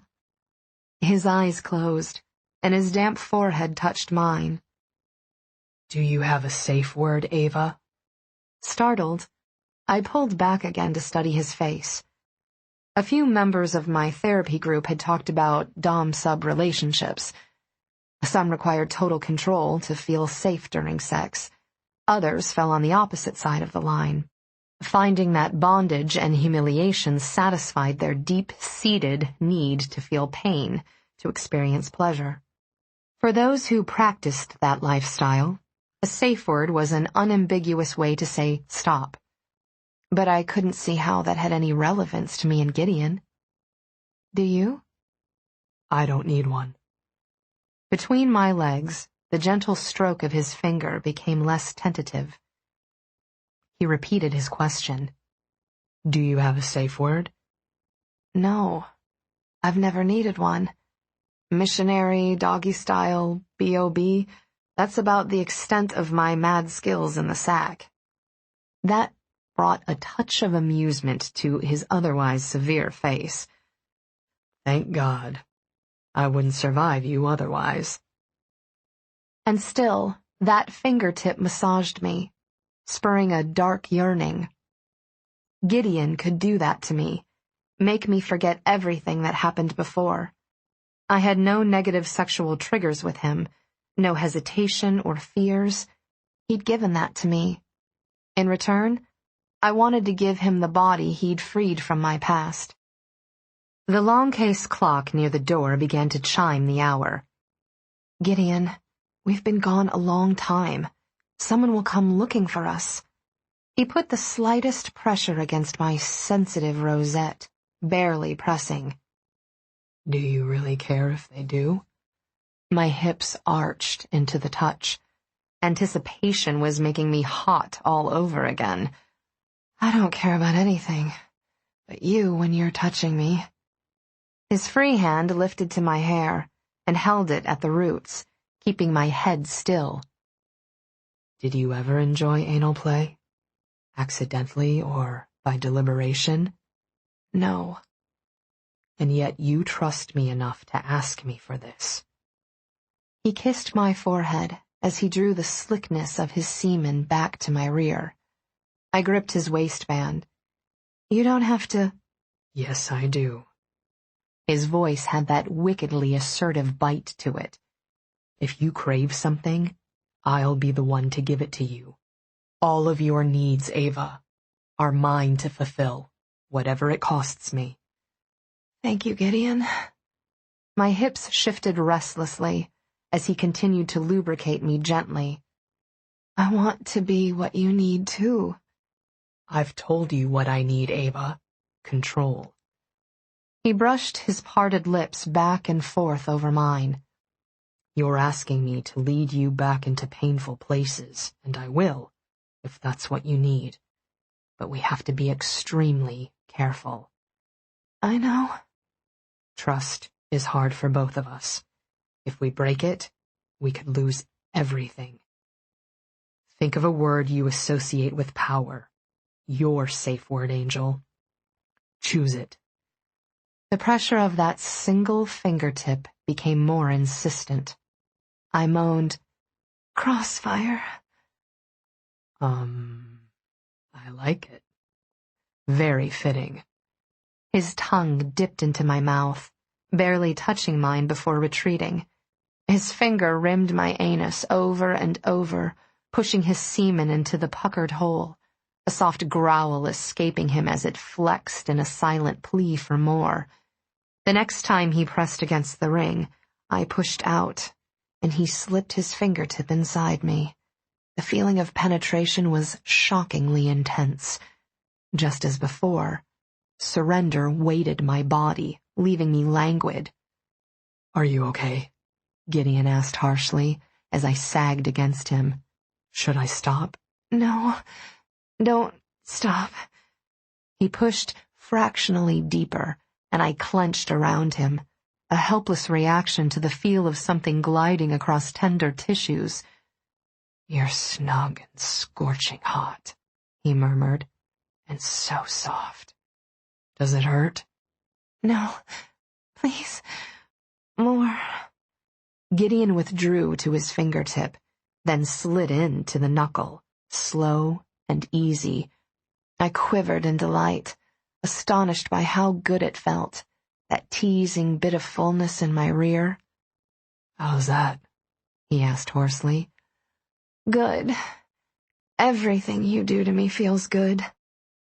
He withdrew again, glided deep again. Leaning forward, I thrust my hips back to give him easier access and pressed my breasts against his chest. His fist in my hair tightened, pulling my head back so he could take my mouth in a lush, wet kiss. Our open mouths slid across each other, growing more frantic as my arousal built. The feel of Gideon's finger in that darkly sexual place, thrusting in that gentle rhythm, had me rocking backward to meet his inward drives. You're so beautiful, he murmured, his voice infinitely gentle. I love making you feel good. Love watching an orgasm move through your body. Gideon!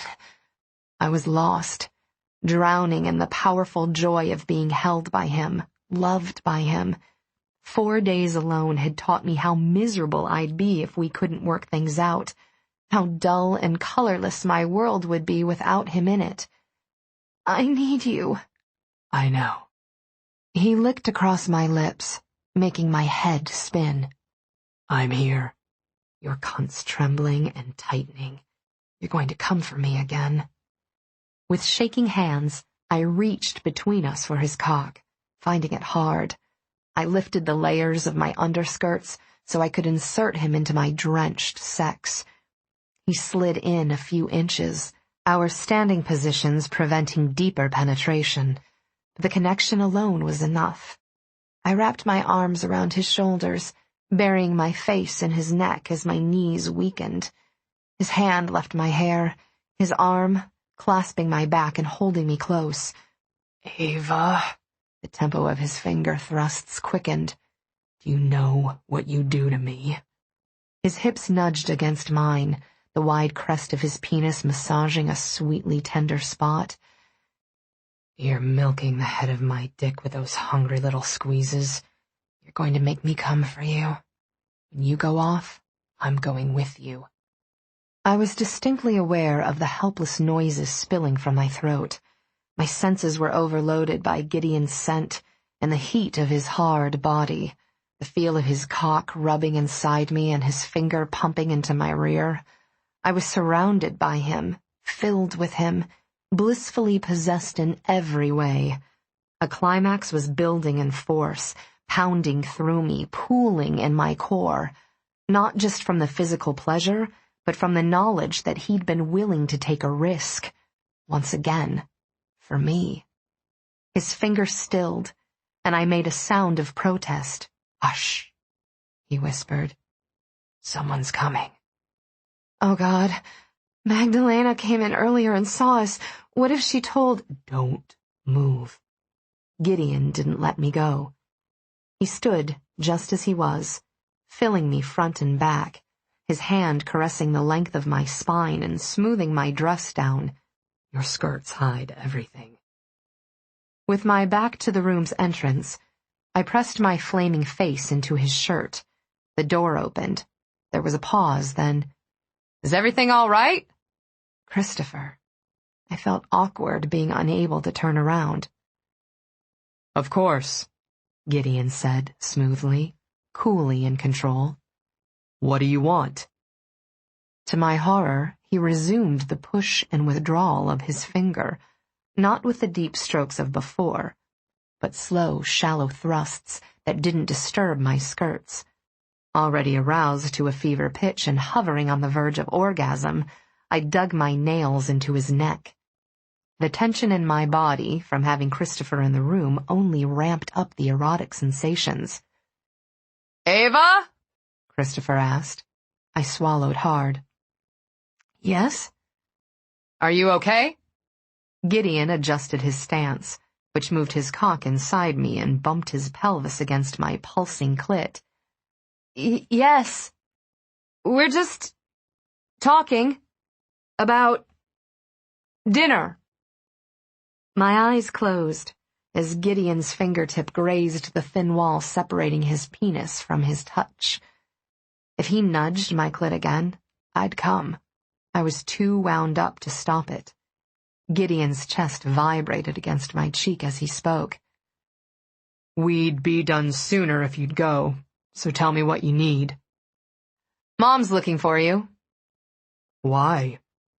Gideon shifted again, rocking into my clit at the same moment he gave a quick, deep thrust of his finger into my rear. I climaxed.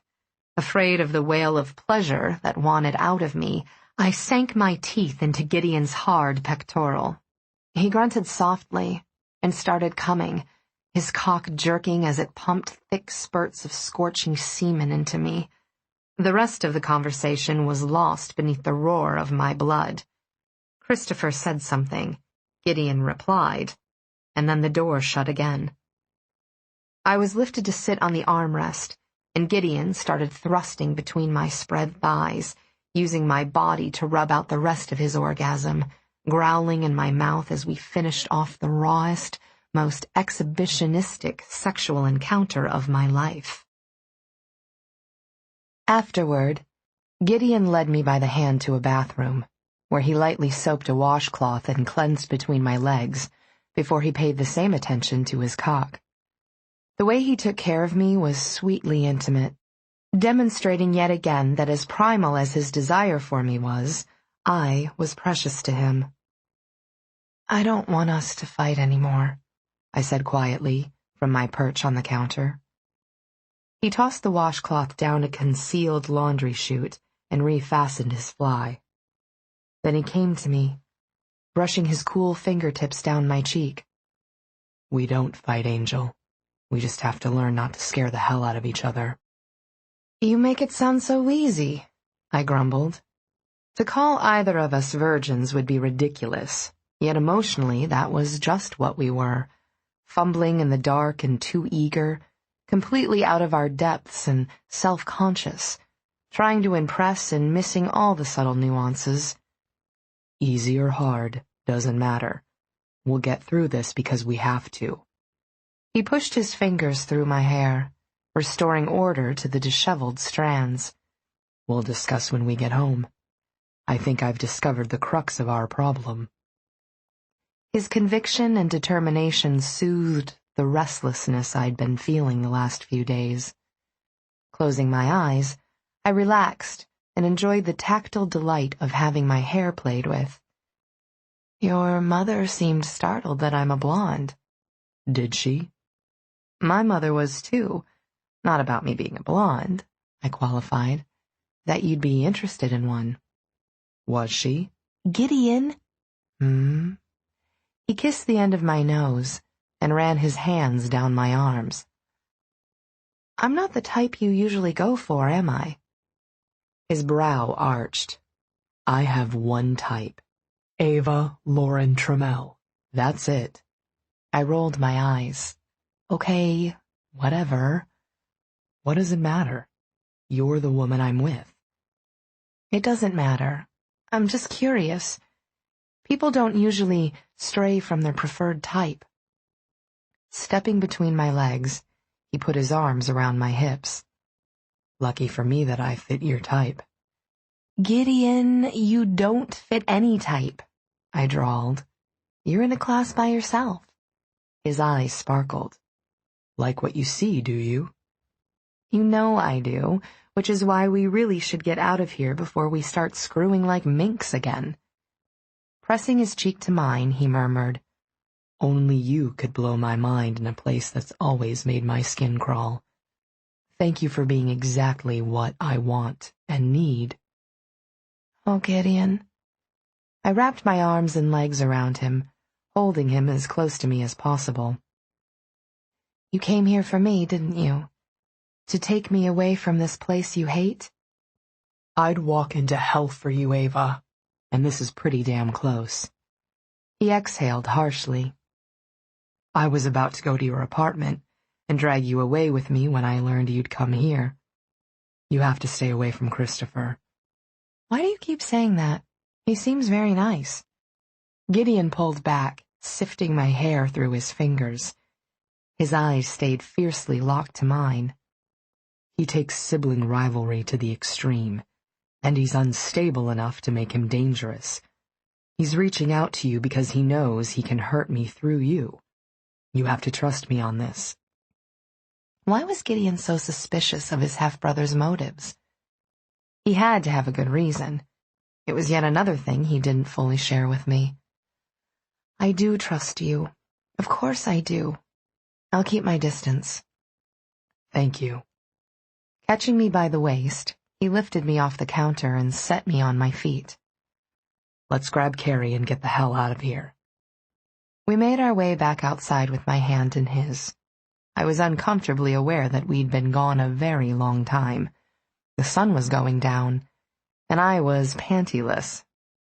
My ruined boy shorts were presently stuffed into the front pocket of Gideon's jeans. He glanced at me as we entered the marquee. I should have told you before. You look gorgeous, Eva. That dress is amazing on you, and so are those fuck-me red heels. Well, clearly they work. I bumped my shoulder into him. Thank you. For the compliment? Or the fucking? Hush, I admonished, flushing. His dark velvet laugh turned every female head in hearing distance, and some of the men's, too. Placing our linked hands at the small of my back, he pulled me close and smacked a kiss on my mouth. Gideon! His mother glided toward us with sparkling eyes and a wide smile on her lovely face. I'm so happy you're here. She looked like she might hug him, but his posture altered subtly, charging the air around him with an invisible field of power that encompassed me as well. Elizabeth drew to an abrupt halt. "Mother?" He greeted her with all the warmth of an Arctic storm. "You can thank Eva for my being here. I've come to take her away." But she's having a good time, aren't you, Eva? You should stay for her sake. Elizabeth looked at me with a plea in her eyes. My fingers flexed around Gideon's hand. He came first, that was never in question, but I couldn't help but wish I knew the story behind his coldness toward a mother who seemed to love him. Her adoring gaze slid over the face that had shades of her own, drinking in every feature hungrily. How long had it been since the last time she'd seen him in person? Then I wondered if maybe she'd loved him too much. Revulsion made my spine stiffen. "Don't put Eva on the spot," Gideon said, rubbing his knuckles against my tense back. "You've gotten what you wanted. You've met her. Perhaps you'll both come to dinner later this week?" His only answer was an arched brow. Then his gaze lifted, luring my attention to follow it. I found Carrie emerging from what appeared to be a hedgerow maze with a very recognizable pop princess on his arm. Gideon gestured him over. "Oh, not Carrie, too," Elizabeth protested. "He's the life of the party." "I thought you might like him." Gideon bared his teeth in something that was too sharp to be a smile. "Just remember that he's Eva's friend, Mother.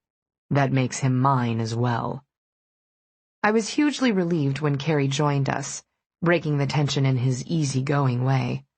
"I was looking for you," he said to me. "I was hoping you'd be ready to go.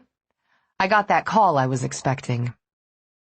Looking into his sparkling eyes, I knew Trey had reached him. "Yes, we're ready." Carrie and I walked around to say our goodbyes and offer our thanks.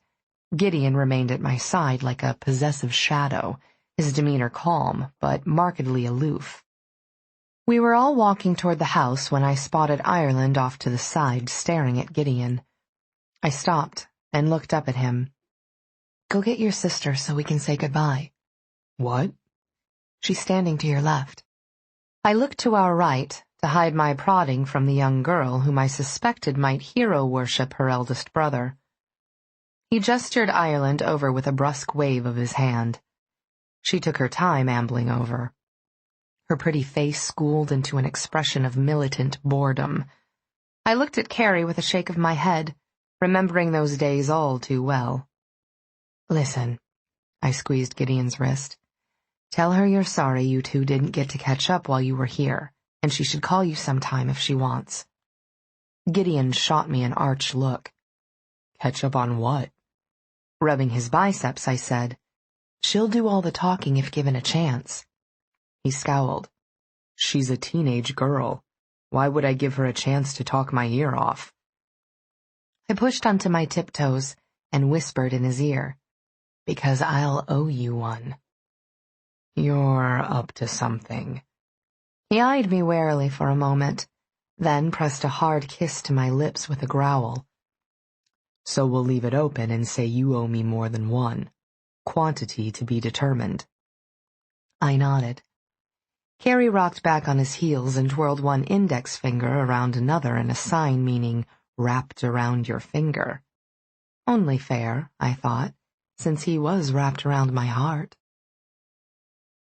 I was surprised when Gideon accepted the keys to the Bentley SUV from one of the valets. "You drove? Where's Angus?" "Day off." He nuzzled against my temple. "I missed you, Eva." I settled into the front passenger seat, and he shut the door behind me. As I secured my seatbelt, I saw him pause by the hood, making eye contact with two men dressed in black, who waited beside a sleek black Mercedes sedan at the end of the drive. They nodded and got in the Benz. When Gideon pulled out of the Vidal driveway, they followed directly behind us. "Security detail?" I asked. "Yes. I took off fast when I was told you were here, and they lost the tail for a while." Carrie went home with Clancy, so Gideon and I headed straight to the penthouse. I found myself getting turned on from watching Gideon drive. He handled the luxury vehicle the way he handled everything, confidently, aggressively, and with skillful control. He drove fast, but not recklessly, weaving easily over the curves and straightaways of the scenic route back to the city. There was almost no traffic until we hit the gridlock of Manhattan. When we arrived at his apartment, we both went straight into the master bathroom and undressed for a shower. As if he couldn't stop touching me, Gideon washed me from head to toe. Then he dried me with a towel and wrapped me in a new robe of embroidered teal silk with kimono sleeves. He finished by pulling a pair of similarly hued drawstring silk pants out of a drawer for himself. "Don't I get panties?" I asked, thinking about my drawer of sexy underwear. "No. There's a phone hanging on the wall in the kitchen. Hit speed dial 1 and tell the man who answers that I want him to pick up double my usual dinner order from Peter Luger." "All right." I headed out to the living room and made the call. Then I had to search for Gideon. I found him in his home office, a room I hadn't been in before. I didn't get a good look at the space at first because the only lighting came from an angled picture light on the wall, and a barrister's lamp on his polished wood desk. Plus my eyes were more interested in focusing on him. He looked utterly sensual and compelling sprawled in his big black leather chair. He held a tulip glass of some liquor that he warmed between his hands, and the beauty of his flexing biceps sent tingles racing through me, as did the tight lacing of muscles on his abdomen. His gaze was on the wall illuminated by the picture light, which snagged my attention too. I was startled when I saw the art, a huge collage of blown-up photos of him and me. The picture of our kiss on the street outside the gym, a shot of us from the press gauntlet at the advocacy dinner, a candid of the tender aftermath of our fight in Bryant Park. The focal point was the image in the center that had been taken while I slept in my own bed, lit only by the candle I'd left burning for him. It was an intimate, voyeuristic shot, one that said more about the photographer than it did the subject. I was deeply touched by the proof that he'd been falling along with me. Gideon gestured at the drink he'd poured for me in advance and set on the edge of his desk. "Have a seat." I complied, curious. There was an edge to him that was new, a sense of purpose and calm determination paired with laser-precise focus. What had brought on his mood? And what did it mean for the rest of our evening? Then I saw the small photo collage frame lying on the desktop next to my drink, and my worry faded. The frame was very similar to the one already on my desk, but this one held 3 photos of Gideon and me together. "I want you to take that to work," he said quietly. "Thank you." For the first time in days, I was happy. I hugged the frame to my chest with one hand and picked up my glass with the other. His eyes glittered as he watched me take a seat. "You blow kisses at me all day from your picture on my desk. I think it's only fair that you be equally reminded of me. Of us." I exhaled in a rush, my heartbeat not quite steady. "I never forget about you or us." "I wouldn't let you if you tried." Gideon took a deep drink, his throat working on a swallow. "I think I've figured out where we made our first misstep, the one that's led to all the stumbles we've had since." "Oh?" "Take a drink of your Armagnac, Angel. I think you'll need it." I took a cautious sip of the liquor, feeling the instantaneous burn, followed by recognition that I liked the flavor. I took a bigger drink. Rolling his glass between his palms, Gideon took another drink and eyed me thoughtfully.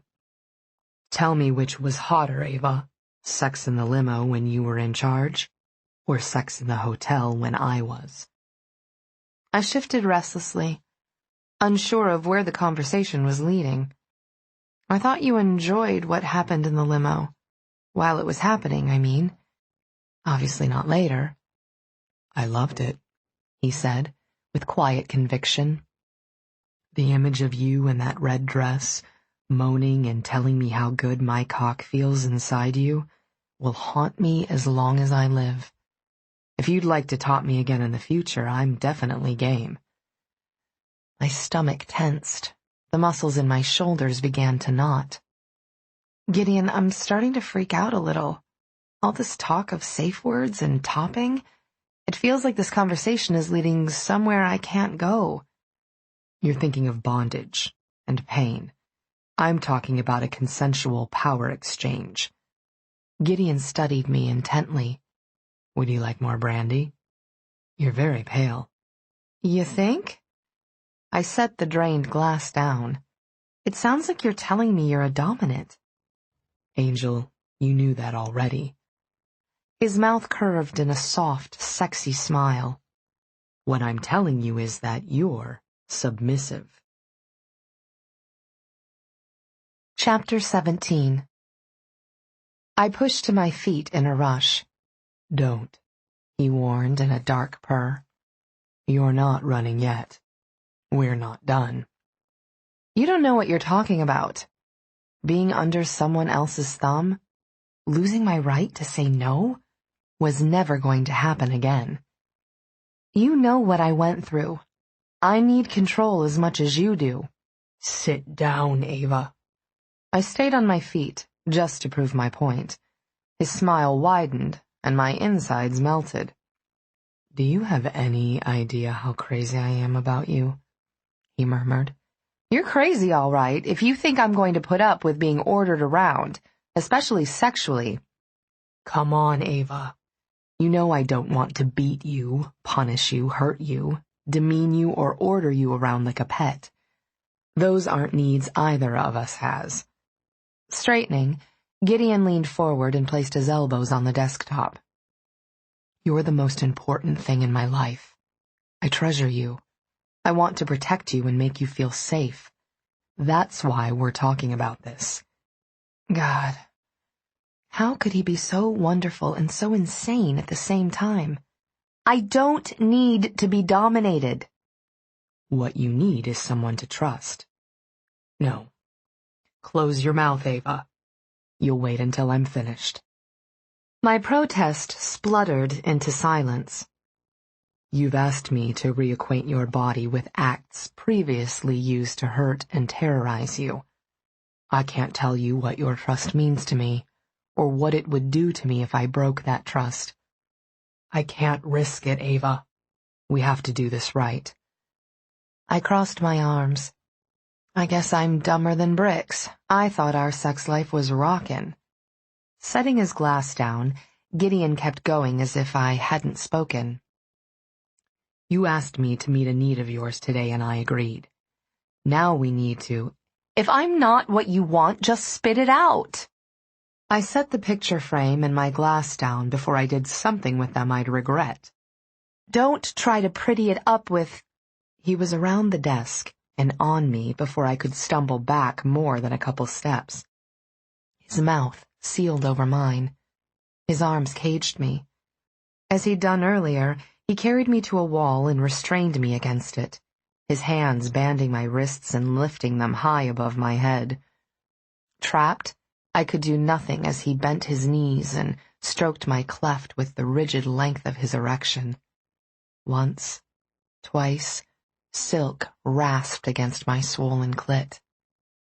The bite of his teeth on my covered nipple sent a shiver through me, while the clean scent of his warm skin intoxicated me. With a gasp, I sagged into his embrace. See how easily you submit when I take over? His lips followed the arch of my brow. And it feels good, doesn't it? It feels right. That's not fair. I stared up at him. How could he expect me to respond any differently? As disturbed and confounded as I was helplessly drawn to him. Of course it is. It's also true. My gaze roamed over that glorious mane of inky hair and the chiseled lines of his incomparable face. The longing I felt was so acute, it was painful. The hidden damage inside him only made me love him more. There were times when I felt like I'd found the other half of myself in him. "I can't help it that you turn me on," I muttered. "My body is physiologically supposed to soften and relax so you can shove that big cock inside me." Eva, let's be honest. You want me to have total control. It's important to you that you can trust me to take care of you. There's nothing wrong with that. The reverse is true for me. I need you to trust me enough to give up that control. I couldn't think when he was pressed up against me, my body achingly aware of every hard inch of him. I am not submissive. You are with me. If you look back, you'll see you've been yielding to me all along. You're good in bed and have more experience. Of course I let you do what you want to me.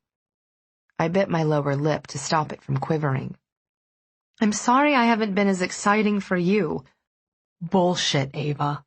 You know how much I enjoy making love to you. If I could get away with it, I'd do nothing else. We're not talking about games that get me off. Then we're talking about what gets me off? Is that what this is? Yes, I thought so. He frowned. You're upset. I didn't mean... Damn it. I thought discussing this would help us. Gideon. My eyes stung, then flooded with tears. He looked as wounded and confused as I felt. You're breaking my heart. Releasing my wrists, he stepped back and swept me up in his arms, carrying me out of his office and down the hallway to a closed door. Turn the knob, he said quietly. We entered a candlelit room that still smelled faintly of new paint. For a few seconds I was disoriented, unable to comprehend how we'd stepped out of Gideon's apartment and into my bedroom. I don't understand. A serious understatement, but my brain was still trying to get past the feeling of being teleported from one residence to another. You moved me in with you? Not quite. He set me down, but kept an arm around me. I recreated your room based on the photo I took of you sleeping. Why? What the hell? Who did something like that? Was this all to keep me from witnessing his nightmares? The thought shattered my heart further. I felt like Gideon and I were drifting further away from each other by the moment. His hands sifted through my damp hair, which only increased my agitation. I felt like batting his touch away and putting at least the length of the room between us. Maybe 2 rooms. If you feel the need to run, he said softly, you can come in here and shut the door. I promise not to bother you until you're ready. This way, you have your safe place, and I know that you haven't left me. A million questions and speculations roared through my mind. But the one thing that stuck out was, are we still going to share a bed when we're sleeping? Every night. Gideon's lips touched my forehead. How could you think otherwise? Talk to me, Eva. What's going through that beautiful head of yours? What's going through my head? I snapped. What the fuck is going on in yours? What happened to you in the 4 days we were broken up? His jaw tightened. We never broke up, Eva. The phone rang in the other room. I cursed under my breath. I wanted us to talk, and I wanted him to go away, both at the same time. He squeezed my shoulders, and then let me go. That's our dinner. I didn't follow him when he left, feeling too unsettled to eat.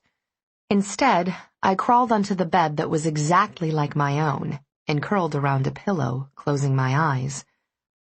I didn't hear Gideon come back, but I felt him as he drew to a stop at the edge of the bed. Please don't make me eat alone, he said to my rigid back. Why don't you just order me to eat with you? He sighed. and then slid onto the bed to spoon behind me.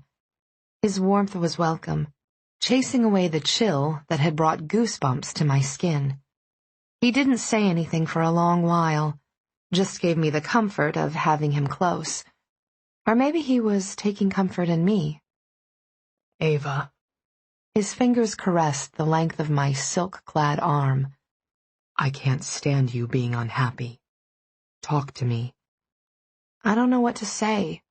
I thought we were finally coming to a point where things would smooth out between us. I hugged the pillow tighter.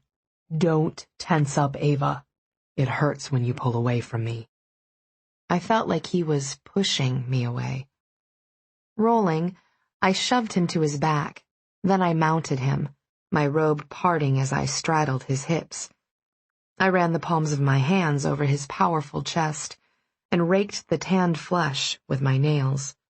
My hips undulated over him, stroking my bare cleft over his cock.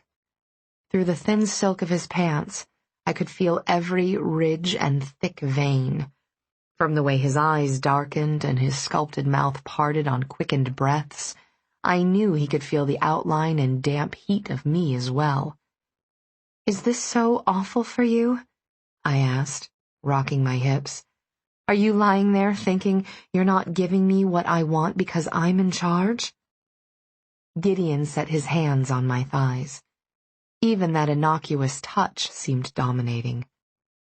The edginess and sharpened focus I'd detected not long ago abruptly made sense to me. He wasn't restraining his force of will anymore. The tremendous power coiled inside him was now directed at me like a blast of heat. "I've told you before," he said huskily. "I'll take you however I can get you." "Whatever. Don't think I don't know you're topping from the bottom." His mouth curved with unapologetic amusement. Sliding down, I teased the flat disc of his nipple with the tip of my tongue. I blanketed him, as he'd done to me in the past, stretching my body over his hips and legs, my hands shoving beneath his gorgeous ass to squeeze the firm flesh and hold him tight against me. His cock was a thick column against my belly, renewing my fierce appetite for him. "Are you going to punish me with pleasure?" he asked quietly. "Because you can. You can bring me to my knees, Eva." My forehead dropped to his chest, and the air left my lungs in an audible rush. I wish. "Please don't be so worried. We'll get through this along with everything else." "You're so positive you're right." My gaze narrowed. "You're trying to prove a point." "And you might prove yours." Gideon licked his lower lip, and my sex clenched in silent demand. There was a brilliant depth of emotion in his eyes. Whatever else was going on in our relationship, there was no doubt we were seriously twisted up over each other. And I was about to demonstrate that in the flesh. Gideon's neck arched as my mouth moved over his torso. "Oh, Eva." "Your world's about to be rocked, Mr. Cross." It was. I made sure of it. Feeling goofy with feminine triumph, I sat at Gideon's dining table and remembered him as he'd been just a short time ago, damp with sweat and panting, cursing as I took my time savoring his luscious body. He swallowed a bite of his steak, which had been kept hot courtesy of a warming drawer, and said calmly, "You're insatiable." "Well, duh. You're gorgeous, sexy, and very well hung." "I'm glad you approve. I'm also extremely wealthy." I waved one hand carelessly, encompassing the whole of what had to be a $50 million apartment. Who cares about that? Well, I do, actually. His mouth curved. I stabbed my fork into a German-fried potato, thinking that Peter Luger food was almost as good as sex. Almost. "I'm interested in your money only if it means you can afford to stop working in favor of lounging around naked as my sex slave." "I could afford to financially, yes. But you'd get bored and dump me, and then where would I be? His look was warmly amused. Think you proved your point, do you? I chewed, then said, should I prove it again? The fact that you're still horny enough to want to proves my point. I drank my wine. Are you projecting? He shot me a look and casually chewed another bite of the tenderest steak I'd ever had. Restless and worried, I took a deep breath and asked, would you tell me if our sex life didn't satisfy you? Don't be ridiculous, Eva. What else could have prompted him to bring this up after our 4-day breakup? I'm sure it doesn't help that I'm not the type you usually go for, and we haven't used any of those toys you had in the hotel. Stop talking. Excuse me? Gideon set his utensils down. I'm not going to listen to you shred your self-esteem. What? You're the only one who gets to do all the talking? You can pick a fight with me, Eva, but it's still not going to get you fucked. Who said? I shut up when he glared. He was right. I still wanted him. I wanted him on top of me, explosively lustful, completely in control of both my pleasure and his. Pushing away from the table, he said curtly, wait here. When he returned a moment later, he set a black leather ring box beside my plate and resumed his seat.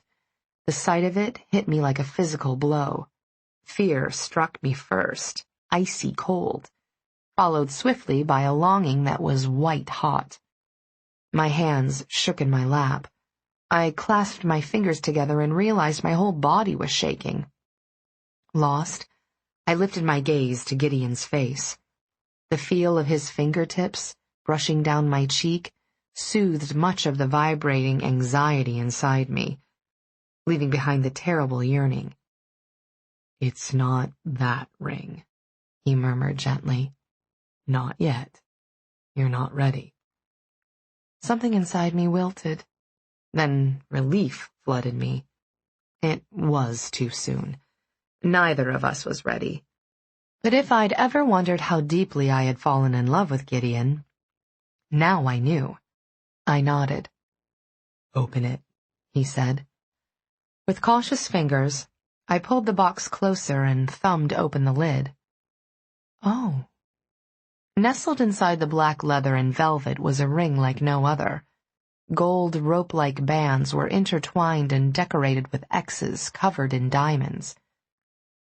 Bonds, I murmured. Secured by crosses. Gideon Cross. Not quite. I see the ropes as representative of the many threads of you, not bondage. But yes, the X's are me holding on to you. By my fingernails, it feels like. He finished his glass of wine and refilled both our glasses. I sat unmoving, stunned, trying to take it all in. Everything he'd done in the time we'd been apart, the photos, the ring, Dr. Peterson, the replicated bedroom, and whoever had been following me around, told me I'd never been far from his mind, if I'd even left it at all. You gave me my keys back, I whispered, still remembering the pain. His hand reached out and covered mine. There are a lot of reasons why I did that. You left me wearing nothing but a robe, Eva, and without your keys.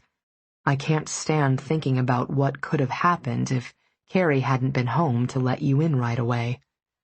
Lifting his hand to my mouth, I kissed the back, then released him and closed the lid of the ring box. It's beautiful, Gideon. Thank you. It means a lot to me. But you won't wear it. It wasn't a question. After the conversation we've had tonight, it feels like a collar. After a moment, he nodded. You're not altogether wrong. My brain hurt, and my heart ached.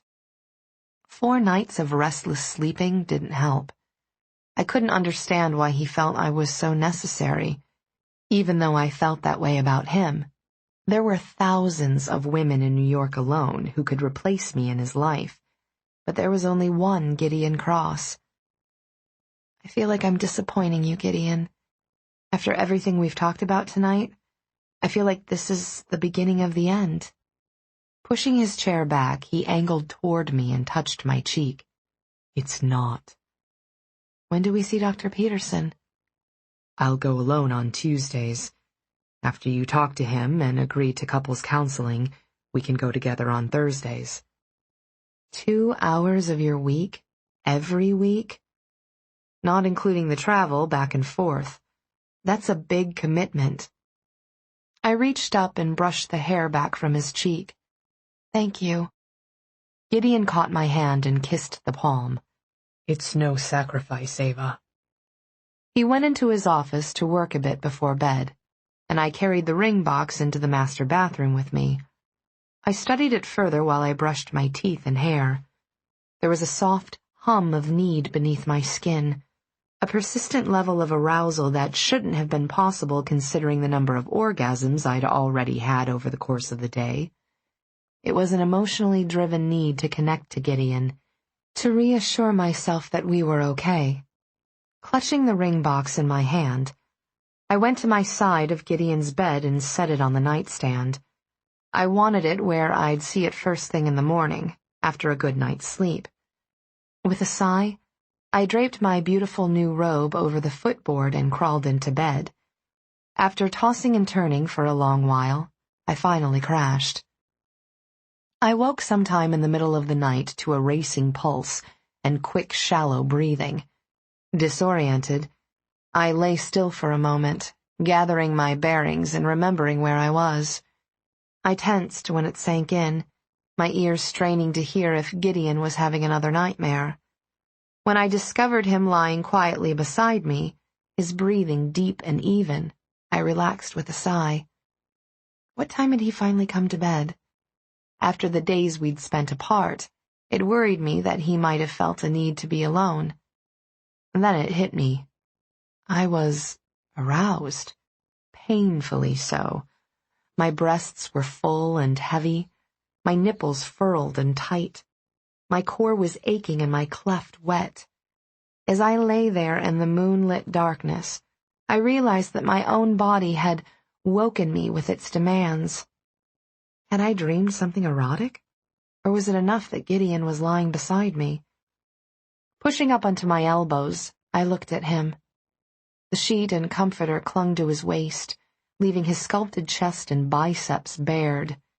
His right arm was tossed over his head, framing the fall of dark hair around his face. His left arm lay between us on the blankets, the hand fisted and bringing to relief the network of thick veins that coursed up his forearms. Even in repose, he looked fierce and powerful. I became more aware of the tension inside me, the sense that I was drawn to him by the silent exertion of his formidable will. It wasn't possible that he could demand my surrender while he was sleeping, yet it felt that way. Felt like that invisible rope between us was pulling me to him. The throbbing between my legs grew unbearable, and I pressed one hand against the violent pulsing, hoping to dull the ache. The pressure worsened it instead. I couldn't stay still. Throwing the covers off, I slid my legs off the side of the mattress and thought about trying a glass of warm milk with the brandy Gideon had given me earlier. Abruptly, I paused, riveted by the moonlight gleaming off the leather of the ring box on the nightstand. I thought of the jewelry inside it, and my desire surged. At that moment, the thought of being collared by Gideon filled me with heated yearning. You're just horny, I scolded myself. One of the girls in group had talked about how her master could use her body any time and in any way he wanted, for his pleasure alone. There was nothing about that I'd found sexy, until I put Gideon in the picture. I loved getting him off. I loved making him come, just because. My fingers brushed over the lid of the tiny box. Exhaling a shaky breath, I picked it up and opened it, A moment later, I was sliding the cool band onto the ring finger of my right hand. "Do you like it, Eva?" A shiver moved through me at the sound of Gideon's voice, deeper and rougher than I'd ever heard it. He'd been awake, watching me. How long had he been conscious? Was he as attuned to me while sleeping as I seemed to be to him? "I love it." "I love you." Setting the box aside, I turned my head to find him sitting up. His eyes glittered in a way that made me impossibly more aroused, but also sent a bite of fear through me. It was an unguarded look, like the one that had literally knocked me on my ass when we met, scorching and possessive, filled with dark threats of ecstasy. His gorgeous face was harsh in the shadows, his jaw taut, as he lifted my right hand to his mouth and kissed the ring he'd given me. I moved to kneel on the bed and draped my arms around his neck. "Take me, carte blanche." He cupped my butt and squeezed. "How does it feel to say that?" "Almost as good as the orgasms you're going to give me." "Ah, a challenge." The tip of his tongue teased the seam of my lips, tempting me with the promise of a kiss he deliberately withheld. "Gideon." "Lie back, Angel, and grip your pillow with both hands." His mouth curved in a wicked smile. "Don't let go for any reason. Understand?" Swallowing hard, I did as I was told. So turned on I thought I might come from just the relentless spasming of my needy sex. He kicked the covers down to the footboard. "Spread your legs and pull up your knees." My breath caught audibly as my nipples hardened further, causing a deep ache in my breasts. God, Gideon was hot as hell like this. I was panting with excitement, my mind spinning with the possibilities. The flesh between my legs trembled with want. "Oh, Eva," he crooned, running his index finger through my slit cleft. "Look how greedy you are for me. It's a full-time job keeping this sweet little cunt satisfied." That single rigid finger pushed into me. Parting the swollen tissues, I tightened around him, so close to coming I could taste it. He withdrew and lifted his hand to his mouth, licking my flavor from his skin. My hips arched without volition, my body straining toward his. "Your fault. I'm so hot for you," I gasped. "You slacked on the job for days." "Then I better make up for lost time." Sliding down into a prone position, he settled his shoulders beneath my thighs and rimmed the quivering entrance to my body with the tip of his tongue. Around and around, ignoring my clit and refraining from fucking me even when I begged. "Gideon, please." "Shh. I have to get you ready first." "I'm ready. I was ready before you woke up." "Then you should have woken me earlier." "I'll always take care of you, Eva. I live for it." Whimpering in distress, I rocked my hips into that teasing tongue. Only when I was soaked with my own arousal, craving desperately for the feel of any part of him I could get inside me, did he crawl over me and settle between my spread thighs, placing his forearms flat on the bed. He held my gaze. His cock, feverishly hot and hard as stone, lay against the lips of my sex. I wanted it inside me more than I wanted to breathe. "Now," I gasped. "Now." With a practiced shift of his hips, he rammed deep into me, shoving me up the bed. "Oh, God," I gasped, convulsing ecstatically around the thick column of flesh that possessed me. This was what I'd needed since we'd talked in his home office, what I'd craved as I rode up and down his steely erection before dinner, what I'd needed even as I climaxed around his thick length. "Don't come," he murmured in my ear, cupping my breasts in his hands and rolling my nipples between his thumb and forefingers.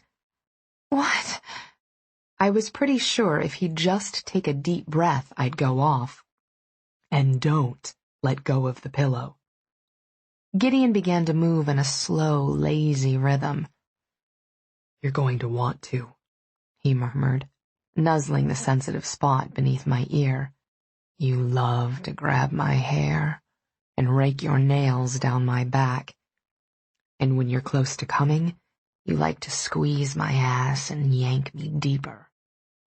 Makes me so damn hard when you go wild like that, when you show me how much you love how I feel inside you.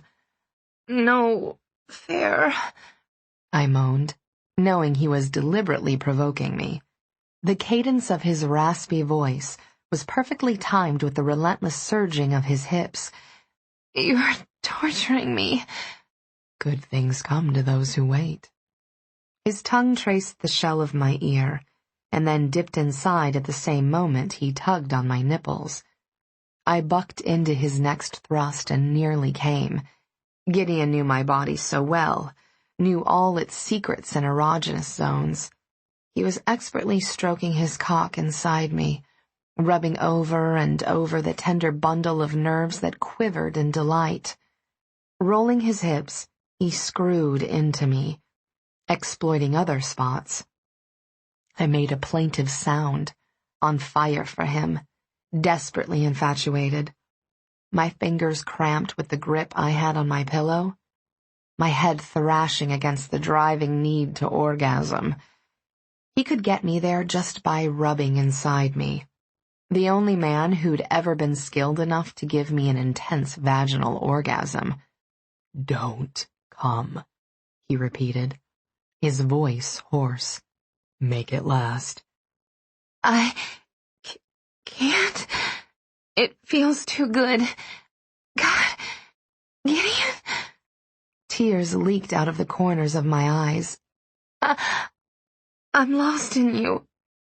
I cried softly, afraid to say the other L word too soon and risk upsetting the delicate balance between us. Oh, Eva. He rubbed his cheek against my damp face. I must have wished for you so hard and so often. You had no choice but to come true. Please, I begged softly. Slow down.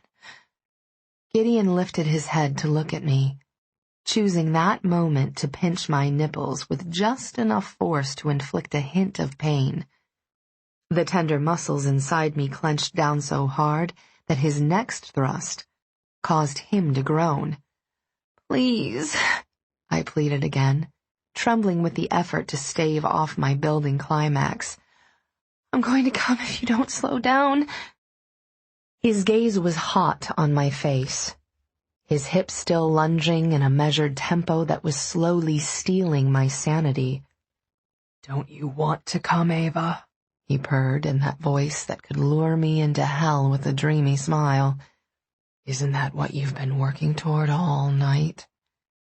My neck arched as his lips drifted across my throat. Only when you say I can, I gasped. Only when you say... Angel. One hand moved to my face, brushing back the strands of hair that clung to the perspiration on my skin. He kissed me deeply, reverently, licking deep into my mouth. Yes. Come for me, he coaxed, quickening his pace. Come, Eva. On command, the orgasm struck me like a blow, shocking my system with an overload of sensation. Wave after wave of pulsing heat rolled through me, contracting my sex and tightening my core. I cried out, first with an inarticulate sound of agonized pleasure, then with his name, chanting it over and over as he drove his beautiful cock into me, prolonging my climax, before pushing me into another one. Touch me, he rasped as I fell apart beneath him. Hold me. Freed from his command to hold the pillow, I bound him to my sweat-slick body with arms and legs. He pounded deep and hard, driving strenuously toward his climax. He came with a growl, his head thrown back as he spurted into me for long minutes. I held him until our bodies cooled and our breathing evened. When Gideon finally rolled off me, he didn't go far. He wrapped himself around my back and whispered, "Sleep now." I don't remember if I stayed awake long enough to reply. Chapter 18. Monday mornings could be awesome when they began with Gideon Cross. We rode to work with my back propped against his side, and his arm slung over my shoulder so that his fingers could link with mine. As he toyed with the ring he'd given me, I kicked out my legs and eyed the classic nude heels he'd bought me along with some outfits to wear on the occasions I slept over. To start out the new week, I'd decided on a black pinstriped sheath dress with a thin blue belt that reminded me of his eyes. He had excellent taste. I had to give him that. Unless he was sending one of his brunette acquaintances out on buying sprees. I pushed the unpleasant thought aside. When I'd checked out the drawers he had set aside for me in his bathroom, I found all of my usual cosmetics and toiletries in all my usual shades. I didn't bother to ask how he knew, which might have led to me freaking out. Instead, I chose to look at it as more proof of his attentiveness. He thought of everything. The highlight of my morning had been helping Gideon dress in one of his seriously sexy suits. I'd buttoned his shirt. He'd tucked it into his pants. I'd fastened his fly. He had knotted his tie. He'd shrugged into his vest. I'd smoothed the finely tailored material over his equally fine shirt, amazed to find that it could be just as sexy putting clothes on him as it was to take them off. It was like wrapping my own gift. The world would see the beauty of the packaging, but only I knew the man inside it and how precious he was. His intimate smiles and his deep husky laugh, the gentleness of his touch, and the ferocity of his passion were all reserved for me. The Bentley bounced lightly over a pothole in the road, and Gideon tightened his hold. "What's the plan after work?" "I get to start my Krav Maga classes today." I couldn't keep the excitement out of my voice. "Ah, that's right." His lips brushed over my temple. "You know I'm going to have to watch you go through drills. Just thinking about it makes me hard." "Didn't we already establish that everything makes you hard?" I teased, nudging him with my elbow. "Everything about you, which is lucky for us, since you're insatiable. Text me when you're done, and I'll meet you at your place." Digging in my purse, I pulled out my smartphone to see if it still had a charge, and saw a message from Carrie. I opened it, and found a video, plus a text. "Does X know his bro is a douche? Stay away from CV, baby girl. Smooches." I started the playback, but it took me a minute to figure out what I was seeing. When comprehension set in, I froze. "What is it?" Gideon asked, with his lips in my hair. Then he stiffened behind me, which told me he was looking over my shoulder. Carrie had filmed the video at the Vidal's garden party. From the 8-foot-high hedges in the background, he was in the maze, and from the leaves framing the screen, he was in hiding. The star of the show was a couple locked in a passionate embrace. The woman was beautifully teary, while the man kissed over her frantic words and soothed her with gentle strokes of his hands. They were talking about me and Gideon, talking about how I was using my body to get my hands on his millions. "Don't worry," Christopher crooned to a distraught Magdalena. "You know Gideon gets bored fast. He's different with her. I think he loves her." He kissed her forehead. "She's not his type." The fingers I had linked with Gideon's tightened. As we watched, Magdalena's demeanor slowly changed. She began to nuzzle into Christopher's touch, her voice softening, her mouth seeking. To an observer, it was clear he knew her body well. where to pet and where to rub. When she responded to his skilled seduction, he lifted her dress and fucked her. That he was taking advantage of her was obvious. It was there in the contemptuously triumphant look on his face as he screwed her until she was limp. I didn't recognize the Christopher on the screen. His face, his posture, his voice. It was like he was a different man. I was grateful when my smartphone battery died and the screen abruptly winked off. Gideon wrapped his arms around me. "Yuck," I whispered, snuggling carefully into him so I didn't get makeup on his lapel. "Majorly creepy. I feel bad for her." He exhaled harshly. "That's Christopher." Asshole. That smug look on his face? Ugh. I shuddered. Pressing his lips to my hair, he murmured, "I thought Maggie would be safe from him. Our mothers have known each other for years. I forget how much he hates me." Why? I wondered briefly if the nightmares Gideon had were related to Christopher, then put the thought aside. No way. Gideon was older by several years and tougher all the way around. He'd kick Christopher's ass. "He thinks I got all the attention when we were younger," Gideon said wearily, "because everyone was worried about how I was handling my father's suicide. So, he wants what's mine, everything he can get his hands on." I turned into him, pushing my arms underneath his jacket to get closer. There was something in his voice that made me hurt for him. His family home was a place he said haunted his nightmares, and he was terribly distant from his family. He'd never been loved. It was as simple and as complicated as that. "Gideon?"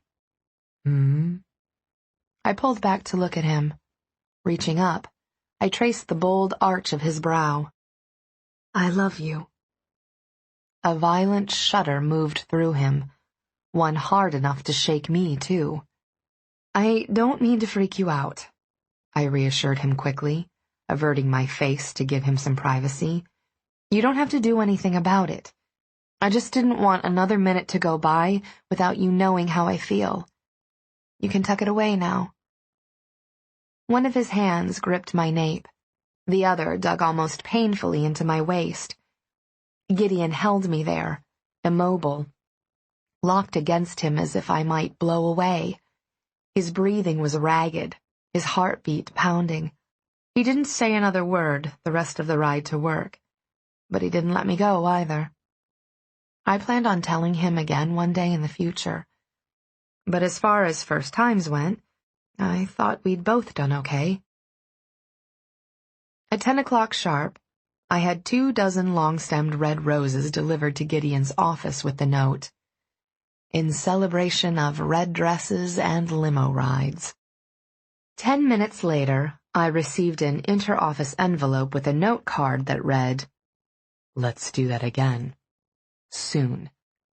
At 11 o'clock, I had a black and white calla lily arrangement delivered to his office with the note, "In honor of black and white garden party dresses and being dragged into libraries."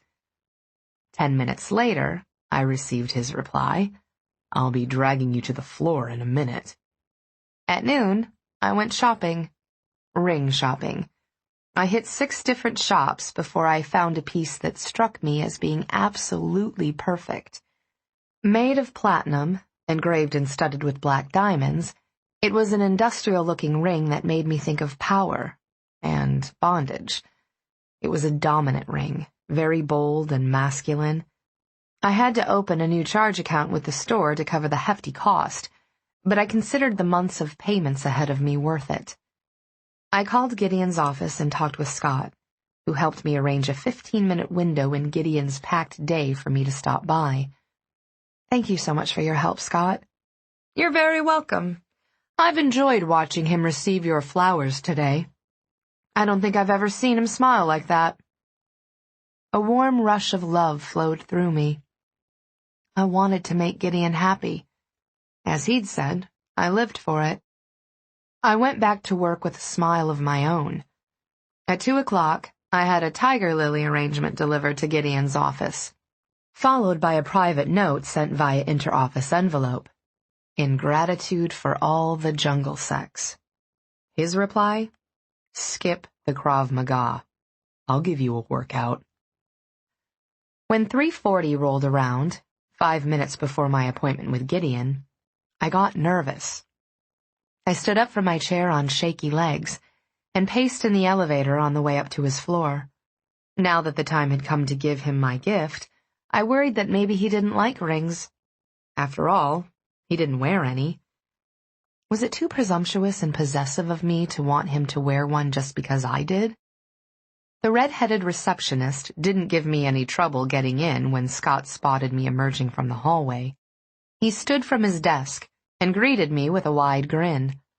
When I stepped into Gideon's office, Scott closed the door behind me. I was immediately struck by the lovely fragrance of the flowers and the way they warmed the starkly modern office. Gideon looked up from his monitor, his brows lifting when he saw me. He pushed fluidly to his feet. Eva, is something wrong?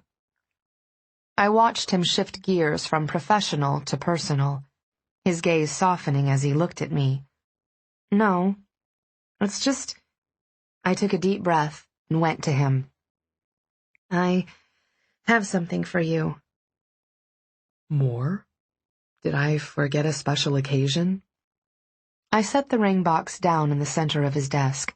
Then I turned away, feeling queasy. I seriously doubted the wisdom of my impetuous gift. It seemed like a stupid idea now. What could I say to absolve him of guilt for not wanting it? As if it weren't bad enough, I dropped the L-bomb on him today. Then I had to follow it up with a damned ring. He was probably feeling the ball and chain already, dragging after him as he ran. And, the noose tightening, I heard the ring box snap open, and Gideon's sharply drawn breath. Eva. His voice was dark and dangerous. I turned carefully, wincing at the austerity of his features and the starkness of his gaze. His hands were white-knuckled on the box. Too much? I asked hoarsely. Yes. He set the box down and rounded the desk. Too damned much. I can't sit still. I can't concentrate. I can't get you out of my head. I'm fucking restless and I never am when I'm at work. I'm too busy, but you have me under siege. I knew damn well how demanding his work had to be, yet I hadn't taken that into consideration when the mood to surprise him, again and again, hit me. I'm sorry, Gideon, I wasn't thinking. He approached with a sexy stride that hinted at how great he was in the sack. Don't be sorry. Today has been the best day of my life. Really? I watched him slide the ring onto his right ring finger. I wanted to please you. Does it fit? I had to guess. It's perfect. You're perfect. Gideon caught up my hands and kissed my ring, then watched as I repeated the gesture with his. What you make me feel, Eva. It hurts. My pulse leaped. Is that bad? It's wonderful. He cupped my face, his ring cool against my cheek. He kissed me passionately, his lips demanding against mine, his tongue thrusting with wicked skill into my mouth. I wanted more, but restrained myself, thinking that I'd already gone overboard enough for one day. Plus, he'd been too distracted by my unexpected appearance to frost the glass wall to give us privacy. Tell me again what you said in the car, he whispered. I don't know. I brushed my free hand over his vest. I was afraid to tell him again that I loved him. He'd taken it hard the first time, and I wasn't sure he'd fully taken in what it meant for us. For him. You're ridiculously handsome, you know. It's a sucker punch every time I see you. Anyway, I don't want to risk scaring you away. Leaning toward me, he touched his forehead to mine. You regret what you said, don't you? All the flowers, the ring. Do you really like it? I asked anxiously, pulling back to study his face and see if he was hedging on the truth. I don't want you to wear it for me if you hate it. His fingers traced the shell of my ear. It's perfect. It's how you see me. I'm proud to wear it. I loved that he got it. Of course that was because he got me. If you're trying to soften the blow of taking back what you said, he began, his gaze betraying a surprising anxiety. I couldn't resist the soft plea in his eyes. I meant every word, Gideon. I'll make you say it again, he threatened, in a seductive purr. You'll scream it by the time I'm done with you. I grinned and backed away. Get back to work, fiend. I'll give you a lift home at 5. He watched me move to the door. I want your cunt naked and wet when you come down to the car. If you touch yourself to get there, don't make yourself come, or there will be consequences. Consequences. A little shiver moved through me, but it carried a level of fear I could deal with. I trusted Gideon to know just how far to push me. Will you be hard and ready? A wry smile twisted his lips. When am I not with you? Thank you for today, Eva. Every minute of it. I blew him a kiss and watched his eyes darken. The look on his face stayed with me the rest of the day. It was 6 o'clock before I made it back to my apartment in a state of well-fucked dishevelment. I'd known what I was in for when I found Gideon's limousine at the curb after work instead of the Bentley. He'd damn near tackled me as I climbed into the back, then proceeded to demonstrate his phenomenal oral skills before nailing me into the seat with vigorous enthusiasm. I was grateful that I kept in shape. Otherwise, Gideon's insatiable sexual appetite combined with his seemingly endless stamina might have exhausted me by now. Not that I was complaining, just an observation. Clancy was already waiting for me in the lobby of my apartment building when I came rushing in. If he noted my hideously wrinkled dress, flushed cheeks, and messy hair, he didn't point it out. I changed swiftly upstairs, and we took off for Parker's studio. I hoped the orientation would start out easy because my legs were still a bit jellied from 2 toe-curling orgasms. By the time we arrived at the converted warehouse in Brooklyn, I was excited and ready to learn. About a dozen students were engaged in various exercises, with Parker overseeing and offering encouragement from the edge of the mats.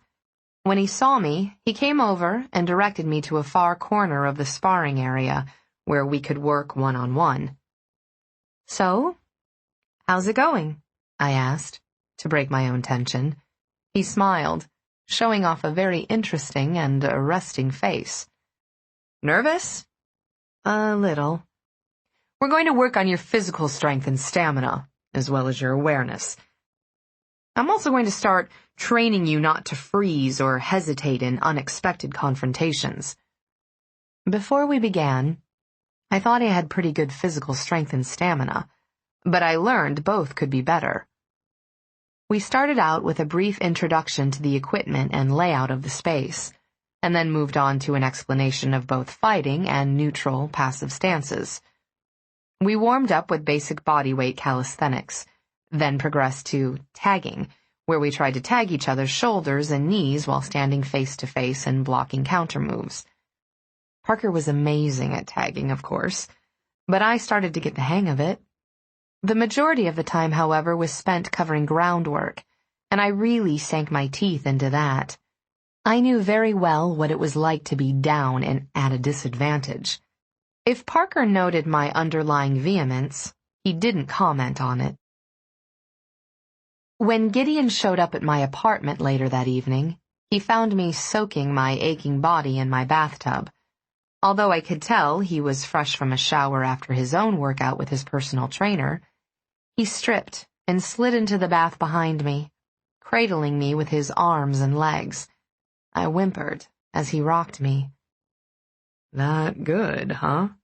he teased, catching my earlobe in his teeth. Who knew rolling around for an hour with a hot guy could be so exhausting? Carrie had been right about Krav Maga causing bruises. I could see a few shadows blooming beneath my skin already, and we hadn't even gotten to the hard stuff yet. "I might be jealous," Gideon murmured, squeezing my breasts, "if I didn't know Smith was married with children." I snorted at yet another tidbit of knowledge he shouldn't know. "Do you also know his shoe and hat sizes?" "Not yet." He laughed at my exasperated growl, and I couldn't hold back a smile at hearing the rare sound. One day soon we were going to have to talk about his obsession with information gathering, but today wasn't the day to get into it. We'd been at odds too much lately, and Carrie's warning about making sure we had as much fun as not was ever present in my mind. Playing with the ring on Gideon's finger, I told him about the conversation I'd had with my dad on Saturday, and how his fellow cops had been ribbing him over the gossip about me dating the Gideon Cross. He sighed. "I'm sorry." Turning, I faced him. "It's not your fault you're news. You can't help being insanely attractive." "One of these days," he said dryly, "I'll figure out whether my face is a curse or not." "Well, if my opinion counts for anything, I'm rather fond of it." Gideon's lips twitched, and he touched my cheek. "Your opinion is the only one that means anything. And your dad's. I want him to like me, Eva. Not think I'm exposing his daughter to invasions of her privacy." "You'll win him over. He just wants me to be safe and happy." He visibly relaxed and pulled me closer. "Do I make you happy?" "Yes." I rested my cheek over his heart. "I love being with you. When we're not together, I wish we were." "You said you didn't want to fight anymore," he murmured in my hair. "It's been bugging me. Are you getting tired of me fucking up all the time?" You do not fuck up all the time. And I've screwed up too. Relationships are hard, Gideon. Most of them don't have kick-ass sex like we do. I put us in the lucky column. He cupped water in his hand and poured it down my back, over and over, soothing me with its sinuous warmth. "I don't really remember my dad." "Oh?" I tried to not tense up and reveal my surprise, or my agitated excitement and desperate hunger to learn more about him. He'd never talked about his family before. It killed me not to prod with questions, but I didn't want to push if he wasn't ready. His chest lifted and fell on a deep exhale. There was something in the sound of his sigh that brought my head up and ruined my intention to be cautious. I ran my hand over his hard pectorals. "Want to talk about what you do remember?" "Just impressions. He wasn't around much. He worked a lot. I guess I get my drive from him." "Maybe workaholism. Is that a word? Is something you have in common. But that's it." "How would you know?" He shot back, defiant. Reaching up, I brushed the hair back from his face. "I'm sorry, Gideon, but your father was a fraud who took the easy, selfish way out. You don't have it in you to be that way." "Not that way, no." He paused. "But I don't think he ever learned how to connect to people, how to care about anything but his own immediate needs." I studied him. "Do you think that describes you?" "I don't know," he answered quietly. "Well, I know, and it doesn't." I pressed a kiss to the tip of his nose. "You're a keeper." "I better be." His arms tightened around me. "I can't think about you with someone else, Eva. Just the idea of another man seeing you the way I do, seeing you like this, putting his hands on you, it takes me to a dark place. It's not going to happen, Gideon. I knew how he felt. I wouldn't be able to bear it if he was intimate with another woman. You've changed everything for me. I couldn't stand losing you. I hugged him. The feeling's mutual. Tilting my head back, Gideon took my mouth in a fierce kiss. In moments it became clear we were soon going to be sloshing water all over the floor. I pulled away. I need to eat if you want to go at it again, fiend. Says the girlfriend, rubbing her wet, naked body all over me. He sat back with a sinful smile. Let's order cheap Chinese and eat it out of the box with chopsticks. Let's order good Chinese and do that. Chapter 19. Carrie joined us in the living room for excellent Chinese, a sweet plum wine, and Monday night television. As we flipped channels and laughed over the hilarious names of some reality television shows, I watched as two of the most important men in my life enjoyed some relaxation time and each other. They got along well, ribbing and playfully insulting each other in that way men had. I'd never seen that side of Gideon before, and I loved it. While I hogged one whole side of our sectional sofa, the two guys sat cross-legged on the floor and used the coffee table as a dining table. Both were wearing loose sweatpants and fitted t-shirts, and I appreciated the view. Was I a lucky girl or what? Cracking his knuckles, Carrie dramatically prepared to open his fortune cookie. Let's see. Will I be rich? Famous? About to meet Mr. or Ms. Tall, Dark, and Tasty? Traveling to distant lands? What do you guys get? Mine's lame, I said. In the end, all things will be known. Duh, I didn't need a fortune to figure that out. Gideon opened his and read, Prosperity will knock on your door soon. I snorted. Carrie shot me a look. I know, right? You snatched someone else's cookie, Cross. He better not be anywhere near someone else's cookie, I said dryly. Reaching over, Gideon plucked half of mine out of my fingers. Don't worry, Angel. Your cookie is the only one I want. He popped it in his mouth with a wink. Gag, Carrie muttered. Get a room. He cracked his fortune with a flourish, and then scowled. What the fuck? I leaned forward. What's it say? Confucius say, Gideon ad-libbed. Man with hand in pocket feel cocky all day. Carrie threw half his cookie at Gideon, who caught it deftly and grinned. Give me that. I snatched the fortune out from between Carrie's fingers and read it, then laughed. Fuck you, Eva. Well, Gideon prodded. Pick another cookie. Gideon smiled. Pwned by a fortune. Carrie threw the other half of his cookie. I was reminded of similar evenings spent with Carrie when I was attending SDSU, which made me try to picture what Gideon had been like in college.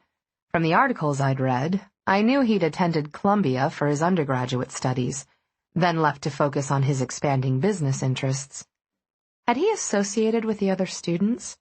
Did he go to frat parties, screw around, and/or drink too much? He was such a controlled man that I had a hard time picturing him that carefree. And yet here he was being exactly that with me and Carrie. He glanced at me then, still smiling, and my heart turned over in my chest. He looked his age for once, young and seriously fine and so very normal. At that moment, we were just a 20-something couple relaxing at home with a roommate and a remote control. He was just my boyfriend, hanging out. It was all so sweet and uncomplicated, and I found the illusion a poignant one. The intercom buzzed and Carrie leaped to his feet to answer it. He glanced at me with a smile. Maybe it's Trey. I held up a hand with my fingers crossed, but when Carrie answered the door a few minutes later, It was the leggy blonde from the other night who came in. "Hey," she said, taking in the remnants of dinner on the table. She eyed Gideon appraisingly as he politely unfolded and stood in that powerfully graceful way of his. She shot me a smirk, then unleashed a dazzling supermodel smile on Gideon and held out her hand. "Tatiana Sherlin." He shook her hand. "Eva's boyfriend." My brows lifted at his introduction.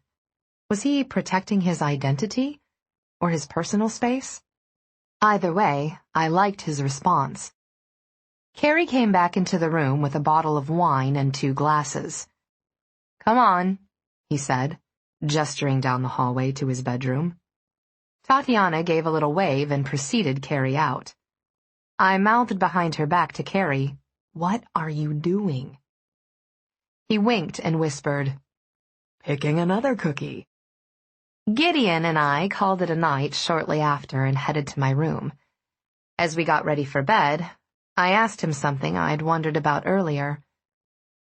"Did you have a fuck pad in college, too?" His t-shirt cleared his head. "Excuse me?" "You know, like the hotel room. You're a randy guy. I just wondered if you'd had some kind of setup even then." He was shaking his head as I ogled his divinely perfect torso and lean hips. "I've had as much sex since I met you as I've had in the last 2 years combined." "No way." "I work hard, and I work out harder, both of which keep me pleasantly exhausted most of the time. Occasionally, I might have gotten an offer I didn't refuse, but otherwise I could take or leave sex. Until I met you." Bullshit. I found that impossible to believe. He shot me a look before he headed toward the bathroom with a black leather toiletry bag. "Keep doubting me, Eva. See what happens." "What?" I followed him, enjoying the sight of his delectable ass. "You're going to prove that you can take or leave sex by doing me again?" "It takes 2. He opened his bag and pulled out a new toothbrush that he extricated from its packaging and dropped into my toothbrush holder. "You've initiated sex between us as much as I have. You need the connection as much as I do." "You're right, it's just—" "Just what?" He pulled open a drawer, frowned at finding it full, and moved on to pull open another. "Other sink," I said, smiling at his presumption that he would get drawers at my place, too, and his scowl when he couldn't find them. "They're all yours." Gideon moved over to the second sink and began unpacking his bag into the drawers. "Just what?" he repeated, taking shampoo and body wash over to my shower. Leaning my hip into the sink and crossing my arms, I watched him stake his claim all over my bathroom. There was no doubt that was what he was doing, just as there was no doubt that anyone walking into the room would know right away there was a man in my life. It struck me then that I had a similar claim on his private space. His household staff had to know their boss was in a committed relationship now. The thought gave me a little thrill. "I was thinking about you in college earlier," I went on, "when we were eating dinner, imagining what it would be like to see you around on campus. I would have been obsessed with you. I would have gone out of my way to see you around just to enjoy the view. I would have tried to get in the same classes as you, so I could daydream during lectures about getting into your pants." "Sex maniac." He kissed the tip of my nose as he passed me and went to brush his teeth. "We both know what would have happened once I saw you." I brushed my hair and teeth, then washed my face. "So, did you have a sex pad for the rare occasion some lucky bitch got you in bed?" His gaze caught my soapy reflection in the mirror. "I've always used the hotel." "That's the only place you've had sex? Before me?" "The only place I've had consensual sex," he said quietly. "Before you." Oh. My heart broke. I walked over to him, hugging him from behind. I rubbed my cheek against his back. We went to bed and wrapped ourselves around each other. I buried my face in his neck and breathed him in, snuggling. His body was hard, yet it was wonderfully comfortable against mine. He was so warm and strong, so powerfully male. I only had to think of him to want him. I slid my leg over his hips and rose above him, my hands splayed atop the ridges of his abdomen. It was dark. I couldn't see him, but I didn't need to. As much as I loved that face of his, the one he resented at times, it was the way he touched me and murmured to me that really got to me, as if there were no one else in the world for him, nothing he wanted more. Gideon. I didn't need to say anything else. Sitting up, he wrapped his arms around me and kissed me deeply. Then he rolled me beneath him and made love to me with a tender possessiveness that rocked me to the soul. I woke with a jolt of surprise. A heavy weight crushed me, and a harsh voice spit ugly, nasty words into my ear. Panic gripped me, cutting off my air. Not again. No. Please, no. My stepbrother's hand covered my mouth, and he yanked my legs apart. I felt the hard thing between his legs poking blindly, trying to push into my body. My scream was muffled by his palm, smashed over my lips, and I cringed away, my heart pounding so hard I thought it would burst. Nathan was so heavy and strong. I couldn't buck him off. I couldn't shove him away. Stop it! Get off me! Don't touch me! Oh, God, please don't do that to me! Not again! Where was Mama? Mama! I screamed, but Nathan's hand covered my mouth. It pressed down on me, squashing my head into the pillow. The more I fought, the more excited he became, panting like a dog. He rammed against me over and over, trying to shove himself inside me. You're going to know what it feels like. I froze. I knew that voice. I knew it wasn't Nathan's. Not a dream. Still a nightmare. God, no. Blinking madly in the darkness, I struggled to see. The blood was roaring through my ears. I couldn't hear. But I knew the smell of his skin, knew his touch, even when it was cruel, knew the feel of his body on mine, even as it tried to invade me. Gideon's erection battered into the crease of my thigh. Panicked, I heaved upward with all my strength, his hand on my face dislodged. Sucking air into my lungs, I screamed. His chest heaved as he growled, "Not so neat and tidy when you're the one getting fucked." "Crossfire!" I gasped. A flash of light from the hallway blinded me, followed by the blessed removal of Gideon's smothering weight. Rolling to my side, I sobbed, my eyes streaming tears that blurred my view of Carrie shoving Gideon across the room and into the wall, denting the drywall. "Eva, are you okay?" Carrie turned on the bedside light, cursing when he saw me curled in a fetal position, rocking violently. When Gideon straightened, Carrie rounded on him. "Move one fucking muscle before the cops get here and I'll beat you to a bloody pulp." Swallowing past my burning throat, I pushed up to a seated position. My gaze locked with Gideon's, and I watched the haze of sleep leave his eyes, replaced by a dawning horror. "Dream," I choked out, catching Carrie's arm as he reached for the phone. "He's dreaming." Carrie glanced at where Gideon crouched naked on the floor like a wild animal. Carrie's arm dropped back to his side. "Jesus Christ," he breathed, and I thought I was fucked up. Sliding off the bed, I stood on shaky legs, sick with lingering fear. My knees gave out, and Carrie caught me, lowering to the floor with me and holding me as I cried. "I'm gonna crash on the couch." Carrie ran a hand through his sleep-mussed hair and leaned into the hallway wall. The door to my bedroom was open behind me and Gideon was inside, looking pale and haunted. "I'll set out some blankets and pillows for him, too. I don't think you should go home alone. He's shredded. Thanks, Carrie.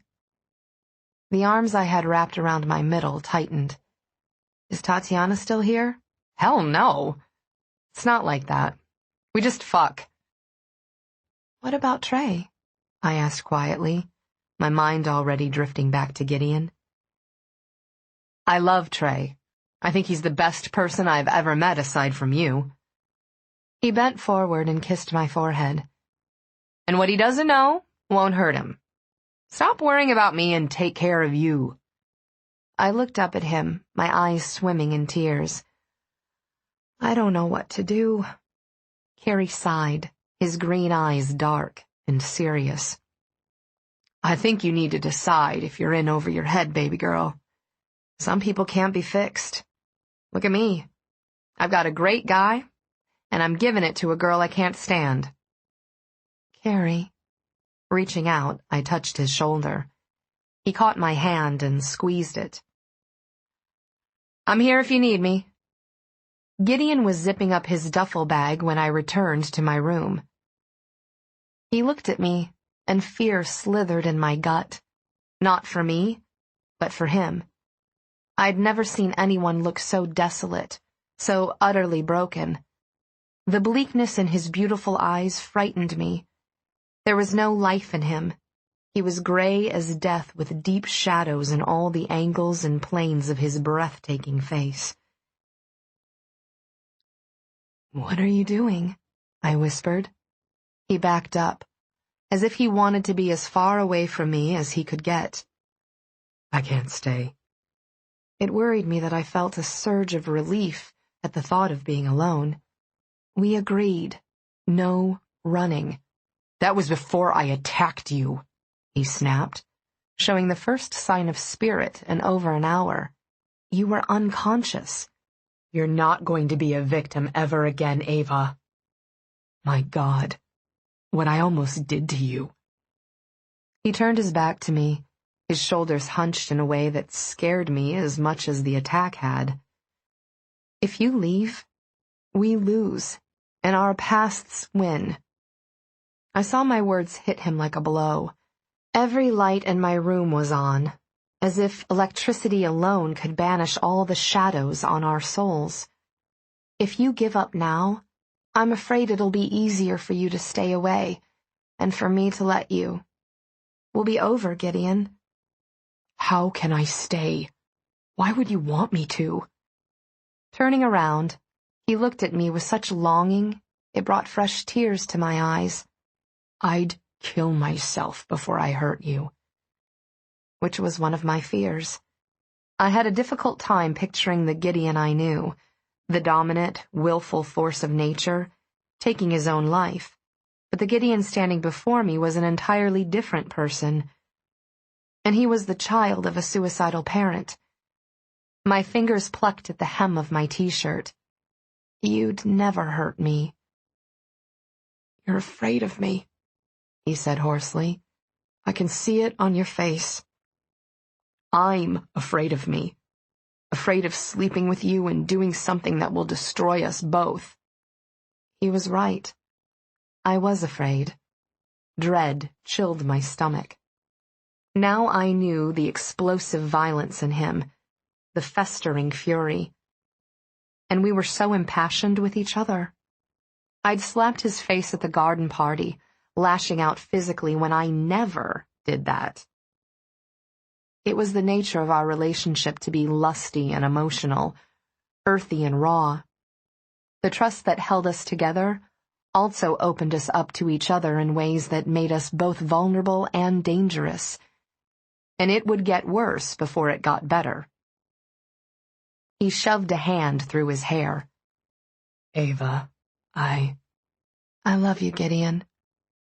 God. He looked at me with something that resembled disgust.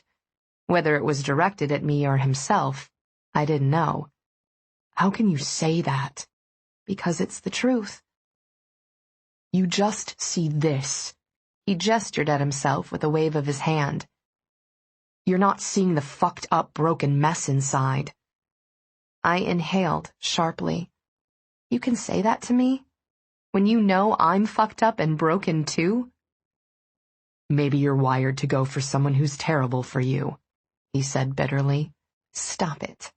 I know you're hurting, but lashing out at me is only going to make you hurt worse. I glanced at the clock and saw it was 4 a.m. I walked toward him, needing to get past my fear of touching him and being touched by him. He held up a hand as if to hold me off. I'm going home, Eva. Sleep on the couch here. Don't fight me about this, Gideon, please.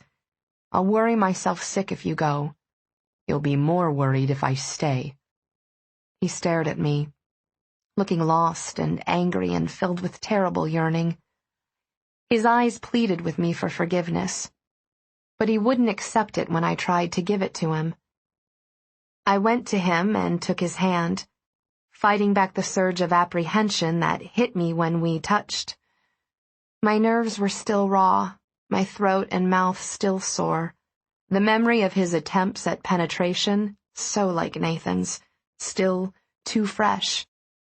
We'll get through this, I promised him, hating that my voice quavered. You'll talk to Dr. Peterson and we'll go from there. His hand lifted as if to touch my face. If Carrie hadn't been here. He was, and I'll be fine. I love you. We'll get past this. I walked into him, hugging him, pushing my hands beneath his shirt to touch his bare skin. We're not going to let the past get in the way of what we have. I wasn't sure which of us I was trying to convince. Eva. His returning hug squeezed all of the air out of me. I'm sorry. It's killing me. Please. Forgive me. I can't lose you. You won't. My eyes closed, focusing on the feel of him, the smell of him, remembering that I once feared nothing when I was with him. I'm so sorry. His shaking hand stroked the curve of my spine. I'll do anything. Shh. I love you. We'll be okay. Turning his head, he kissed me softly. Forgive me, Eva. I need you. I'm afraid of what I'll become if I lose you. I'm not going anywhere. My skin tingled beneath the restless glide of his hands on my back. I'm right here. No more running. He paused, his breath gusting harshly against my lips. Then he tilted his head and sealed his mouth over mine. My body responded to the gentle coaxing of his kiss. I arched into him without volition, pulling him closer. He cupped my breasts in his hands, kneading them, circling the pads of his thumbs over my nipples until they peaked and ached. I moaned with a mixture of fear and hunger, and he quivered at the sound. Eva? I can't. The memory of how I'd woken up was too fresh in my mind. It hurt me to deny him, knowing he needed the same thing from me as I'd needed from him when I told him about Nathan. Proof that the desire was still there, that as ugly as the scars of our pasts were, they didn't affect what we were to each other now. But I couldn't give him that. Not yet. I felt too raw and vulnerable. Just hold me, Gideon. Please? He nodded, wrapping his arms around me. I urged him to sink to the floor with me, hoping I could get him to fall asleep. I curled into his side, my leg thrown over his, my arm draped over his hard stomach. He squeezed me gently, pressing his lips to my forehead, whispering over and over again how sorry he was. Don't leave me, I whispered. Stay. Gideon didn't answer, didn't make any promises. But he didn't let me go either. I woke some time later, hearing Gideon's heart beating steadily beneath my ear. All the lights were still on, and the carpeted floor was hard and uncomfortable. Gideon lay on his back, his beautiful face youthful in sleep. His shirt lifted just enough to expose his navel and the ripped muscles of his abdomen. This was the man I loved. This was the man whose body gave me such pleasure, whose thoughtfulness moved me over and over again. He was still here, and from the frown that marred the space between his brows, he was still hurting.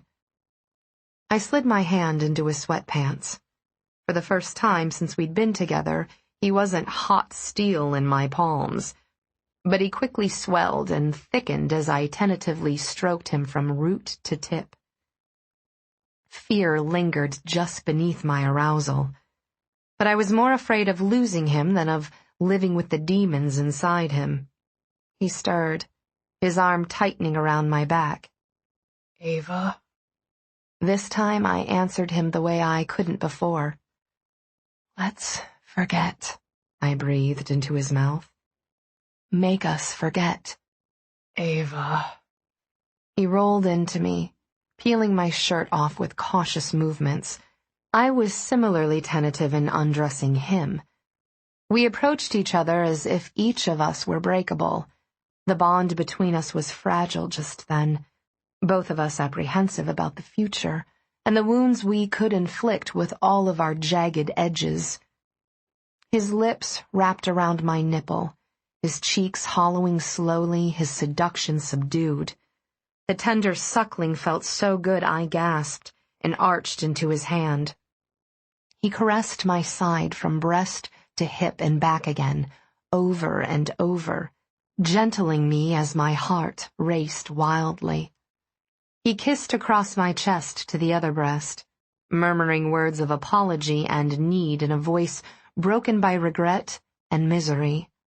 His tongue lapped at the hardened point, worrying it, before surrounding it with wet heat and suction. Gideon.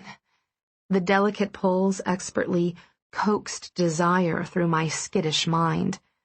My body was already lost in him, greedily seeking the pleasure and beauty of his. Don't be afraid of me, he whispered. Don't pull away. He kissed my navel, and then moved lower, his hair caressing my stomach as he settled between my legs. He held me open with shaking hands and nuzzled my clit. His light, teasing licks through my cleft and the fluttering dips into my trembling sex took me to the edge of insanity. My back bowed. Hoarse pleas left my lips. Tension spread through my body, tightening everything until I felt like I might snap under the pressure. And then he pushed me into orgasm, with the softest nudge of the tip of his tongue. I cried out, heated relief pulsing through my writhing body. I can't let you go, Eva. Gideon levered over me as I vibrated with pleasure. I can't. Brushing away the tear tracks from his face, I stared into his reddened eyes. His torment was painful for me to witness, hurting my heart. I wouldn't let you if you tried. He took himself in hand and fed his cock slowly, carefully into me. My head pressed hard into the floor as he sank deeper, possessing my body 1 thick inch at a time. When I'd taken all of him, he began to move in measured, deliberate thrusts. I closed my eyes and focused on the connection between us. Then he settled onto me. His stomach pressed to mine, and my pulse leaped with panic. Abruptly frightened, I hesitated. Look at me, Eva. His voice was so hoarse, it was unrecognizable. I did, and saw his anguish. Make love to me, he begged, in a breathless whisper. Make love with me. Touch me, angel. Put your hands on me. Yes. My palms pressed flat to his back, then stroked over the quivering muscles to his ass. Squeezing the hard, flexing flesh, I urged him to move faster, plunge deeper. The rhythmic strokes of his heavy cock through the clenching depths of my sex pushed ecstasy through me in heated waves. He felt so good. My legs wrapped around his plunging hips, my breath quickening as the cold knot inside me began to melt. Our gazes held. Tears coursed down my temples. "I love you, Gideon." "Please." His eyes squeezed shut. "I love you." He lured me to orgasm with the skilled rolling of his hips, stirring his cock inside me, my sex clenched tightly, trying to hold him, trying to keep him deep in me. "Come, Eva," he gasped against my throat. I struggled for it, struggled to get past the lingering apprehension that came from having him on top of me. The anxiety mingled with the desire, keeping me on edge. He made a hoarse sound filled with pain and regret. "Need you to come, Eva. Need to feel you. Please." Cupping my buttocks, he angled my hips and stroked over and over that sensitive spot inside me. He was tireless, relentless, fucking me long and hard until my mind lost control of my body and I came violently. I bit his shoulder to stem my cries as I shook beneath him, the tiny muscles inside me trembling with ecstatic ripples. He groaned, deep in his chest, a serrated sound of tormented pleasure. "More," he ordered, deepening his drives to give me that delectable bite of soreness. That he once again trusted us both enough to introduce that little touch of pain chased away the last of my reservations. As much as we trusted each other, we were learning to trust our instincts, too. I came again, ferociously, my toes curling until they cramped.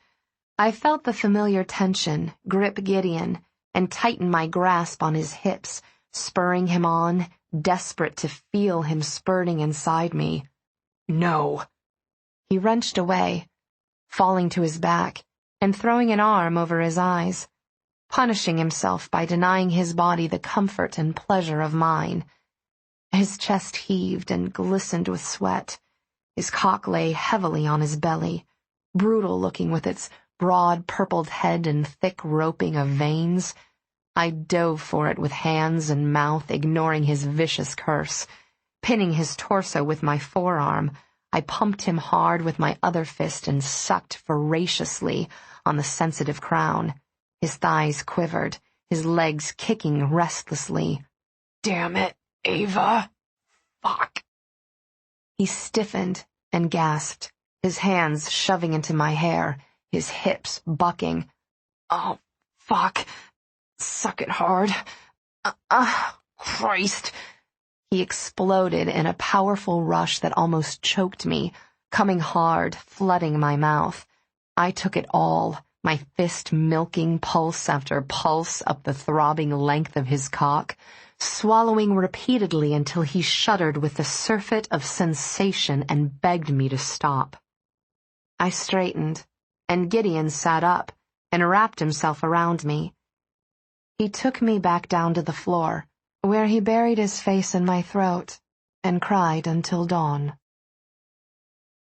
I wore a black long-sleeved silk blouse and slacks to work on Tuesday, feeling the need to have a barrier between myself and the world. In the kitchen, Gideon cupped my face in his hands and brushed his mouth across mine with heart-rending tenderness. His gaze remained haunted. "Lunch?" I asked, feeling like we needed to cling to the connection between us. "I have a business lunch." He ran his fingers through my loose hair. "Would you come? I'll make sure Angus gets you back to work on time." "I'd love to come along." I thought of the schedule of evening events, meetings, and appointments he'd sent to my smartphone. "And tomorrow night we have a benefit dinner at the Waldorf Astoria?" His gaze softened. Dressed for work, he looked somber, yet collected. I knew he was anything but. "You really won't give up on me, will you?" he asked quietly. I held up my right hand and showed him my ring. "You're stuck with me, Cross. Get used to it." On the drive to work, he cuddled me in his lap, and again on the ride to lunch at Jean-Georges. I didn't speak more than a dozen words during the meal, which Gideon ordered for me and I enjoyed immensely. I sat quietly at his side, my left hand resting on his hard thigh beneath the tablecloth, a wordless affirmation of my commitment to him, to us. One of his hands rested over mine, warm and strong, as he discussed a new property in development on St. Croix. We kept that connection throughout the entire meal, each of us choosing to eat one-handed rather than separate. With each hour that passed, I felt the horror of the night before drain away from both of us. It would be another scar to add to his collection, another bitter memory he'd always have, a memory I would share and fear along with him. But it wouldn't rule us. We wouldn't let it. Angus was waiting to take me home when my day ended. Gideon was working late, and then going directly from the Crossfire to Dr. Peterson's office. I used the length of the drive to steel myself for the next round of training with Parker. I debated skipping it, but ended up deciding it was important to keep to a routine. So much in my life was uncontrollable at the moment. Following a schedule was one of the few things totally within my power. After an hour and a half of tagging and groundwork with Parker at the studio, I was relieved when Clancy dropped me off at home and proud of myself for working out when it was the last thing I'd wanted to do. When I stepped into the lobby, I found Trey talking to the front desk. "Hey," I greeted him. "Going up?" He turned to face me, his hazel eyes warm and his smile open. Trey had a gentleness to him, a kind of straightforward naivete that was different from the other relationships Carrie had had before. Or maybe I should just say Trey was normal, which so few of the people in my and Carrie's lives were. "Carrie's not in," he said. "They just tried calling." "You're welcome to come up with me and wait. I won't be going out again." "If you really don't mind." He fell into step beside me as I waved at the gal at the front desk and moved toward the elevators. "I brought something for him." "I don't mind at all," I assured him, returning his sweet smile. He eyed my yoga pants and tank top.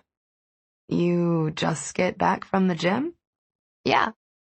Despite it being one of those days when I'd rather have done anything else. He laughed as we stepped into the elevator.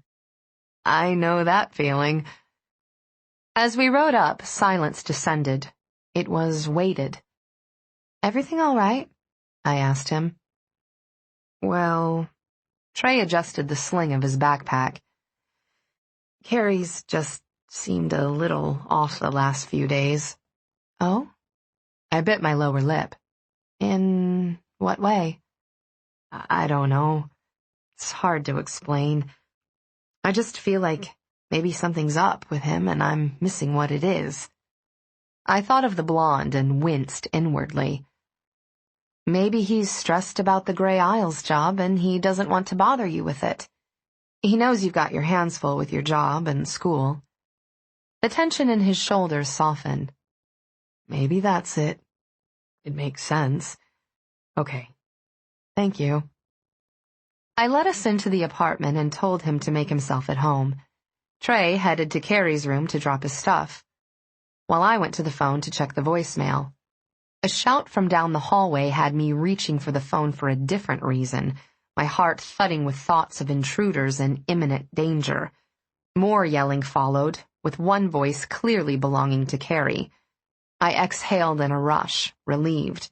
With the phone in my hand, I ventured to see what the hell was going on. I was nearly run over by Tatiana rounding the hallway corner, still buttoning her blouse. "Oops," she said, with an unapologetic grin. "See ya."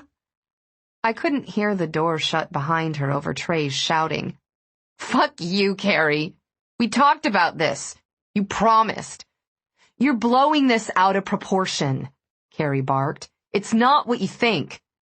Trey came storming out of Carrie's bedroom in such a rush that I plastered myself to the hallway wall to get out of his way. Carrie followed, with a sheet slung around his waist. As he passed me, I shot him a narrow-eyed glance that earned me a fuck off middle finger.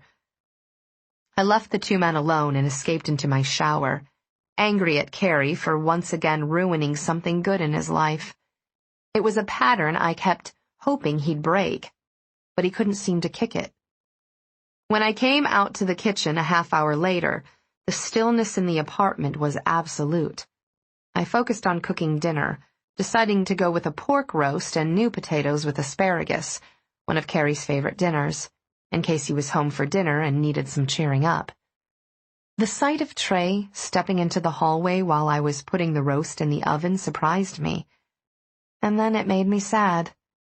I hated to see him leave, looking flushed, disheveled, and crying. My pity turned to fierce disappointment when Carrie joined me in the kitchen with the scent of male sweat and sex clinging to him. He shot me a scowl as he passed me on his way to the wine fridge. I faced him with my arms crossed. Screwing a heartbroken lover on the same sheets he's just caught you cheating on isn't going to make things better. Shut up, Eva. He's probably hating himself right now for giving in. I said, shut the fuck up. Fine. I turned away from him and focused on seasoning the potatoes to put in the oven with the roast. Carrie grabbed wine glasses out of the cupboard. I can feel you judging me. Stop it. He wouldn't be half as pissed if it had been a man he caught me fucking. It's all his fault, huh? Newsflash, your love life isn't perfect either. Low blow, Carrie. I'm not going to be your punching bag over this. You messed up. And then you made it worse. It's all on you. Don't get on your damn high horse. You're sleeping with a man who's going to rape you any day now. It's not like that. He snorted and leaned his hip against the counter, his green eyes filled with pain and anger. If you're going to make excuses for him because he's sleeping when he attacks you, you'll have to make those same excuses for drunks and druggies. They don't know what they're doing either. The truth of his words struck me hard, as did the fact that he was deliberately trying to wound me. You can put down a bottle. You can't quit sleeping. Straightening, Carrie opened the bottle he'd selected and poured 2 glasses, sliding one across the counter toward me. If anyone knows what it's like to be involved with people who hurt you, it's me. You love him. You want to save him. But who's going to save you, Eva? I'm not always going to be around when you're with him. And he's a ticking time bomb. You want to talk about being in relationships that hurt, Carrie? I shot back, deflecting him away from my painful truths. Did you screw Trey over to protect yourself? Did you figure you'd push him away before he had the chance to disappoint you? Carrie's mouth curved bitterly. He tapped his glass to mine, which still sat on the counter. Cheers to us, the seriously fucked up. At least we have each other. He stalked out of the room and I deflated. I'd known this was coming, the unraveling of circumstances too good to be true. Contentment and happiness didn't exist in my life for more than a few moments at a time, and they were really only illusionary. There was always something hidden, lying in wait to spring up and ruin everything. Chapter 20. Gideon arrived just as dinner was coming out of the oven. He had a garment bag in one hand and a laptop case in the other. I had worried that he would try to go home alone after his session with Dr. Peterson, and was relieved when he'd called to say he was on his way. Still, when I first opened the door and saw him on the threshold, a shiver of unease slid through me. "Hey," he said quietly, following me back into the kitchen. "Smells delicious in here." "I hope you're hungry. There's a lot of food, and I'll be surprised if Carrie joins us to help eat it all." Gideon dropped his stuff on the breakfast bar and approached me cautiously, his gaze searching my face as he neared. "I brought some things with me to stay the night, but I'll go if you want. At any time. Just tell me." I blew out my breath in a harsh rush, determined not to let fear dictate my actions. I want you here. I want to be here. He paused beside me. Can I hold you? I turned into him and squeezed him hard. Please. He pressed his cheek against mine and hugged me close. The embrace wasn't as natural and easy as we'd grown used to. There was a new wariness between us that was different from anything we'd felt before. How are you doing? He murmured. Better, now that you're here. But still nervous. He pressed his lips to my forehead. Me too. I don't know how we're ever going to fall asleep next to each other again. Pulling back slightly, I looked at him. That was my fear as well, and my earlier conversation with Carrie didn't help matters. He's a ticking time bomb. We'll figure it out, I said. He was quiet for a long moment. Has Nathan ever contacted you? No. Although I had a deep-rooted fear that I might see him again one day, whether accidentally or deliberately. He was out there somewhere, breathing the same air. Why? It was on my mind today. I pulled back to search his face, a knot forming in my throat at how tormented he looked. Why? Because we've got a lot of baggage between us. Are you thinking it's too much? Gideon shook his head. I can't think that way. I didn't know what to do or say. What assurances could I give him when I wasn't sure my love and his need would be enough to make our relationship work? What's going through your mind? He asked. Thoughts of food. I'm starving. Why don't you go see if Carrie wants to eat? Then we can get started on dinner.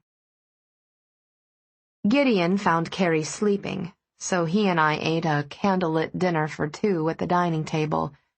A somewhat formal meal while lounging in the worn t-shirts and pajama bottoms we'd put on after our respective showers. I was worried about Carrie, but spending quiet downtime alone with Gideon felt like just what we needed. I had lunch with Magdalena in my office yesterday, he said, after we'd enjoyed a few initial bites. Oh? While I'd been ring shopping, Magdalena had been enjoying private time with my man?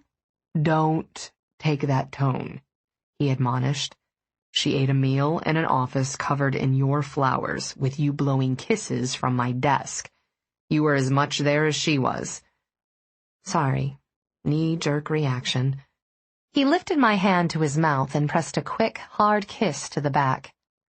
I'm relieved you can still get jealous over me. I sighed.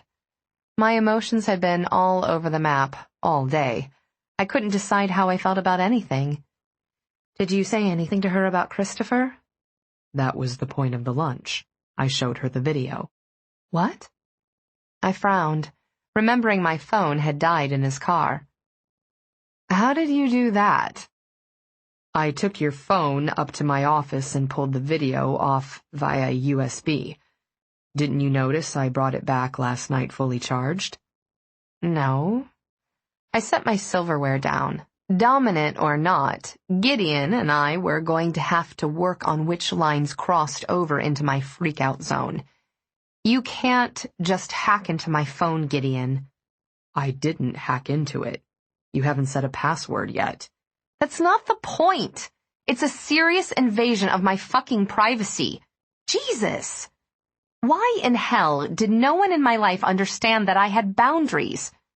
Would you like me rummaging through your stuff? I've got nothing to hide. He pulled his smartphone out of an inner pocket of his sweats and held it out to me. And you won't either. I didn't want to get into a fight now. Things were too shaky as it was. But I'd let this go long enough. It doesn't matter whether I have something I don't want you to see. I have a right to space and privacy, and you need to ask before you help yourself to my information and my belongings. You have to stop taking whatever you want without my permission. What was private about it? He asked with a frown. You showed it to me yourself. Don't be like my mother, Gideon, I shouted. There's only so much crazy I can handle. He jerked back at my vehemence, clearly surprised by how upset I was. Okay. I'm sorry. I gulped down my wine, trying to rein in my temper and unease. Sorry I'm mad, or sorry you did it? After the length of several heartbeats, Gideon said, I'm sorry you're mad. He really didn't get it. Why don't you see how weird this is? Eva, he sighed and shoved a hand through his hair. I spend a quarter of every day inside you. When you set limits outside that, I can't help but see them as arbitrary. Well, they're not. They're important to me. If there's something you want to know, you need to ask me. All right. Don't do it anymore, I warned. I'm not kidding, Gideon. His jaw tightened. Okay, I get it. Then, because I really didn't want to fight, I moved on. What did she say when she saw it? He visibly relaxed. It was difficult, of course. Even more difficult to know I'd seen it. She saw us in the library. We didn't talk about that directly, but then, what was there to say? I won't apologize for making love to my girlfriend in a closed room. He leaned back in his chair and exhaled harshly.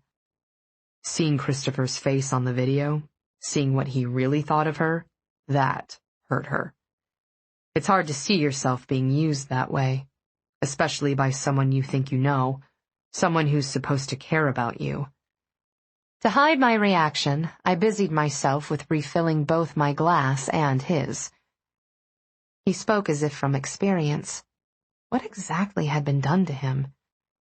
After a quick gulp of wine, I asked, How are you doing with it? What can I do? Over the years, I've made every attempt to talk to Christopher. I've tried throwing money at him. I've tried threatening him. He's never shown any inclination to change. I realized long ago that I can only do damage control and keep you as far away from him as possible. I'll be helping you with that, now that I know. Good. He took a drink, eyeing me over the lip of his glass. You're not asking me about my appointment with Dr. Peterson. It's none of my business, unless you want to share. I met his gaze, willing him to do just that. I'm here to listen whenever you need an ear, but I'm not going to pry. When you're ready to let me in, you will. That said, I'd love to know if you like him. So far? He smiled. He talks me around in circles. Not many people can do that. Yes, talks you back around and makes you come at it from a different angle that has you thinking. Now, why didn't I see it like that? Gideon's fingers stroked up and down the stem of his glass. He prescribed something for me to take at night before bed. I filled it before I came over. How do you feel about taking drugs? He looked at me with dark, haunted eyes. I feel it's necessary. I have to be with you, and I have to make that safe for you, whatever it takes. Dr. Peterson says the drug combined with therapy has been successful for other atypical sexual parasomniacs. I have to believe that. I reached over to squeeze his hand. Taking medication was a big step, especially for someone who'd avoided facing his problems for a long time. Thank you. Gideon's grip tightened. Apparently, there are enough people with this problem that there have been sleep studies on it. He told me about a documented case where a man sexually assaulted his wife in his sleep for 12 years before they sought help. 12 years? Jesus. Apparently, part of the reason they waited so long was because the man was a better lay when he was asleep, he said dryly. And if that's not a killer blow to the ego, I don't know what is. I stared at him. Well, shit. I know, right? His wry smile faded. But I don't want you to feel pressured to share a bed with me, Eva. There's no magic pill. I can sleep on the couch, or I can go home. Although of the two choices, I'd prefer the couch.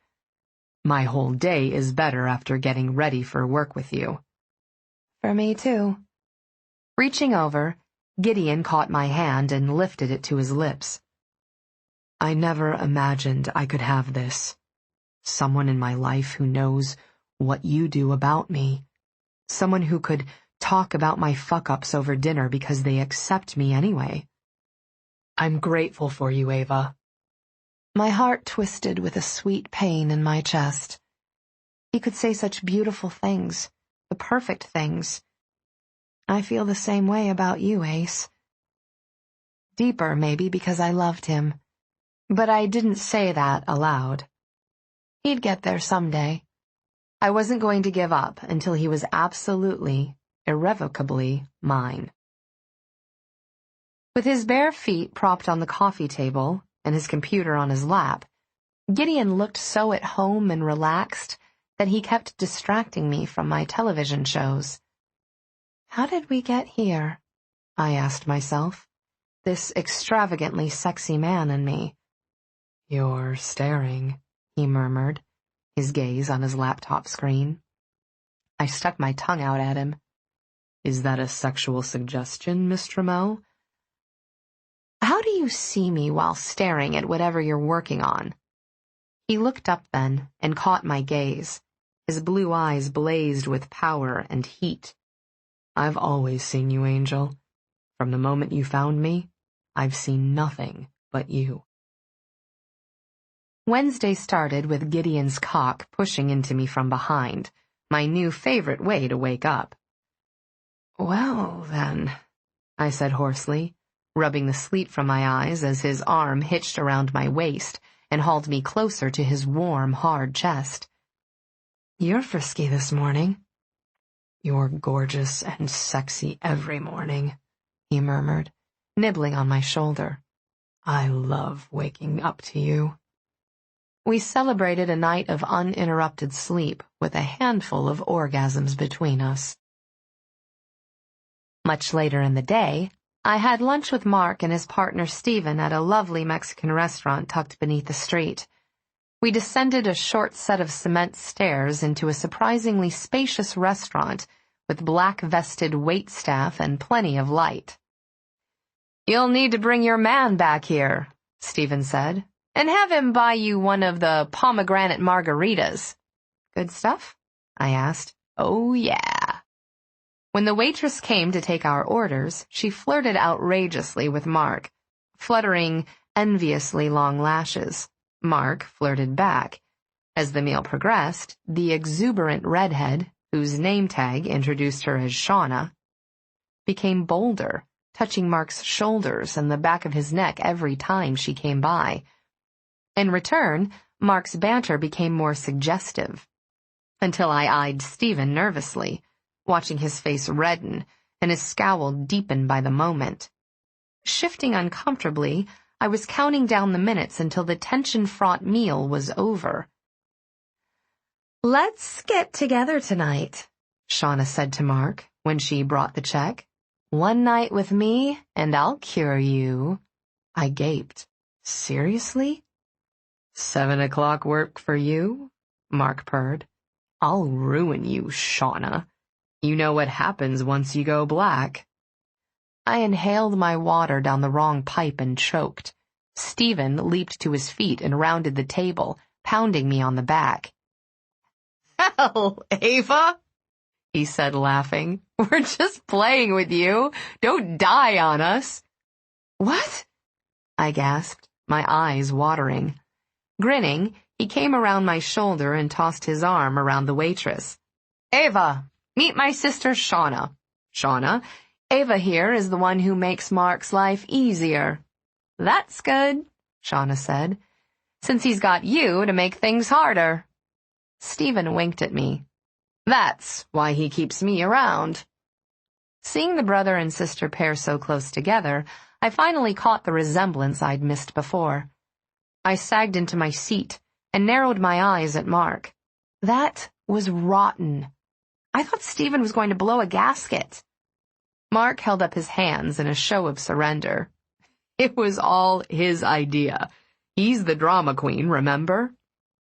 Rocking back on his heels, Stephen grinned and said, "Now, Ava, you know Mark's the idea man in this relationship." Shauna dug a business card out of her pocket and handed it to me. "My number's on the flip side. Give me a call.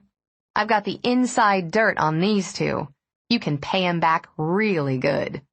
"Traitor," Stephen accused. "Hey," Shauna shrugged.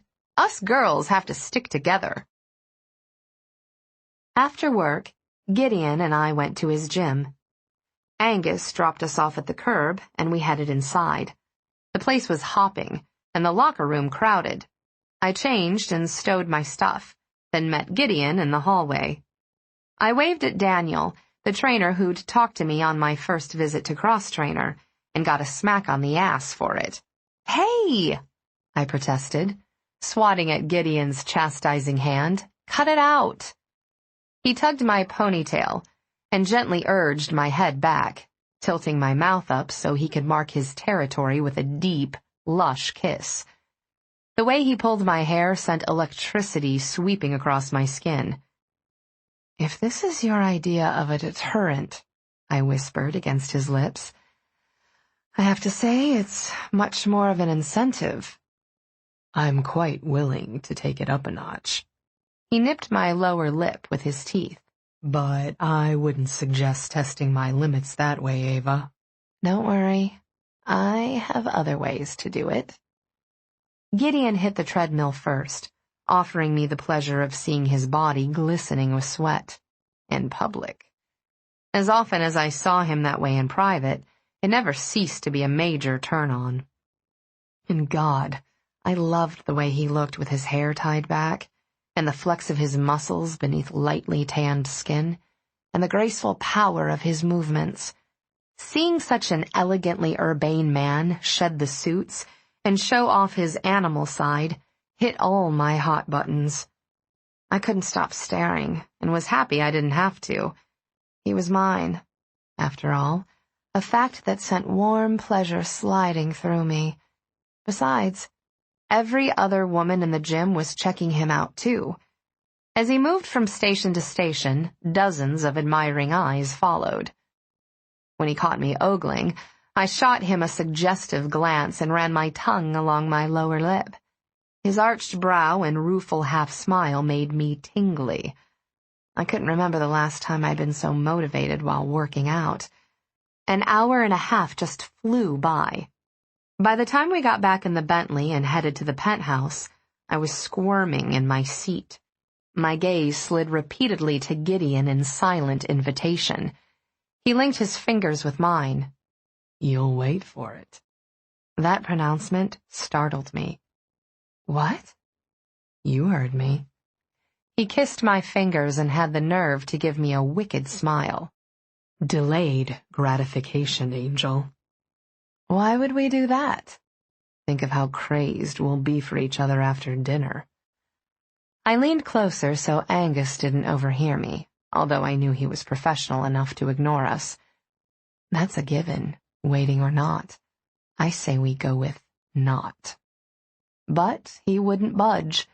Instead, he tortured us both, having us undress one another for a steamy shower, our hands petting and caressing the curves and hollows of each other's bodies. Then, dressing for dinner, he went all out in black tie but skipped the tie. His crisp white shirt was unbuttoned at the collar, revealing a flash of skin.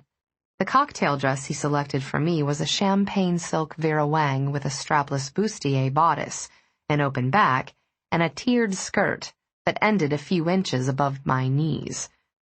I smiled when I saw it, knowing it was going to drive him nuts seeing me in that dress all night. It was gorgeous, and I loved it. But it was a style meant for tall, slender models, not short, curvy girls. In a pitiful bid for modesty, I left my hair down to hang over my breasts, but it didn't help much if Gideon's expression was any indication. "My God, Ava." He adjusted himself in his slacks. I've changed my mind about that dress. You shouldn't wear it in public. We don't have time for you to change your mind. I thought there was more material than that. I shrugged with a grin. What can I say? You bought it. I'm having second thoughts. How long could it possibly take to remove it? Sliding my tongue along my lower lip, I said, I don't know. Why don't you find out? His eyes turned dark. We'd never get out of here. I wouldn't complain. He looked so damn hot, and I wanted him, as always, really damned bad. Isn't there a jacket or something you can put over that? A parka, maybe? Or a trench coat? Laughing, I grabbed my clutch off the dresser and wrapped my arm around his. Don't worry. Everyone will be too busy checking you out to even bother noticing me. He scowled as I tugged him out of the bedroom. Seriously, have your tits gotten bigger? They're spilling out over the top of that thing. I'm 24 years old, Gideon, I said dryly. I stopped developing years ago. What you see is what you get. Yes, but I'm the only one who's supposed to be seeing, since I'm the only one who's allowed to be getting. We moved into the living room. In the short time it took us to pass through to the foyer, I relished the quiet beauty of Gideon's home. I loved how warm and inviting it was. The old-world charm of the decor was so elegant, yet it was also remarkably comfortable. The stunning view out of the arched windows complemented the interior, but didn't distract from it. The mixture of dark woods, distressed stone, warm colors, and vivid jeweled accents was clearly expensive, as was the art hung on the walls, but it was a tasteful display of wealth. I couldn't imagine anyone feeling awkward about what to touch or where to sit. It just wasn't that kind of space. We caught the private elevator, and Gideon faced me as the doors closed. He immediately tried tugging my bodice up. If you're not careful, I warned, you'll expose my crotch instead. Damn it. We could have fun with this. I could play the role of a bubble-headed blonde bimbo who's after your cock and your millions. And you can be yourself, the billionaire playboy with his latest toy. Just look bored and indulgent while I rub up against you and coo about how brilliant you are. That's not funny. Then he brightened. What about a scarf? Once we checked in for the gala dinner benefiting a new crisis shelter for women and children, we were directed to a press gauntlet, triggering my fear of exposure. I focused on Gideon because nothing distracted me as thoroughly as he did. And because I was paying such close attention, I was able to watch the change from private man to public persona as it happened.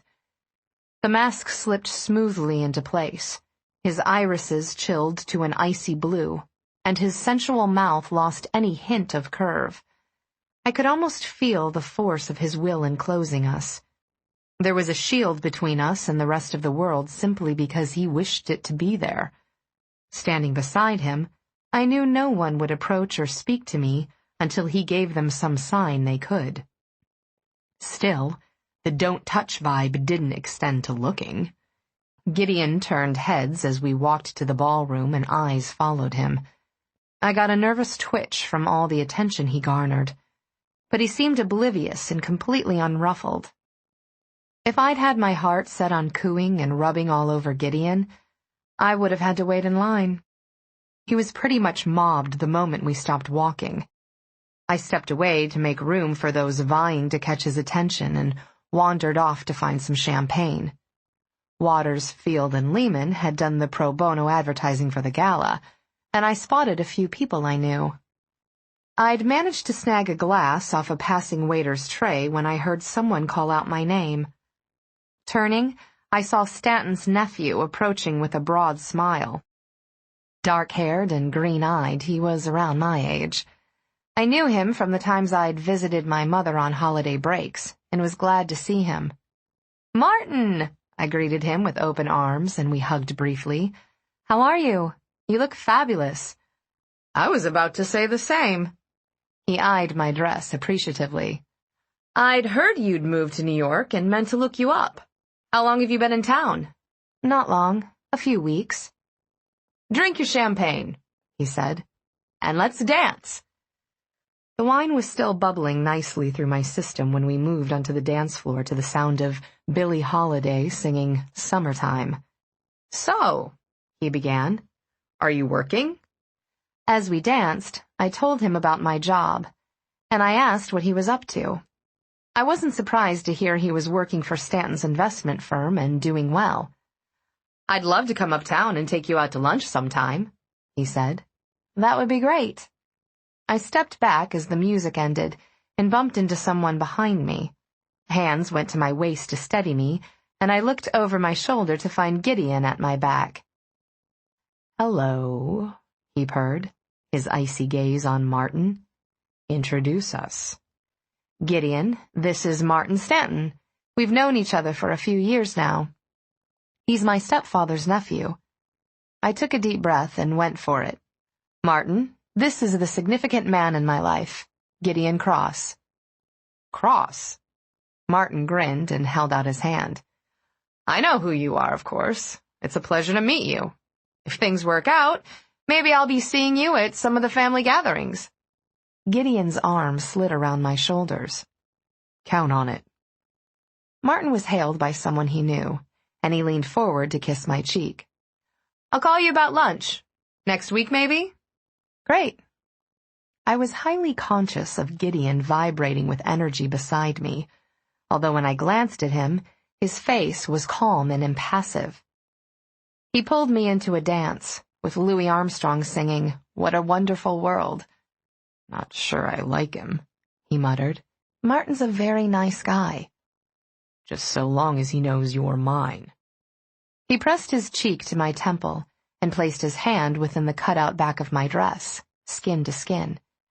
There was no way to doubt that I belonged to him when he was holding me like that. I relished the opportunity to be so close to his scrumptious body in public. Breathing him in, I relaxed into his expert hold. "I like this." Nuzzling against me, he murmured, "That's the idea." Bliss. It lasted as long as the dance did. We were exiting the dance floor when I caught sight of Magdalena off to the side. It took me a moment to recognize her because she'd cut her hair into a sleek bob. She looked slender and classy in a simple black cocktail dress, but was eclipsed by the striking brunette she was speaking to. Gideon's stride faltered, slowing fractionally before resuming his usual pace. I was looking down, thinking he'd avoided something on the floor, when he said quietly, "I need to introduce you to someone." My attention shifted to see where we were going. The woman with Magdalena had spotted Gideon and turned to face him. I felt his forearm tense beneath my fingers the moment their gazes met. I could see why. The woman, whoever she was deeply in love with Gideon. It was there on her face and in her pale, otherworldly blue eyes. Her beauty was stunning, so exquisite as to be surreal. Her hair was black as ink and hung thick and straight, almost to her waist. Her dress was the same icy hue as her eyes, her skin golden from the sun, her body long and perfectly curved. "Corinne," he greeted her, the natural rasp in his voice even more pronounced. He released me and caught her hands. "You didn't tell me you were back. I would have picked you up."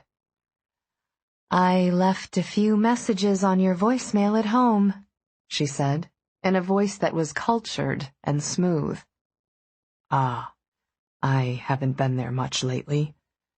As if that reminded him I was next to him, he released her and drew me up to his side. "Corinne, this is Eva Trammell. Eva, Corinne Giroux, an old friend." I extended my hand to her and she shook it. "Any friend of Gideon's is a friend of mine," she said with a warm smile. I hope that applies to girlfriends as well. When her gaze met mine, it was knowing. "Especially girlfriends. If you could spare him a moment, I've been hoping to introduce him to an associate of mine." Of course. My voice was calm. I was anything but. Gideon gave me a perfunctory kiss on the temple before he stepped closer to Corinne and offered his arm to her, leaving Magdalena standing awkwardly next to me. I actually felt sorry for her. She looked so dejected. "Your new hairstyle is very flattering, Magdalena." She glanced at me, her mouth tight, and then it softened with a sigh that sounded filled with resignation. "Thank you.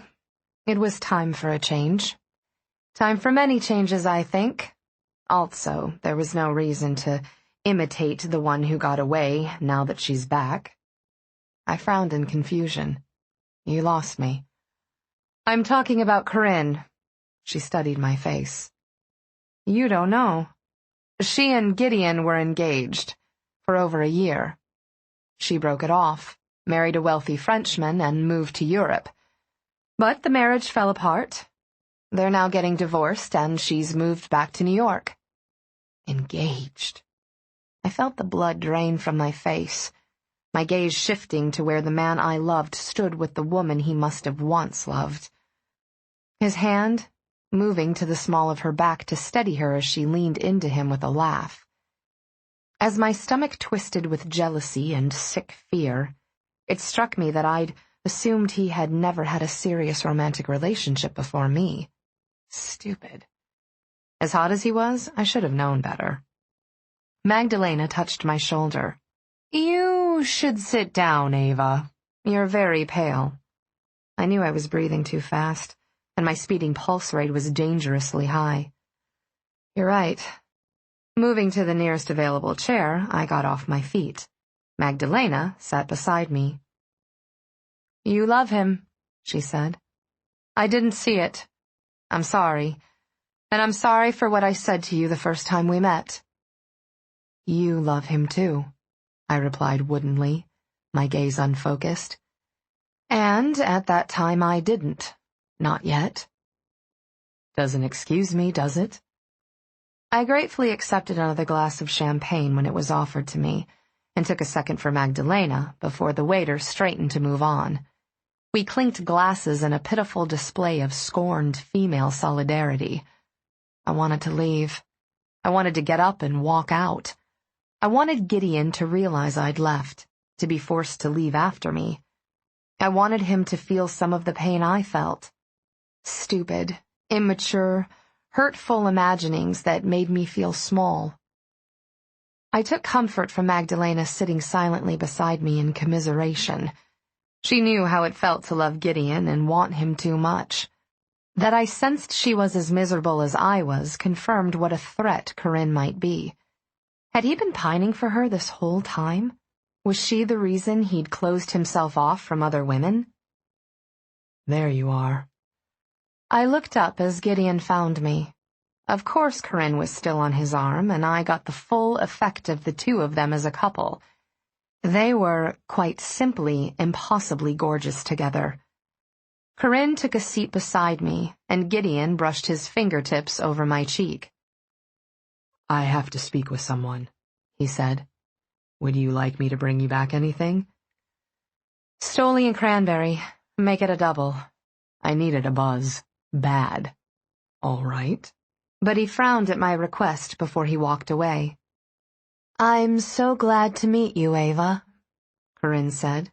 "Gideon has told me so much about you." "It can't have been too much. You two weren't gone that long. We talk nearly every day." She smiled, and there was nothing fake or malicious in her expression.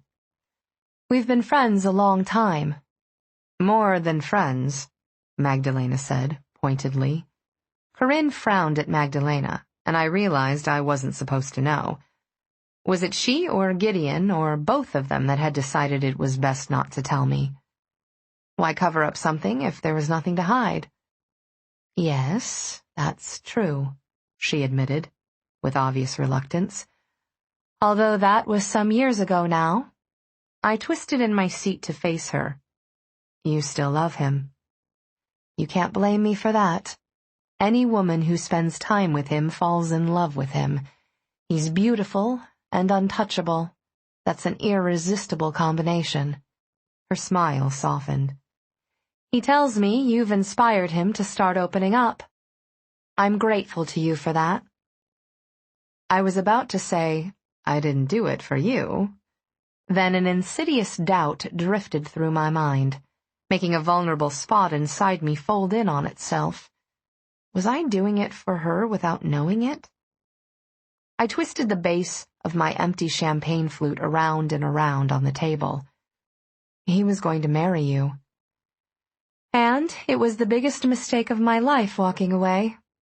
Her hand went to her throat, her slender fingers restlessly stroking, as if toying with a necklace she'd normally find there.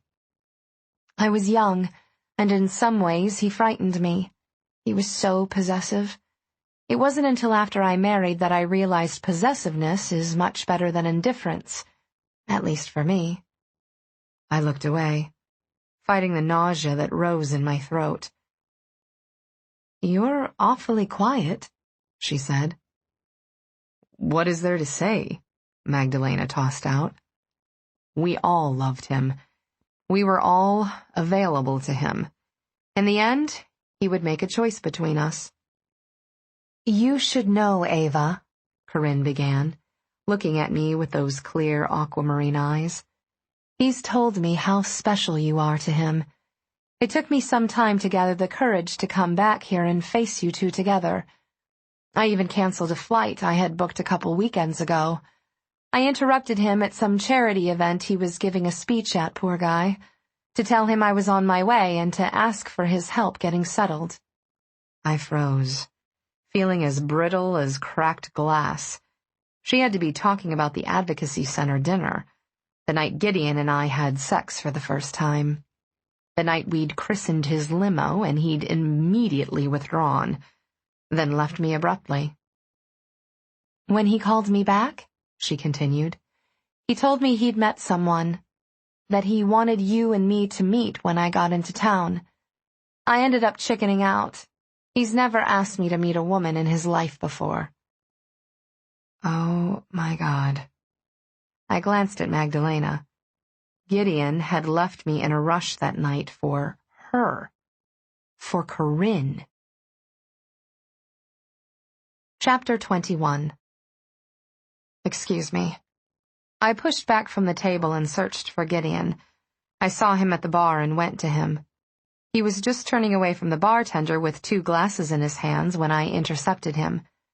I took my drink and gulped it down, my teeth aching as the cubes of ice knocked against them. "Eva." There was a soft note of chastisement in his voice. "I'm leaving," I said flatly, stepping around him to set my empty glass on the bar top. "I don't consider that running, because I'm telling you in advance and giving you the option of coming with me." He exhaled harshly, and I could see that he understood my mood. He knew I knew. "I can't leave." I turned away. He caught my arm. "You know I can't stay if you go. You're upset over nothing, Eva." "Nothing?" I stared at where his hand gripped me. "I warned you I get upset and jealous. This time, you've given me good reason." "Warning me is supposed to excuse you when you get ridiculous about it?" His face was relaxed, his voice low and calm. No one looking from a distance would pick up on the tension between us, but it was there in his eyes. Burning lust and icy fury. He was so good at putting those two together. "Who's ridiculous? What about Daniel, the personal trainer, or Martin, a member of my step-family?" I leaned closer and whispered, "I've never fucked either of them, let alone agreed to a marriage. I sure as hell don't talk to them every damn day." Abruptly, he caught me by the waist and hauled me up tight against him. "You need to be fucked now," he hissed in my ear, nipping the lobe with his teeth. "I shouldn't have made us wait." "Maybe you were planning ahead," I shot back, "saving it up in case an old flame popped back into your life, one you'd prefer to screw instead." Gideon tossed back his drink, then secured me to his side with a steely arm around my waist, and led me through the crowd to the door. He pulled his smartphone out of his pocket and ordered the limo brought around. By the time we reached the street, the long, sleek car was there. Gideon pushed me through the door Angus held open and told him, "Drive around the block until I say otherwise." Then he slid in directly behind me, so closely I could feel his breath against my bare back. I scrambled toward the opposite seat, determined to get away from him. "Stop," he snapped. I sank to my knees on the carpeted floor, breathing hard. I could run to the ends of the earth, and I still wouldn't be able to escape the fact that Corinne Giroux had to be better for Gideon than I was. She was calm and cool, a soothing presence even to me. The person freaking out over the unwelcome fact of her existence. My worst nightmare. His hand twisted into my loose hair, restraining me.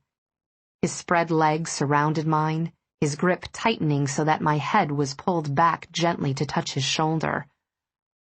"I'm going to give you what we both need, Eva. We're going to fuck as long as it takes to dull the edge enough to get through dinner.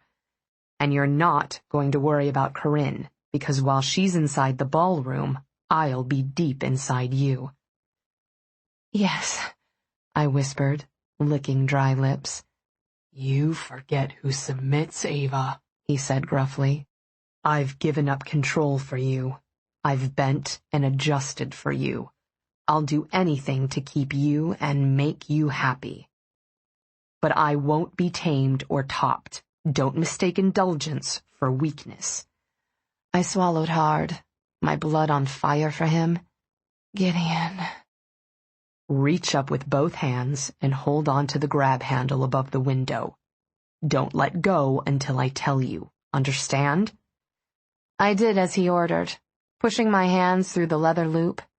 As my grip secured, my body sparked to life, making me aware of how right he was about what I needed. He knew me so well, this lover of mine. Shoving his hands into my bodice, Gideon squeezed my full, aching breasts. When he rolled and tugged my nipples, my head lolled against him, the tension leaving my body in a rush. "God." He nuzzled his mouth against my temple.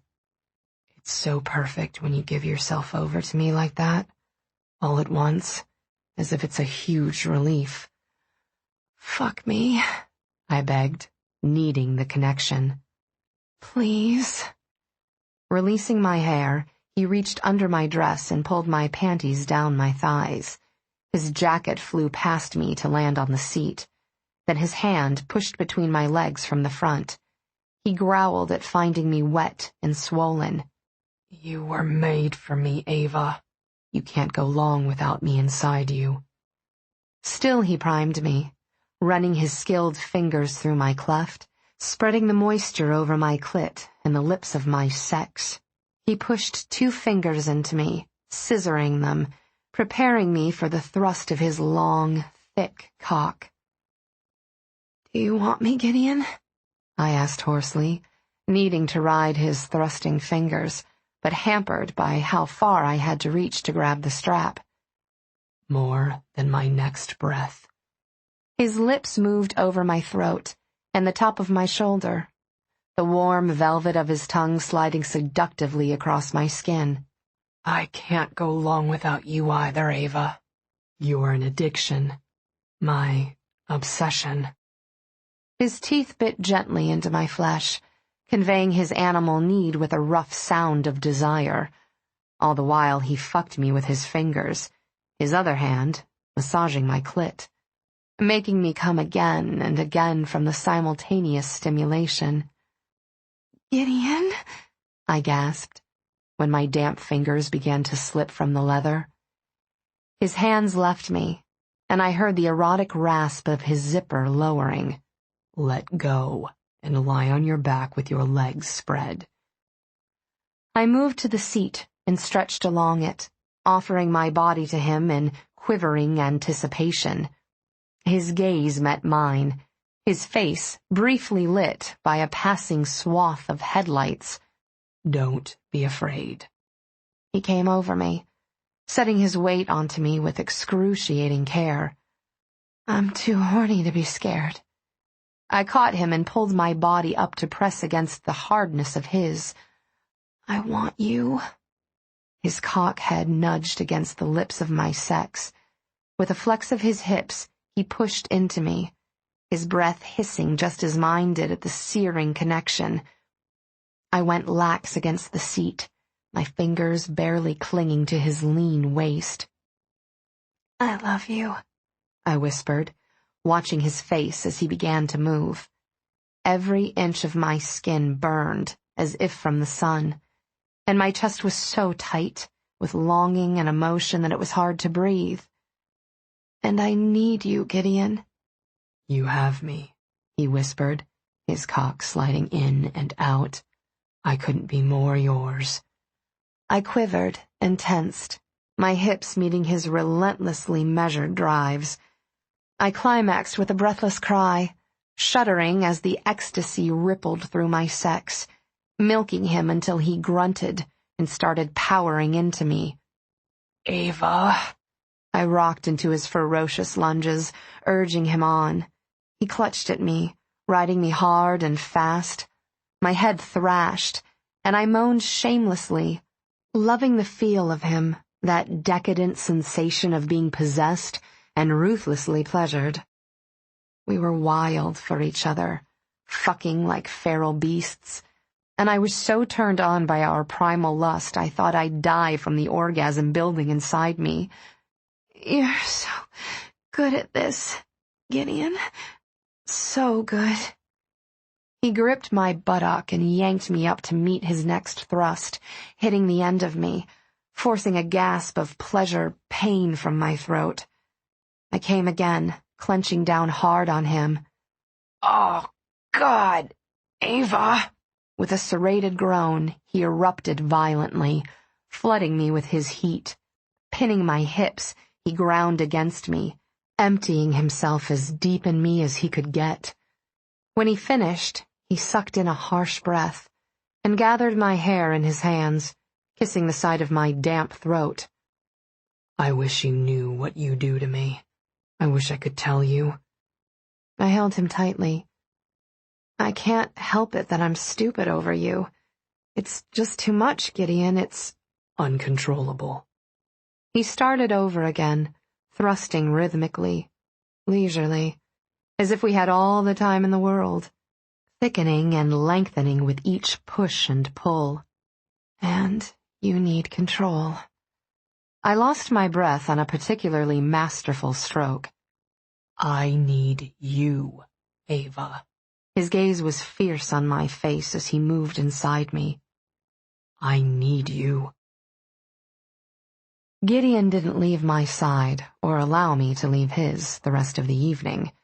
He kept his right hand linked with my left all the way through dinner, once again choosing to eat one-handed rather than release his hold on me. Corinne, who'd taken a seat on the other side of him at our table, gave him a curious look. I seem to remember you being right-handed. I still am, he said, lifting our joined hands from under the table and kissing my fingertips. I felt foolish and insecure when he did that, and conscious of Corinne's scrutiny. Unfortunately, the romantic gesture didn't keep him from talking to Corinne throughout the meal, not me, which left me feeling fidgety and unhappy. I saw more of the back of Gideon's head than his face. At least it's not chicken.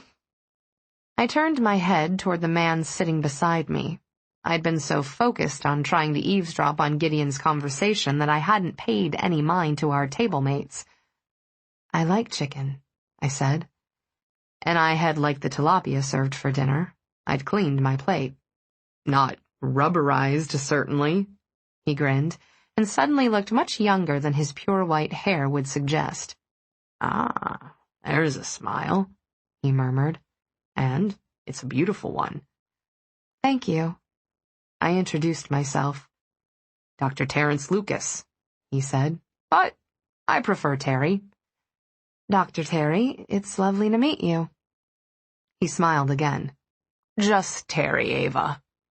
Over the course of the few minutes we'd spoken, I'd come to believe Dr. Lucas wasn't a whole lot older than me, just prematurely gray.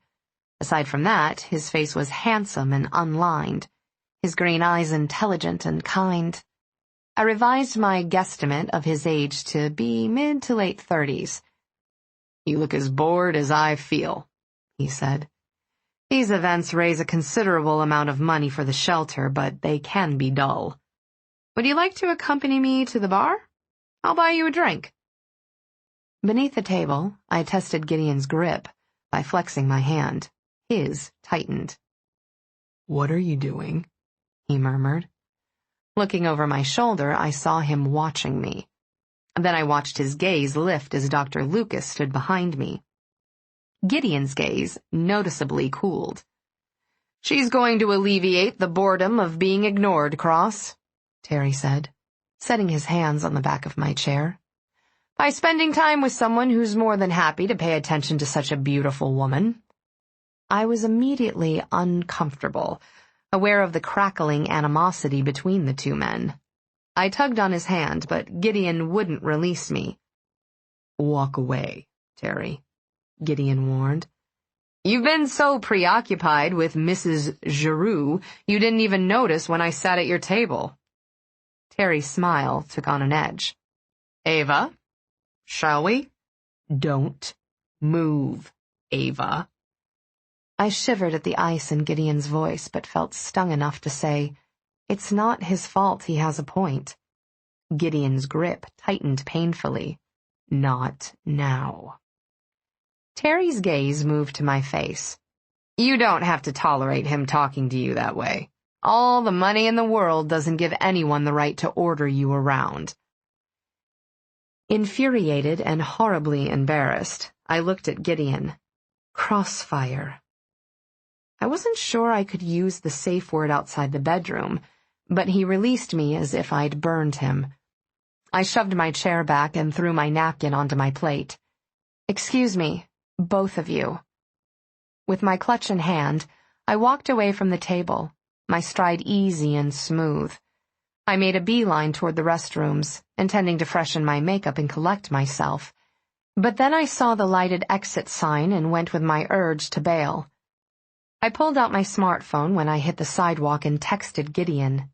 Not running, just leaving. I managed to hail a passing cab and headed home to nurse my anger. I was jonesing for a hot bath and a bottle of wine when I reached my apartment. Shoving my key into the lock, I turned the knob and stepped into a porn video. In the few shocked seconds it took for my brain to register what I was seeing, I stood riveted on the threshold, flooding the hallway behind me with blaring technopop. There were so many body parts involved, I had time to hastily slam the door behind me before I pieced them all together. One woman was spread eagle on the floor. Another woman's face was in her crotch. Carrie was banging the hell out of her while another man was drilling him in the ass. I threw my head back and screamed bloody murder, completely fed up with everyone in my life. And because I was competing with the sound system, I ripped off one of my heels and threw it in that direction.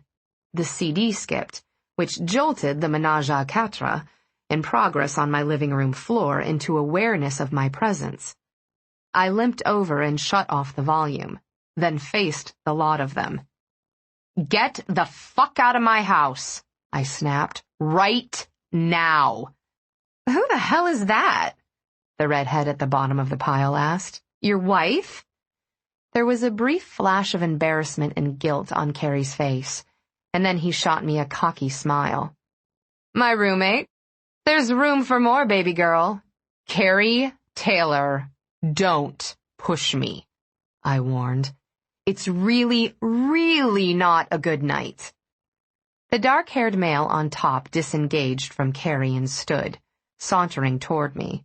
As he got closer, I saw that his brown eyes were unnaturally dilated, and the pulse in his neck was throbbing viciously. "I can make it better," he offered with a leer. "Back the fuck up." I adjusted my stance, preparing to ward him off physically if necessary. "Leave her alone, Ian," Carrie snapped, pushing to his feet. Come on, baby girl, Ian coaxed, making me sick by using Carrie's pet name for me. You need a good time. Let me show you one. 1 minute he was inches in front of me, the next he was sailing into the couch with a scream. Gideon moved into place between me and the others, vibrating with fury. Take it to your room, Carrie, he bit out, or take it somewhere else. Ian was squealing on my sofa, his nose spraying blood, despite the 2 hands he tried to staunch it with. Carrie snatched his jeans off the floor. You're not my fucking mother, Eva. I sidestepped around Gideon. Wasn't screwing up with Trey enough of a fucking lesson for you, you idiot? This isn't about Trey. Who's Trey? The bottle blonde asked as she got to her feet. When she caught a good look at Gideon, she visibly preened, showing off an admittedly pretty body. Her efforts earned her a glance so disdainfully dismissive and unimpressed that she finally had the grace to blush and cover herself with a slinky gold lame dress she picked up off the floor. And because I was in a mood, I said, "Don't take it personally. He prefers brunettes." The look Gideon shot me was lethal. I'd never seen him look so livid. He was literally vibrating with suppressed violence. Frightened by that glare, I took an involuntary step back. He cursed viciously and shoved both of his hands through his hair. Suddenly bone-weary and desperately disappointed with the men in my life, I turned away. "Get this mess out of my house, Carrie." I headed down the hallway, kicking off my other heel en route. I was out of my dress before I reached my bathroom and in the shower less than a minute beyond that. I stayed out of the range of the spray until the water warmed, and then I stood directly beneath it. Too tired to stand for long, I sank to the floor and just sat beneath the stream with my eyes closed and my arms wrapped around my knees. Eva. I cringed when I heard Gideon's voice and tucked into an even tighter ball. God damn it, he snapped. You piss me off worse than anyone else I know. I looked at him through the veil of my wet hair. He was pacing the length of my bathroom, his jacket shed somewhere and his shirt untucked. "Go home, Gideon." He halted and shot me an incredulous look. I'm not fucking leaving you here. Carrie's lost his damned mind. That amped-up asshole was seconds away from putting his hands on you when I got here. Carrie wouldn't have let that happen. But either way, I can't deal with him and you at the same time. I didn't want to deal with either of them, actually. I just wanted to be alone. Then you'll just deal with me. I scooped my hair back away from my face with an impatient swipe of my hand. Oh? I'm supposed to make you the priority? He recoiled as if I'd hit him. I was under the impression we were both each other's priorities. Yeah, I thought that too, until tonight. Jesus, will you drop it with Corinne already? He spread his arms wide. I'm here with you, aren't I? I barely said goodbye to her because I was chasing after you. Again. Fuck you. Don't do me any favors. Gideon lunged into the shower fully dressed. He yanked me to my feet and kissed me. Hard. His mouth devoured mine, his hands gripping my upper arms to hold me in place. But I didn't soften this time. I didn't give in. Even when he tried coaxing me with lush, suggestive licks. Why? He muttered, his lips sliding down to my throat. Why are you driving me insane? I don't know what your problem is with Dr. Lucas, and I honestly don't give a shit. But he was right. Corinne got way too much of your attention tonight. You pretty much ignored me during dinner. It's impossible for me to ignore you, Eva. His face was hard and tight. If you're in the same room with me, I don't see anyone else. Funny. Every time I looked at you, you were looking at her. This is stupid. He released me and shoved the wet hair out of his face. You know how I feel about you. Do I? You want me. You need me. But do you love Corinne? Oh, for fuck's sake, no! He shut the water off, caging me to the glass with both arms. You want me to tell you I love you, Eva? Is that what this is about? My stomach cramped, as if he'd struck me with the full force of his fist. I'd never felt that kind of pain before, hadn't known it existed. My eyes burned, and I ducked under his arm before I embarrassed myself by crying. Go home, Gideon. Please. I am home. He caught me from behind and buried his face in my soaked hair. I'm with you. I struggled to get free, but I was too wiped out, physically, emotionally. The tears came in a torrent and I couldn't stop them, and I hated crying in front of anyone. Go away. Please. I love you, Eva. Of course I do.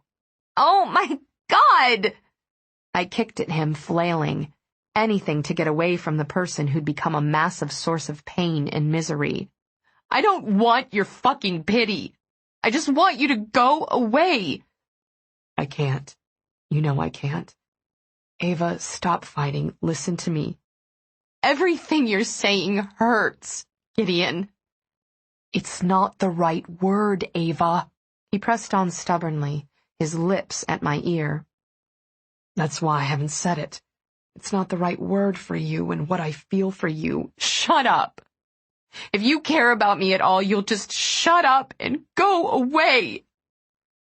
I've been loved before. By Corinne. By other women.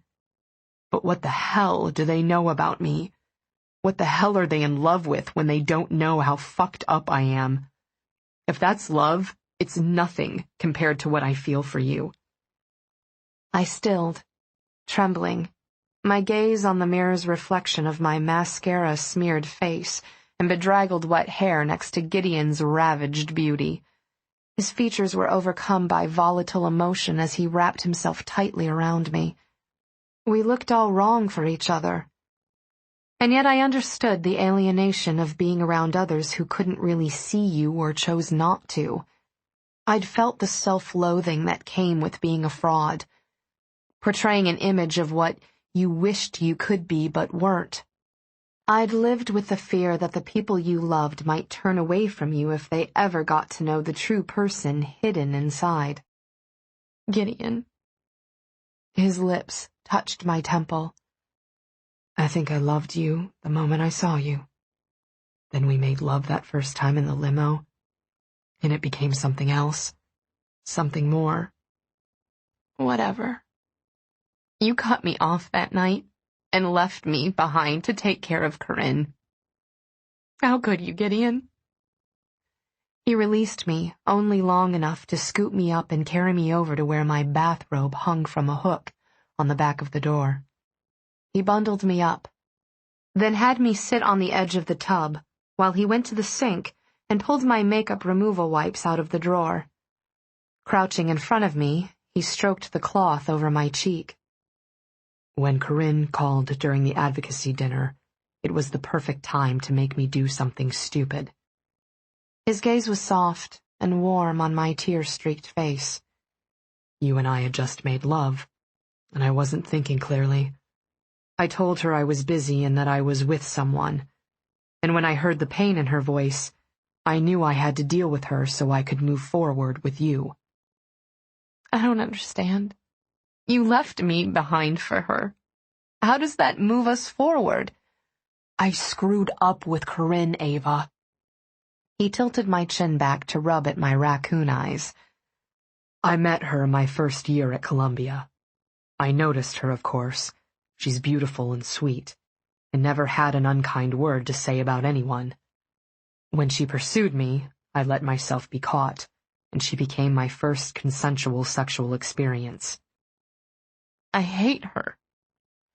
That made his mouth curve slightly. I'm not kidding, Gideon. I'm sick with jealousy right now. It was just sex with her, Angel. As raw as you and I fuck, it's still making love. Every time, from the very first time, you're the only one who's ever gotten to me that way. I heaved out a breath. Okay, I'm marginally better. He kissed me. I guess you could say we dated.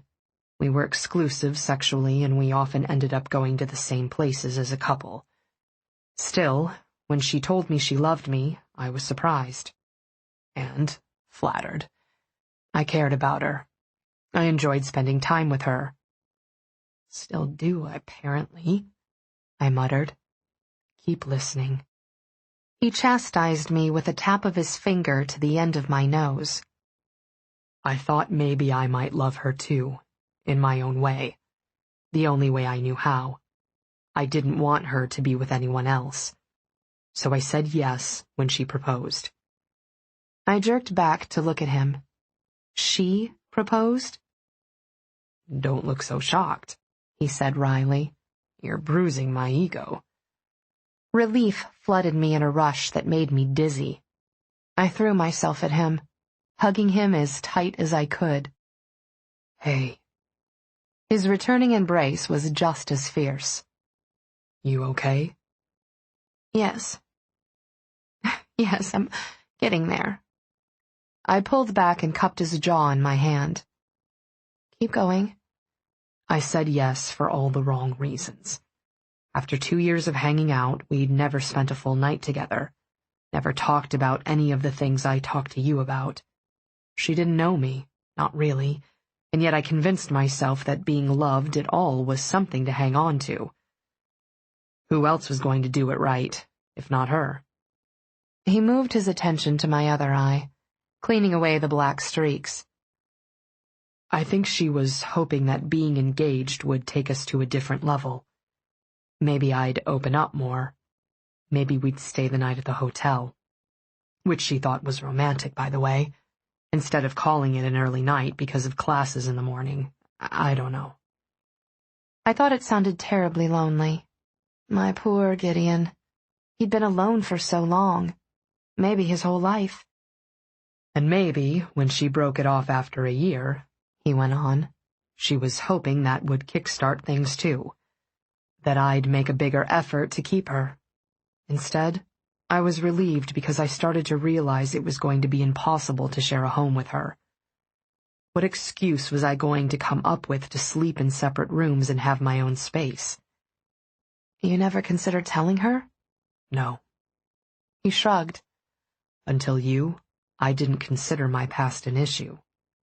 Yes, it affected certain ways I did things, but everything had its place, and I wasn't unhappy.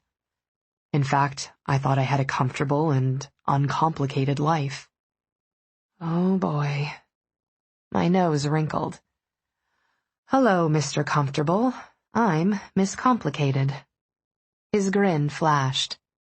Never a dull moment. Chapter 22. Gideon tossed the makeup remover wipe in the trash. Then he grabbed a towel to throw over the puddle he'd left on the floor, and toed off his shoes. To my utter delight, he began stripping out of his wet clothes. Watching him raptly, I said, You feel guilty because she still loves you. I do, yes. I knew her husband. He was a good guy and he was crazy about her, until he figured out she didn't feel the same way and things fell apart. He looked at me as he peeled his shirt off. I couldn't figure out why he let it get to him. He was married to the girl he wanted.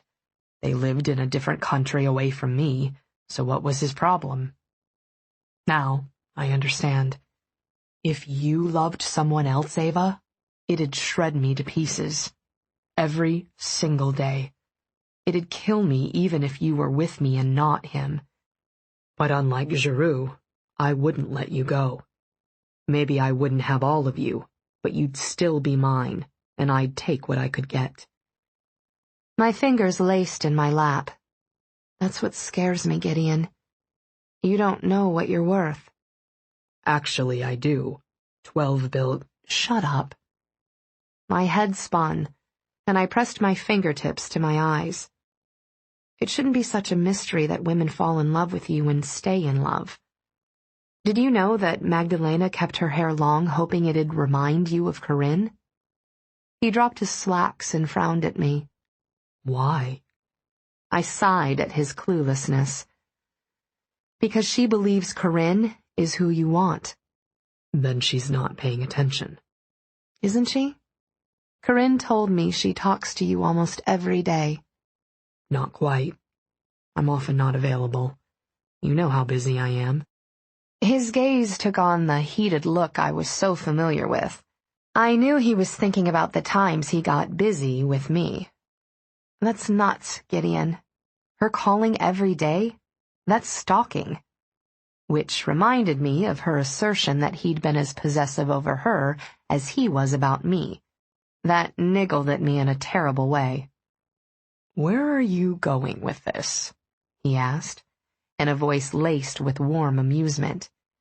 Don't you get it? You drive women off the deep end because you're the ultimate.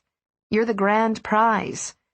If a woman can't have you, they know they're settling for less than the best, so they can't think about not having you. They just think of crazy ways to try to get you. Except for the one I want, he retorted dryly, who spends a lot of time running in the opposite direction. I stared unabashedly, drinking him in as he stood naked in front of me. Answer one question for me, Gideon. Why do you want me, when you can have your pick of perfection instead? And I'm not fishing for compliments or reassurances. I'm asking an honest question. He caught me up and moved us into the bedroom. Eva, if you don't stop thinking of us as temporary, I'm going to take you over my knee and make damn sure you like it. Setting me down in a chair, he went to rifle through my drawers. I watched him pulling out underwear, yoga pants, and a top. Have you forgotten I sleep in the nude with you? We're not staying here. He faced me. I don't trust Carrie not to bring more intoxicated jerks home, and once we turn in for the night, I'll be drugged on the medication Dr. Peterson prescribed, and possibly unable to protect you. So, we're going to my place. I looked down at my twisted hands, thinking about how I might need protection from Gideon, too. I've been down this road with Carrie before, Gideon. I can't just hole up at your place and hope he comes out of it on his own. He needs me to be around more than I have been. Eva. Gideon brought me clothes and crouched in front of me. I know you need to support Carrie. We'll figure out how tomorrow. I cupped his face. Thank you. I need you too, though, he said quietly. We need each other. He pushed to his feet, moving back to the dresser. He pulled open his drawers and grabbed clothes for himself. Standing, I began to dress. Listen. He pulled a pair of low-slung jeans on. Yes? I feel tons better now that I know the score, but Corinne is still going to be a problem for me. I paused with my shirt in my hands. You want to nip her hopes in the bud real quick. Stow the guilt, Gideon, and start weaning her off. He sat on the edge of the bed to pull on his socks. She's a friend, Eva, and she's in a rough spot. It's a cruel time to cut her off. Think carefully, Gideon. I have exes in my past, too. You're setting the precedent now for how I'll handle them. I'm taking my cues from you. He stood with a scowl. You're threatening me. I prefer to see it as coercion. Relationships work both ways. You're not her only friend. She can find someone more appropriate to lean on in her time of crisis. We grabbed what we needed and walked back into the living room. I saw the mess left behind, an aqua-hued bra beneath an end table and blood spray on my cream sectional. And I wished Carrie were still around to smack some sense into. I'm digging into it with him tomorrow, I bit out, my jaw tight with anger and worry. God damn it! I should have decked him when I had the chance. I should have knocked him out cold and then locked him up in his room until he gets his brain working again. Gideon's hand at the small of my back rubbed soothingly. It'll be better to do that tomorrow, when he's alone and hungover. More effective that way. Angus was waiting for us when we got downstairs. I was about to climb into the back of the limo when Gideon cursed under his breath, stopping me. "What?" I asked him. "I forgot something." "Let me get my keys." I reached for the overnight bag Gideon was holding, which had my purse inside. "No need. I have a set." He shot me an unapologetic grin when my brows rose. "I had copies made before I gave them back to you." "Seriously?" "If you'd paid attention," he kissed the top of my head, "you might have noticed that you've had the key to my place on your key ring since I returned it." I gaped after him as he darted past the doorman and back into the building. I remembered the torment of those 4 days when I'd thought we'd broken up, and the excruciating pain I'd felt when those keys slid out of the envelope and into my palm. I'd had the key to being with him all along. Shaking my head, I looked around at my adopted city, loving everything about it, and feeling grateful for the crazy well of happiness I'd found here. Gideon and I still had so much work ahead of us. As much as we loved each other, it was no guarantee that we'd survive our personal wounds. But we communicated, we were honest with each other, and God knew we were both too stubborn to quit without a fight. Gideon reappeared just as 2 large, beautifully groomed poodles walked by with their equally coiffed owner. I climbed into the limo. As we pulled away from the curb, Gideon tugged me onto his lap and cuddled me close. "We had a rough night, but we got through it." "Yeah, we did." Tipping my head back, I offered my mouth for a kiss. He obliged me with one that was slow and sweet. A simple reaffirmation of our precious, complicated, maddening, necessary connection.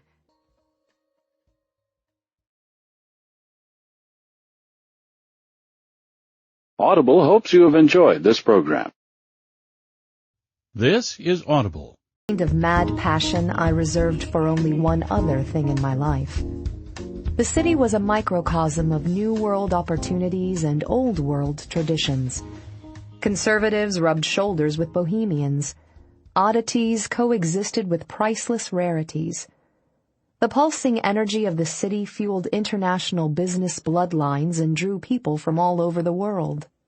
And the embodiment of all that vibrancy, driving ambition, and world-renowned power had just screwed me to 2 toe-curlingly awesome orgasms.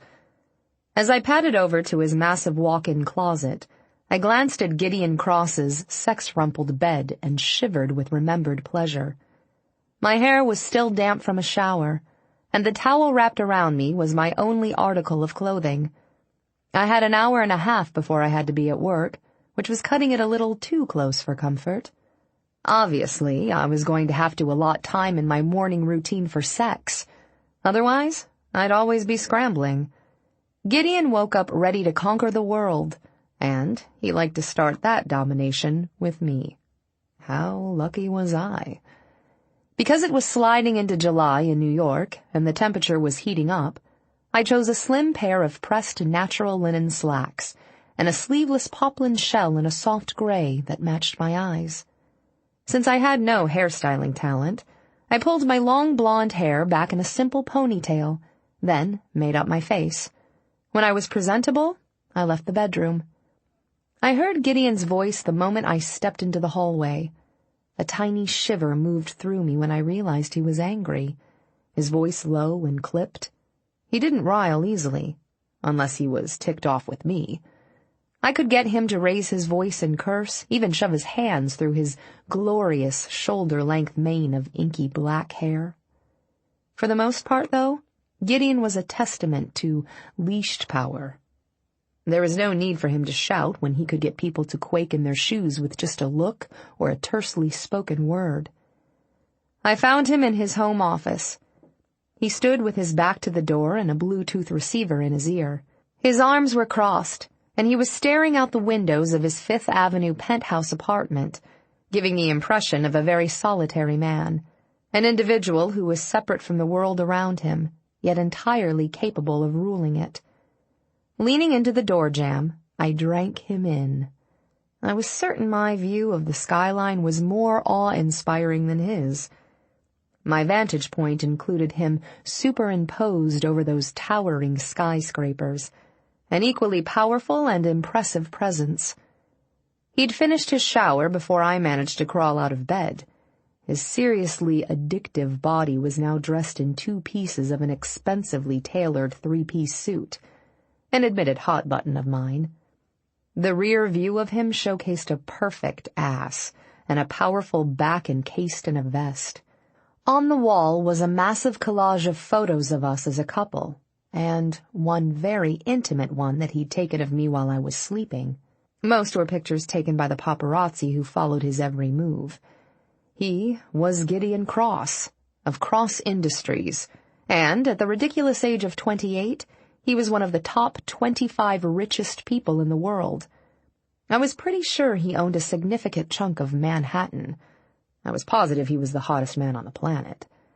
And he kept photos of me everywhere he worked, as if I could possibly be as fun to look at as he was. He turned, pivoting gracefully to catch me with his icy blue gaze. Of course, he'd known I was there, watching him. There was a crackling in the air when we were near each other, a sense of anticipation like the coiled silence before the boom of thunder. He'd probably deliberately waited a beat before facing me, giving me the opportunity to check him out because he knew I loved to look at him. Dark and dangerous, and all mine. God, I never got used to the impact of that face, those sculpted cheekbones and dark winged brows, the thickly lashed blue eyes, and those lips, perfectly etched to be both sensual and wicked. I loved when they smiled with sexual invitation, and I shivered when they thinned into a stern line. And when he pressed those lips to my body, I burned for him. Jeez, listen to yourself. My mouth curved, remembering how annoyed I used to get at pals who waxed poetic about their boyfriend's good looks. But here I was, constantly awed by the gorgeousness of the complicated, frustrating, messed up, sexy as sin man I was falling deeper in love with every day. As we stared at each other, his scowl didn't lessen, nor did he cease speaking to the poor soul on the receiving end of his call, but his gaze warmed from its chilly irritation to scorching heat.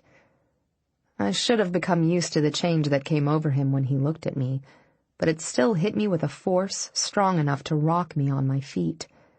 That look conveyed how hard and deep he wanted to fuck me, which he did every chance he got, and it also afforded me a glimpse of his raw, unrelenting force of will. A core of strength and command marked everything Gideon did in life. "See you at 8 on Saturday," he finished, before yanking off the earpiece and tossing it on his desk. "Come here, Eva." Another shiver slid through me at the way he said my name, with the same authoritative bite he used when he said, "Come, Eva," while I was beneath him, filled with him, desperate to climax for him. No time for that, Ace. I backed into the hallway, because I was weak where he was concerned. The soft rasp in his smooth, cultured voice was nearly capable of making me orgasm just listening to it, and whenever he touched me, I caved. I hurried to the kitchen to make us some coffee. He muttered something under his breath and followed me out, his long stride easily gaining on mine. I found myself pinned to the hallway wall by 6 feet 2 inches of hard, hot mail. "You know what happens when you run, Angel." Gideon nipped my lower lip with his teeth, and then soothed the sting with the caress of his tongue. "I catch you." Inside me, something sighed with happy surrender, and my body went lax with pleasure at being pressed so close to his. I craved him constantly. So deeply it was a physical ache. What I felt was lust, but it was also so much more. Something so precious and profound that Gideon's lust for me wasn't the trigger it would have been with another man. If anyone else had attempted to subdue me with the weight of his body, I would have freaked out. But it had never been an issue with Gideon. He knew what I needed and how much I could take. The sudden flash of his grin stopped my heart. Confronted with that breathtaking face framed by that lustrous dark hair, I felt my knees weaken just a little. He was so polished and urbane, except for the decadent length of those silky strands. He nuzzled his nose against mine. You can't smile at me like that, then walk away. Tell me what you were thinking about when I was on the phone. My lips twisted wryly. How gorgeous you are. It's sickening how often I think about that. I need to get over it already. He cupped the back of my thigh and urged me tighter against him, teasing me with an expert roll of his hips against mine. He was outrageously gifted in bed, and he knew it. Damned if I'll let you. Oh? Heat slid sinuously through my veins, my body too greedy for the feel of his. You can't tell me you want another starry-eyed woman hanging on you, Mr. Hates Exaggerated Expectations. What I want, he purred, cupping my jaw and rubbing my bottom lip with the pad of his thumb, is you being too busy thinking about me to think about anyone else. I pulled in a slow and shaky breath. I was completely seduced by the smoldering look in his eyes, the provocative tone of his voice, the heat of his body, and the mouth-watering scent of his skin. He was my drug, and I had no desire to kick the habit. Gideon, I breathed, entranced. With a soft groan, he sealed his chiseled mouth over mine, stealing away thoughts of what time it was with a lush, deep kiss. A kiss that almost succeeded in distracting me from seeing the insecurity he'd just revealed. I pushed my fingers into his hair to hold him still and kissed him back, my tongue sliding along his, stroking. We'd been a couple for such a short period of time, less than a month. Worse, neither of us knew how to have a relationship like the one we were attempting to build, a relationship in which we refused to pretend we weren't both seriously broken. His arms banded around me and tightened possessively. I wanted to spend the weekend with you down in the Florida Keys. Naked. Sounds nice. More than nice. As big of a kick as I got out of Gideon in a three-piece suit, I much preferred him stripped to the skin. I avoided pointing out that I wouldn't be available this weekend. Now I've got to spend the weekend taking care of business, he muttered, his lips moving against mine. Business you put off to be with me? He'd been leaving work early to spend time with me, and I knew that had to be costing him. My mother was on her third marriage, and all of her spouses were successful, wealthy moguls of one kind or another. I knew the price for ambition was very late hours. I pay other people a generous salary so I can be with you. Nice dodge, but noting the flash of irritation in his gaze, I distracted him. Thank you. Let's get some coffee before we run out of time. Gideon stroked his tongue along my bottom lip, then released me. I'd like to get off the ground by 8 tomorrow night. Pack cool and light. Arizona's got dry heat. What? I blinked at his retreating back as it disappeared into his office. Arizona is where your business is? Unfortunately. Whoa. Instead of risking my shot at coffee, I postponed arguing and continued on to the kitchen. I passed through Gideon's spacious apartment with its stunning pre-war architecture and slender arched windows, my heels alternately clicking over gleaming hardwood and muffled by Aubusson rugs. Decorated in dark woods and neutral fabrics, the luxurious space was brightened by jeweled accents. As much as his place screamed money, it managed to remain warm and welcoming, a comfortable place to relax and feel pampered. When I reached the kitchen, I wasted no time in shoving a travel mug under the one-cup coffee maker. Gideon joined me with his jacket draped over one arm and his cell phone in his hand. I put another portable mug under the spout for him before I went to the fridge for some half and half. It might be fortunate after all. I faced him and reminded him of my roommate issue. I need to knock heads with Carrie this weekend. Gideon dropped his phone in the inner pocket of his jacket, then hung the garment off the back of one of the bar stools at the island. You're coming with me, Eva. Exhaling in a rush, I added half and half to my coffee. To do what? Lie around naked waiting for you to finish work and fuck me?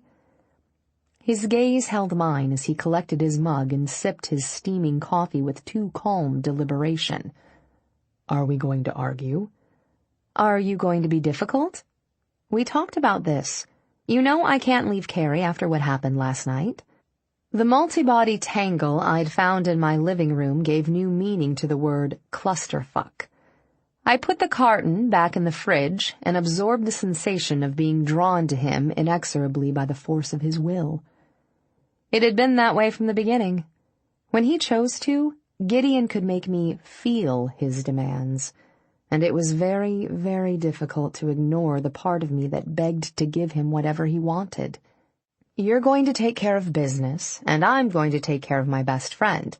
Then we'll go back to taking care of each other.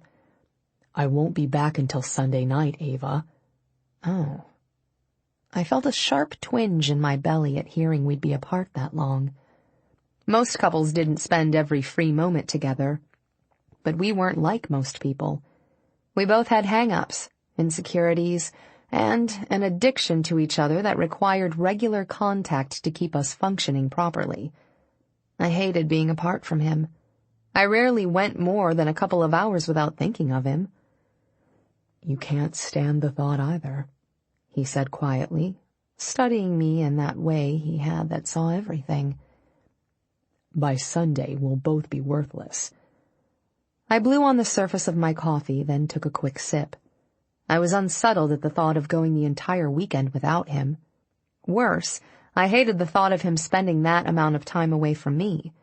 He had a world of choices and possibilities out there, women who weren't so screwed up and difficult to be with. Still, I managed to say, we both know that's not exactly healthy, Gideon. Says who? No one else knows what it's like to be us. Okay, I'd give him that.